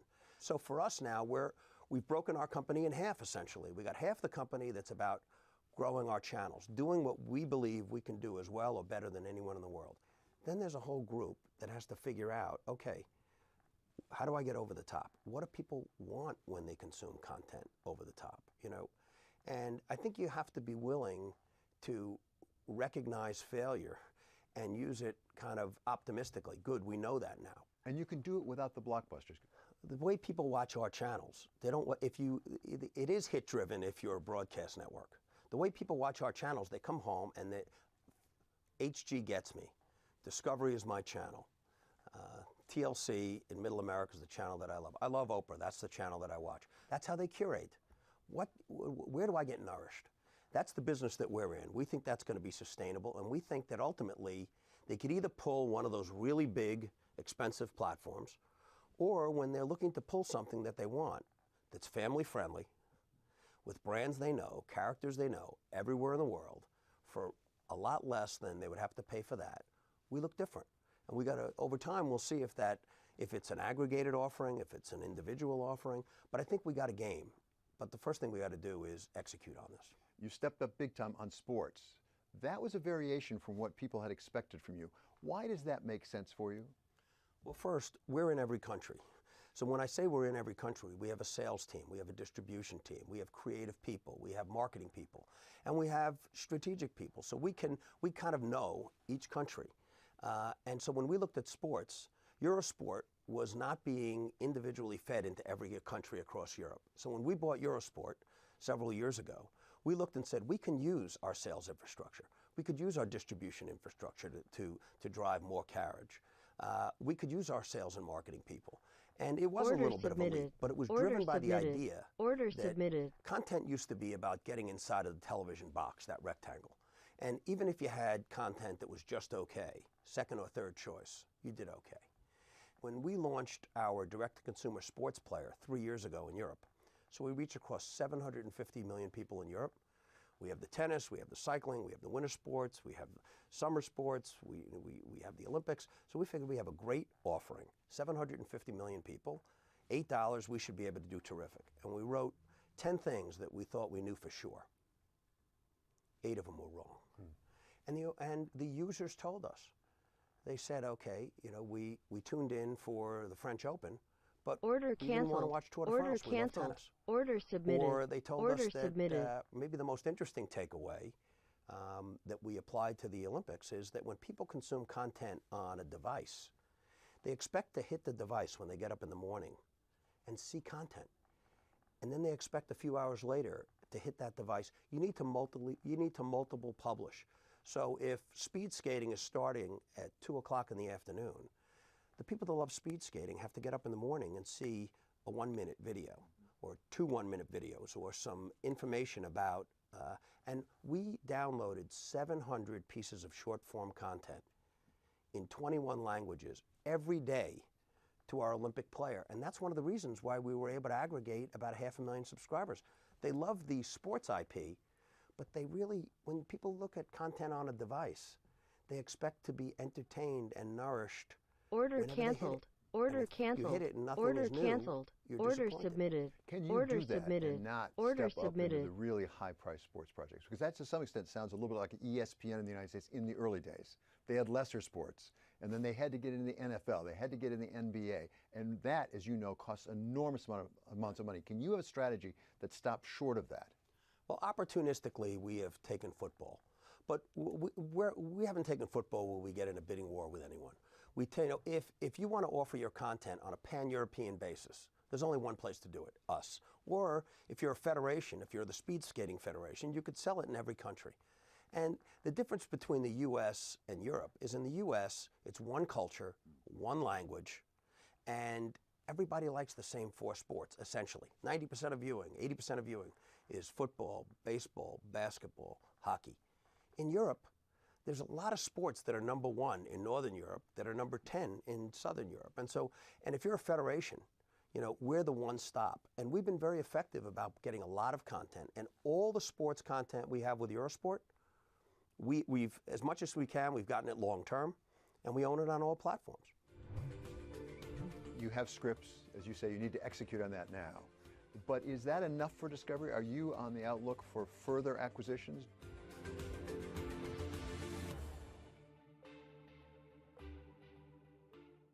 This is news, but not as you know it. This is TikTok by Bloomberg, the first and only global news network built for Twitter. 24/7 news streaming live on Twitter.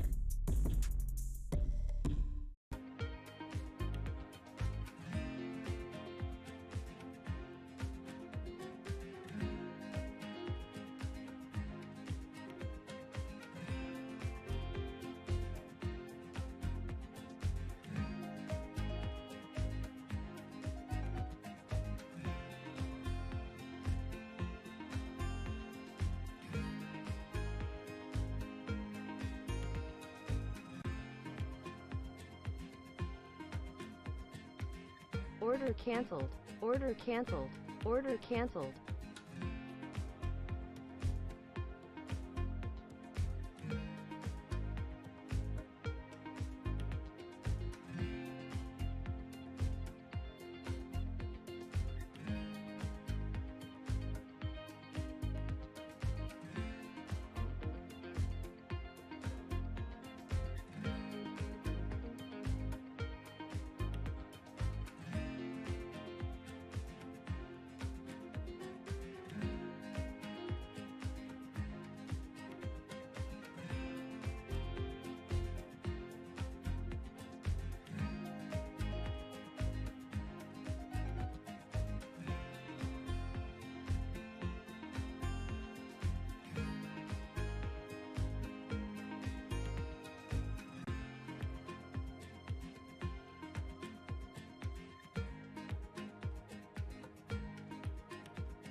Order submitted.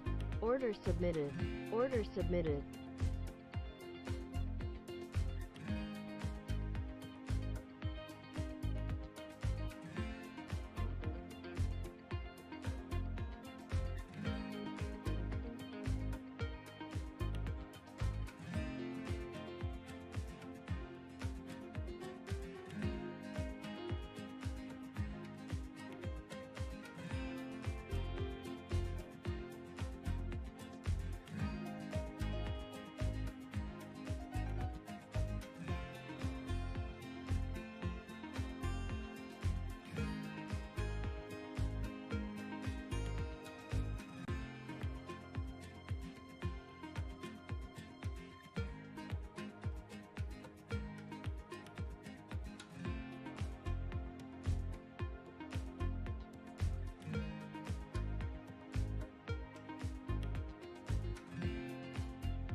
You have scripts, as you say, you need to execute on that now.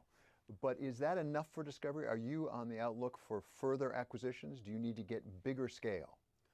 Well, look, as I said earlier, we're in a different place of the soccer field than everyone else. So we think if we could execute on this, own all those passion brands globally.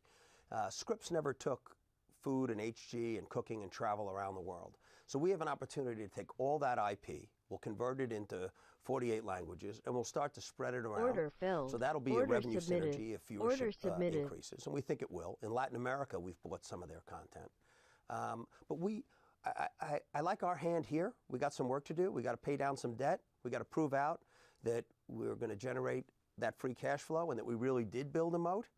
But at the same time, we're going to be working really hard about learning how consumers consume content on devices. And we're talking to every distributor. Because we're better off if somebody that's already in business with you and you're already paying a $100 bill Order submitted. can then have Order a chance submitted. to check a box and pick us. Today in the U.S., there's probably 25 or 30 million subscribers that are broadband only. The one service that's being marketed to them heavily is Netflix. And the industry built us, we built them, and together I think we're going to come up with something that's going to be pretty compelling in terms of a skinny bundle. Because it's not sensible to have Netflix have all that field without us on it. You said you need to pay down some debt because you do have more debt on your balance sheet than a lot of other media companies do. You've said you're going to save $350 million a year on scripts. How are you going to do that? That's a lot of money, as you and I both know, to save in an operation. Well, look, as we've looked at putting these businesses together, and it's early days, it's only been 5 weeks, but we've been working on it very hard for 6 months going up to it. We think that's rather conservative. These are 1-over-1 companies. We have 12 channels in the U.S., they have 6. So we're in the same business. We have 220 research people, they have 140 research people. We have 650 salespeople, they have 550 salespeople. And their people are really good. We put some of their people in charge in our new structure. And the idea is who are the best and the brightest? Because when we looked at it, we said when it comes to nonfiction, who are the best 2 producers of nonfiction content? Order and filled. Who is best at monetizing it? Order canceled. And we looked and we said, in some areas they're better than us, in some areas we're better than them. We put these 2 together, and we will spend $3.5 billion on content, maybe growing to more than that. This is a hard business. We're in the business of creating stories and characters and getting people to turn on their TV and love it. You've referred a couple of times to John Malone, who's a shareholder, doesn't control your company by any means, but you know him well. What is it like to have John Malone as somebody you can call up and say, should we do this, should we do that? What do you think about what's going on? Well, I think about my last 30 years in this business, and it's sort of like what you want for your children. You are who you hang out with. And it really helps define you, the narratives that you hear, the questions that you hear. And so I look back over the last 30 years and 15 years listening to why Jack didn't want to do an acquisition that we brought him, or what we need to do with cable, or how we need to do it. Bob Wright, one of the most successful guys running NBC, the Newhouse family, Donald and Cy Newhouse, and Bob Myron, who's a genius and has been in the cable business and built Bright House, and John Malone. And so when I think about where people should be spending their time, yes, you'd like to get the right job. Yes, you'd like to think that you're going to make some money. But I took a 50% pay cut to go to NBC from a law firm because I thought I can get to hang out with the guys at the Peacock, and maybe someday I'll get to meet Jack. And a lot of the way I see the world, I still talk to Jack all the time. So I'm hearing Jack's voice, I'm hearing Bob Myron and Donald Newhouse's voice, and I'm hearing John's voice. And so for that alone, I'm one of the luckiest guys. It strikes me that you're now running Discovery, which really appeals in the United States to a lot of the middle of the country. People that the President of the United States probably wouldn't object to. In fact, I understand the President of the United States is a fan of Shark Week. Actually, I read that someplace. I hope he's a fan of a lot of our stuff. I think, I hope. You helped create MSNBC. That is a channel in a very different place. What do you think about the media landscape today in the United States in terms of politics? Because it seems to become much more polarized. Well, I can just say that the business changed. When we launched MSNBC, Brokaw and I and Andy Lack and Tom Rogers, there was a group of us, and Jack said, we're going to launch the best news network in America, and we're going to use the #1 news division in the world to do it. We had this amazing library. We structured a deal with Microsoft to get them in. They wanted the library at the time, and that was our ambition. I'm not going to game out the different news networks in America, but we have to be practical and recognize that at least some of them are following that model, because You know, on the one hand, you want to do the best journalism possible. On the other hand, you want people to watch you, and you want them to watch you for as long as possible. And part of the way we as human beings determine our success is, you know, are we in third place? Are we in second place? How many people are watching us? How many people love us? And so I think that's the journey. And luckily, I'm not going to be one of the guys to figure that out. Well, but let's talk about how you keep score. That leads us exactly to a great conclusion here. How do you keep score? I mean, I see that now you've jumped up in the rankings, actually, including broadcast and cable. Big step up with Scripps. Is that the way you keep score? Is that how you just tell whether you, David Zaslav, are succeeding? No, because there's lots of books that have been written about, you know, more scale tips you over. So we're staying in our lane. And what's going to be successful for us, and we've made this decision. On every one of our channels, we've said, if you don't love us, if you're not one of the passionate viewers that loves survival, if you're not one of the people that love science or that love Order crime, submitted. Order submitted. Go find some other channels that you love. When we're creating content for our channels, we want global audiences that really affiliate and have a passion for our characters and our message. And a big piece of that is we're not going for the best rating. We're going for the most potent audience that says, they get me. When I go there, I see something that I love. And if we put something on any of these channels that looks like we're going for ratings, they'll immediately say, what's this doing on here? And so they're quite clever, and you just got to continue. This is what we do for a living. Figure them out on TV and try and figure them out in terms of the devices as to what they're going to love and what they're going to pay for. David Zaslav, thank you so much for spending time with us today. Thanks, David. Good to see you.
Order canceled.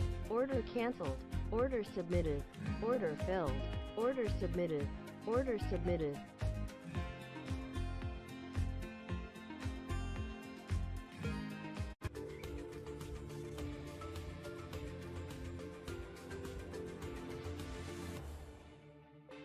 Coca-Cola, a 130-year-old iconic brand and a dominant force in the $800 billion soft drink industry. Synonymous with globalization, Coca-Cola operates in over 200 countries worldwide. The beverage behemoth now has a new CEO. James Quincy spent the last 2 decades rising through the ranks at Coca-Cola. Now, as head of the company, Quincy aims to win over a new generation that shuns sugar, and to show the world that he takes the environment seriously, even as he adapts to a new world of technology.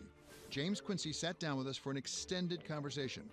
We wanted to understand how he plans to use innovation to transform every aspect of Coca-Cola, attempting to change its culture while managing a global checkerboard of regulations and tax regimes. Coca-Cola operates in a lot of different countries, which means there's a lot of different regulatory systems, a lot of different legal schemes you have to really adapt to. Let's talk about a couple of those. First of all, the United States. the tax cuts. How does it affect Coca-Cola? Yeah, we're still working through the numbers. I mean, our tax rate last year effectively was about 24%, so it's not the biggest change to us. Because we're an international company, the absolute rate hasn't affected us as much as perhaps some of the more domestically focused enterprises. But we're positive on moving the territorial system. So we think the simplification is positive in the long run. To the extent that it helped create more demand, that will be good news too. We're still working through the numbers that we'll lay out on our earnings call. Of course, we're part of having some of the money overseas, but in the end, if it generates more economic growth, that will lift all the boats. Does the expensing of capital investment affect you at all? Not in a great amount. I mean, it will make some difference. We'll lay that out, but that's not the biggest moving piece for us. And if there is significant incremental cash available to Coca-Cola, have you decided yet, does it go into capital investment? Does it go into buybacks of shares? Does it go into dividends? I mean, we weren't short of cash at the end of the day, so, you know, we've been a successful company. We've got the resources we need to invest in the marketplace. We're still working through exactly how the puts and takes work, because obviously you've got to pay tax on the cash first, or in addition. So we're looking at how we use all that and how we make the right capital allocations. One of the really big issues for the United States right now is the so-called dreamers. These are the young people who were brought here as children. And the question is, do they get to stay as adults, essentially?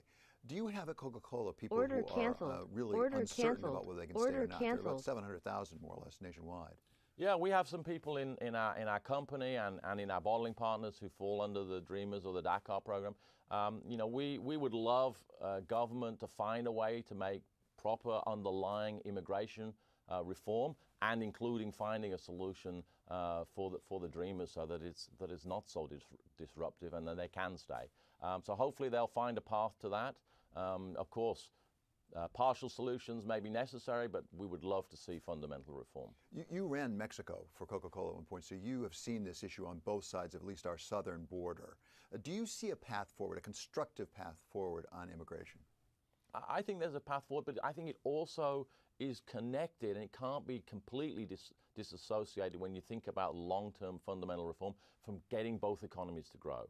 In the end, part of what drives the informal immigration is the disparity in the economic outlook. So having a community of North America where all the economies are growing actually helps solve that problem too. So I think, you know, leadership from the United States to drive growth will help solve some of these other issues too. You've also seen NAFTA from both sides of the border. You've seen that issue, which is another hot issue right now in the United States. Has NAFTA overall been good or bad for the United States? My view would be that free trade deals are good overall for all participants, and I think it's been good for North America and all the countries in it. Doesn't mean it's perfect. Very few free trade deals are perfect. So can it be made better? Yes, I hope they can make it better. But I don't think we should start deconstructing global trade. I think it's been a powerful engine for lifting all boats. It doesn't mean it solved all problems. There are questions of income inequality. There are questions of not all the rules were perfect and need to be improved. But let's go forward, not backwards. So when President Trump first came in, he was very closely allied with many people in business. He consulted and he had panels that he talked with as well. Do you get to talk, either President Trump or the administration, about things like NAFTA? I mean, do they consult you, or do you make your views known to them? When there are things where we have a view or it affects our business, we make our views known either directly to the administration or through many of the business forums, like the Business Roundtable. There are enough points of intersection collectively and individually with the administration that they know what we think. So from that, do you have any sense of where we're headed with NAFTA? Because there are conflicting reports. I mean, the Canadians seem to be preparing for actually U.S. withdrawal. There are a lot of people in Washington who say, no, we're not going to withdraw. Do you have any sense from your point of view of where we're headed? My view on negotiations is you've got to let the negotiators negotiate. And if you're not in the room, you don't know what the answer is until it comes out. So I think the important thing for those that aren't in the room is to keep saying what they believe to be true, what they believe to be the areas where things can be made better. And then the negotiators have got to get in the room and thrash it out. And trying to work out what color the smoke is coming from the room doesn't lead you anywhere until they come out and tell you what the answer is. Your native country has voted in a referendum to leave the EU. And I won't ask you what you think about that, but tell us how that's developing. I mean, is there a soft landing there that you can see? How would we get to it? Order canceled. It does a bit go back to my point about negotiations. You're never really sure until the cake is cooked. I think the logic of the economics is a softer rather than a harder Brexit. I think in the end, whilst it won't be a catastrophe one way or the other, life will be better. There'll be more economic growth if it's a softer Brexit, but there's a lot of details and a lot of different points of view to work out, because in the end, the referendum wasn't between do you want this or that. It's like, do you want this or not want this? It wasn't a referendum around the version of the exit, which is kind of where we're trapped at the moment. And of course, there's a lot of negotiations going on. It's very important to get it right for the UK and to some extent for Europe as well. Whether it's Brexit or whether it's NAFTA, how do these trade issues affect Coca-Cola's business? I think one of the great benefits of the Coca-Cola system is we're global, but we're extremely local. I mean, we manufacture in every country virtually that we sell in. Virtually everything that's sold in the US is made in the US. Virtually everything that's sold in Mexico is made in Mexico. Virtually everything that's sold in the UK or France is made in that individual country. So the global trade restrictions or openings don't tend to affect us heavily in the moment. To the extent that they reduce or increase total economic growth, that's what matters to us. And so I think philosophically, we're pro global free trade because it drives economic growth. Therefore, let's focus on making those deals better because it will provide the wealth to then solve a lot of society's problems. You came in and took over Coca-Cola and really trumpeted innovation as critical to your future. I believe you have a chief innovation officer, but maybe you're the chief innovation officer in some sense. How do you innovate in a 130-year-old company that's so well known around the world, has been there for so long, has such an entrenched perception in people's views? It's hard. I mean, any institution that's been around a long time, whether it's a company or a government or any organization, it's going to be very hard. So I think from my point of view, if I'm not the chief innovator, I'm certainly the chief agitator for innovation. And what that means is, driving the culture to try and do a few things upon top of everything else we do. Stay curious. If we're not curious about the outside world, about the consumers, about the customer, about what's changing, how will we innovate? Order submitted. But curiosity Order just leads submitted. you to an insight. It's very passive. You need to drive empowerment so people feel they can go and do something, that they're not waiting for head office to make the decision, that they can get up in the morning and go and do something. And I think the next thing is you've got to be inclusive. You've got to try and connect the pieces because we've got a tremendous global knowledge and tremendous global system. Sometimes your idea has already been tried somewhere else. So connect to the other parts of the system. And lastly, we probably fell into the trap of trying to make things perfect before we did anything in the past. No, we need to learn from some of the software companies, have version 1.0, 2.0, 3.0. That gets us both innovation and speed. And if we keep pushing those four things, I think we'll make progress. And how do you know? How does James Quincy know whether you're getting the innovation job done? And I mean that in the sense you're sitting atop a very large organization, a lot of people spread around the world. How do you judge whether the word's getting down and people are already changing their behavior?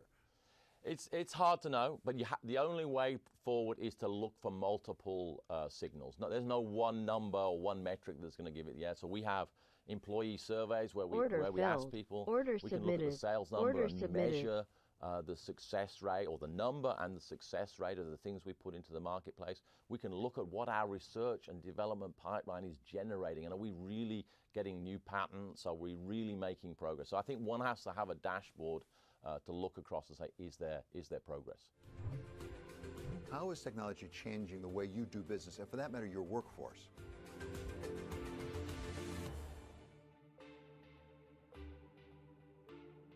Order filled. This is news, but not as you know it. This is TikTok by Bloomberg, the first and only global news network built for Twitter. Objective reporting that you can trust. Curated comments that provide insight. TikTok by Bloomberg, 24/7 news streaming live on Twitter.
Technology. It's disrupting just about every company that we know of today. How is it affecting Coca-Cola? And first, talk about how it's affecting your relationship with your consumer. How you deliver to your consumer, things like e-commerce, how you market to your consumer. Yeah, I mean, we kind of look at it in three buckets. How we engage with consumers, you know, there used to be TV advertising, now there's social media. The ways of engaging with the consumer are changing rapidly. Who the customer is and how the shopping actually happens is changing rapidly. And of course, internally, it's changing rapidly. With the consumer, around the world, you know, TV is still the biggest vehicle, maybe less so in some of the developed economies, but around the world, it's still the biggest vehicle. But a lot of it's going into social media. We work closely a lot with a lot of the new tech companies in social media, trying to find ways to, you know, continue to have a brand role. I mean, in the end, someone's got to pay for the content to be developed, whether that's through advertising or sponsorship. So I think there's a lot of change going on. We're adapting. I think we feel we're kind of towards the front end. But what I'm totally clear of is going to be different in 5 years, and it's going to be very different in 10 years. And we're going to have to keep investing in innovation and keep evolving to stay close to the consumers. As you look around the world, which markets do you see the fastest innovation when it comes to e-commerce? When you just sort of get on your app and you order something up, it gets delivered, for example. Is it China? Is it the United States? Is it Europe? I actually think that places like Shanghai and some parts of Western Europe are on the cutting edge, along with some of the bits of the U.S., but really at a par. I mean, you know, the U.S. in many respects, there's a lot of advanced e-commerce, but I can tell you it's very advanced in places like Shanghai and Western Europe as well, and the penetration of e-commerce in aggregate is even higher in some of those places than even the U.S. So, you know, when you want to learn what's going on, I would be just as tempted to tell you go to Shanghai as stay in New York. And how do you market in that circumstance? I mean, we're used to going to a fast food restaurant, for example, and there's a Coca-Cola there. It's on the menu. Yeah. So let's have that Coke or that Diet Coke. Yeah. You don't have that when you're on your app. No, but you have to get it. I mean, you know, if you went back even 2 or 3 years in China, for example, when a lot of the apps and the mobile payment systems came in, we weren't on the menu. Actually, even worse, we were trying to sell perhaps a returnable glass bottle to the restaurant, which had no way of being in the delivery system. So we've had to re-engineer our business system very quickly to both be present on the app. So what's the virtual representation of what you'd normally see in the store? And how do we change the packaging portfolio so that we can be part of the delivery system? And you have a lot of places in Shanghai where food ordered on apps and delivered is 30–50% of the restaurant sales. That's the relationship with the consumer. Talk about Coca-Cola as Coca-Cola. How is technology changing the way you do business, and for that matter, your workforce? It's changing it in lots of profound ways. I mean, in simple terms, you know, you go back 10, 20 years, we were a large company and we're one of the few that could afford to invest in expensive IT systems and do our own stuff, our own programs, our own server farms. You wind forward to today, that's no longer the model. We've had to move to the cloud. We've had to move to standard programs that whole industries use, and we had to use the mobile. The one thing I always say to the IT department is, just put it on the phone. Everything can be done on the phone. Let's just move everything to mobile on the phone. The old days of IT had training budgets. Why? Everyone knows how to use the apps on the phone. So it's profoundly changing the way that we work, and I think it's going to continue to flow through the organization. Canceled. We have a big program of digitizing the company. Does that translate into fewer employees as a practical matter because of the efficiencies from digital? I think for sure it changes into a different profile. I mean, people are having to adapt to doing things in a different way. We've actually made a lot of changes in our IT departments to move to a different skill set. So it's certainly changing the nature of employment and the sorts of profiles you want. Whether we buy the services ourselves or we buy the services or do it ourselves makes a difference as to where the employees are. But net, more employment's being generated in the economies. So can Coca-Cola compete with Silicon Valley and the digital startups when you're trying to recruit the young computer scientists? Well, Atlanta is a very fast-growing economy. The state of Georgia has been ranked, you know, top 1 or 2 place to do business in the U.S. for many years in a row. The local political system has done a great job. So has the city. So it's a very competitive economy there, and we do very well in it. We're happy to see Atlanta and Georgia growing, and they've done a lot to invest in tech startups and the media industry in and near Atlanta, and it's being very successful. As you look toward really substantial growth in these new beverage categories, are you looking at acquisitions? Are you looking at organic growth? I mean, you have been inclined, I believe, to look for smaller brands, startup brands, bringing them along. Is that the future path to a significant degree for Coca-Cola? I think it's going to be both. I mean, we have grown organically, but we have made these bolt-on acquisitions, as we call them, the little small ones, the niche brands. I think where we see that something is a really good idea, we invest in them. Sometimes we buy them, sometimes we just invest with them. But there's a quid pro quo. They get the capital that we inject, yet we can introduce them to the globe, not just the country that they've launched in. And that's helped us double the number of billion-dollar brands that we sell around the world. So I think it's going to be an and strategy rather than one or the other. It's interesting. It's a total beverage company. It's not a food company. I mean, there are some competitors who said, let's become a food company, at least in part. Why did you make that decision? And does it make you any more vulnerable, forgive me for saying, but even to acquisition? I mean, you're what, $200 billion market cap? It's a pretty big acquisition. But there are some pretty big consolidations in the food industry out there. I think firstly, we're focused on beverages because that's where the greatest synergy and the greatest application of our know-how and our fabulous global bottling distribution system is. It's the thing that can be most synergistic with what we've already got. And the market for beverages is one of the best growing markets in the whole of the supermarket or in the other stores. So it's a great market. We have a good position. We can create a lot of synergy. So it's a question of choices. I sometimes say never say never, which then causes confusion because people say you haven't ruled anything out. I say no, it's a question of what's most logical. And beverages are the most logical thing for us to do first because we stick to our knitting. In terms of how we think about the consolidation, in the end of the day, I'm pretty convinced that investors, gold star goes to those that grow with expanding margins. Growth is the name of the game. If the category's got no growth, then optimize the margin. Okay, but that's still silver prize largely over the long term. So I'm pretty clear. If we focus on driving top-line growth, which we believe we can with our strategy of total beverages, we will attract an investor base that will be very happy with us over the long run. By 2030, you want to be getting a bottle back for everyone you put out there. That's a lot of bottles for Coca-Cola. How are you going to attract all that plastic?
World without waste.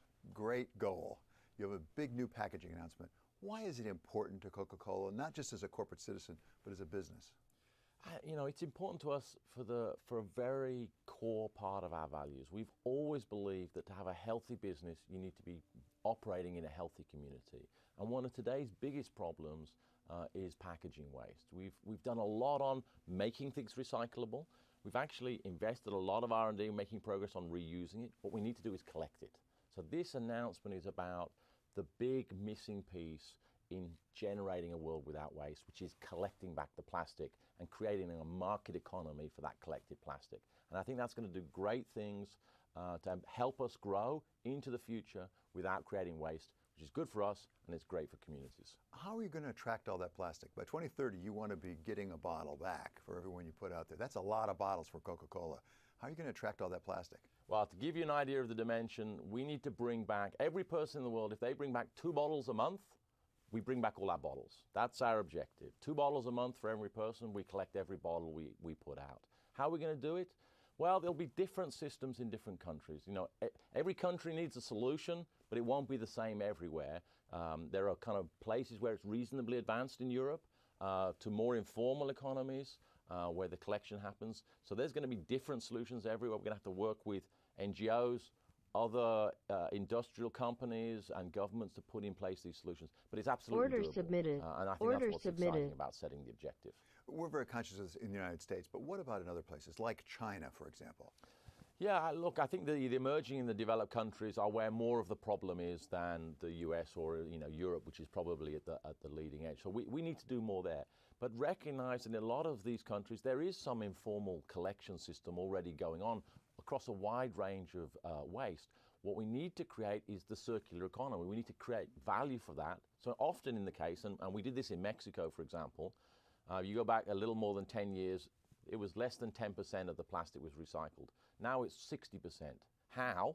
The informal economy was collecting the waste, but there was no market for it. No one wanted to buy it. So we went into the marketplace and bought the plastic, invested in factories to recycle that and reuse it in our bottles. So I think there's a model there for the Chinas and other parts of the world on how to create value out of plastic and get it reused. You've laid out a bold strategic vision for your company called Total Beverage Company that includes things beyond Coca-Cola and even beyond Diet Coke. It goes on beyond that to these 5 categories. What's driving that? Is that basically to get away a bit from sugar drinks? Actually, we're following the consumer. When you look at what's happening around the world, as the world is urbanizing, as people have got more disposable income, they're spending more money on a range of things, including beverages. So what's important within that growing market of beverages is they want more choice. Different people want different things. So if we really want to be able to serve the customer, serve the consumer, we've got to follow them. We've got to get into more categories. Coke is likely to remain the heart and soul of the company. It's the world's biggest fast-moving consumer good brand, but we need more. We need to offer consumers what they want all day long. We have to offer choice, and I think that's what's going to guide us forward. And in a way, it goes back to where we started. If we pay a lot of attention to what the consumer wants, they will take us to where the business needs to grow, and then it ultimately ends up in growth for the business. I understand that on average around the world, people consume about 8 ounces of a beverage per day. And Coca-Cola, I was told, is about a half an ounce. What is your goal? How much of the market share of total beverage can you really take globally? I mean, I don't think there's a end of history moment when we reach nirvana. I think what we're looking to do is gain share every year. I mean, it's a competitive marketplace. We have a lot of well-funded competitors doing a lot of exciting things. So we're focused on is can we serve the consumers and gain a little bit of share each year and generate a growing business system that our objective is to create value for everyone who touches that business system, whether it be the economics of the people who are in the value chain like the customer, or even society with initiatives like the packaging one, which I think builds on our heritage of creating shared value in the world. 10 years ago or so, we set ourselves the objective of being water neutral by 2020, and we achieved it a few years early. So we return to the environment all the water we use, which is one of the things that gives us confidence that we can achieve this packaging objective. So we get business growth and doing it in the right way for society. Okay, thanks very much. We're going to wrap it up there. This was terrific. Thank you so much. That was really fun. Thank you.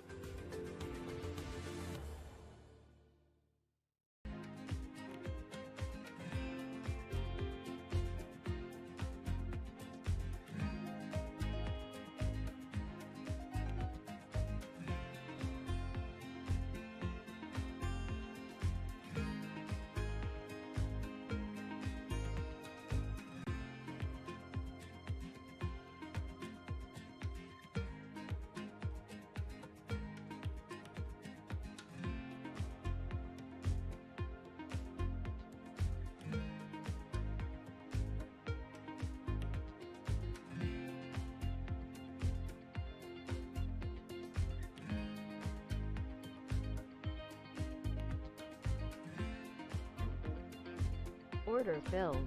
Order submitted. Order submitted.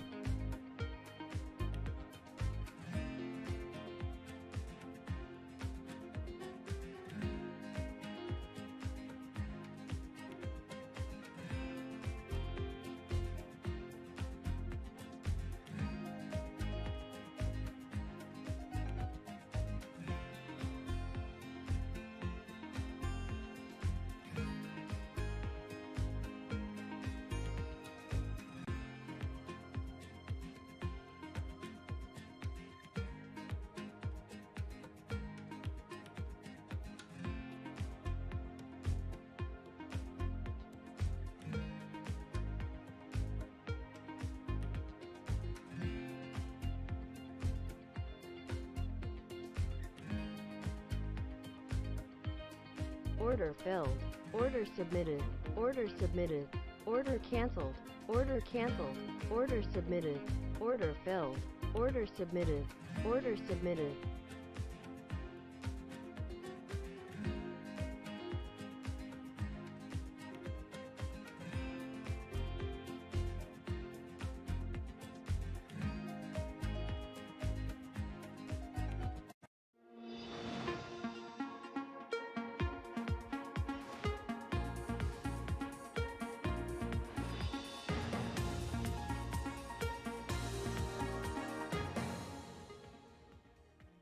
Welcome to Bloomberg Daybreak on this Tuesday, April 21st. I'm Alex Steele. Here's everything you need to know at this hour. Let's take it right from the top. If we could buy it for nothing, we're going to take everything we can get. The only thing I like better than that is where they pay you to take the oil. President Donald Trump says he wants to add as much as 75 million barrels of oil to the nation's strategic petroleum reserve, while the oil market tries to rationalize negative crude prices. This is a great time to buy oil, and we'd like to have Congress approve it. The metaphor we've used is that this is the kind of price that focuses mines in oil-producing nations. And mines are so focused, they're probably telekinetic at this point, or at least bending spoons. The Texas Railroad Commission, the state's main energy regulator, will meet today to weigh curtailing crude production. Everyone's going to be looking at June and taking signals from what's happening to demand. May's contract will expire at the end of trading, and volume is light. The pressure is now cropping up in the June contract as the market is still buried in oversupply, and most analysts think tank tops and Cushing will be breached in the next couple of weeks. Yesterday, the big question was, is this just a technical anomaly? And I think what you're seeing today is that actually this is more widespread. And what's showing is what traders have been saying for quite some time is what's going on in the physical market we're now seeing on top of the screens. Goldman Sachs says price volatility will stay high as the oil market is forced into a violent rebalancing. May be a transition month into a much better economy, moving out into the summer. Economic advisor Larry Kudlow sounds optimistic and says talks on more stimulus money are progressing nicely as small businesses await more funds.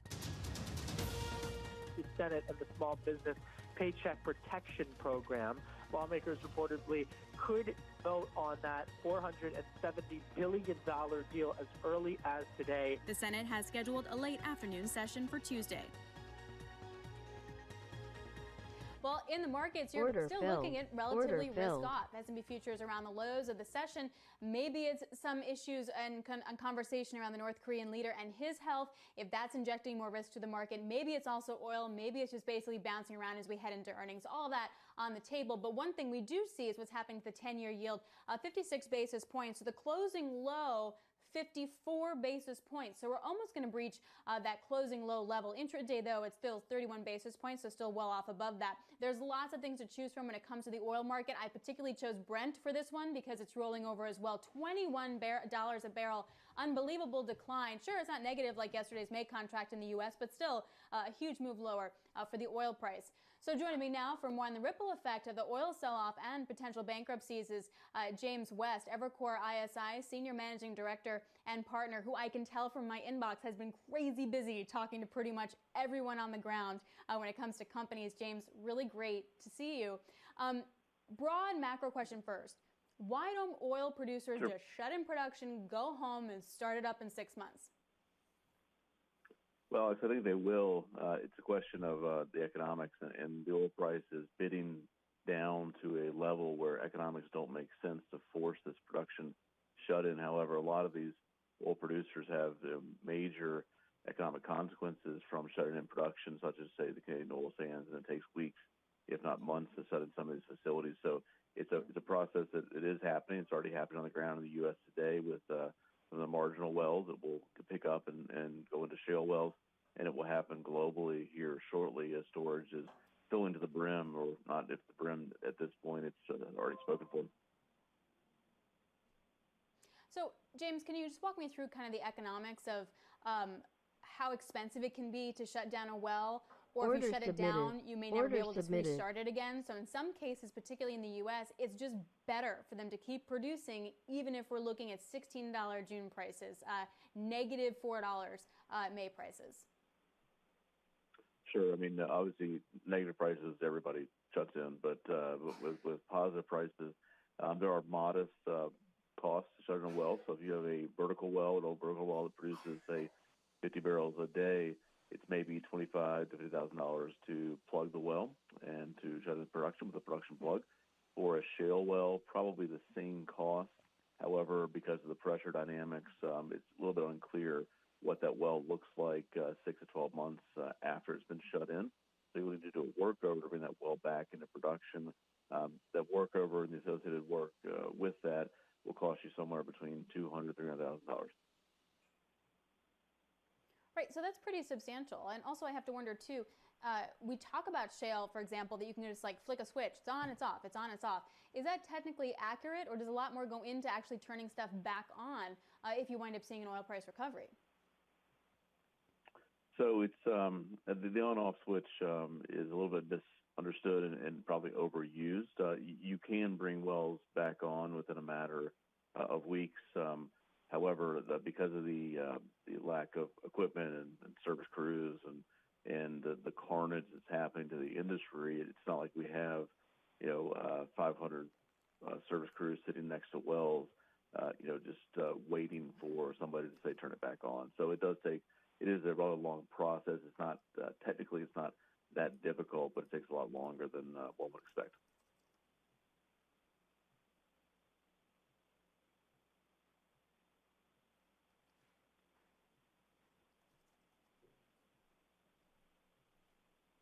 Yeah, okay, sorry, I just had a technical difficulty there, James. My apologies. So then if you're going to take a look at, say, what companies do now, walk me through bankruptcies, restructurings, M&As. You guys are really busy right now. What are we actually realistically going to see? Sure, I think the process, and you're correct, we're extremely busy, but primarily on the restructuring side of the business. Because what you're going to see is a series of Chapter 11, which is more staged filings for bankruptcy, and you're going to see also Chapter 7s this time. And Chapter 7 is essentially where you kind of turn over the key and walk away, leave the assets to the bank to dispose of. So you're going to see both, and they're coming rather quickly. And you've seen companies that have already either drawn down the revolver in anticipation, or they have skipped interest payments as a negotiated tactic. With their debt holders, the bond holders, to try to get a better deal. There's going to be a limited amount of capital that will be available for just pure energy or oil and gas, because the whole economy is in this time, not just the oil and gas industry, but oil and gas, of course, getting hit with the 1-2 punch of the COVID-19 virus, plus the initial stages of a market share war between the Saudis and the Russians. So a double whammy on the oil price here. So we think that as far as M&A goes, if you're a good balance sheet company and you have targets, you're likely to wait for them to restructure, to wipe the debt out before you go on the offensive mode. So M&A probably got pushed out by a quarter, maybe two, because of the situation. But it's definitely going to happen. I think you see a restructuring cycle first, and then you see a major M&A cycle. And so companies where you have, product lines where you have 10 to 15 different companies that participate are going to probably consolidate down to 3 to 5 companies. So we're going to come out on the other side of this with a much stronger, much healthier oil service industry with much better consolidation. And consolidation works extremely well in oil services relative to just pure E&P, because E&Ps can't control the commodity price, what they sell their product for, where services, can create some pricing discipline through consolidation. That's a great distinction. So I'm wondering if you see sort of Chapter 7s, is that where you really see production being shut in and you're saying, okay, you know what, guys, we give up. We're just walking away from this oil field? I think you'll see some of that on the E&P side where they'll be forced to just shut in all of their production. All the, what we're hearing on the ground right now is basically completion activities, so fracking of wells is gone almost to zero, if it's not at zero.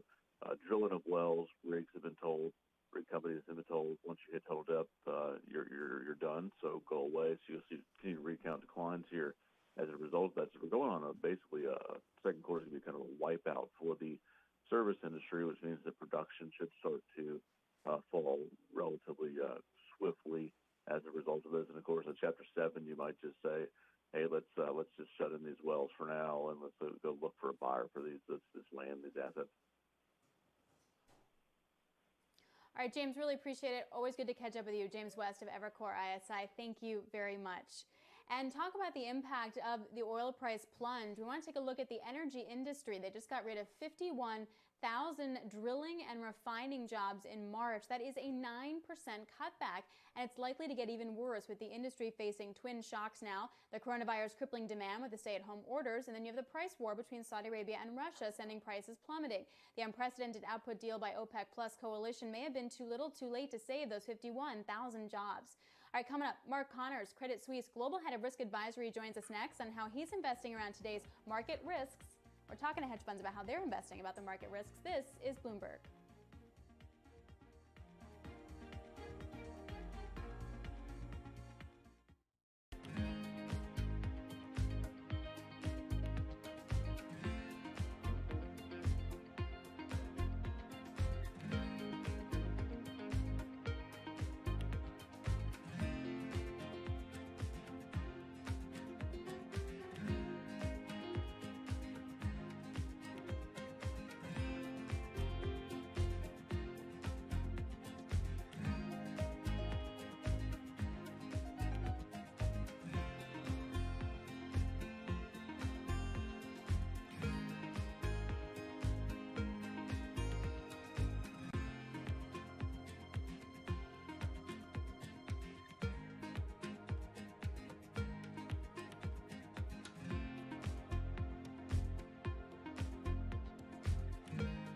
Order submitted. Order submitted. Order submitted.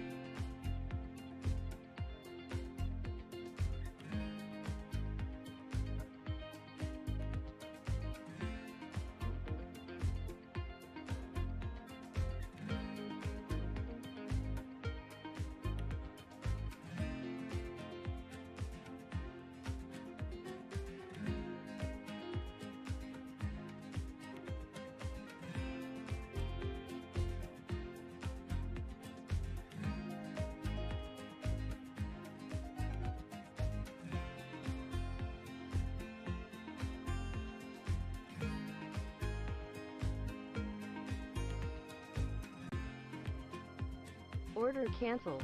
Order canceled.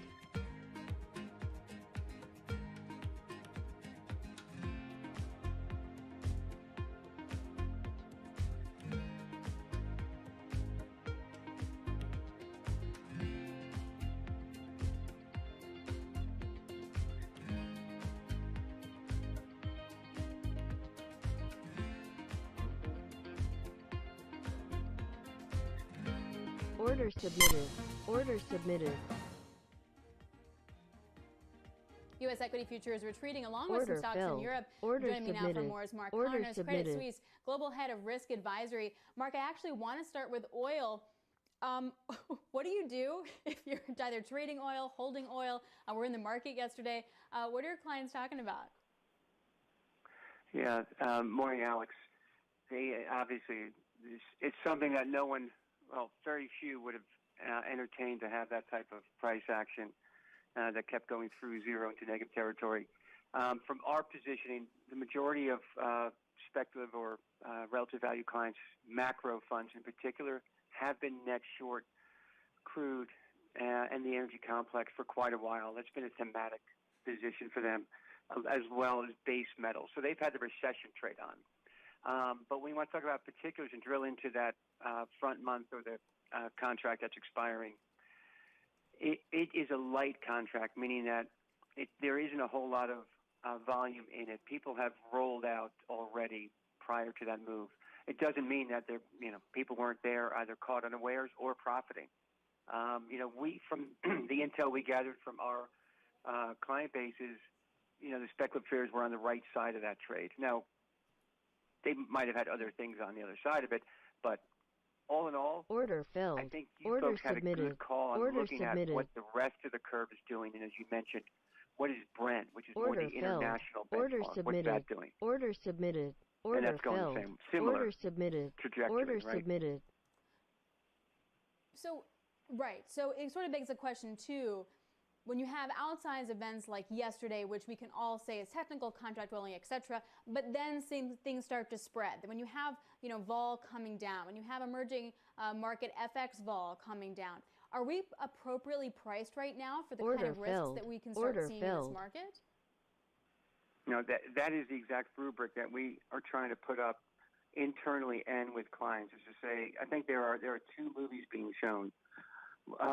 One is in the general economy, where you see GDP estimates being cut down, into as much as 30-40%, and earnings estimates that are lagging. So you have two different. You basically have two different markets, and the real economy is basically what oil showed you yesterday, and the financial economy is at a 19 order canceled. Order submitted. Order filled. Doesn't really, order submitted. Make order sense submitted. right now. Order submitted. So I think that is basically what you're saying, is that oil is being discounted as a technical issue. It's there because of supply, because of the demand shock. Oversupply, demand shock, yes, it's causing technical issues, but you're right, it's going to roll into other markets. So it is all about the time function of when we resume. When you and I stop working from our homes and have background noise, that's basically that, on my end. That's basically what is going to dictate when we stop having these technical issues, which causes clients to withdraw their risk appetite, right? I mean, that's not expected to have a minus $37 price. So then you look at interest rates, as you said. So, why are we at 56 basis points? Yeah.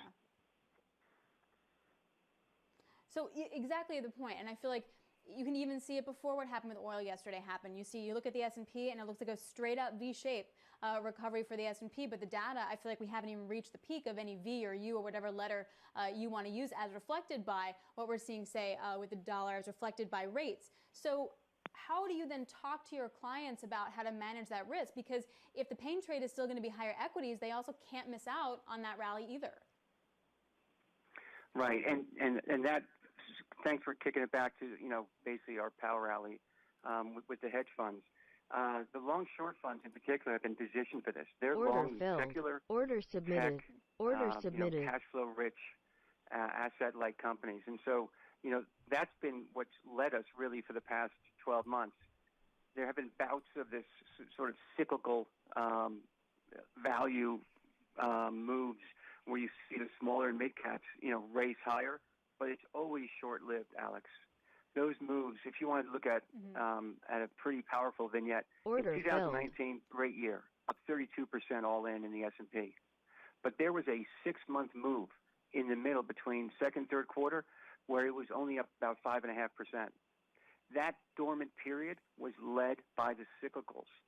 It was not led by the secular longs. So our order thesis filled. is you order can't have submitted. move higher order unless submitted. it's led by what hedge funds are long, which is, people say it's FANG, it is those large secular longs. So they can participate. They just have to watch those vicious short covering rallies that have pocked the last 2 to 3 weeks with losses for them. So is the right kind of strategy then diversifying risk into other areas, either asset class-wise or the equity market, or is it creating interesting structures around the stuff that you need to stay long in? So, and is your question more towards the professional or let's stick there with what the professional clients are doing. First of all, they're staying low to ground. You know, look at what happened again with oil yesterday. There's already leverage in the market in terms of outsized volatility. So their positioning is very light. That's first and foremost. Stay low to ground when you see these types of movements. They are not anomalies. So they're going in with that. And then they're leaning net long into their areas they like. Gold. I mean, this may sound trite, but it's worked. They're long the gold. They're short energy and metals on the macro side. Quant funds, again, took down their exposure in March. They rely on a steady stream of liquid markets and data. So we basically have a period. The data is not continuous in this marketplace. Just look again the bid-ask spreads on GDP. Look at what happened in oil. Look at the gaps we're seeing in the equity markets. So when you have that happen, again, you have to stay low to ground. So I think staying low to ground and keeping the names that you know and the assets you like, gold, large cap equities, closer to you, that's been the strategy. I love, you guys were the first people to talk about that bid-ask spread on GDP, and it was such a great way of phrasing it and really helped to encompass kind of what we're seeing within the market. Where are hedge funds and your professional clients short right now? The cyclical names. I mean, if you want to look at, whether it be transports, any of the consumer-sensitive names. So that's not a secret. That's out there in filings and in the short data, and they've made money on it. But here's something that I think is a technical element that might be worthwhile sharing. The destruction in the prices of some of those areas has been so large that clients have had to reload and actively trade those positions because, let's take the airlines index, the broad index at industry level 3. I think it was down as much as 45% in like a 3-week period in March, and it rallied in 2 days, 50%. And then it went back down again, went back up. I mean, you've had these moves that is causing knock-on effects by having people chase it to balance out a long-short portfolio. So you have a mismatch sometimes in the portfolio. So that goes back to our point, stay low to ground, keep your leverage light, because the markets are very whippy. Mark, always great to catch up with you. Really enjoy the analysis. Mark Connors, Credit Suisse Global Head of Risk Advisory. This is Bloomberg.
You're watching Bloomberg Daybreak. I'm Vivian Hurtado with your Bloomberg Business Flash. We begin with defense contractor Lockheed Martin posted first quarter earnings that beat estimates.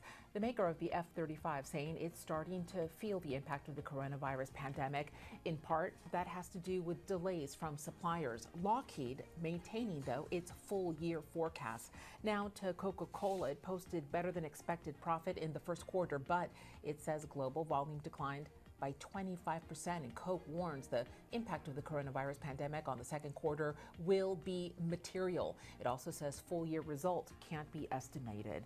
And we end with U.S. car buyers with subprime credit scores. They're putting their auto loans on hold. Credit Acceptance Corporation warning it's seen a sharp drop off in payments. The lender saying to get through the coronavirus pandemic, borrowers are shifting their financial priorities. And that's your Bloomberg Business Flash. Alex. Thanks so much, Viviana. And let's stay on the economy for a second because we're looking at record debt. Congress already approved $2.3 trillion in emergency spending in just a matter of weeks, and more is certain to be on the way. Now, the result is the U.S. budget deficit may actually quadruple this year to almost $4 trillion. That's going to push the federal debt to an estimated 107% of GDP. That would beat the previous record set during World War II. Even deficit hawks are hard to find these days now that the coronavirus has shut down large chunks of the economy. All that means more Treasury issuance. All that means more Fed buying. We will be discussing that throughout the next few weeks. That is Order for sure. Submitted. Some breaking Order here. Submitted. Senator Order Chuck Schumer submitted. Says that there is a deal for Democrats and Republicans in the White House, and they think they will pass it today. That's a deal to extend aid to small businesses and also ramp up aid to other areas of the economy as well. In the coming up in the program, we're going to talk to one area of the business world that's getting particularly hit by the virus, and that's insurance companies and how they're going to respond to the pandemic. I'm going to speak with Teresa White, president of AFLAC U.S. She joins us next. Also, as we hit to break, let's take a look at some of these moves in the market.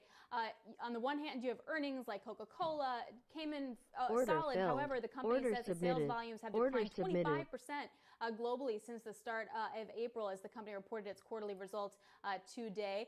So a little mixed bag in terms of earnings. Order Also submitted. taking a look at some of the oil Order companies submitted. hardest hit. Occidental down by 6%, Schlumberger and Exxon down by almost 4%. So you get a good snapshot there of the big oil services, the big oil, and then the U.S. E&Ps getting hit the hardest there as well.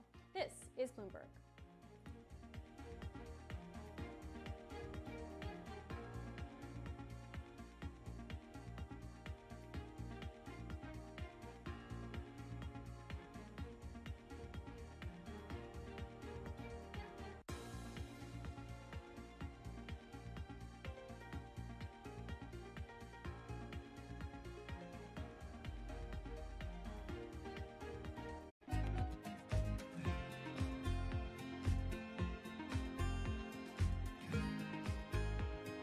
Order canceled.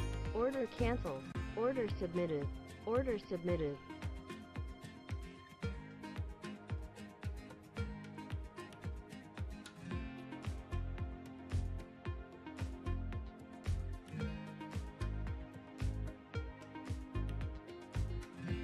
Order filled.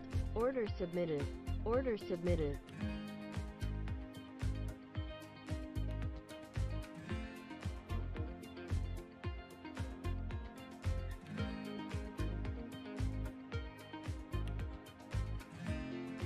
Order filled. Order submitted. Order submitted. Order canceled. Order canceled. Order canceled. Order submitted. Order filled. Order submitted. Order submitted. Order submitted.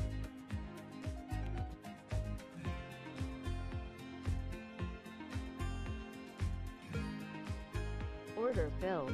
Order submitted. Order submitted.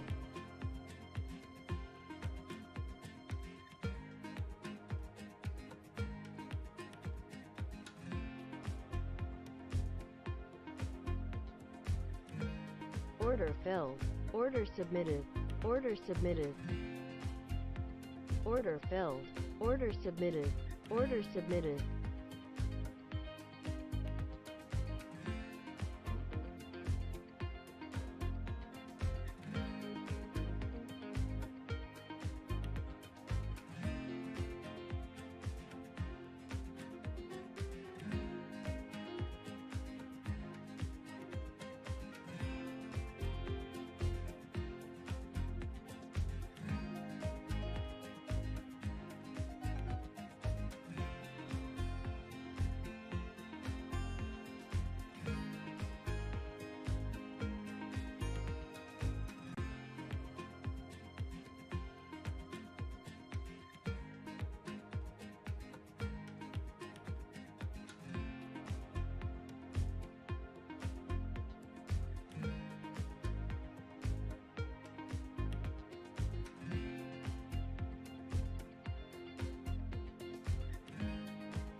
Order filled.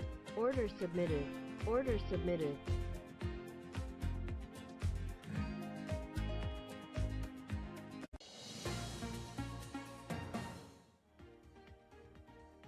Welcome back to Bloomberg Daybreak. I'm Alex Steele. So some breaking news from Chuck Schumer. He's speaking to CNN right now, saying there has been a deal reached on interim stimulus. We are going to top off that small business program, the payroll protection program, as well as additional funds to help support the economy. S&P futures kind of off the high lows of the session, but still down by about 1.6%. Definitely a risk-off mood. I did also want to highlight European banks. As oil prices cratered yesterday, the exposure to the banking sector also then coming front and center again, particularly when it comes to Europe. In other asset classes, obviously the commodity exposed currencies are going to get mostly hit. Australian dollar, Canadian dollar, etc., getting hit there. You are seeing a move within the Treasury market to that safety. The 10-year yield now down by 5 basis points. We are literally 1 basis point away from the record closing low. We're about 20 basis points away, though, from the intraday low when it comes to 10-year yields. But definitely the risk-off theme picking up as money flows into the Treasury market. And oil still gets taken out here.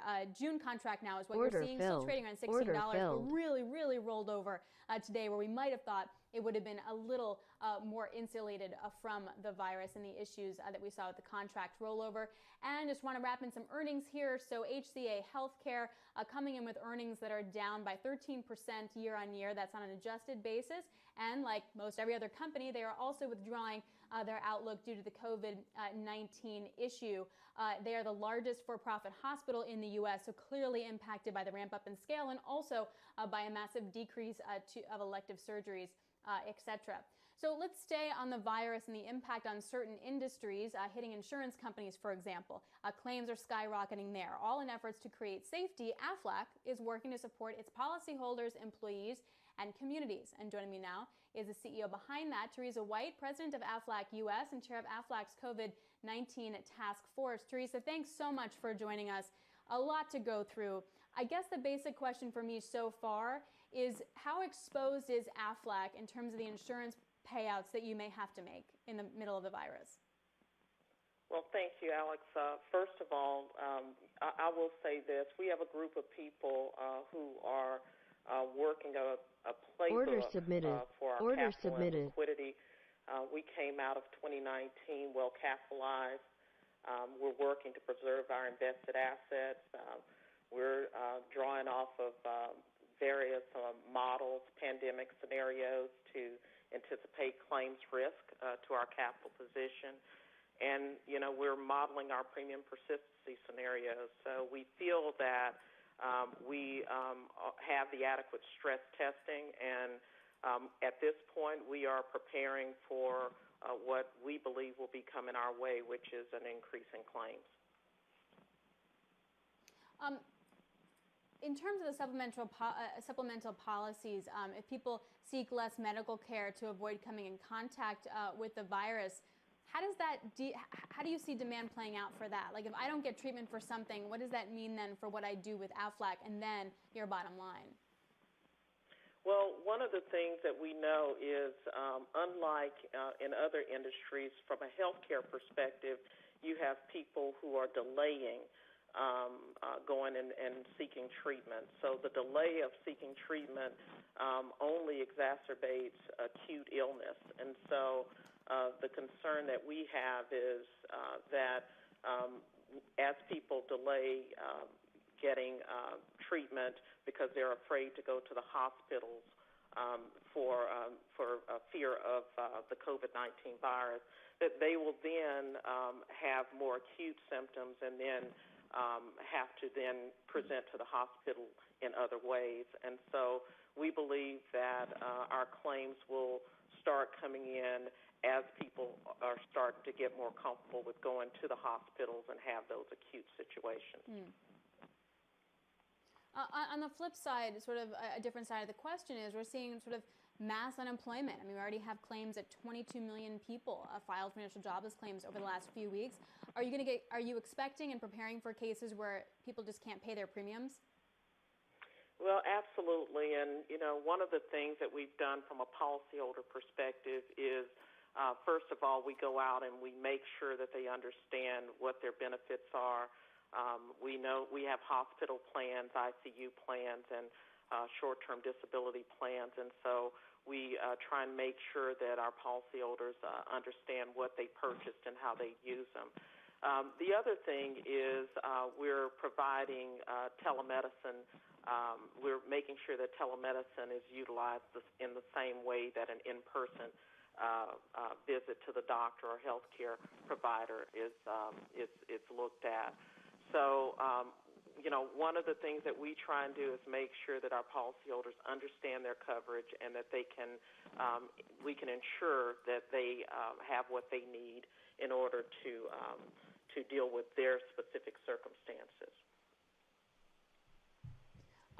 How do you deal with that, though, in terms of looking at the losses that you may have to take or the payouts that you're going to have to make? I mean, you're going to have to model a business, right? So how do you do that when you don't know what kind of premiums are not going to get paid, et cetera? Well, we model various scenarios, and the thing with our insurance is we make sure that we're putting up the appropriate reserves, and we expect that we're going to pay those benefits. The other thing that we're doing just outside of what we do with our product is we're also giving to humanitarian organizations for those people who don't have insurance. And so Direct Relief is an organization, 72-year-old humanitarian mission, medical mission that provides assistance to over 30 million patients who are at risk in various underserved communities. Their service is through clinics and community health centers. And so we have 1 in 7 ethnic minorities served, 1 in 9 children are served, and just 68% of them are at or below the poverty level. So, what we're trying to do at AFLAC is make sure that we're serving our policyholders and we're serving the community after service to our employees. So just to pick up on one thing there, in terms of reserves, can you give me some insight into how much you've increased your reserves and what you may expect that build out up to be over the next 6 months?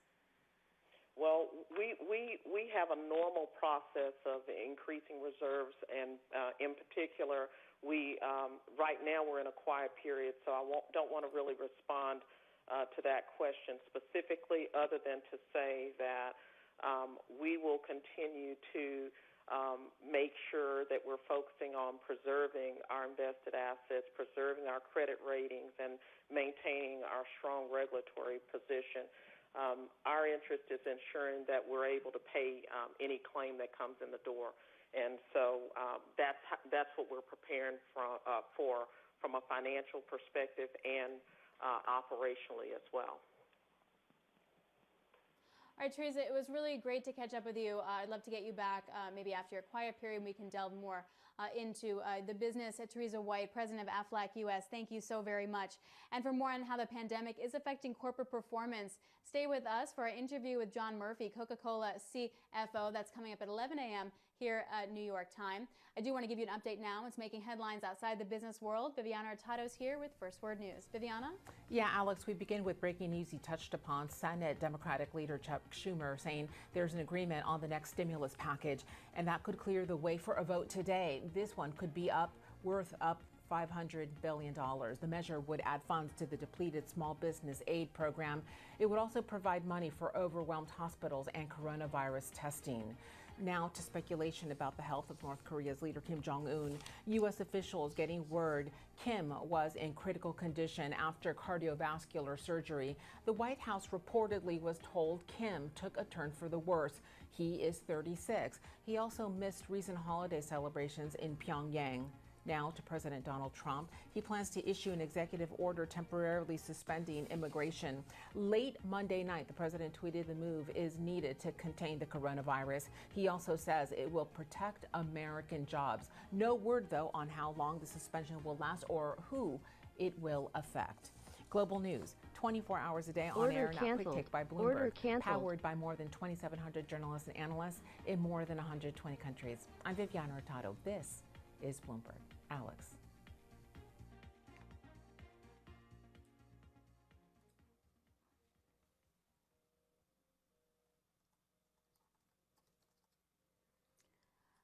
All All right, so some breaking news for you when it comes to OPEC. So what we're learning right now is that the Saudi cabinets discussed efforts to achieve oil market stability. Also, they've been discussing the market stability issue, but not seeing a lot of movement happening in the oil price. The June price is still trading at around $15 a barrel. If you wind up seeing deeper cuts, faster cuts, maybe even Saudi Arabia goes to 8.5 million barrels of oil a day. All right, coming up on the program, we're going to break down the pandemic and try and find some proofing sectors.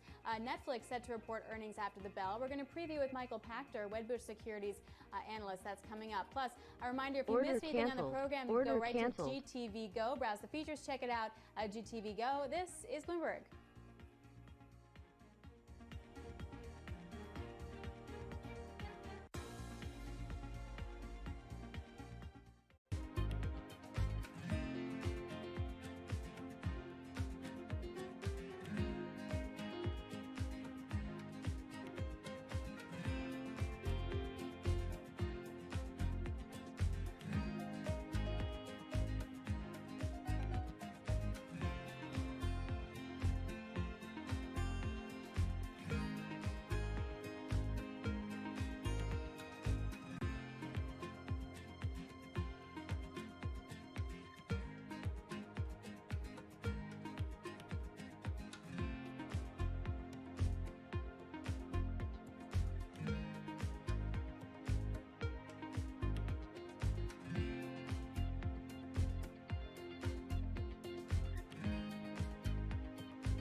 This is Bloomberg Daybreak. I'm Vivian Hurtado, and you're looking at the Principal Room.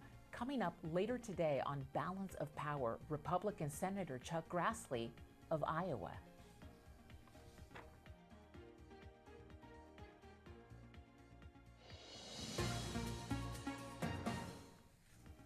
You're watching Bloomberg with your Bloomberg Business Flash. We begin with another hurdle for IBM in its transition to cloud computing.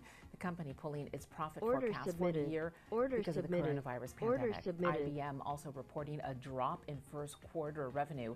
The company expects in the near term clients will postpone projects. Now to a shakeup at the top of German software giant SAP. At the end of the month, co-CEO Jennifer Morgan is leaving, and abruptly. Last October, Morgan was appointed to the top executive role along with Christian Klein, but the coronavirus epidemic causing problems with the leadership structure, Klein will become SAP's sole CEO. And we end with Virgin Australia becoming Asia's first airline to fail. This after the coronavirus outbreak. Administrators at Deloitte taking control of the carrier. Within months, they plan to restructure the business and find new owners. Virgin Australia is almost entirely owned by foreign airlines. I'm Vivian Hurtado, and that's your Bloomberg Business Flash. Alex.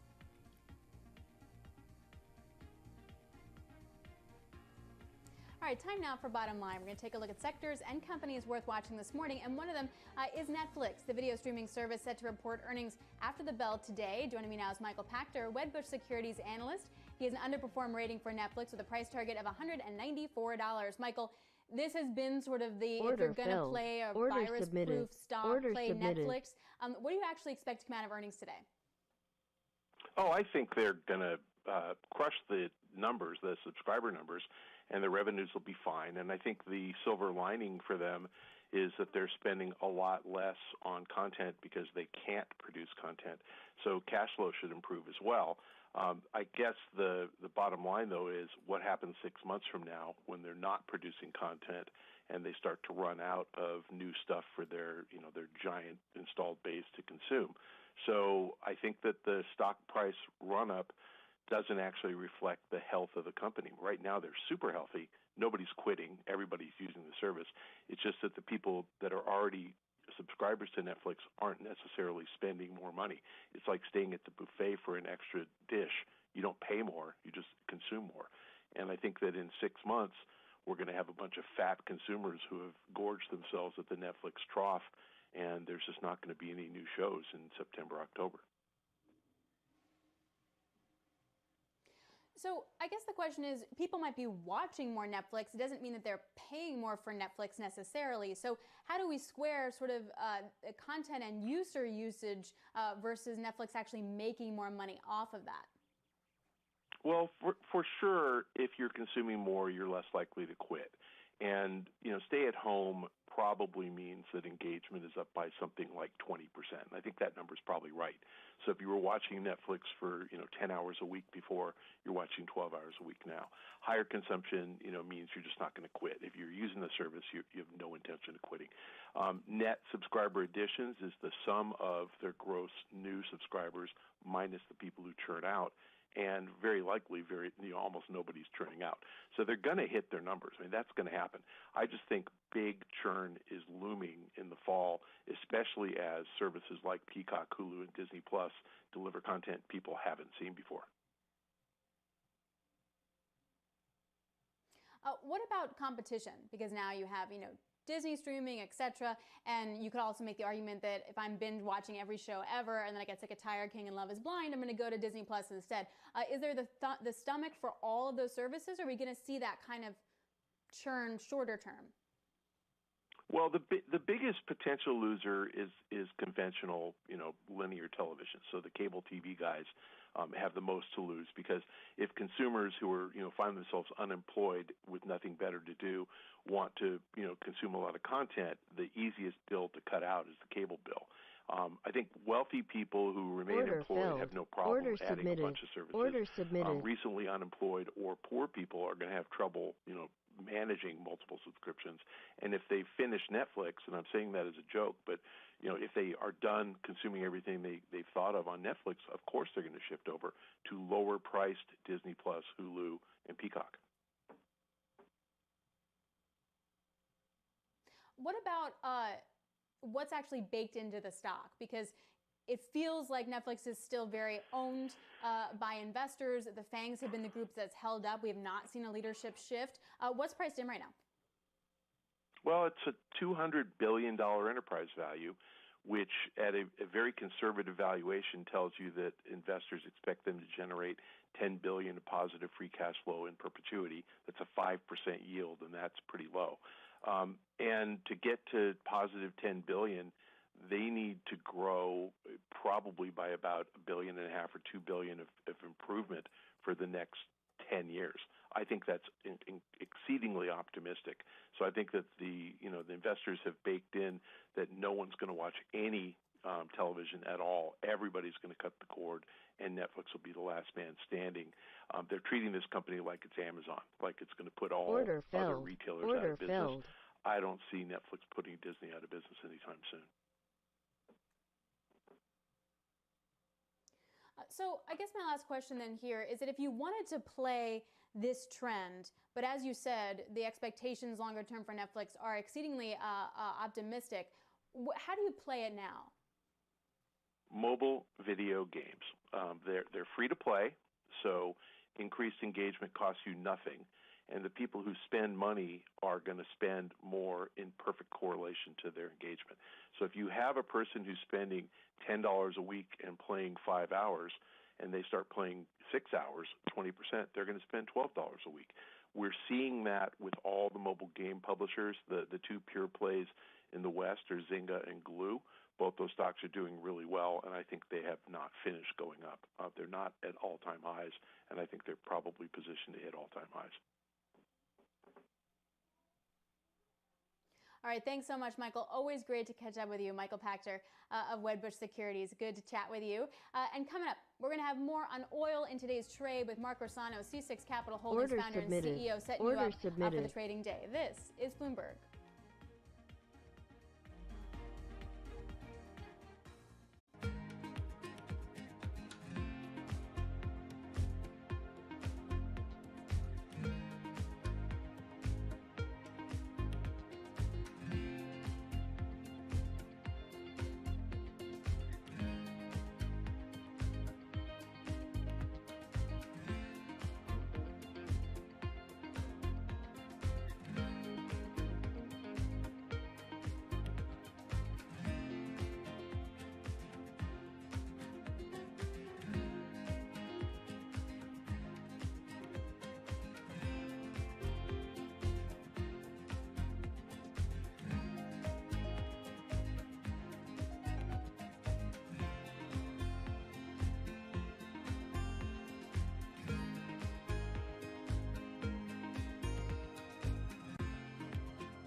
Order filled. Order submitted. Order submitted.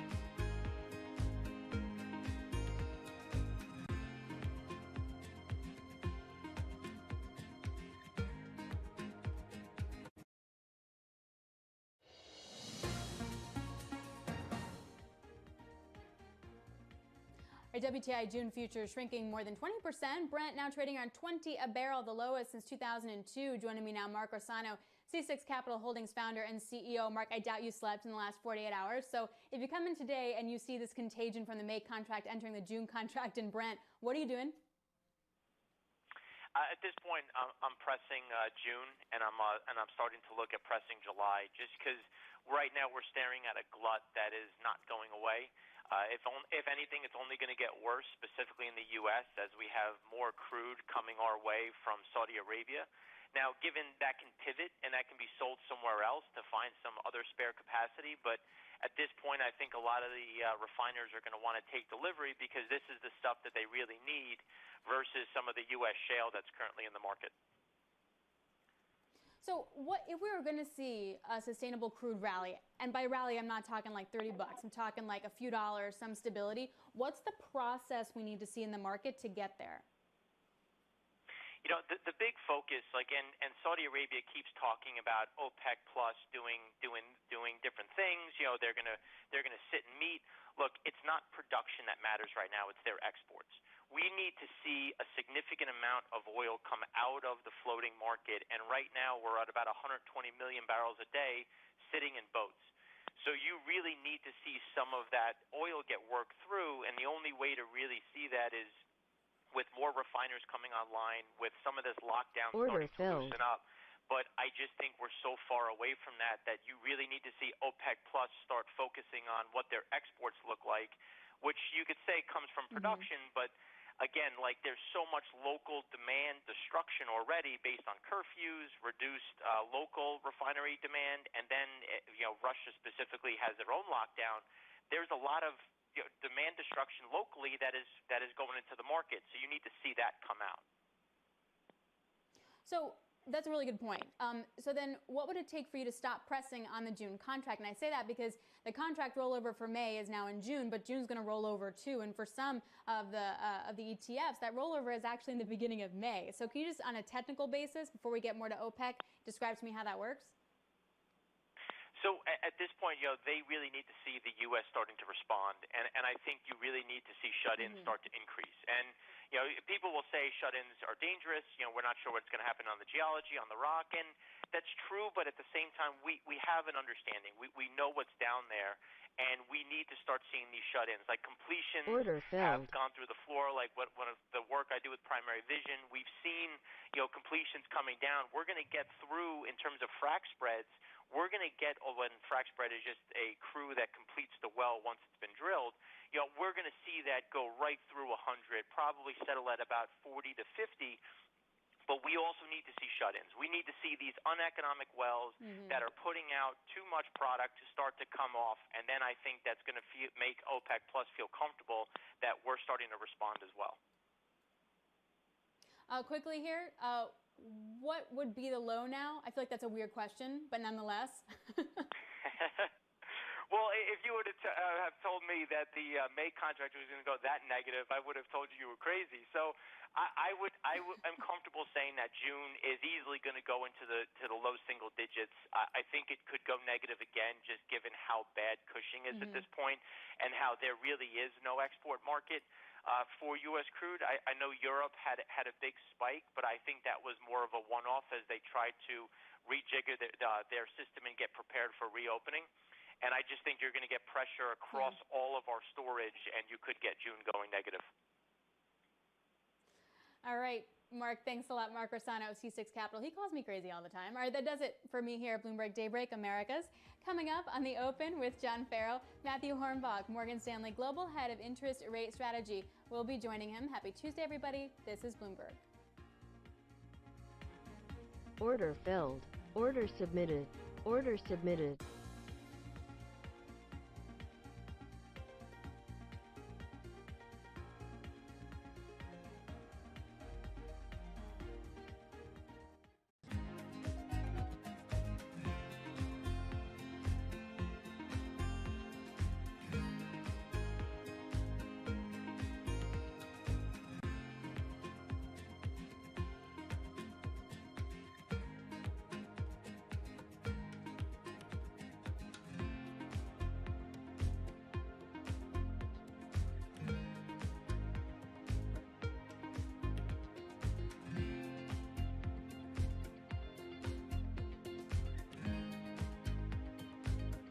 Order filled. Order submitted. Order submitted.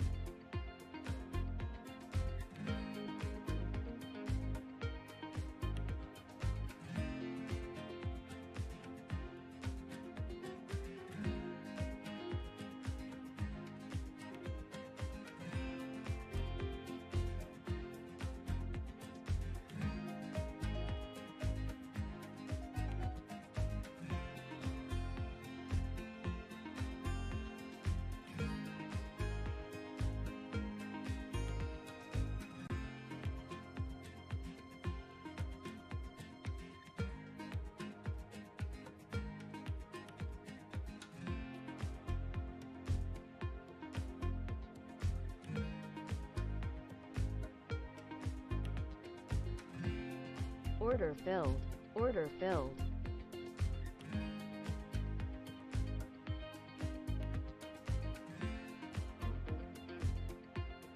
Order submitted. Order submitted.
Order canceled. Order canceled. Order submitted. Order submitted.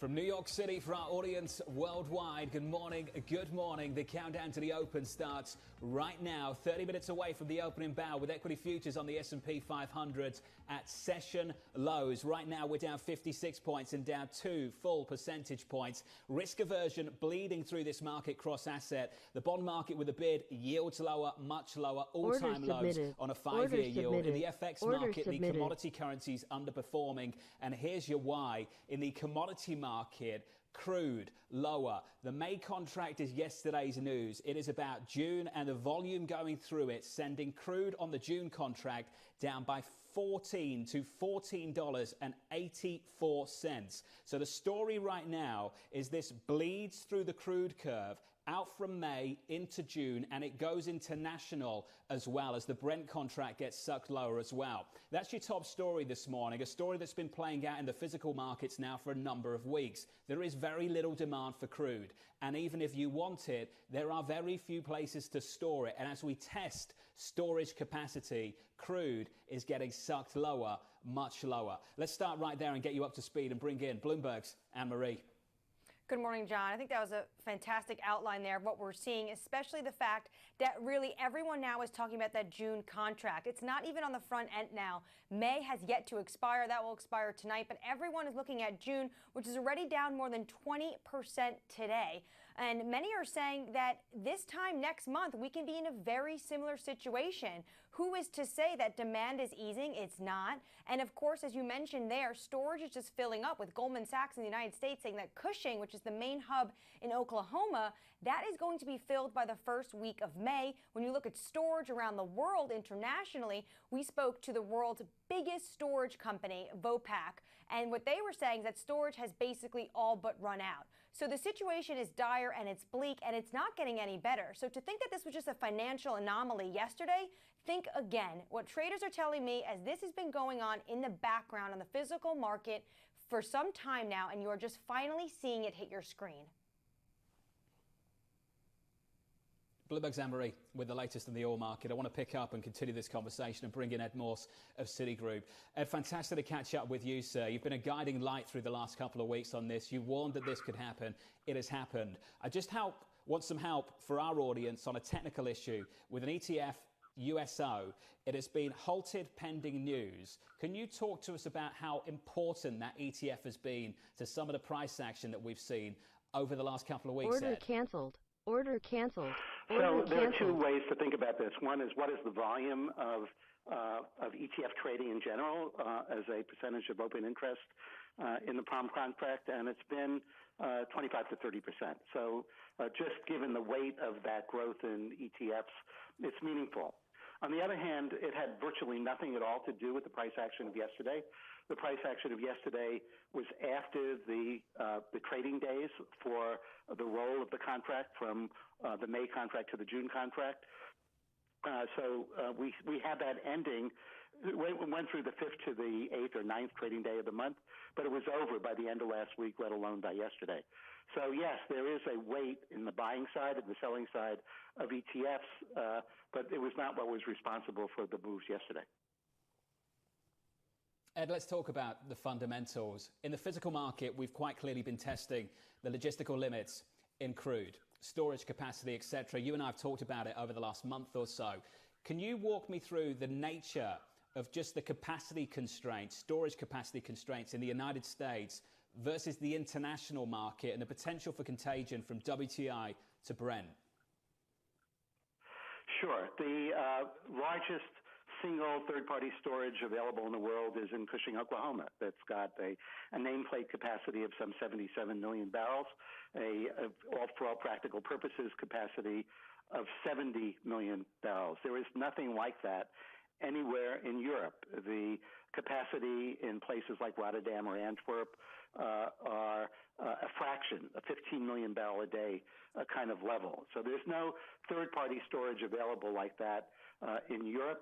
There is chunky storage available in a couple of other places. In South Africa, at Saldanha Bay, there's roughly speaking 50 million barrels of storage capacity. That has been full up with contracts, just as Cushing is already fully contracted out. There is a limited amount of storage capacity in the strategic reserves of the world. Actually, it's not so limited. If you put China in, the U.S. has 77 million barrels at sort of the same level as Cushing if it were all empty. To be filled, the government is trying to find a way to get that filled. It's got limited ability to pay for it, which is a stumbling block in making that available. China's the big hole. It's 250 million barrels of storage that can be filled. It's likely being filled because we've seen a surge of flows there, and it can have a significant element of relief in the market. But look at the dimensionality of it.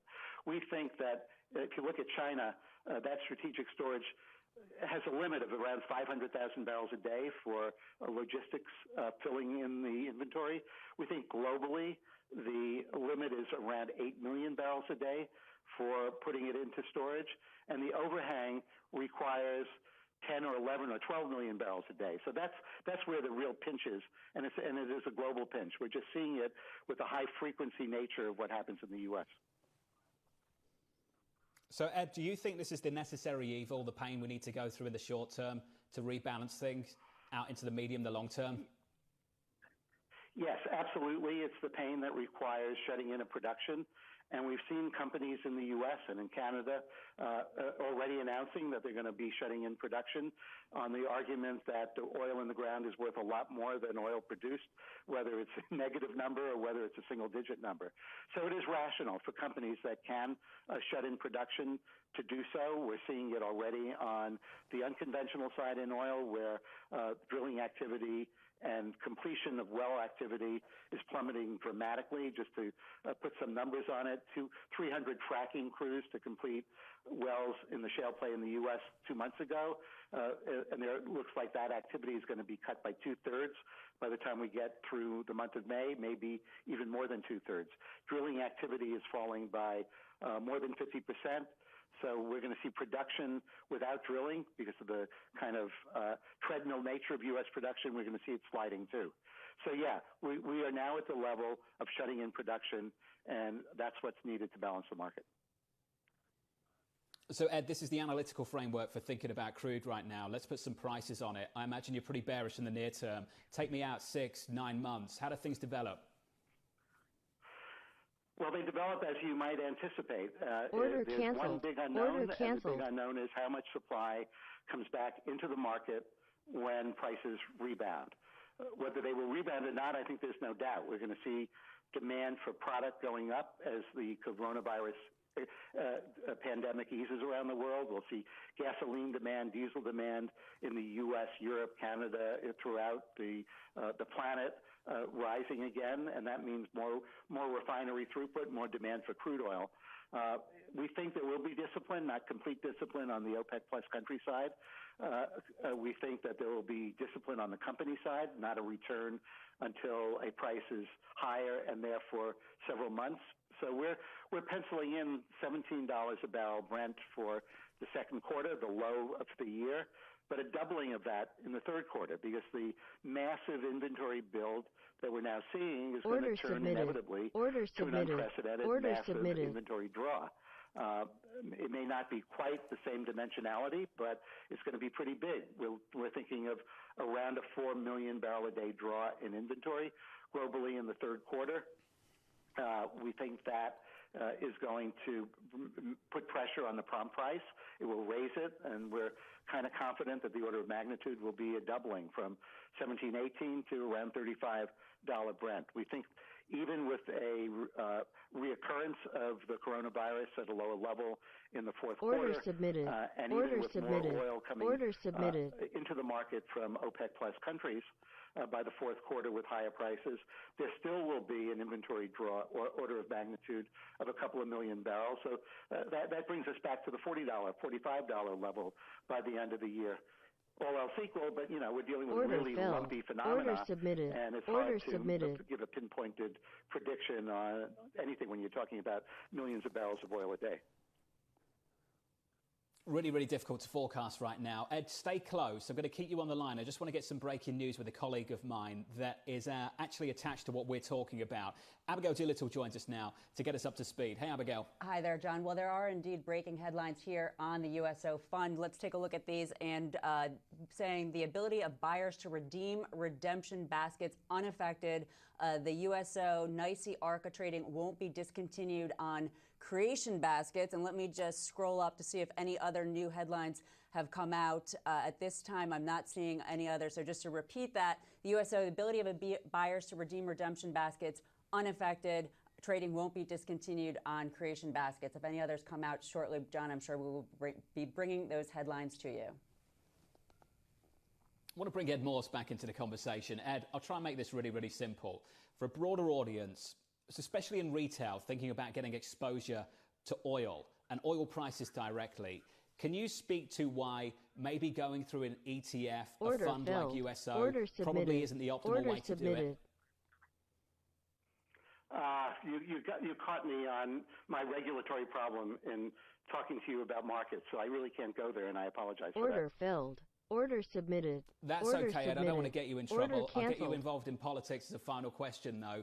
What do you think the next move is from the U.S. administration? Do you think we get into a possibility, a potential, that they start to block imported crude? Yes, I actually do, and it wouldn't surprise me if we've already seen it happening. I wouldn't be surprised if senior government officials, including the president, were not on the phone to Saudi Arabia, other major producers in the Middle East, saying, we know you're cutting in May, time to cut now. He has that threat of quota or a tariff that he can impose on imported crude at any moment in time. That was a very useful threat when he was trying to nudge the Russian and Saudi and other delegations to get together to forge their agreement 10 days ago. How useful it is now is an open question, but he certainly has the ability to jawbone it. Ed, appreciate your time this morning. Great work over the last few weeks. I hope you and the team are doing well. Ed Morse there of Citigroup. Up next on the programme, what does it all mean for the bond market? A big bid into treasuries and yields at all-time lows on a 5-year maturity in the United States. Up next, Matt Hornbeck of Morgan Stanley ahead of the opening bow, 20 minutes away. Call it 18. Equity futures just off session lows. This is Bloomberg.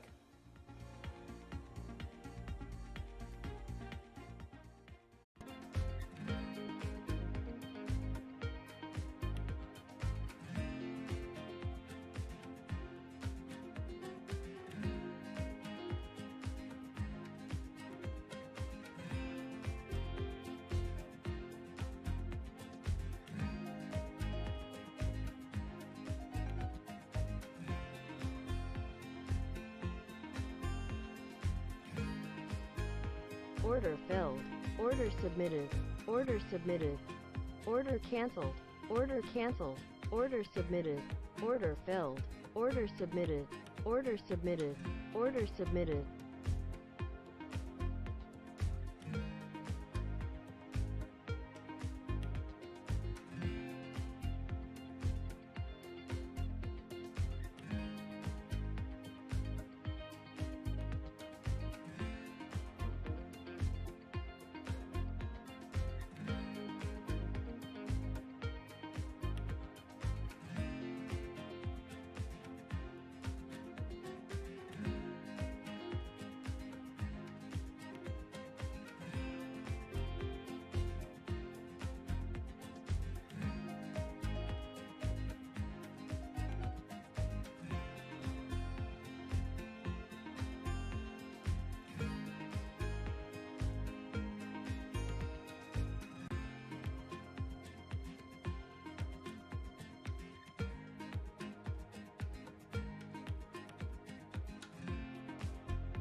May be a transition month into a much better economy, moving out into the summer, where hopefully the contraction will give way to some economic growth. We're just trying to set the stage for that.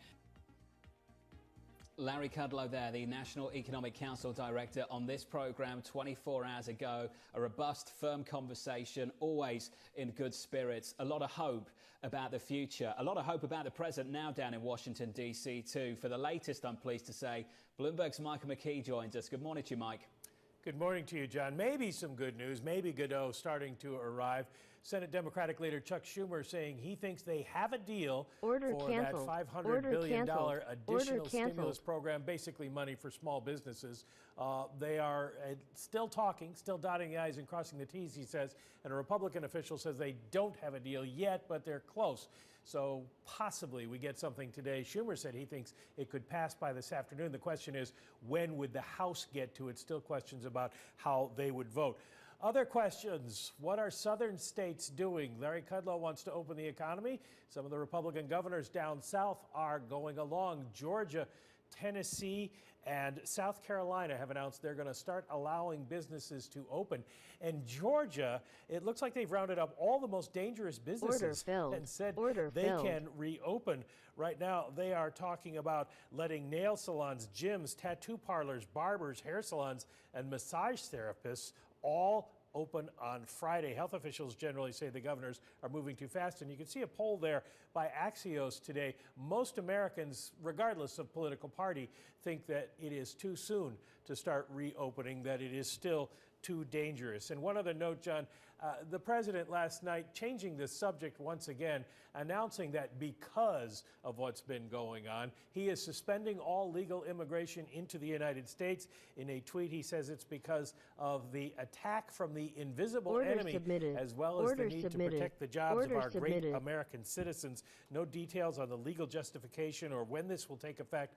But the State Department has already pretty much suspended all visa processing, so it's not clear whether this will have much effect. And of course, there isn't much evidence one way or the other that immigrants take American jobs, so this may be just an attempt to distract at this point. I do want to mention that you can tell how serious this is getting.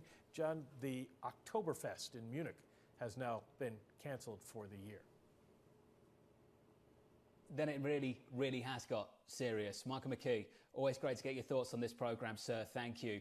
So much supply in the debt market, a lot of fiscal stimulus, and a ton of demand coming through. A headline just crossing the Bloomberg: the demand for Italy's debt, a two-part government bond sale, topped 110 billion euros. The demand for US debt, quite clearly, very robust as well. All-time lows on a 5-year Treasury yield. Let's talk about it with Matt Hornback of Morgan Stanley. Matt, that push and pull that's taking place in this bond market right now, and an incredibly range-bound Treasury market, what explains it?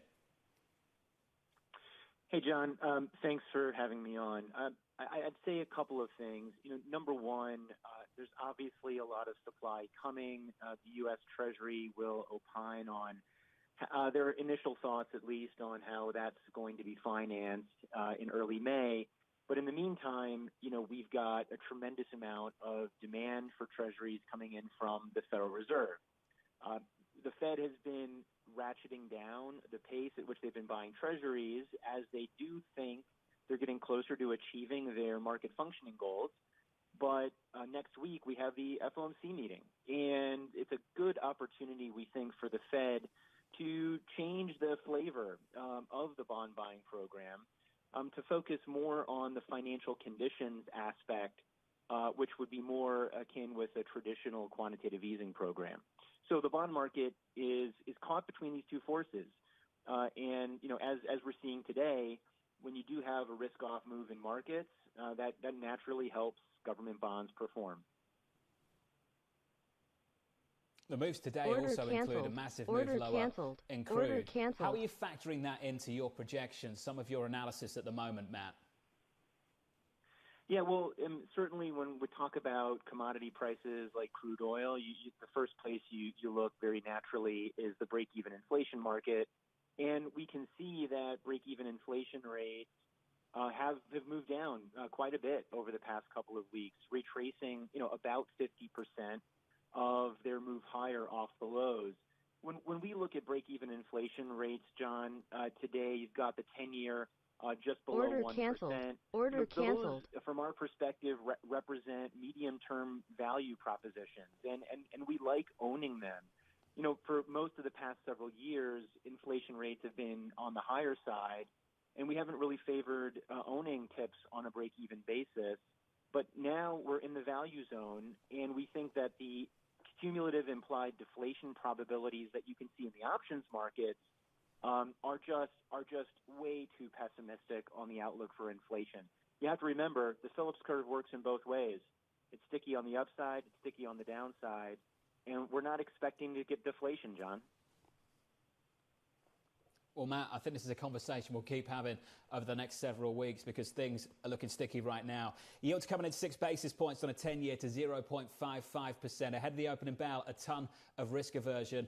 A massive thanks to Matt Hornback and Morgan Stanley. Up next, we'll get you some morning calls ahead of the opening bell. This is Bloomberg.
Order submitted.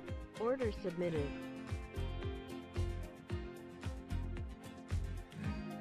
Order submitted. Order submitted. Order submitted.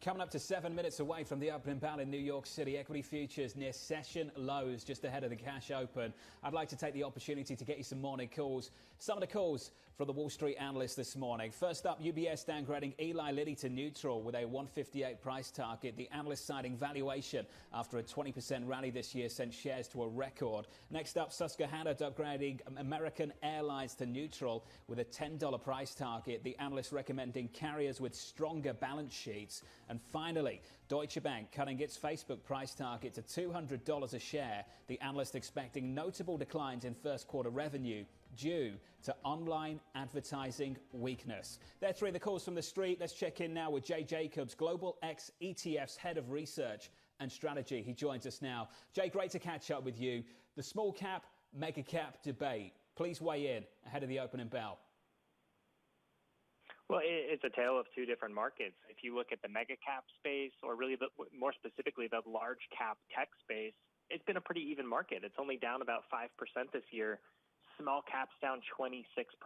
So this is a market that's favoring names that still have some opportunity to grow in this market, names that have a lot of cash on the balance sheet, names that are still able to generate revenue. But those small caps they see as much higher, frankly, bankruptcy risk at this point. Jay, how much of that is connected to what the Federal Reserve has been doing? I think this has a little bit less with the Federal Reserve itself because, a lot of what they're trying to do is add liquidity to the market. But the people that have really been able to kind of survive this market route are those that are generating cash flow still. I think the biggest fear of the market is how long can companies go without having any cash flow and still supporting the costs that they have to support. And if you look at these large cap tech names, they're still selling some advertisements. They're still engaging with users. If they're e-commerce names, they're still selling plenty online.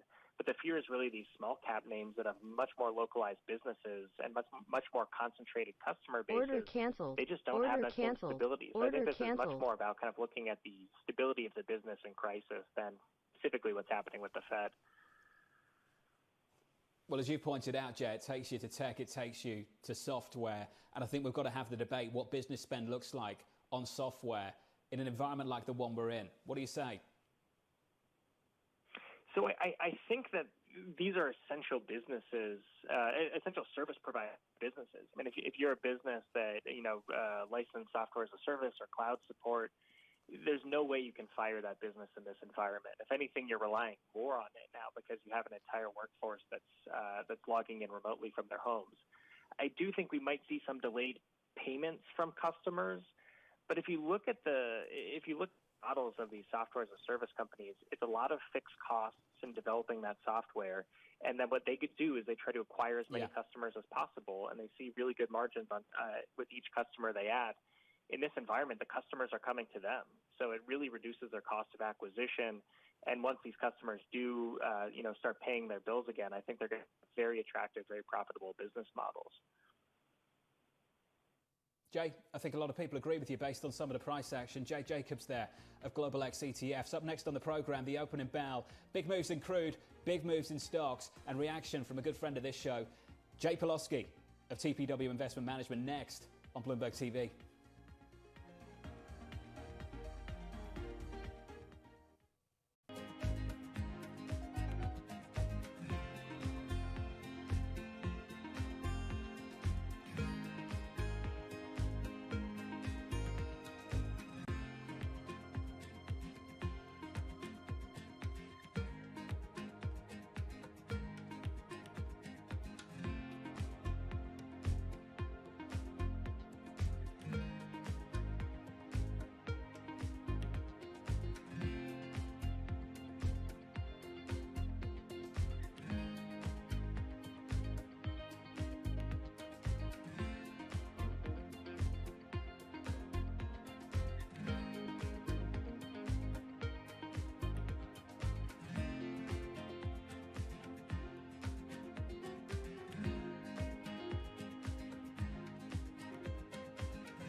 Order filled.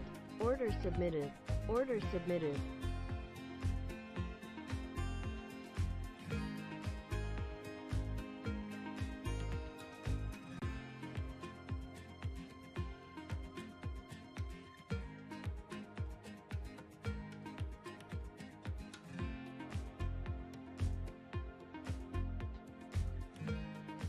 Order filled.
Around about 25 seconds away from the opening bell in New York City this Tuesday morning. Ahead of that, your equity open could be a softer one. We are lower on equity futures near session lows, just bouncing off them, down 42 points on the S&P 500, following our first back-to-back weekly gains on the S&P since the middle of February. Just a little bit of risk aversion emerging in the last couple of days. And at the epicenter of that is a big move in crude. If you switch up the board, this is what it looks like elsewhere. In the bond market, it means treasury bids yields lower. In the FX market, it means the commodity currencies, like the Norwegian kroner, underperform. And in commodities themselves, a huge focus on what has happened with crude. Never mind the May contract, it catches up with June. We start to think about July. We start to push this out through the crude curve. Very little demand for crude, very few places to store it. That sucking noise is the front end of the curve getting dragged lower, lower, lower. The other part of the story today is what's happening internationally with the Brent contract. Will we see a bit of contagion here, spill over from the United States and make this less of a US story and more of an international one? Brent getting caught lower as well. So several things we need to do here. We need to think about the risk aversion and how crude could bleed elsewhere. And we need to get you some movers too. So let's do that to begin and get to the market desk and catch up with Bloomberg's Abigail Doolittle. Hi there, John. Well, not surprisingly, some of the movers we want to take a look at have to do with a historic plunge in crude oil. Simply stunning what's going on for the commodity market there, bleeding right through, not so surprisingly, into the energy sector. Perhaps, though, not as much as you would think, but this sector down in such a huge way already this year that these declines are a continuation of that bearish momentum. Take a look at some of the big oil majors there. ConocoPhillips down sharply. Neighbors, we also have lower. Schlumberger, the driller. So all areas of E&P and energy getting hit, except for one notable exception, because take a look at TK Corp soaring up 21%. That is a tanker. And of course, one of the issues with that May contract, which is in negative territory, a lack of storage. So these tankers, the stock's really being bought up on the idea that they will have storage if we're in a similar situation a month from now when June rolls over into July, as you were talking about. Now, turning to another big topic on the day, earnings. We do have some movers here. Take a look at IBM, down 5.5%. Their first quarter revenue, not surprisingly, fell. They've pulled the full year guidance. This new CEO is hoping for revenue growth later this year, but analysts pretty skeptical on that. Coca-Cola, they beat earnings. The stock had been higher initially, now down about 4%. Volumes down 25% in April on the virus. And this has to do with the fact that they are selling less Coca-Cola at events, restaurants, and the like. So those shares now being punished. Lockheed Martin, though, popping to the upside, up 1.4%. One of the few companies that they have actually kept their full year guidance. They are saying lots of uncertainty, however, around the virus. And then finally, LabCorp also higher, up 3%. The FDA has approved a fast track their at-home virus test. So those shares being rewarded on the morning, John. Abigail, thank you. Thank you very much. Almost 3 minutes into the session, the price action shaping up as follows. Equities lower by 1.6% on the S&P 500. The outperformance once again coming from the Nasdaq. We're down just 1 percentage point there on the Nasdaq. The story very much in the oil market. So let's start the conversation right now with Jay Pawlowski of TPW Investment Management. Jay, always great to get your thoughts on this program. Let's talk about what's happening with crude. We've got very familiar with the demand shock that's associated with this move lower in commodities. Have we fully realized the risks associated with the price shock with crude diving aggressively lower? What are your thoughts this morning, Jay? Order submitted. Order submitted. Good morning, John. I think this is going to be a little bit of a tempest in a teapot. Obviously, it's tied to the fact that oil, unlike most of the contracts we talk about, is a physically deliverable item, as opposed to a financial settlement, and that's what we're seeing driving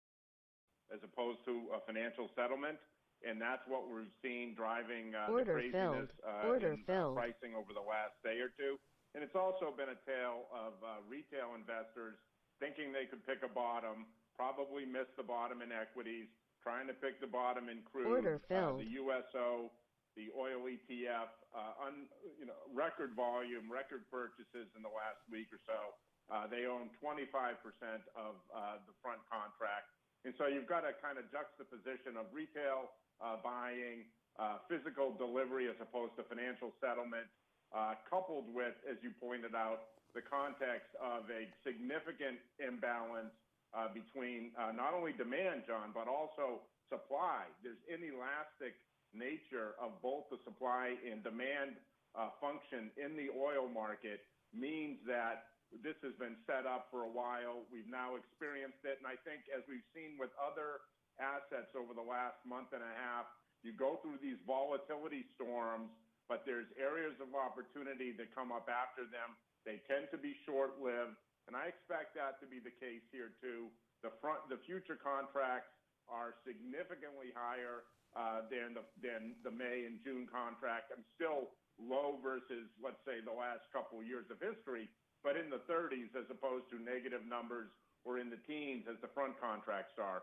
And I believe as we get through the next month or two, as economies start to reopen, you're going to see a little bit more balance in the oil market. And so for me, this is actually an area of opportunity where we have been kind of picking away at some things, large cap quality names in the oil sector, as well as storage. I think storage is, again, a finite opportunity. And so as we get closer to full storage and Cushing and WTI, storage will continue to be an area of opportunity, I believe. So, Jay, a couple of things that we need to pick up on here. Quite clearly, the cleanest way to express where we are right now in the present is in the commodity market, in the physical market, where you need to clear supply and demand, and where there's very few places to store that crude, especially when no one's using it. If you want to price in hope, you do it through the anticipatory asset class, which is equities. What I'm trying to understand, though, in the here and now, is how the commodity route bleeds elsewhere. And if we just take a step back, Jay, what we've seen over the last couple of months are three phases to this big drawdown that's largely in the rearview mirror considering how much we've rallied over the last few weeks, but nevertheless, let's explore them. We had the initial risk aversion associated with the virus, then we had the collapse in crude, and then we had the liquidation sell everything phase off the back of that.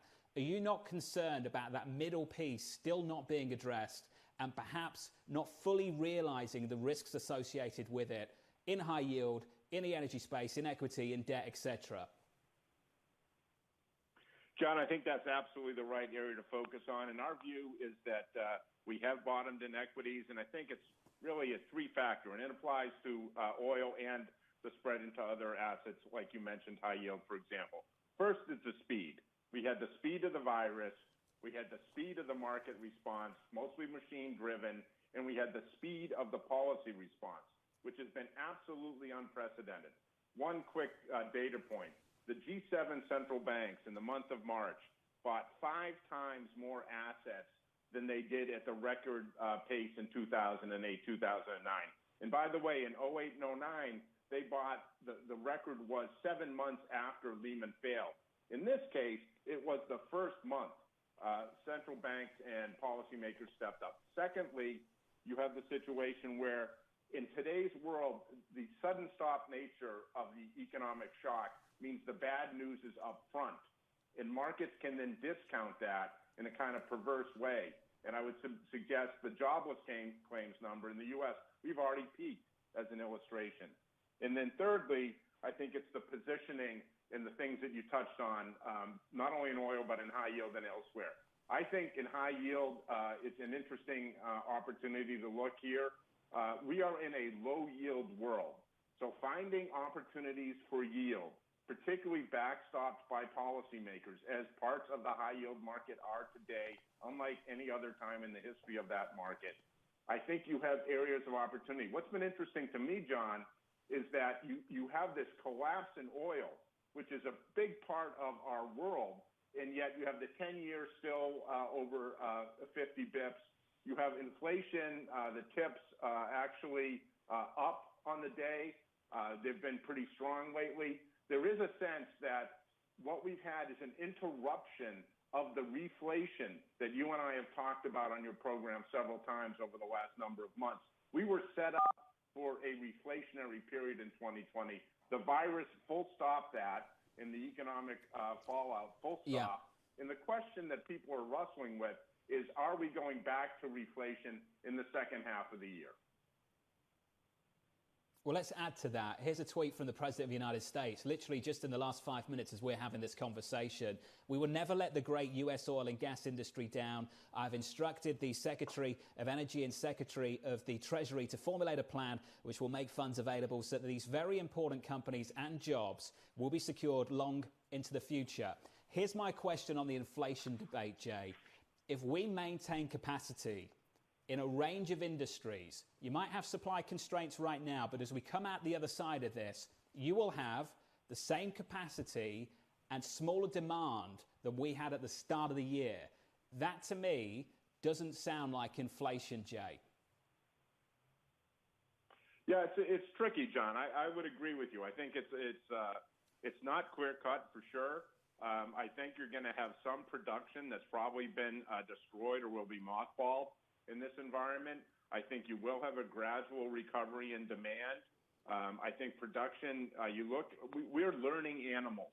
And the good news here, John, for us, those of us in the States and in Europe, is that we can learn from what's happening in Asia that went through this first. You listen to companies, VW, Starbucks, others, they're talking about setting up their production runs based on what they learned from already reopening in China, for example. And so the way we're playing it, John, is we've got a barbell. We like technology, which has not always been the case for me, as you know. We think tech is a clear winner here. Every day, tech continues to do well. We like semis, we like e-commerce, and we like value. So we have a barbell between technology, which is growth, digitalization in the environment that we're in and likely to be in over the next year or two as we figure all this out. And we think value has an area of opportunity as we come out of this, and we already are in the gradual reopening phase. And it's going to be tricky because you've got to reopen and you've got to keep outbreaks low. And that's going to be the push and pull. I think testing is key, and it's been disappointing where the U.S. is on testing. But finally, the administration has invoked the Defense Production Act. That's going to get us what we need on the testing front. And I think, again, where we are, the markets have already discounted where we are today, John. Data today doesn't really matter. Earnings today doesn't really matter. It's a focus forward in where we're going to be in the future that's most important. Well, we all hope for a better future, that's for sure. Jay, always great to get your thoughts. I hope the family are doing well. Jay Pawlowski there of TPW Investment Management. Up next on the programme, Jeff Rosenberg of BlackRock weighing in on the next policy move in the energy space and what it means for energy credit and beyond. We'll get his views on fixed income. Right now in the equity market, 12 minutes into the session, equities lower by 2%. This is Bloomberg.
Order canceled.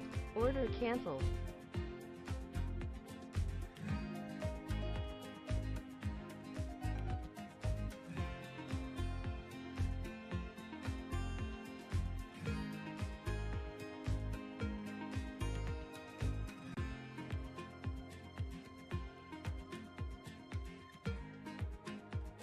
Order submitted. Order submitted.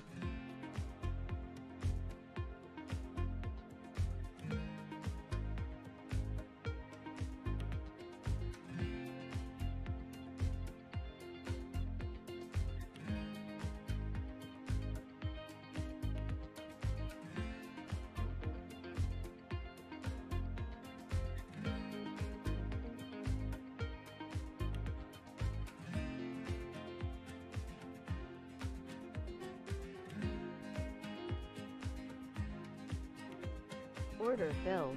Order submitted. Order submitted. This is Bloomberg Order The Open. Filled. I'm Abigail Order Little. submitted. Coming up, Order Republican submitted. Senator Chuck Grassley. Order filled. Order filled. Order submitted. Order submitted.